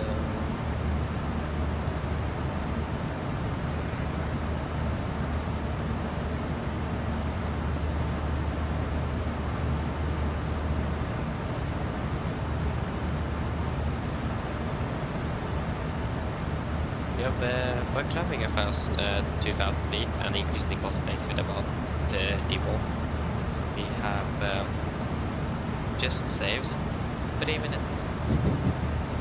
So we haven't really saved much. So yeah, just increasing that cost length doesn't really have too much very often. It will give us quite a steep descent. That is all it will give us. Could be interesting.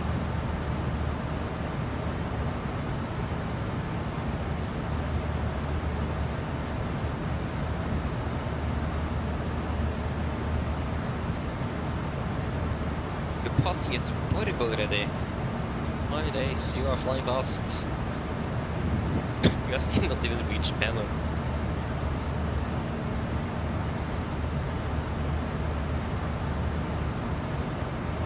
I don't like this.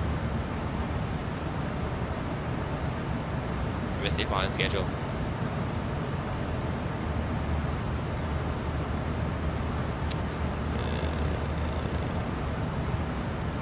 The only thing I'm really thinking about now is that max aircraft on Friday. I'm so worried about that. I don't like it. The chances of getting the correct NG aircraft is much higher than the max.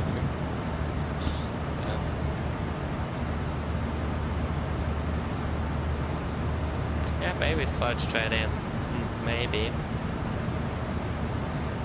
Hopefully new type rating. No, thank you. Yeah, I haven't really. Still reading through the DEFCON though, so I don't have time to read either. I think I'm reading, and then just yeah, I will read and then. I'll do something else instead. So I have just started on the electrical system. So I have so much to read through, so I need to hurry up my reading here. Get started.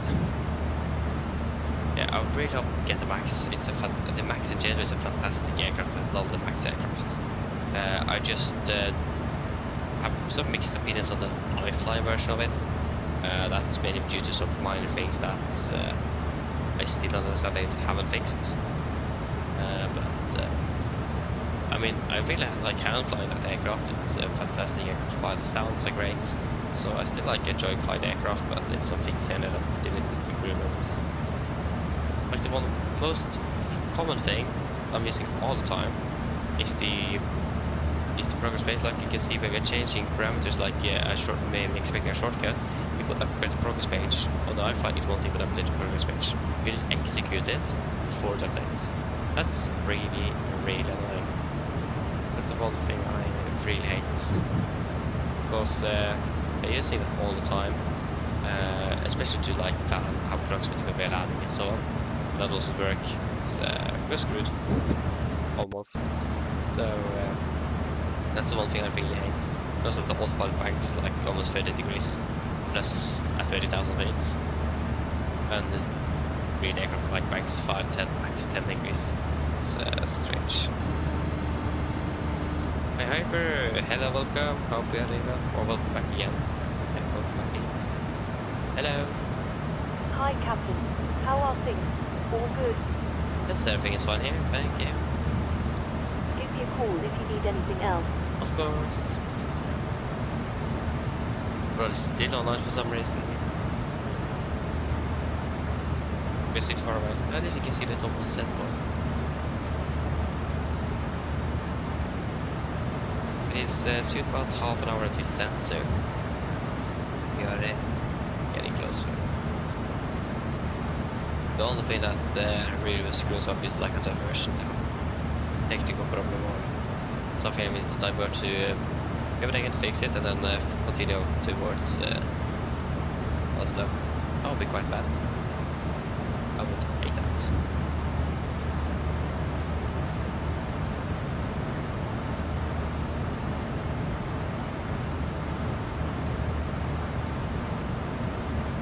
I mean, the first ever problem I got with the aircraft was that when we flew down to Athens and I was going to sit down and I of course almost threw my knee upwards into my throttle quadrant. That broke everything. The landing gear went up and down, the flaps extended to 40, one engine failed at 36,000 feet. That was insane. I managed to completely destroy my throttle quadrant with my knee there. That's the worst thing I've encountered. That was quite bad. That was really bad. So, right before the set as well. Thankfully, I managed to somewhat fix it by hammering with my hands on that front quadrant, and I've solved the problem I haven't encountered since. So, just seeing the landing gear going up and down, up and down, up and down, up and down all the time, and flaps just extended to 40 all the time, and then suddenly one engine failed. But just what? So yeah, that was an unique problem there. But I mean we haven't really got many failures. We had a few generator failures before. We really need to cancel flights because we have got some problems with both generators where we can't, which for some reason couldn't turn on Gen 1 and Gen 2. We could have flown on APU though, but then we didn't have to redispatch the flight with the extra fuel due to APU usage. But that is a possibility as well if that would happen again. Because I think we're allowed to fly under the MEL with both Gen 1 and Gen 2 inoperative as long as you have APU available with 2 generators there. But then we're limited to maximum altitude and so on. So that, I think that happened just twice. We got some salt temp warnings with an overpressure or a set or what is it, overpressure, over temperature, or a hot cabin temperature selector fail. That's the three things that can happen with a salt temp. So that's some things I got a few times. That's normally happen when we have it's in hot conditions where we then turn off the back of course, start one engine and then go to either the pack operation to get some cabin air, and then the cockpit temperature just rapidly changes and then trips the back there, the salt temp. Due to, I think it's probably due to the quite a quick change in temperature in the duct pressure, or the duct in the pilot that trips the valve, or trips it and uses that volume. Yeah, that situation with the knee there, that was stressful indeed. I was quite worried because we had a return flight as well.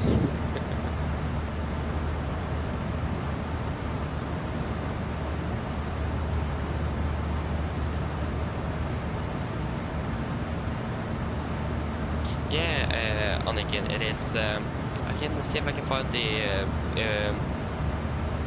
correct or the exact numbers, but yeah, it is also high with if you're using the AP for electrical power, and it is even lower if you use it as well for the packs for pressurization. Yes.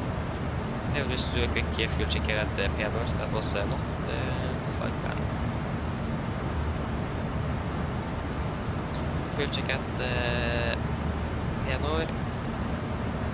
4.8, we have 5.3. 9.3, we have burned through 8.8. And 3 hours and 9, 3 hours and 9.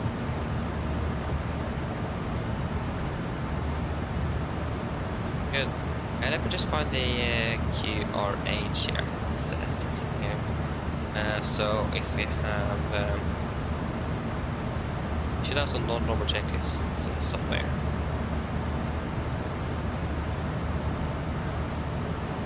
If we go back...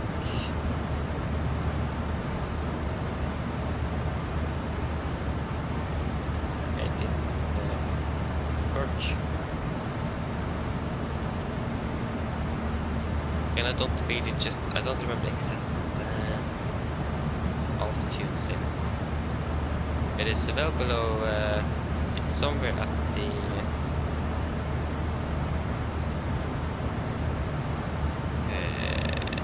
so this is, what fail is this pack? Yeah, that's pack light, of course.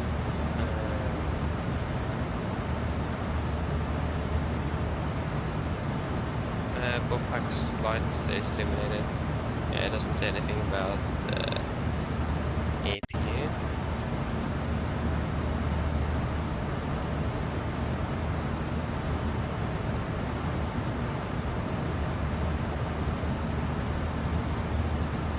This is memory items as well.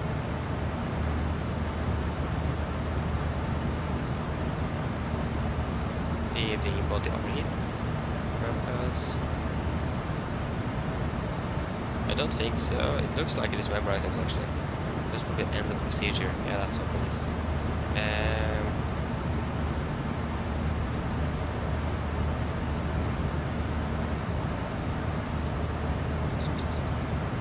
Yeah, this is a really long checklist. Yeah, that's just end of checklist. The is a large document of where do you have the normal checklists? It's like a single pack operation and so on. There you go. Bomb threat. No.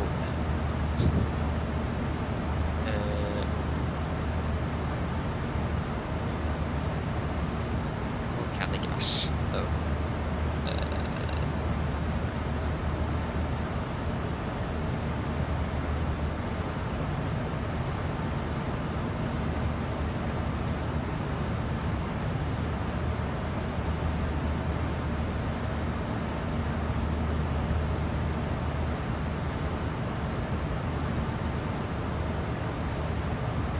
This is where my items. Yes, this is all items. Okay, that would make sense. I couldn't really find a single pack. I have something else. So, MPU cabin, config, these. To PF pack.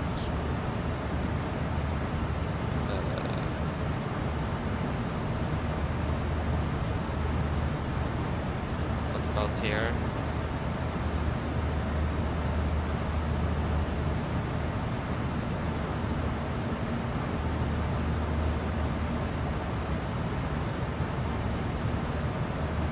Yeah, I don't remember at all.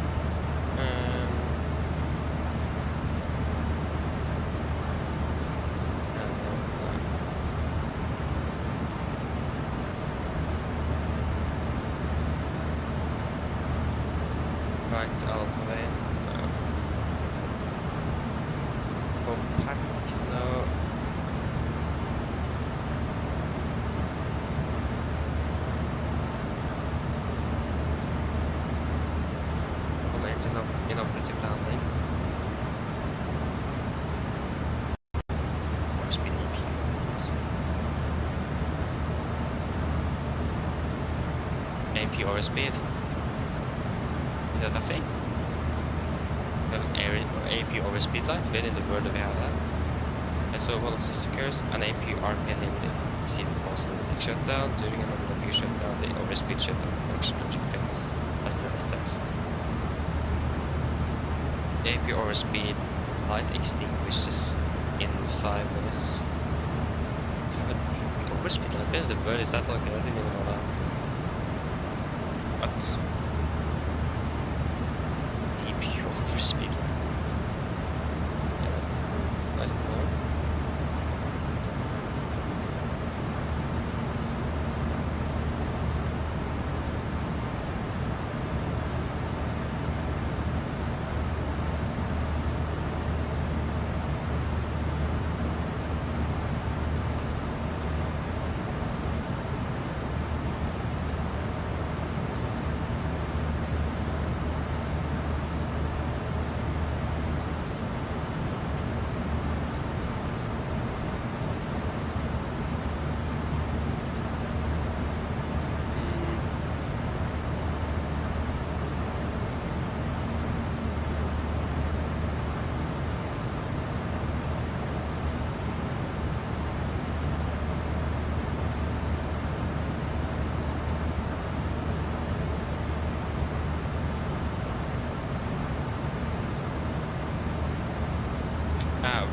Why don't I just check the FCOM? It's definitely an FCOM. Sorry it took its time. It's about 30 minutes until this ends shortly. 22:05 and this is 22:37. Yeah. Because here we have no normal checklists on the FCOM. Normal procedures, supplementary procedures.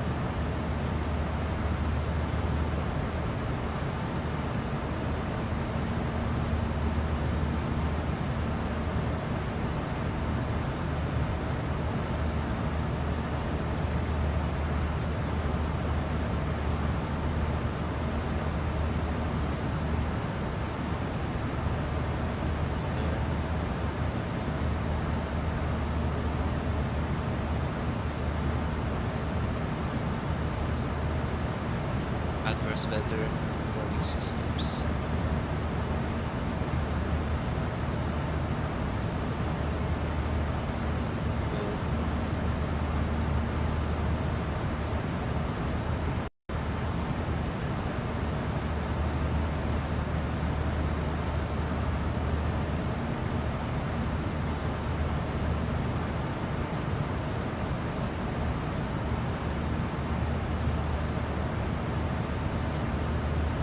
Give the 30-minute call then.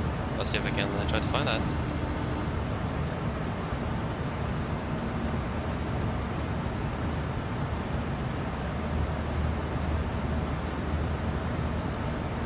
Okay, I mean the flight level 170 for air is a bit low and 4110 for electrical is very high. It is both ways below flight level 300 but above 200. Limitations perhaps? Yes, hello, just let you know we're descending in approximately 30. Thanks. You're welcome.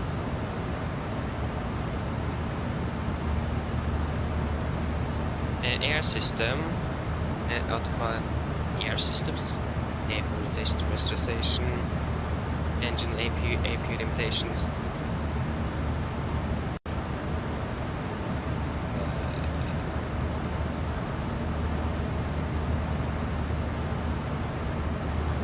So airplane operating with AL certification APU bleed plus electrical load, max altitude 10,000 feet. It was correct. APU bleed, max 17,000 APU electrical load, max altitude 41,000. That was actually correct. That's an AL certification. But that's bleed plus electrical is maximum 10,000 feet. But in that case, if the generator will fail, we'll probably just use electrical, so that is not 41. I thought it was less than that. Yeah, I probably thought about when you have a single pack operation, because I've jump seated once where we had a single pack operation. The right pack was inoperative, so that meant that we were limited to, I think, 27. Between 27290 or something. I don't remember that. That was probably what I was sort of thinking about initially. But okay, then it is correct. Yeah, then we have found that. So yeah, but that sounds quite correct indeed with the electrical and bleeder tendency. So I think you got those before me. So yeah, sorry. But I wonder if we actually have no number checklist here, because that would be fantastic if we had that here on the NG and notification.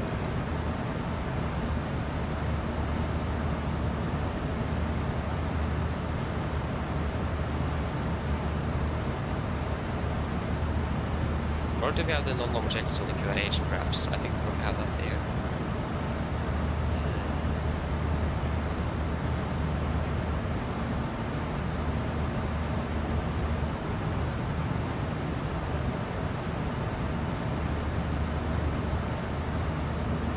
This is alphabetical chapter alpha section index. It's all so many different. Because here we have normal checklists, chapter normal checklists. What about if we have N? No auto land, no land clear, north arm. This nothing to do with checklists. Those ones. And then we have non-normal checklists. So emergency descent, bomb ditching, emergency descent, hijacking, piloting, validation. What? That was miscellaneous. Yeah, more than just.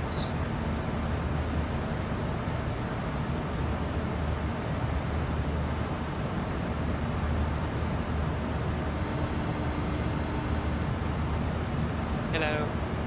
Hi, Captain.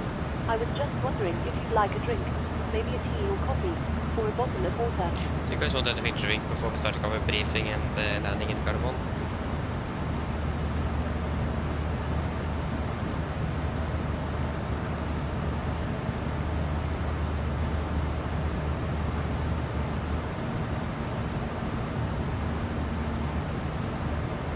Anything on that you guys want? Oh, there you go, my brain crashed. Water, anything else?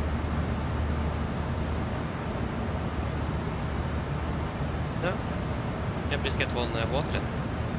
Of course, just give me a couple of minutes and I'll bring it to you. Thank you. Because I've seen some which are like this non-normal checklists that you could use if you have like a failed pack, for example, lying under the MAL. I don't remember where I find that. We crashed again. Oh man. Oh.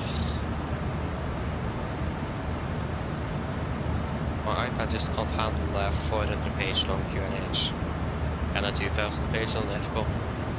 It's too much.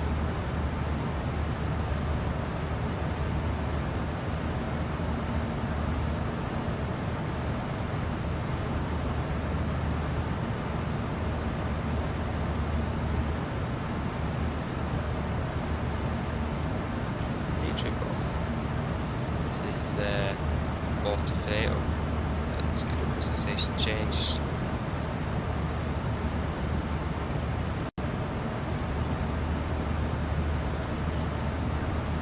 Descend in 163, yeah.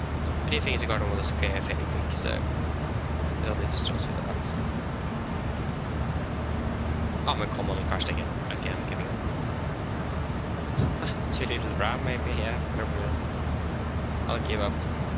I know that we have some non-number checklists somewhere. Again, I think it is on the here in the QRH. We just can't jump. Oh. Hello. Hi, Captain. Your drinks are ready. They're in the storage compartment in our galley. Thank you. No problem.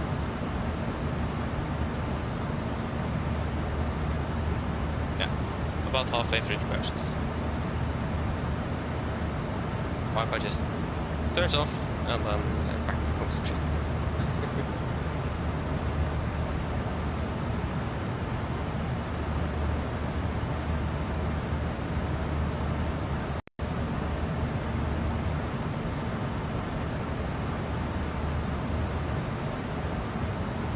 This is the alternate flap extension. flying the aircraft in manual version is interesting. It's quite fun as well, to be honest. That's something I really like with the 70 is that you have the direct wiring, so you can still fly the aircraft without hydraulics. But it's quite heavy though, quite hard. I'm giving up. My iPad don't handle this at the moment.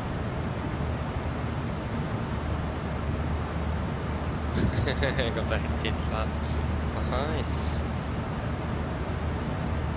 And surprisingly enough, Mr. Boris is still online.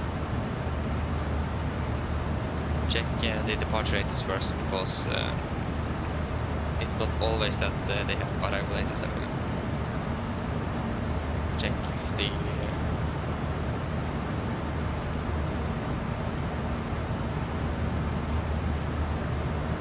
is it too far away?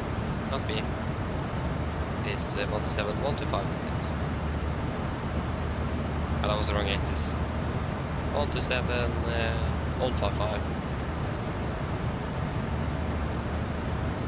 817, 155, yeah, 255 is not connected. And 155. Just going down to 313. Light rain. QNH1018. Temperature 13, 2.11. Acknowledge information Charlie on first line. Information Charlie. Oslo guarded with information Charlie. 92150. Expect my L. 4 RN approach.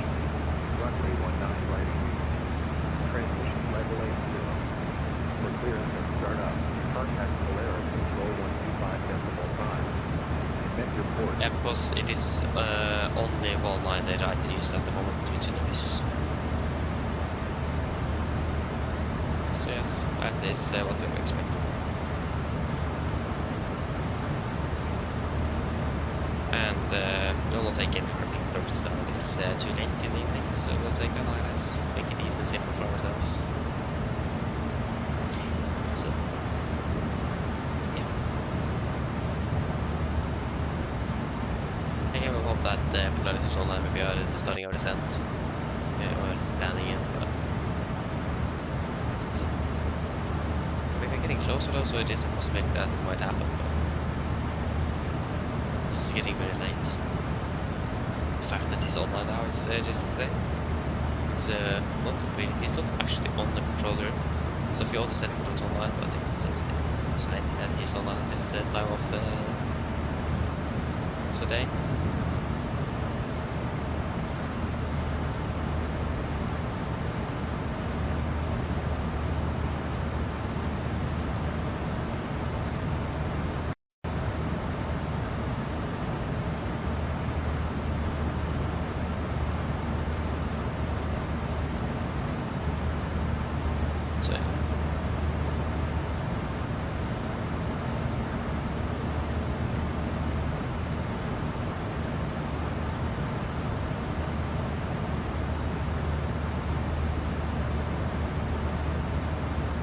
So we can just start tripping. Yeah, 192 of course. 192.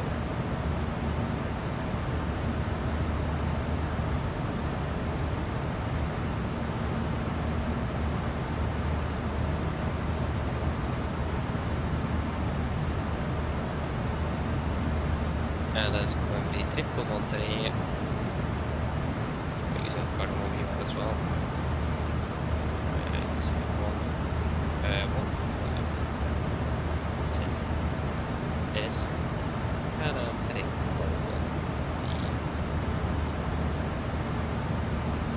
yep. And it should be 876. Yes, correct. 876. 876. It's currently raining, so I imagine it's better than my safari course as well. I don't do that anymore. But it's quite a new iPad as well. Something went wrong, yeah, fair enough. Quite normal for this website. There we go. Zero on website, so that's nice. And so the condition at Cardamom is currently reported to be 555 good. Go for a nice plastic. You actually reset, that's not often. Så är vi landing at it will be on right landing. Good runway. Better conditions. Winds are cutting on still at 5 knots. Straight ahead. It's fantastic. 13 degrees and the QNH is 8. 13. 0.8. Go idle the reverse if possible to reduce some noise levels here. Then wait if you're expecting at direct to titta after D-Dags. And we'll have it for that's exactly 1 ton, so 62.7. I'll go for the reverse then since available 60 tons.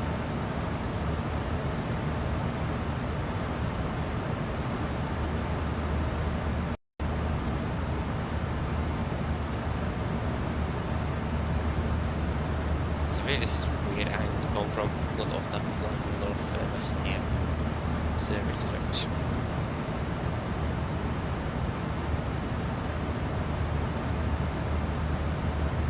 Yeah, 149 plus 5 is 144 then minus 1. Flaps 30, 144. 30, 44, correction 5. And we will use we have a road parking. That's a good start. So we are 126 today from Antalya. We have RDS at 45 again. Yes, thank you for that, Avinor. We will have a long taxi. That means we want to stop, so they go to break 3 now. It's, break 3 will give us the shortest distance to stop.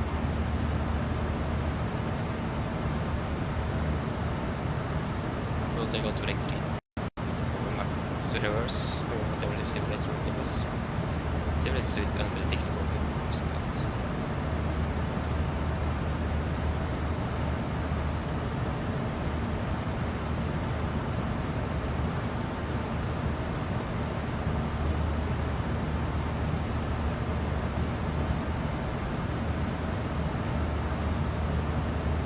Yes, are we ready for the approach briefing?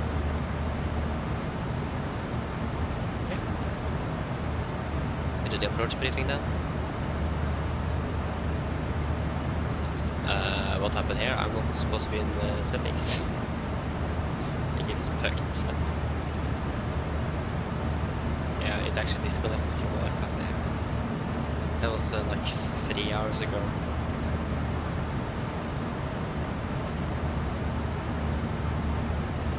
There we go. So, we can start, for approach briefing, start with the start. We're expecting the unit for Walkout. Is on chart 10-2 Juliet, effective 20 for March 25. So we're coming in via the repair max to 50, then deduct to 50, off mark 447 to 50 below 1 to 0, 426, max to 50 at 907, hold this via, and then also max to 422 at 422, and hold this via 423, 424, 425, 453, for turning to Titla, initial approach fix, maximum 220, above 5 tens. Everything also is 3,900 feet, maximum 2 knots, the rest of us instructed, and we do not have any threats over Radam today, or tonight. So for the approach itself, expecting the ILS 1 on the right, chart 11-4, effective 20 March 25. Coming up Titla, inventory 220, 5,000, initial approach fix, continue to duty, maximum 200, 4,000, initial fix. Remaining 192 degrees, ILS means 3.1 vehicles in risk. 192 is set triple, and 313 is also set triple with corrected movie hours at the Samber ready number 1. It will be a standard 3-degree glide, minimum at 876 feet with a minimum vision approach climb gradient of 3.1%. Transition level 8.5 and for mist, long climbing on rammer track 190 degrees to 2.5 ME from Golf Sierra Whiskey. Then after that, the car right turn to track 2 to 3 degrees, climb to 5,000 and then expecting vectors for the new approach. Vi skal limitere video 16,000 to 40 ME. Eller mid flaps 30, 144 on the VRF direction 5 for 149 with automatic 3 and just set full reverse as normal, so it could be the first attempt to max reverse, so between 81 and 84% that is what we will get from the aircraft. Again, the simulator is a little bit unpredictable on that side. 77 have like 40 tenths of reverse thrust, so we'll just wait and see what we'll get. Taxi. This is airport international line effective 20 March 25. Playing well on the right, we want to make it to Alpha 6, preferably. High delta will be possible since we are so heavy. Will be the Alpha 5, Alpha 4, respectively. Alpha 4, taxi Kilo November, Papa Victor, Sierra or Tango, and Lima Registrar 45. One off by same, just white container instead of Kilo. And no hotspots, tax restrictions, or any notable Notams for Gardermoen today. Weather conditions are looking good, just some light rain at once, some slight winds, slight headwind from the south, some headwind. And the weather condition is 5 good, so currently wet there. Yeah, that should mainly be it. Any questions? Probably not, then our approach briefing is complete. Send checklist. Rest station and also set to 7 feet, recall checked. Automatic 3, landing data VRF1 for the 4 minutes 876 feet approach briefing is completed. SSH checklist.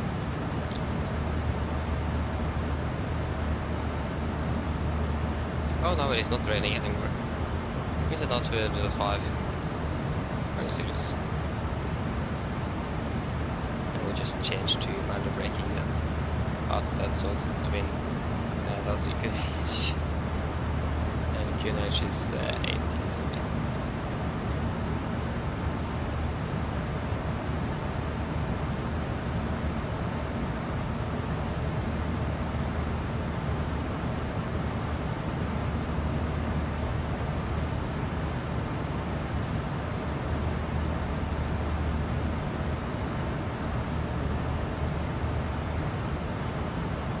The report be 555 good, so it's got them to break from.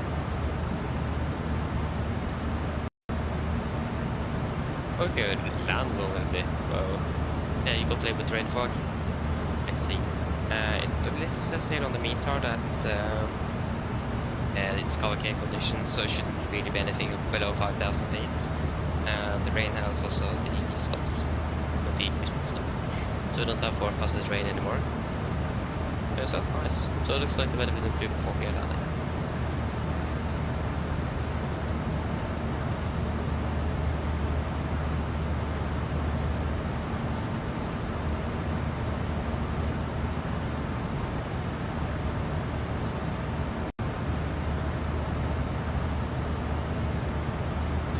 Yes, so right, still online. Göteborg landet etter approaches is online. So that's a lot going on.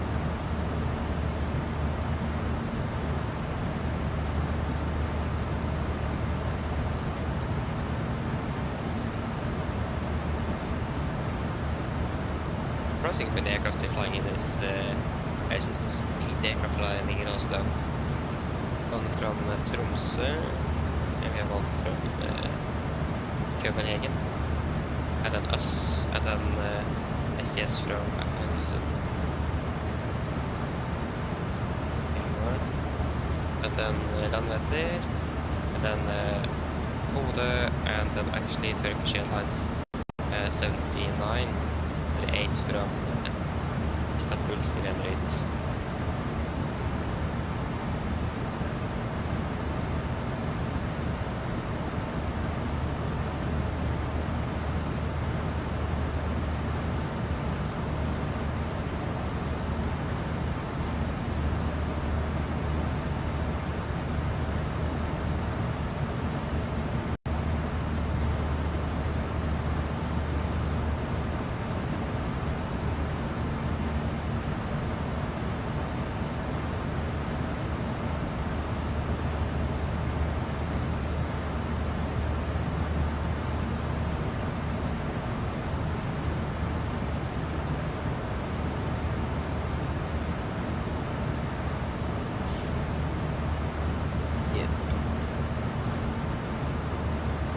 again, the fact that FSLTL is insane.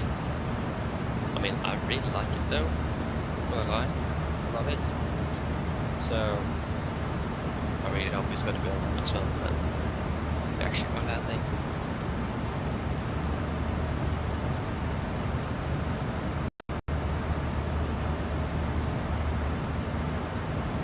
Like, as I said earlier, flying like this during lunch is actually quite chill. It's something for itself. It is again what's happening on the frequency. It's not a lot of people flying. It is generally a bit calmer around you as well. It's just it is quite nice. On the downside is that you're tired. But if you're doing a radar flight, you sleep before, so you'll be and you probably need a few cups of coffee, and then it will surround that. So yeah. But again, I do really like flights like this. I remember once after the Dash 7 was released for the same, I flew with SES, and I think I did a trip from Stockholm to Oslo, and then to Stavanger, and then to Trondheim, and then to Oslo again. That was with the night. I wanted to stay awake for 24 hours, so I flew through the night and I did that trip, and I really enjoyed it. Flying around to 737 with SES was actually quite enjoyable at the time. Again, I was a bit off the night as well though, so nothing to say. It's fun.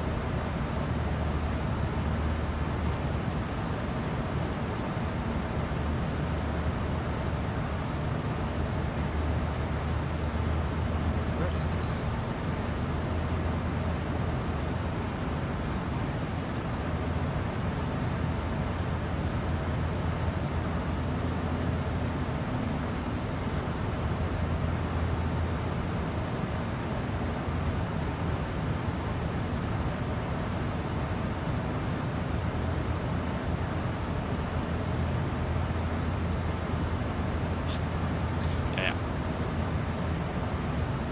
Should be descending in about 6 minutes or something.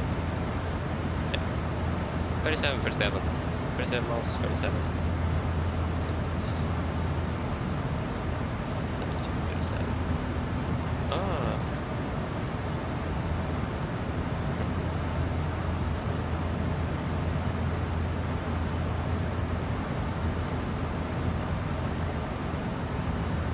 Yeah, I guess very, very rare that you do flights like this, so it's nice sometimes to do have a little bit of variation and not just fly mornings all the time. Fly a bit during the night as well is fun. Again, I've thought to do one of the radar flights. I have not done them yet, so I would again love to do it one day. Again, I haven't really got one of them.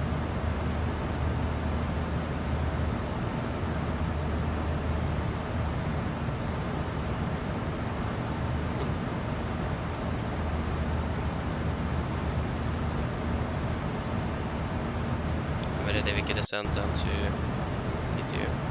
descend down to flight level 210, so if you're taking initially. 207. I will do even say to the controller at this time. You can't really say hello, good night. No, it is like say hello, good evening.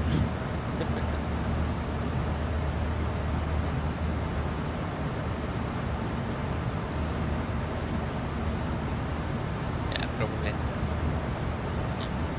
Actually not sure.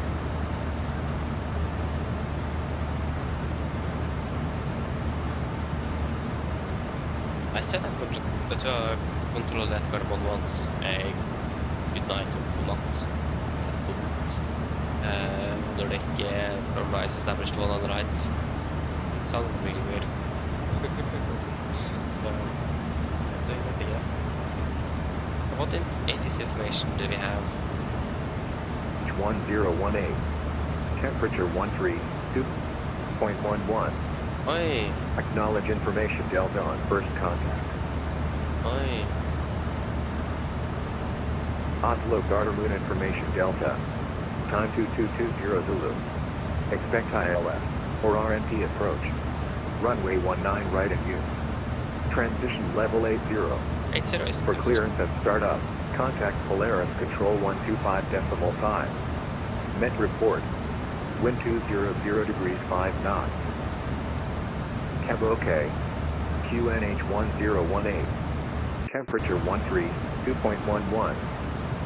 Acknowledge information Delta on first contact. As you can expect, clouds at like 800 feet to start forming up due to the close proximity of the dew point and the temperature, so it's a possibility of fog. So we need to be aware of that again, since you reported that you had a little bit of fog there. So the fact that the dew point and the temperature is so close to each other could potentially cause problems.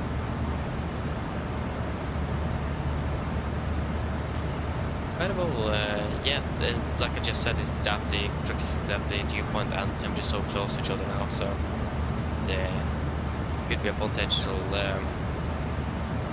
of some moisture forming up the clouds.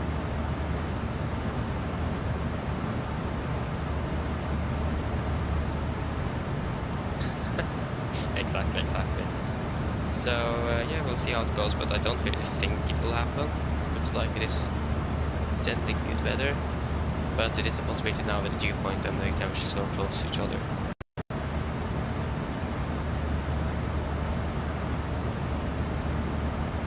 Again, we could expect the clouds to be forming at like 800 feet-ish.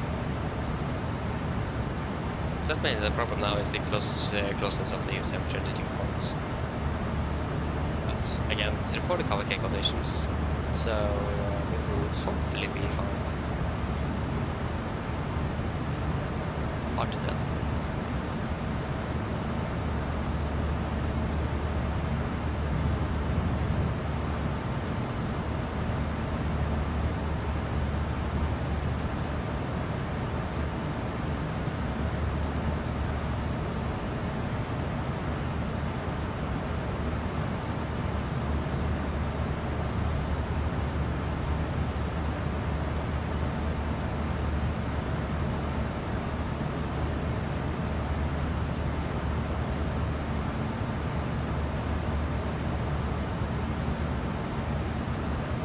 There we go, we have half in the retard. Wonderful. Is that Polaris as well? Yes, it is. 1255.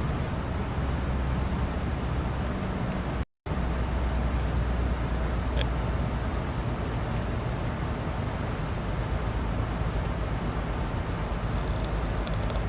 We sent us a contact, of course, right after we started flying. You go 180 flight level 120. When were they descent to level 120? Can I go 70?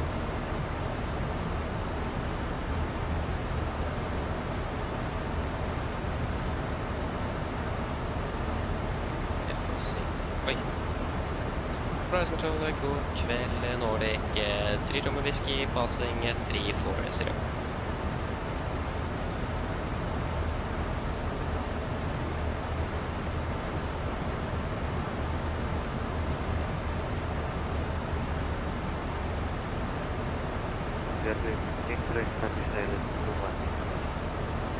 With the 2 whiskey X-ray, moving 18 clear to land, wind is 150 degrees 6 knots.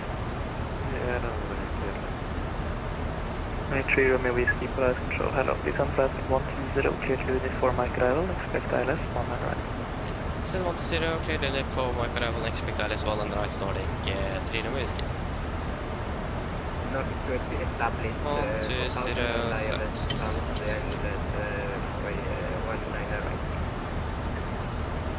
No, 3 running 1 man right, clear to land, wind 2 degrees 5. Good land 1 and right for this way. Renato, hello, welcome. Welcome, taxi stand. Yes, indeed, we are soon landing. It's a late one today. I cover on the south Nordic 1892, ready for clear. I like how this controller goes strong. 040 in the evening. Voyage via Divita 6 Delta departure, 1 man right. Should climb 7,000 feet, squawk 7156. Runway 1 and right, Viper data departure, Michigan 7000. Remember to do the air just to find out when the approximately landing. Make 192, is that correct? Landing approximately at the 04.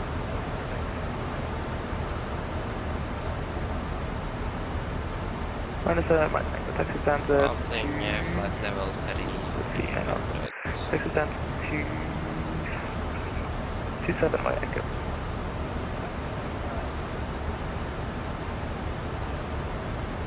Yep.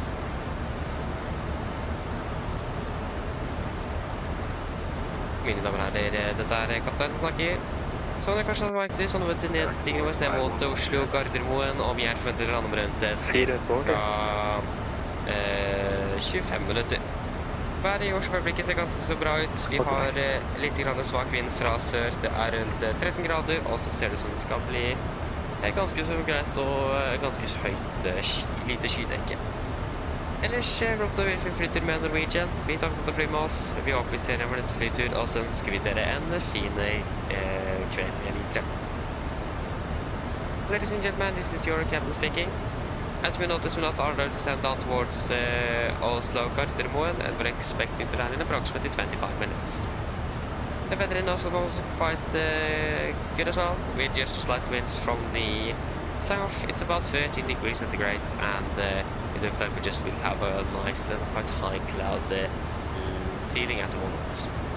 Otherwise, try to enjoy this flight with Norwegian. We thank you for choosing us. See you again on the next flight. We do wish you a pleasant evening. Thank you.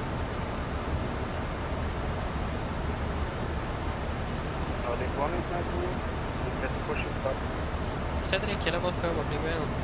Nordic 192, straight push and start approved, 2H1018. Because the scheduled flight is landing so late, that's why. Push and start approved, finish 1218, That's a simple answer, I have.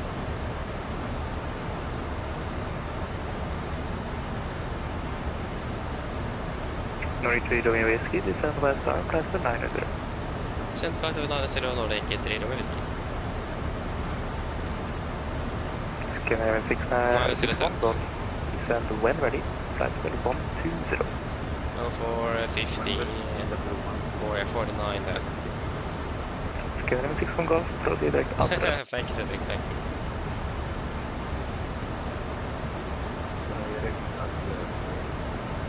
Yeah, stand 4-5. Confirm after them.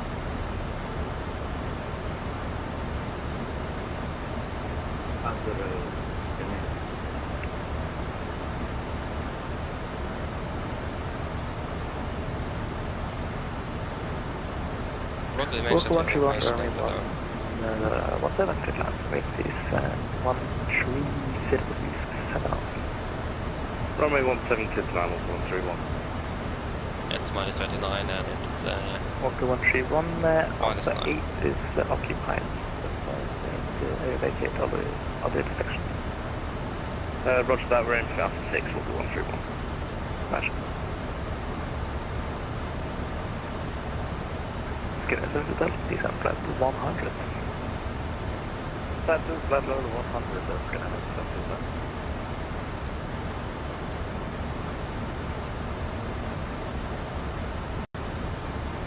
PTSS from Vegas and Milan before us.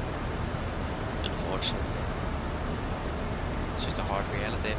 Procedure 4164, ready for taxi. 4164, taxi Mike Golf Yankee, holding point Alpha 8. Mike Golf Yankee Alpha 8 for CJ.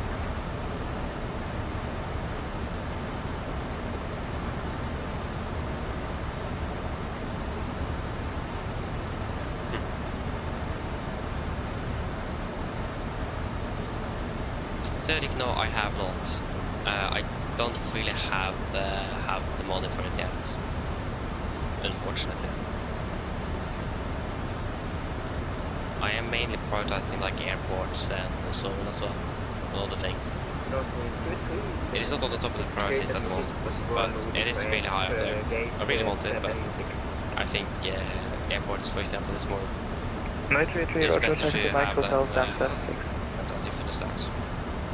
But I will get it one day. I just need more money first.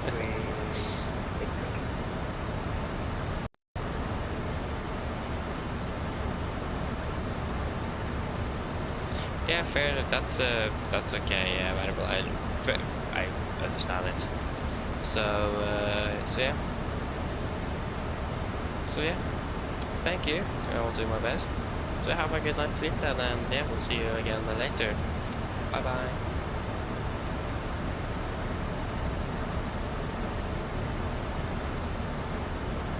Yeah, it's not that cloudy actually. Hard to see outside the window here. Does look quite okay here in from the aircraft at least. See that we have a Liberty here on the northeast of Cardamom, but it's quite far away as well, so it should be fine. Yeah, we can turn on some anti-icing then. Of course, we just went out of the clouds. Go to Chicago 6810, expect ILS whiskey approach, runway 17. Takeoff and there's a did have a report of moderate icing, but it's moving northbound, so it should be fine. And 90, proceed to direct Nepal. Yeah, exactly, but I also will get the MCP and the FNC at the same time. Correction, direct Babu. I think it will be well above 5,000, but I'm not sure about how much it will be in customs and taxes. I don't remember that. And it was quite expensive for the freight as well. Nordic 1 is now to ready for victory. Nordic 1 is now to taxi 1 man arrives via Romeo, Victor, November. Taxi to 1 man arrives via Romeo, Victor, November. Nordic 1 is now. The non-99 again. 4164, last wait on runway 35. So yeah, I will get it one day. But also waiting a bit for the EFIS, because if we could buy Elevatex at the same time, welcome taxi stand 16 via Yankee, Golf and the November. EFIS is never coming. Probably stand 16, Yankee off November, Walker 131. Figure 4164, runway 35, clear for takeoff, runway 130 degrees, 7 off. Clear to take off to 0.1. It's supposed to be done as well.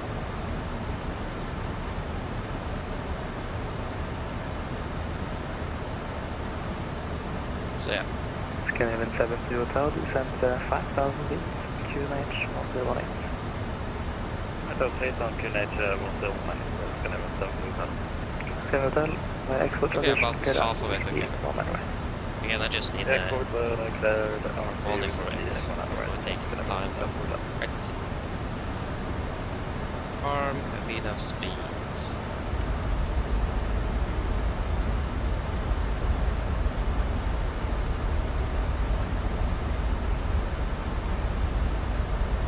Plus 0 degrees, okay.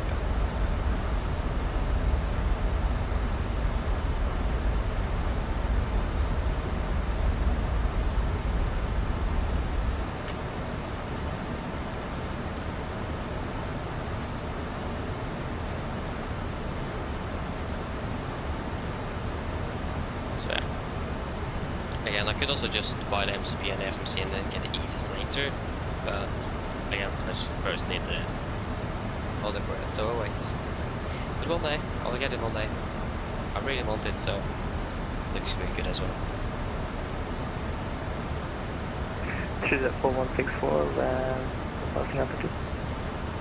I've seen 1,500. Yeah, how was the side stake? It looks good. 4164 identifies climb platform 310, proceed to direct Nelson. Direct 340 and direct Nelson. Yeah, that sounds good. So I got the 404 negative, climb platform 310. 310. From Chicago 6810, descent 4,000 feet. Discussion 3,000 feet. QNH 1017.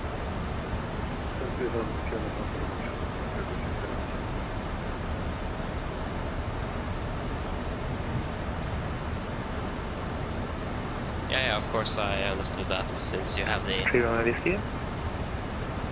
3 whiskey, go ahead. Would you like IMP Echo? No thank you. Come on, bro. It's too late. Okay.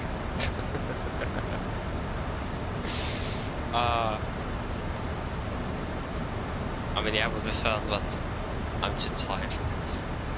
And if you could have prepared a bit earlier as well, that would be a problem.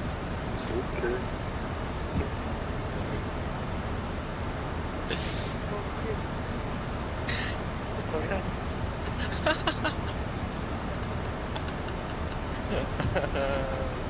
What in the world happened there? Oh.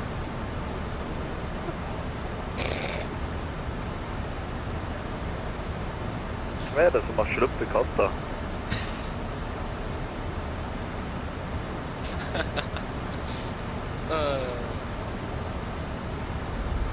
Crashed.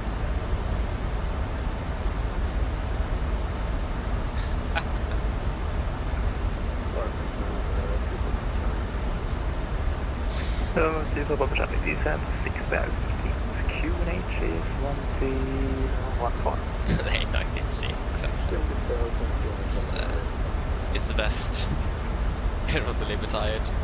Yeah, what's happening with the EV now here? It's struggling now. Can't really decide here. Something fishy going on. Steep descent off to go by 47. Okay, this is where that's.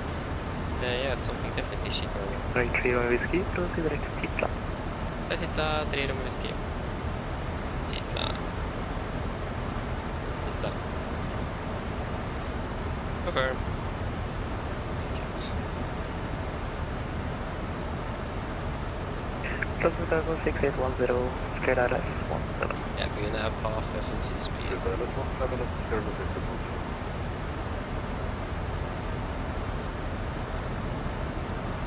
Walker 1 shut down gate 16. Thank you very much for very professional service. Thank you. Meow meow. Meow meow.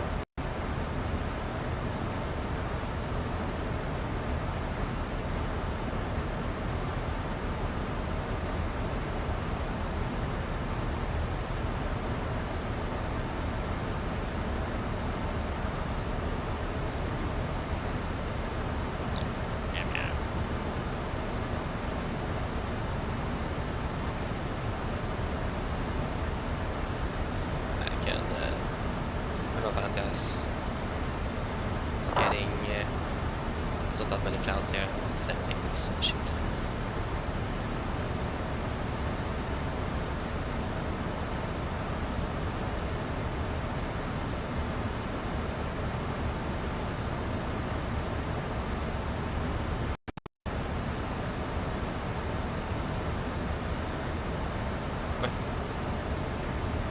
Oh yeah, I'm not in the sim. Oh, that's why it doesn't work. I thought the sim froze.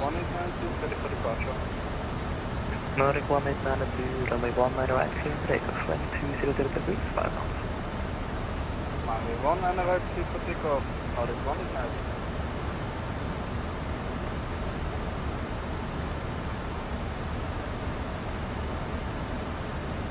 Right, clear and whiskey, descend to this room. Okay. Good on, Nordic not clear and whiskey, descend 6000 feet, QNH 1018. 6000 QNH 1018 Nordic, 3 rum whiskey. 6000 set, QNH 1018. 101. So that's 6810, runway 17, land, What do we see the checklist here? What it is, QNH 1018, set cross, check positively flight level 116. Now, that's 10, the checklist complete.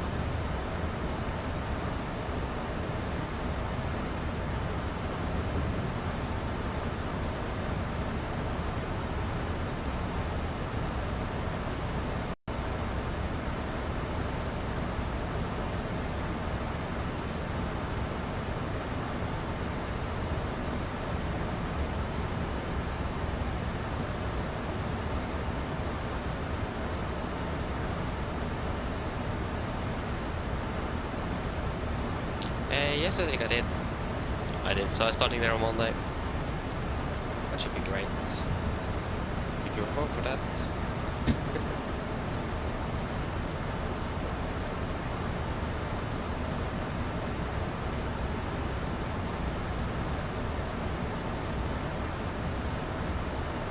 Wait, what? Why did I do that? That was the wrong game. can enable confirm door first, but Keep it. First, number 2 for Papa Charlie, descend 5,000 feet, clear down S36, reported touch. Mange tack. Thank you.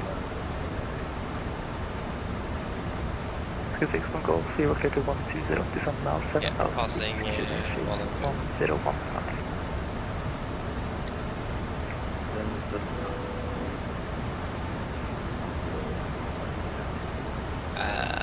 Det är set to 11 degrees for landing.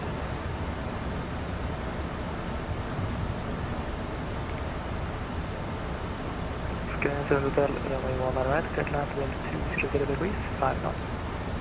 Just land 1 on the right, No retrieve runway whiskey, descend 5,000 feet. Descend by Titla transition, clear down S1 on right.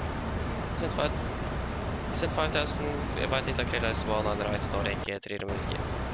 5,000. Nordic 18902, report passing altitude. 3,100. Trial. Nordic 1 is now. OSL. Nordic 192, identified. Climb flight 350, direct pitbound. Or 5. The Santa Fe 352 and direct eastbound. Nordic 1 is now. Seated 4164, climb flight for 350. I'm 350.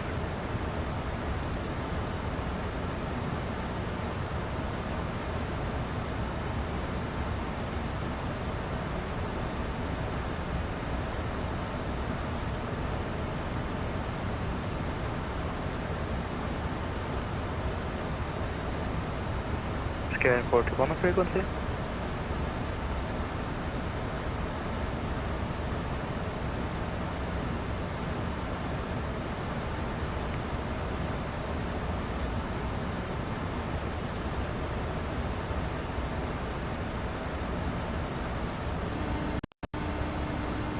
Hello. Hi, Captain. All passengers are seated and secured for landing. Thank you. No problem. Just need to connect lights. The lights are not on. Good.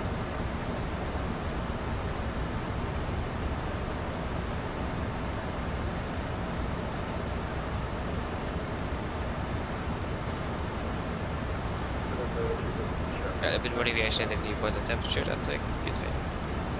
Number 2 for Papa Charlie, number 36, catch land. Wind is calm.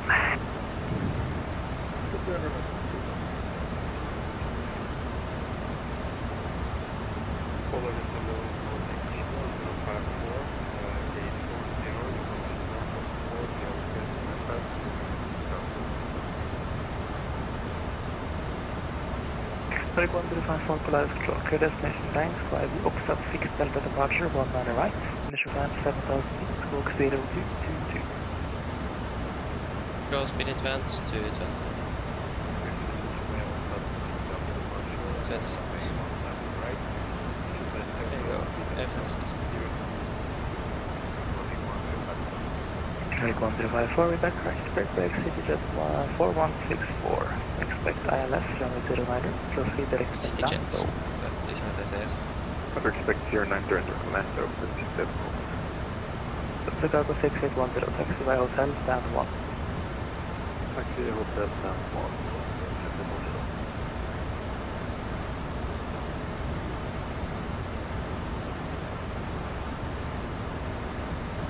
Sky 7 Hotel, vacate Alpha 4.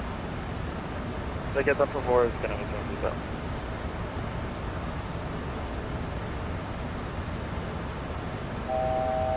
Fast Nico. Continue on to 4,000 feet. 1,000 seconds.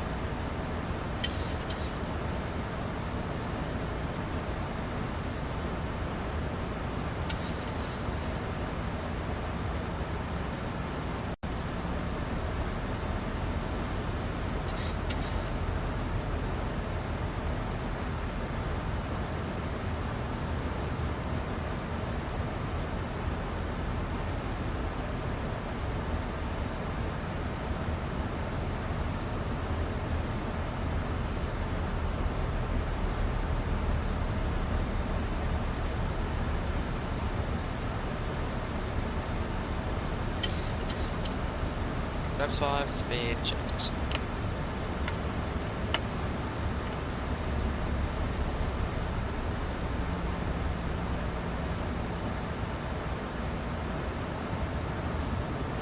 to hotel at for on the short mic, like this again. Fiat Delta Extend 176 kilo. Confirm stand 176. Yep. Stand 176 via kilo. I will just take the standing control cases. That's not good. I will do it actually.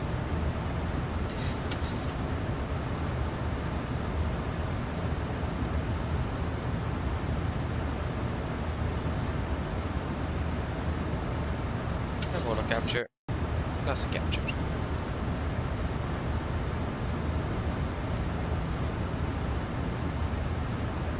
Its altitude is 5,000 feet. That's it.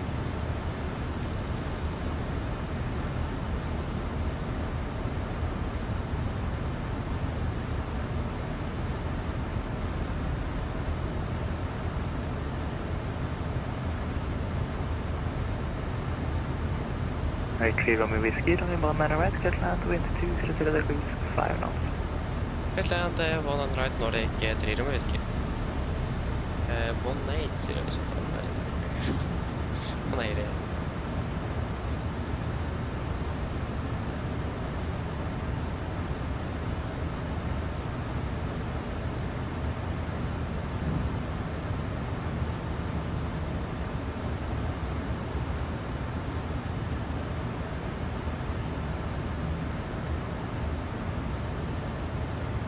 $2,500. Number 2 Bravo Charlie, welcome taxi apron north via Echo. Apron north via Echo. Charlie.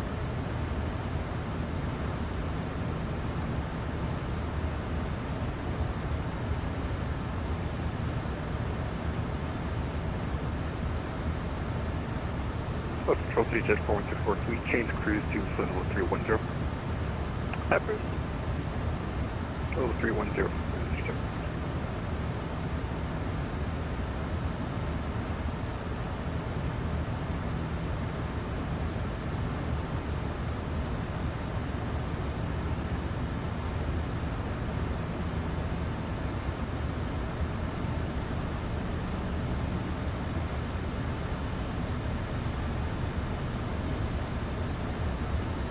Get down, flaps 50 and speed checked.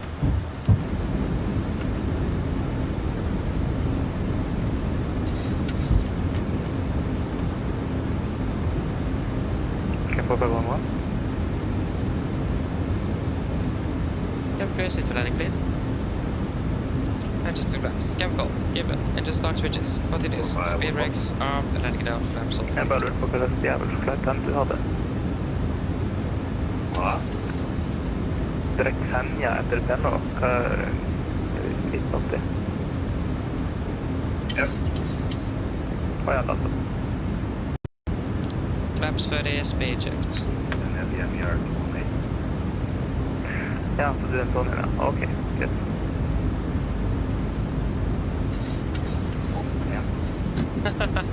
Hang on. Yay, return checklist, flaps for the band for the green light checks. Ja, men jeg føler nok ikke det jeg gjør hver gang jeg flyter sånn det. Altså, det er bra det er utforsker i bilen. Så mye utforsker med en DMI-ark da. Hvor stort skal den være? 1000, stable, late land. 1,000. Ja, da ser du bare fjellene, så får du ikke sett byen da. Ja, du mener at det er noe Jeg var ikke blitt til å si at du skulle utforske dine biler, så jeg skulle være stolt over det. Jeg skal utforske fjellet, skal det reinsdyr og isbjørn og sånn?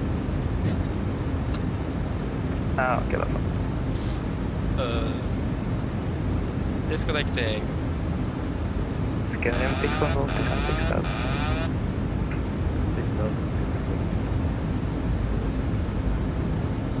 Du kan vissle approach hvis du bare hører utforskning. Visual approach 180 og verdens billig approach. 400. Hva gjør den 16? 300. Plus 100. Contact. 200. Minimums.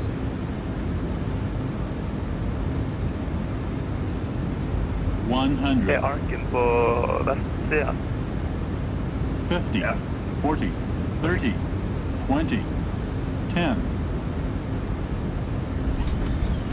Spooks up. Jo da, bara double check. Reversers. Scan 61 Golf, descend according to transition. 81%, 100 knots. 80 knots, under braking. 60 knots. Welcome to Gardermoen. CZ 4164, when ready, descend. 4 hours 15. 120 when ready.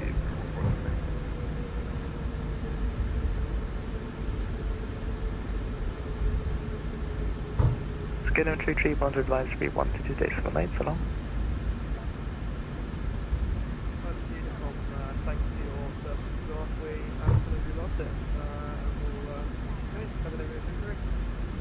See ya. God.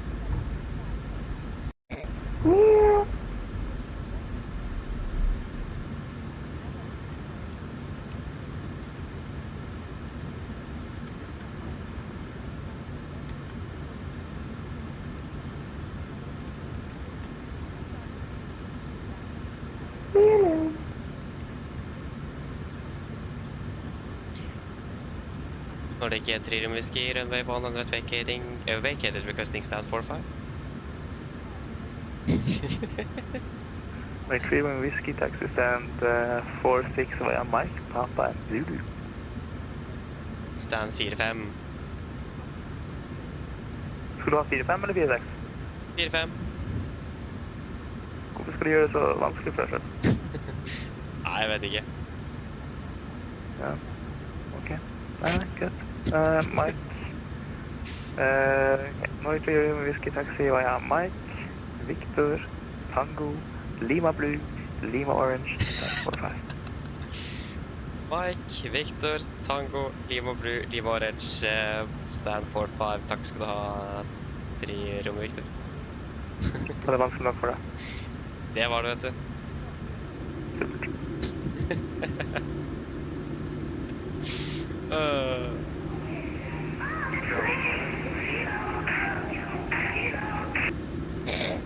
What?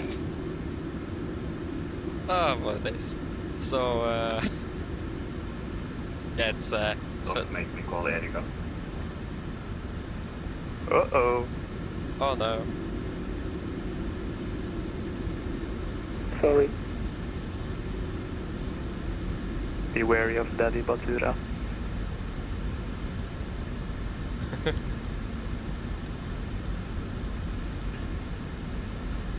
Swiss 69, I'm on advisory, 1 to destination, 2 knots out. Very cold water suit tonight, thanks to the server to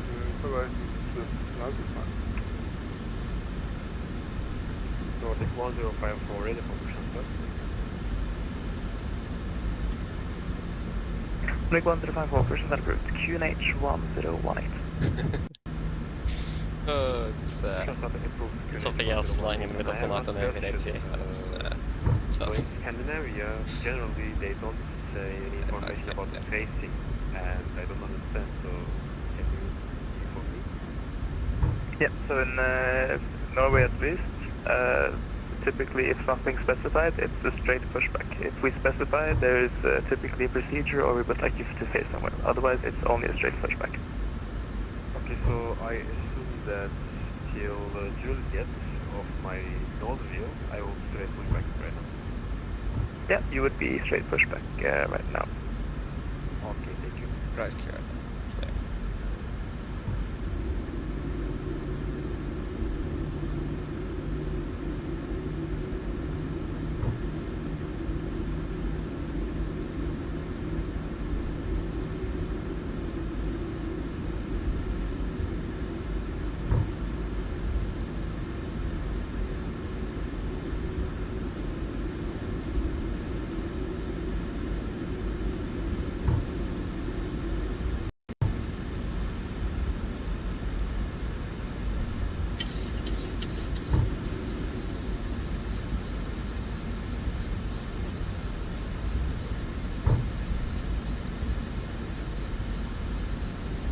361 Golf from 25, clear to land, wind 22 degrees, 17. Left clear.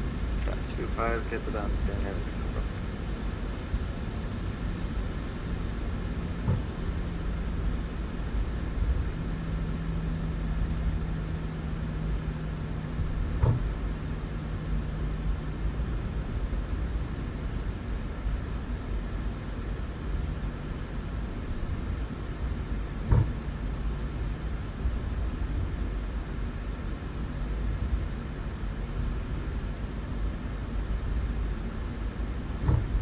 Right, clear.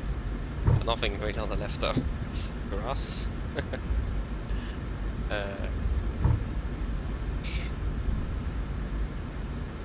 Let's see, parking stats. Det är på blöten i orange. Den...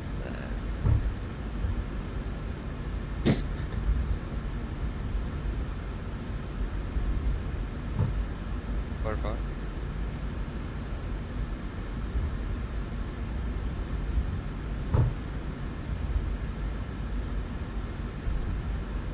Left's clear. Right's clear.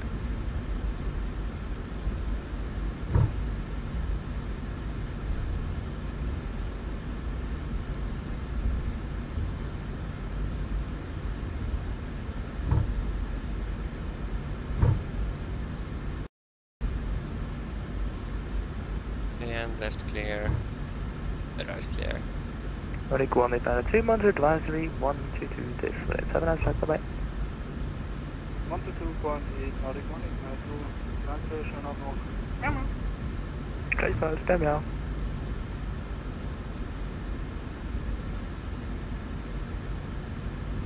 Left clear. Right clear.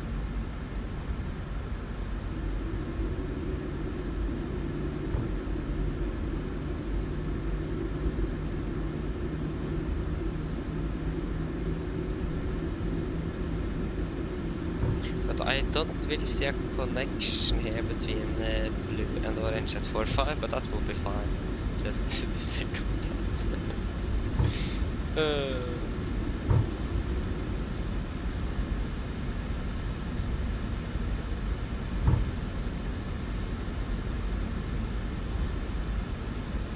Right clear, left clear.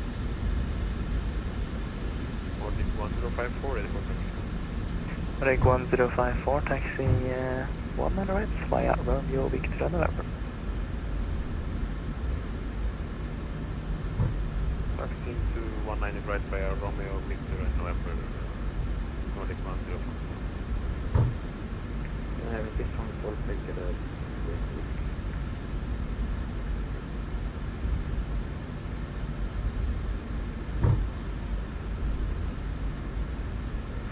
Clear 61 Golf, welcome to Boulder, taxi to stand. 17. Oh, correction, you just passed it. Taxi stand 15. Stand 15, Kennedy, Triangle, right.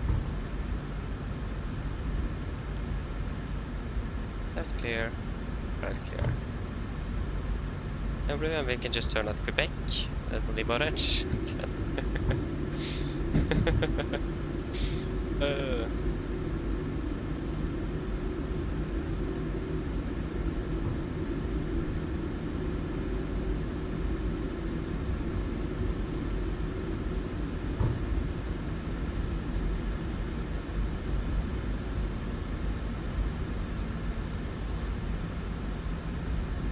Because again, there's no connection between blue and orange before at stand 4 and 4.3.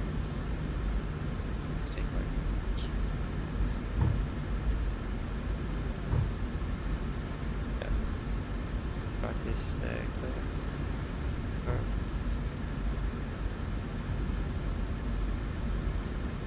Didn't specify where to cross over to, to orange.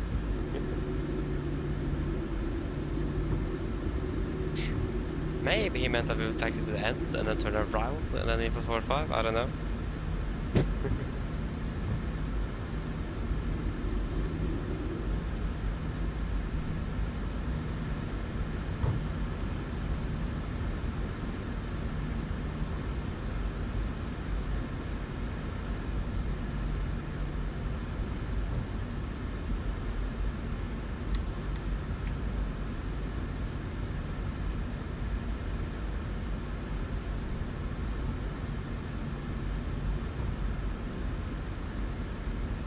Scandinavian 4511 cleared Senja 9er Mike arrival for Christians, yeah, Senja 9er Mike arrival for 18.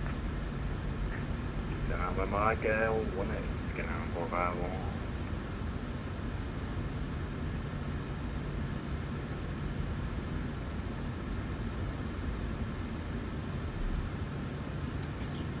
Park brake set, shuttle number 2. Get some ground power connected.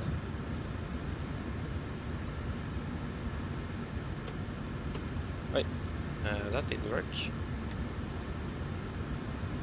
Take a ground power. Shuttle number 1.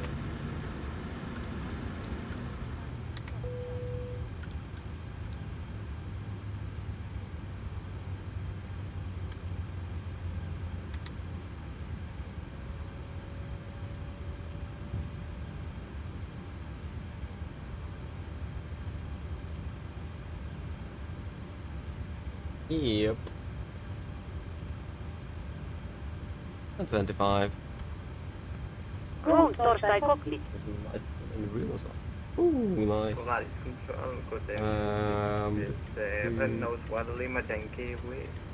Information got forgot requesting Arafat clearance to Alicante.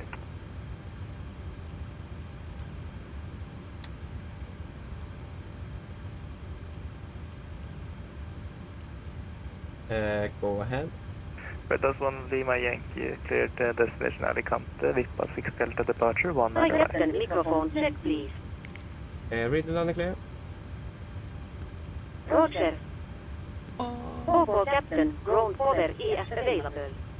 Stand by. DLL start getting you offloaded in a couple of minutes. Roger. Of course, we need to problems with GSX now. The last thing I want. East 4, 5. No.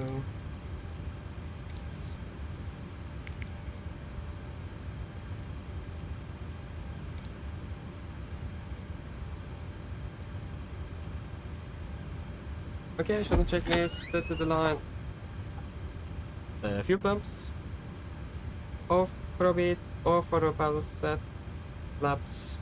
Up, no lights, parking brakes. And just starting to get off. Evade radar off. Shuttle checklist to the line is complete.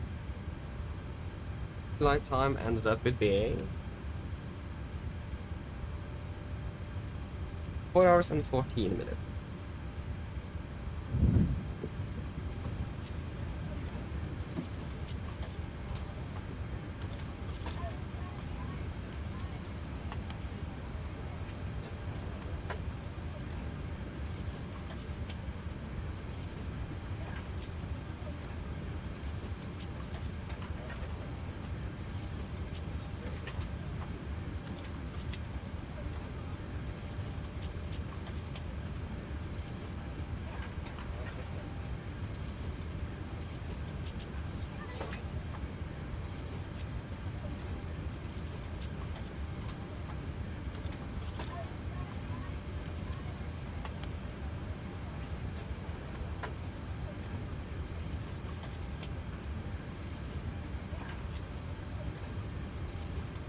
Yep. And anything want to add in take log?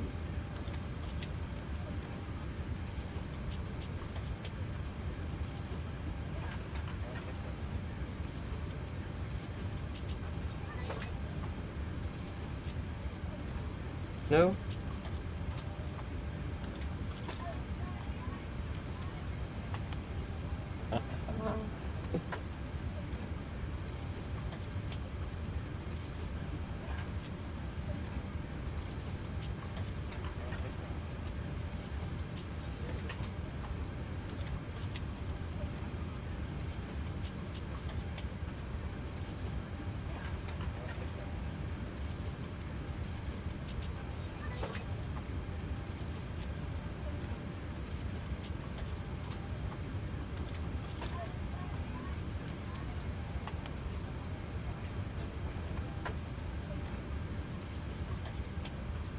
Nothing? Then shutdown check code line, technical complete, AFP completed, shutdown checklist complete.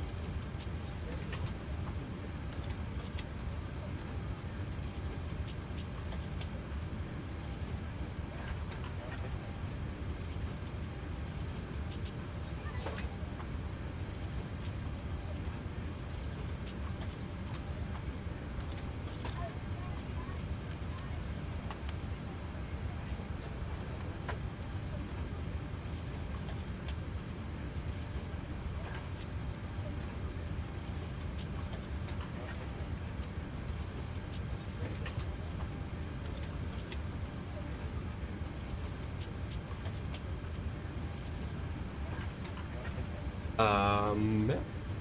They're just waiting for passengers to get on board then.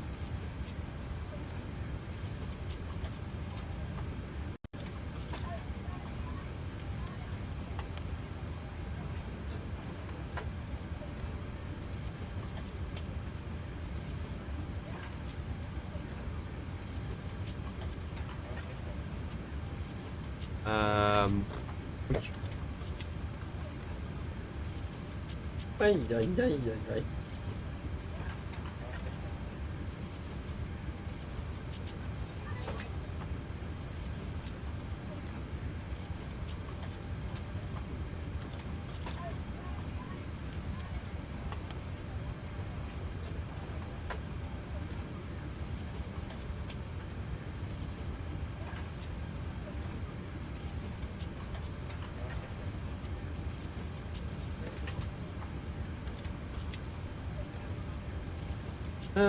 Blue.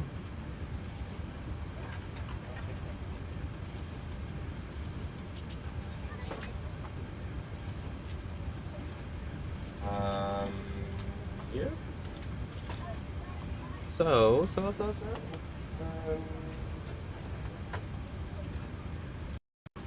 Let me just check if you have the aircraft for tomorrow, like actually on that schedule, 1308. For today, I mean. It's still too early for that, even though it's almost 1:30 in the morning. Yeah. Are we finished with deboarding soon? Would love that.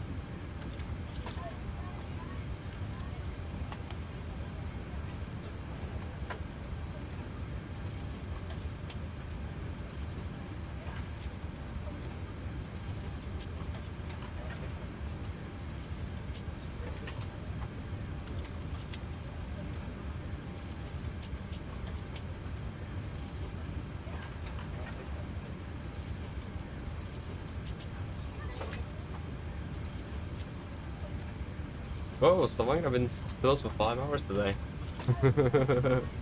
Whoa, due to luggage that got tested positive on explosives. That's interesting.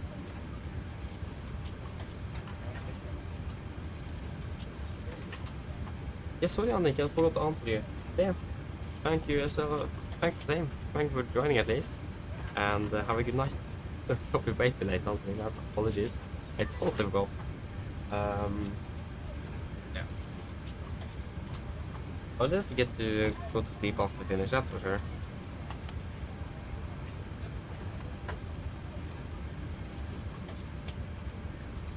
Iparada, hello Volko, hope you're doing well. Oh, what's the reason for that? What? How could you say something like that? I mean, what? I mean, IFLY have some better things than PNG, yes, but system-wise, PNG is still superior. You can't disagree with that. But what do you like with the IFLY that you don't like with PNG, or what you prefer over the IFLY?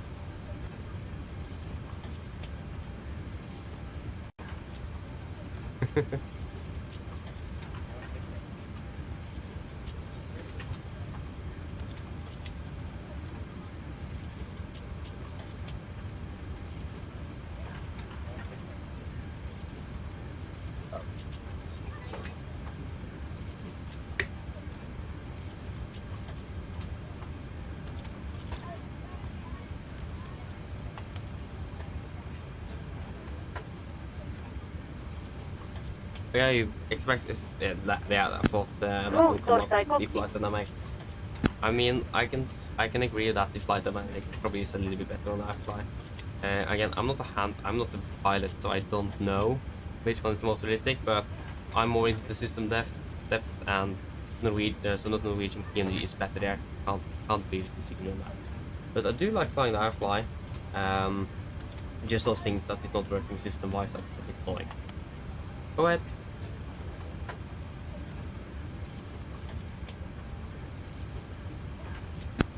Hi, Captain.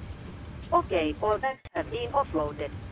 We're crossing now and we'll see torstai you next time. Roger. Thanks for the help. Have a good night. Bye bye. I actually think that the PMDG feels a bit heavier than the IFLY. I think the IFLY feels a bit more stable to fly. It's a bit more smoother. I might be wrong though. Yeah, I also typed it the 737 pilot, so I have no real answer on that. But I do struggle more hand flying the PMDG than I have the IFLY actually. I do fly the IFLY better hand flying wise.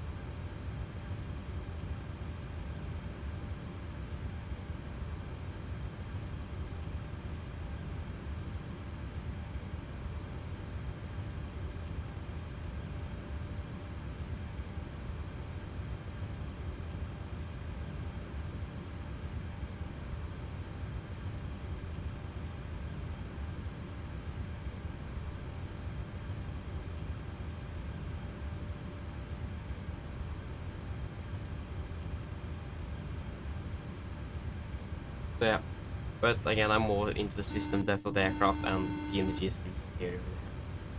Go ahead. Oh, sorry, hello. Captain. All passengers have left the aircraft. Brilliant landing, by the way. We barely felt anything. Thank you. Just give me a buzz if you need anything. Of course. So yeah, but I mean, there is positive things with that aircraft and positive things with that aircraft. So,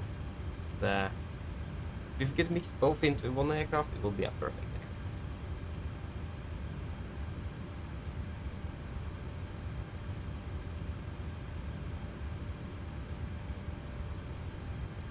Oh, that sounds good though. Interesting. Yeah. Probably solve itself after a bit. Again, I do prefer the PMDG though, but that's mainly again the system that is the main factor here. There's those small things with IFLY that just is not working yet. That's just the small tweaks that will make it quite a good aircraft.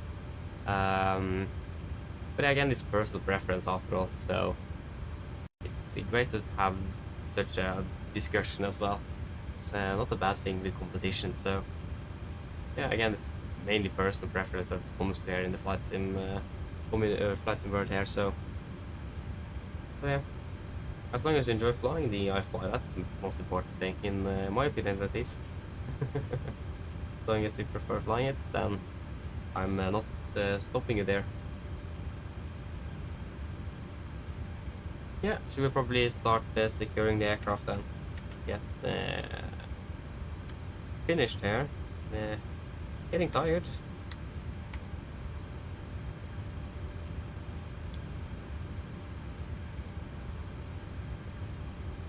Good of you.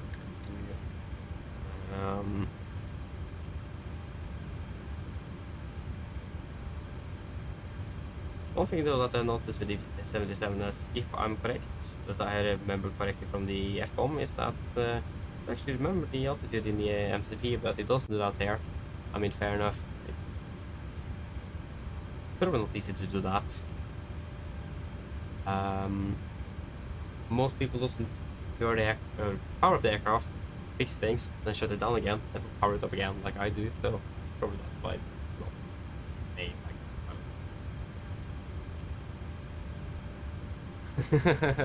yeah, exactly. It is 1:30 in the morning at the moment, so it's quite late indeed. So yeah, I need sleep, that is for sure. So yes, I think that's mainly it for this. Are we ready to secure the aircraft then? So secure checklist. IRSs. Off emergency exit lights. Off window beat. Off packs. Off ground power off, and battery off. Secure checklist complete. There we go. Shall we just pack things up and get ready to leave the aircraft? Just need the ESP and the jacket, uniform jackets. It's a good thing to have, isn't it?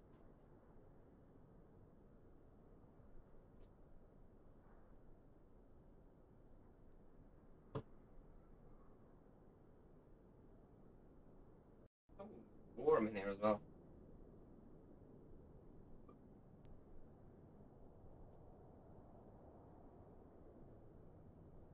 Hi, Andrea, and hello, welcome, doing well. Yes, it is, or it was. You need to listen back to the conversation over the frequency. We had ATC online on your approach, just went offline now, actually. I need to listen to that on the approach now. Discussion about the visual and the VR DME approaching to Tromsø. Quite fun to listen to. Love flying here during the nights. It's something else than flying in the day. That's okay. Oh yeah, that's something I forgot. Almost forgot that. We need the EFB. We can actually close the door. There we go.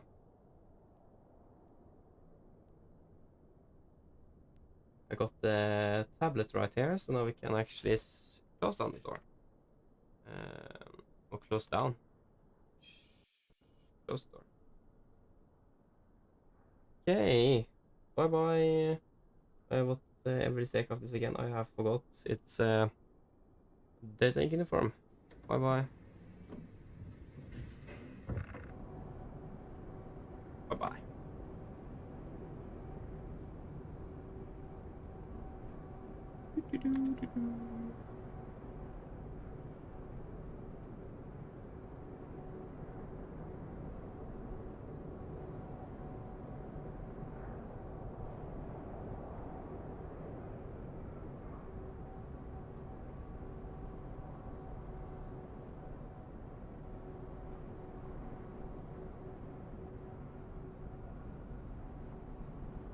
Again, we'll just end it here like we always do.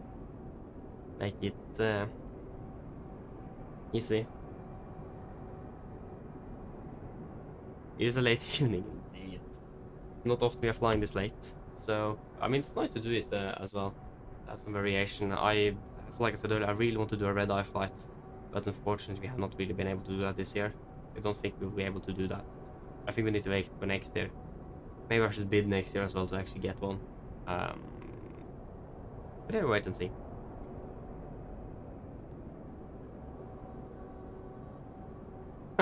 Thank you, Pereira, thank you. Home sweet home, indeed.